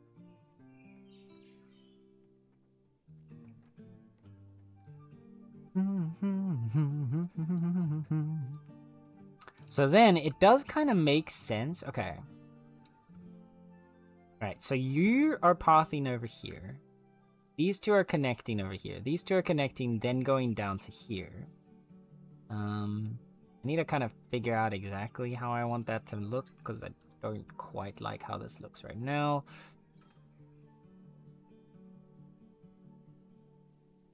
Actually. 1 and 2 connected to there.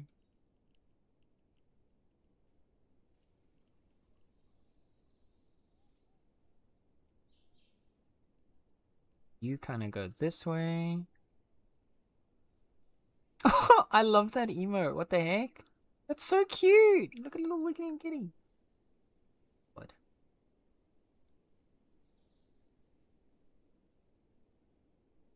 You're connecting into here. You're connecting it here. You're connecting down to here.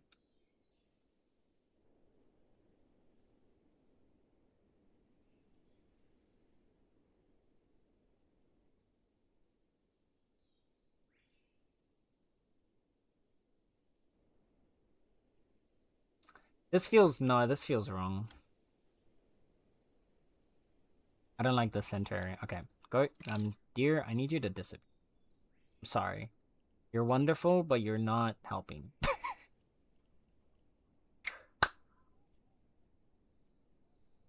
What if? Alright. Hear me out. Hear me out. What if we go European? Okay. Now, what do I mean by that? Roundabouts.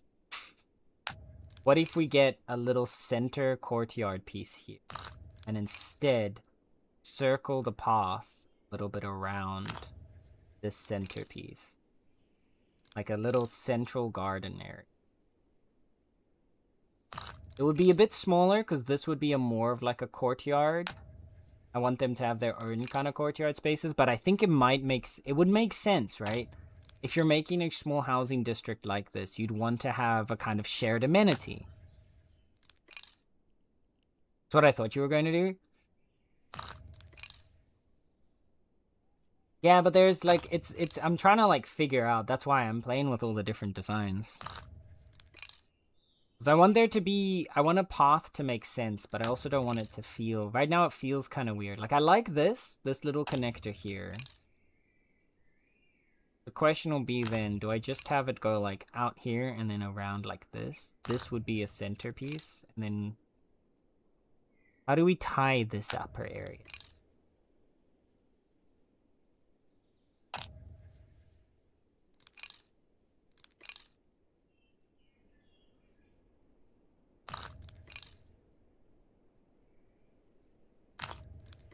I think this is the center line roughly for the courtyard. So you're gonna add, oh no, there's definitely gonna be a fountain.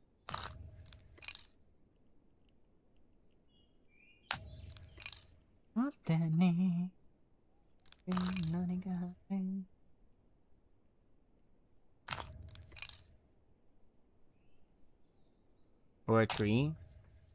Tree could work too. There's definitely gonna be some like fountains and trees. Like I was planning to add like a fountain somewhere on like this side over here as well. But we could do centerpiece fountain. Some like benches around it, some dirt, and then just the like road around that. And then we'll figure out how to connect here. So instead of pathing from out here, we'll build the amenity first and then path around the amenity. We definitely need trees because there needs to be like some kind of like natural shade in the area.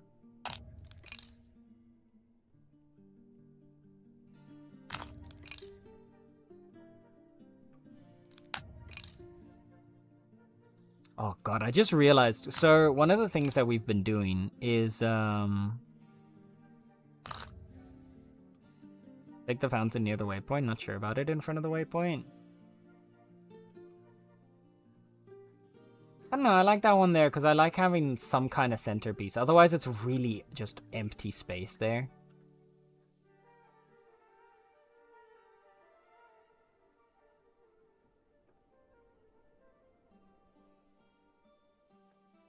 Like, I think there needs to be something here alongside it. Obviously, right now it looks a bit icky because of how, like, overgrown it is. I'm gonna still want to, like, clean this up a little bit more. Because I feel like without this, it looks just a little too empty. You know? Does that make sense? Pillars? Dr. Swiss, hi, welcome in. Thank you so much for that raid. How is it going? Welcome, readers. Oh, goodness. Pillars like single wall? Maybe. That's an option. That's an option. Hi, hi, hi. How's it going? How was your stream? What were you guys up to? Let me see if I can get a window. What were you up to today, Fundo? What were you doing? What fancy Persona 5 Royal. Oh. Ooh. I have that game. I have not yet played it. But yes, alright, introductions. Hi! Welcome in. If you do not know me, my name is Sento. You can call me Sen. I'm your local resident chaotic cat boy who likes to play a variety of video games, ranging from cozy to horror and everything in between. And today we are feeding my cozy addiction of Bitcraft Online. Which, for those who do not know the game, is essentially if old school RuneScape and Minecraft had a baby, and it was a social MMO, then yeah, that will be this. Which I mean, ooh, 100%. Oh, bro, okay. I'll be honest. I've always loved the concept of like trying to 100% games. My problem is that while I really love the idea of 100% in a game, I'm also unbelievably lazy. And so I never actually go around to getting around to actually, you know, doing it. How far along in your journey to 100% are you, if you don't mind me asking? We're also just kind of vibing here to weeby music, so if that... oh right, I also completely forgot to say, sorry, I've been going for so long that my brain is a little bit fried. I do need to like end stream soon-ish, I think. But if you do need to do some like post-stream self-care, please make sure to go do that. Go stretch, go get a drink, go get a snack, go walk around, go cuddle a pet, go cuddle a person, as long as it's with consent. Do all of that self-care jazz because it's important and you need to take care of yourself because most of us don't do enough self-care in our day-to-day. So consider this your reminder to do a little bit. Okay? Yeah, Persona has a very strict schedule to do 100% in one run. Oh yeah, I believe that. We're on the second boss out of 8. Oof. So is this also like a first time playing through, or have you played through once before and you kind of know what you're doing, but now you're also combining it with trying to like 100%? Does that make sense? Did my question make sense, or did I just kind of ramble through it incoherently, as I tend to do?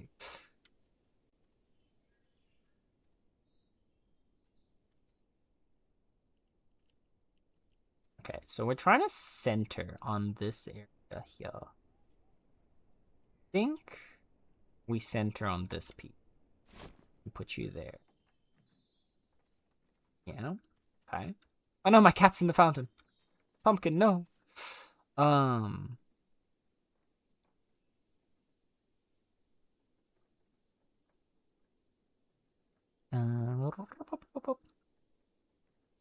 the second boss. Yeah, do so. No, I was telling you to do self-care. Silly bean. I'm very familiar with Persona as a whole. I've done 100% runs of Persona 3, Persona 3 Portable, and Persona... okay, so you've done it on, like, normal Persona 5. And now you're doing it again on Persona 5 Royal. Gotcha. How different is Persona 5 from Royal?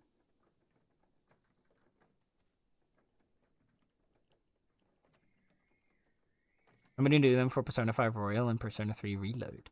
I think I've got 2 Persona games that I got from Humble Bundle.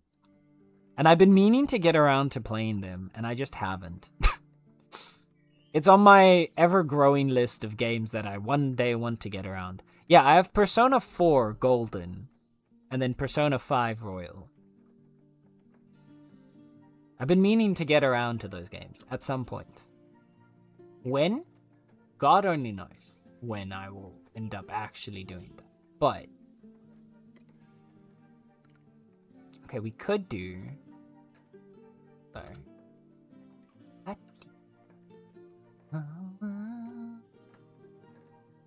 Now I lost it again.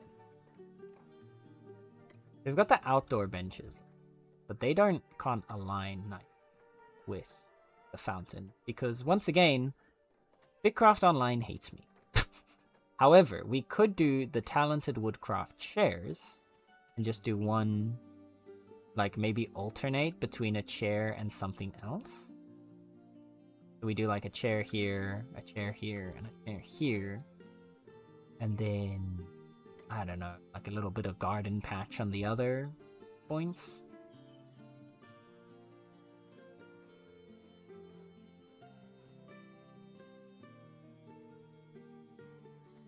And we go here. Yeah. Then do we do the path right here?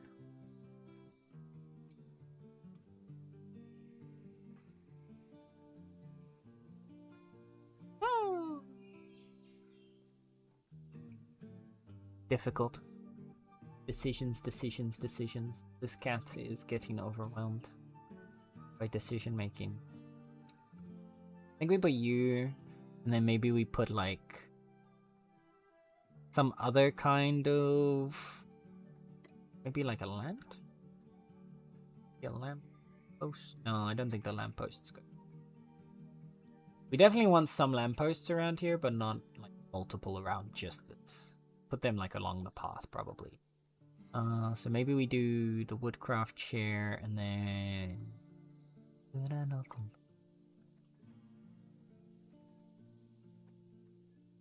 Maybe we put these guys down here? The widow ones? Oh, they're off-center! No! This is the worst revelation I have ever had. This is the worst. This is the worst thing I have ever... No! They're off-centered from the hex! No, wait, is it the same with the big one? No, the big one's not. The big one's centered on the hex. Thank God. Oh, God. I feel like I just found out Santa isn't real. What is a nice...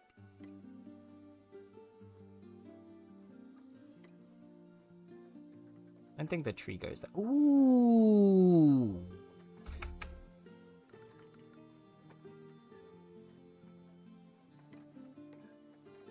Blossom bonsais? No.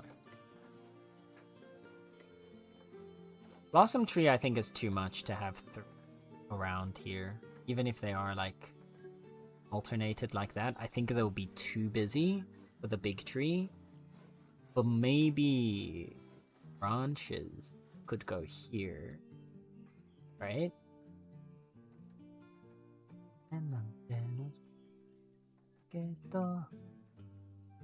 And then, yeah, benches. I think we just do roadway around that.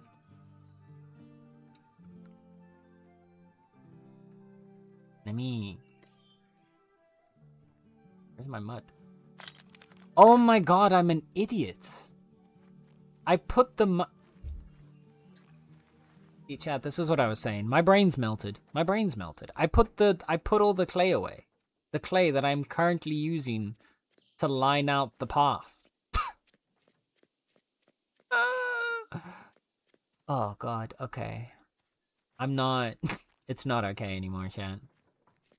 Bam.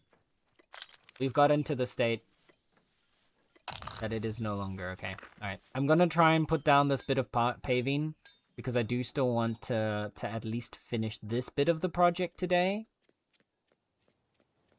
And then probably by the next Bitcraft stream, hopefully some of this area will be completed.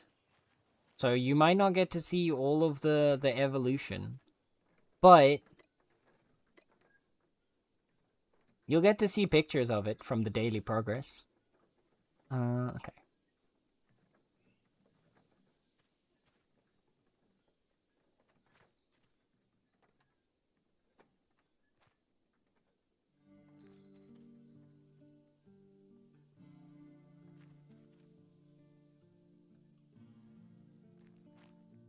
Is this too close? I feel like it's too close, because you're running right against the bin. Do I do one more out? I think we do one more out.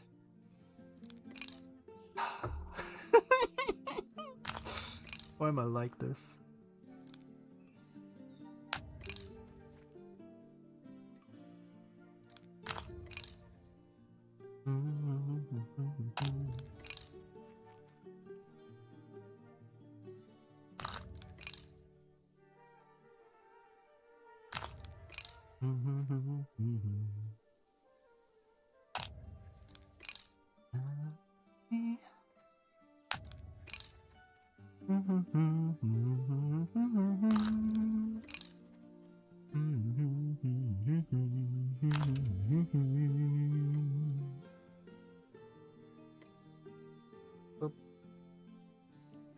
Feels like it's almost.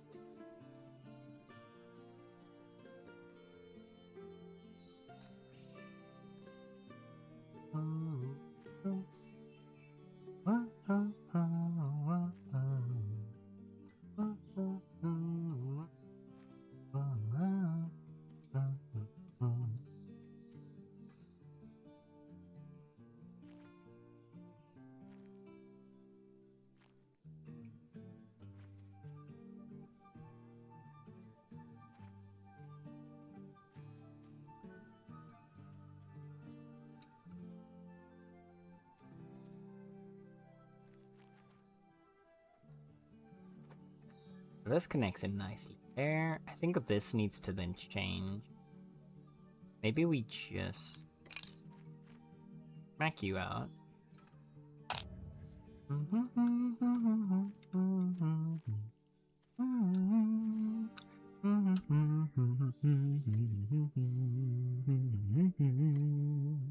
You go up this way, you go up this way,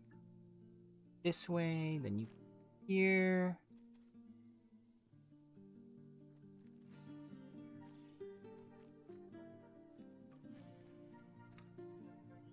And you do go this way after all. Because now everyone's... Okay, now that we're making it a center courtyard, it makes sense for all the houses to connect to the courtyard for their...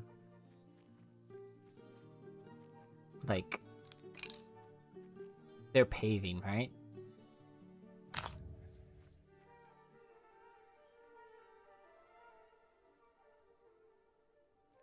Maybe we don't make it. This one wide thing kind of vibe.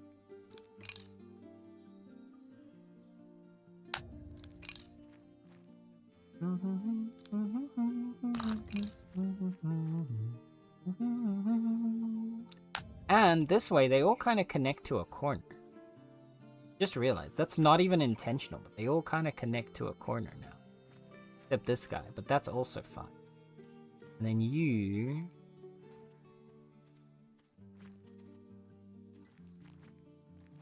if we string out this way...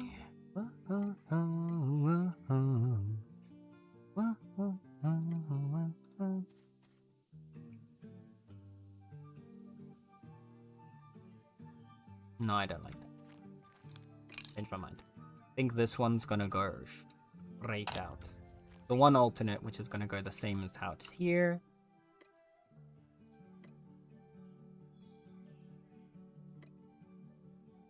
One.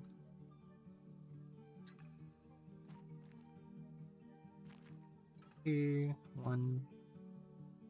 Two. Look at little pumpkin following me there. Look at him go. Our little ginger catto.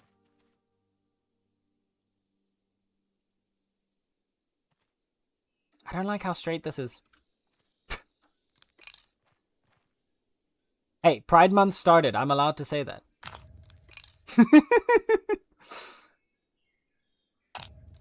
Pride Month has officially started here. We're 2 hours into Pride Month, okay? Oh, man. Yeah, no, I'm delirious. We need to stop. Alright. I'm going to leave this last bit of the paving for Monday morning send to figure out.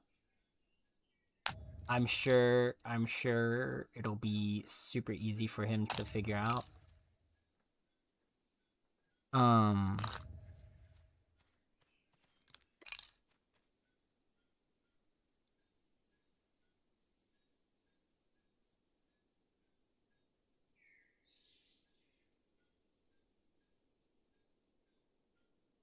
Curiosity. How does this... There's no way to make those connect, no. So you'd have to do like this to make it work.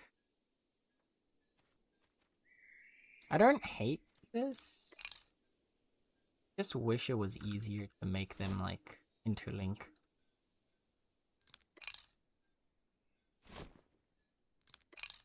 Because I was thinking we could do, but now I'm just gonna do boop, boop, boop, boop.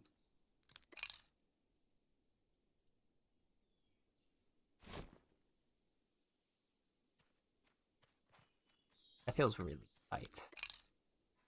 Do we do one back from there? Like you... Then you guys... Yeah. Flop there. Because the other thing I was thinking is we could actually have this one go out this way and connect into the word there. Then it would make this like this. Which does not line up with the center point there and pisses me the fuck off. There's no way to line it up, is there? No, because, yeah, this is a, yeah, okay, nope, so we're not doing that. We're definitely not doing that. So you're gonna stay like this. That's for sure. This gives a nice little entrance into here. Boop. Little garden area, and you go out, up around there.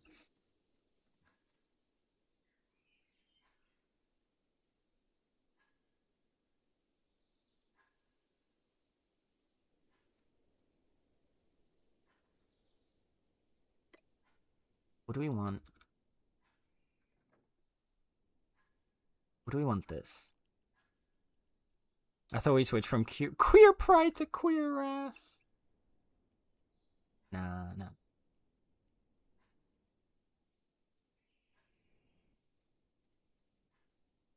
Wrath is after pride, you know? Like, in theory, we could do that. I'm gonna leave that open as an option for later. For morning send, again, to figure. Holy shit! Oh god, okay, wait, I need to snooze the ad, because we're not going for another hour. Oh, guess I'm watching today? You say right as I'm about to end, Feather. Damn, corn too? Damn, the truth come out? Mm-hmm. Oh, we got two little gays. Side by side. Look at these two. Another one. Another one.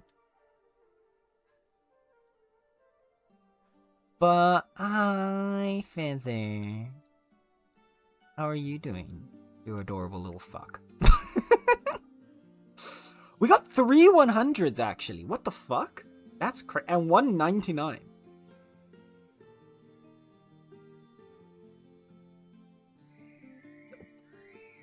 It's crazy today. What the heck? All right.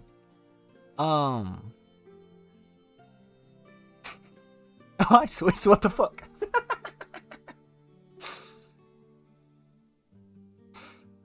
Alright, it in here. What are you doing here?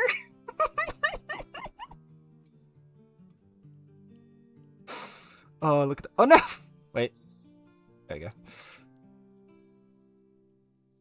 76.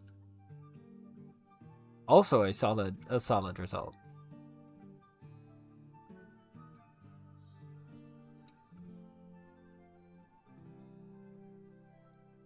Feather. Don't you dare say those numbers in this house. Oh god, I'm starving. I've been so distracted. Yeah,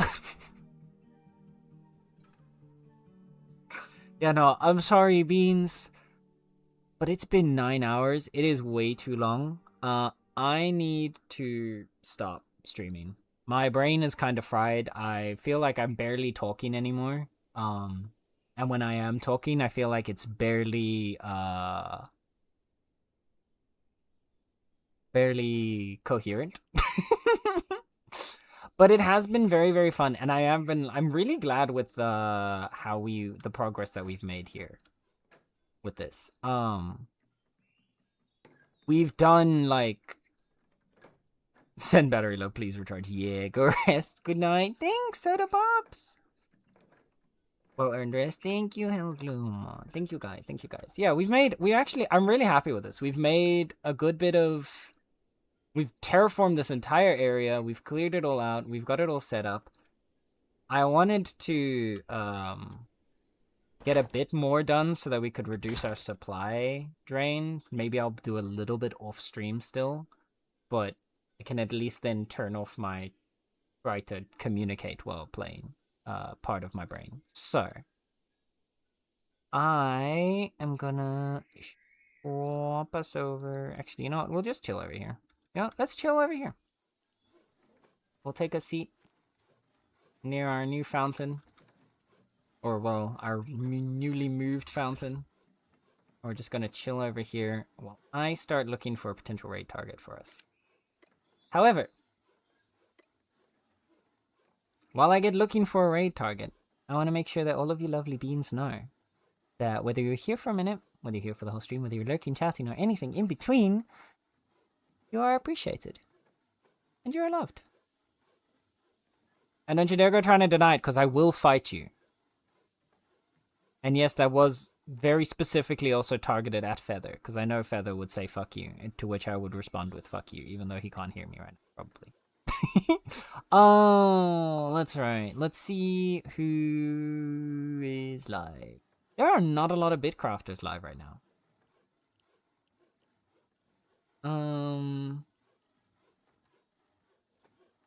There are very few Bitcraft friendos live right now.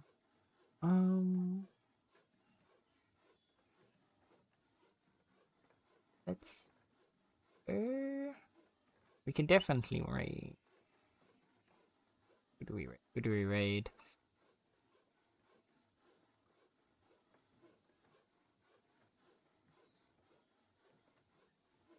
See, someone that hasn't been going for like 1,000,000 hours. You know what? Okay. We're gonna go raid Panda. We're gonna go raid Panda again. Cause Panda I think we may have inspired Panda. Because Panda is now also working on his housing district. So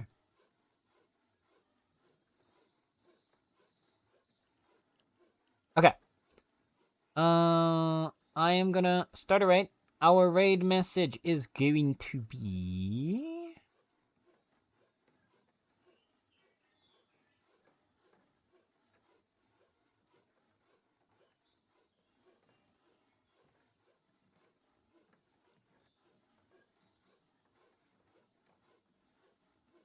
We're gonna overrun his houses. Alright? If you do not have access to my emotes, option 1, for 80 channel points in the wow, see? I can't even do my outro stuff anymore. Burp, my brain. Okay. For 80 Meownie in the channel point section right underneath the chat, you can unlock a static emote of your choosing to use for the next 24 hours all around Twitch. at which point you can unlock the Angel emote to join us in the raid, or another emote that you vibe with and you want to use. If you don't want to do that, or cannot do that, you can also use Twitch's very own cool cat emote, because you're all a bunch of cool cats, and that's a fact. Either way, thank you, Beans, for hanging out with me. We will be back tomorrow with something else. You'll have to wait and see. I appreciate you. Love you very much. Take good care of yourselves. You're wonderful. And I hope to see you then. Okay, bye-bye.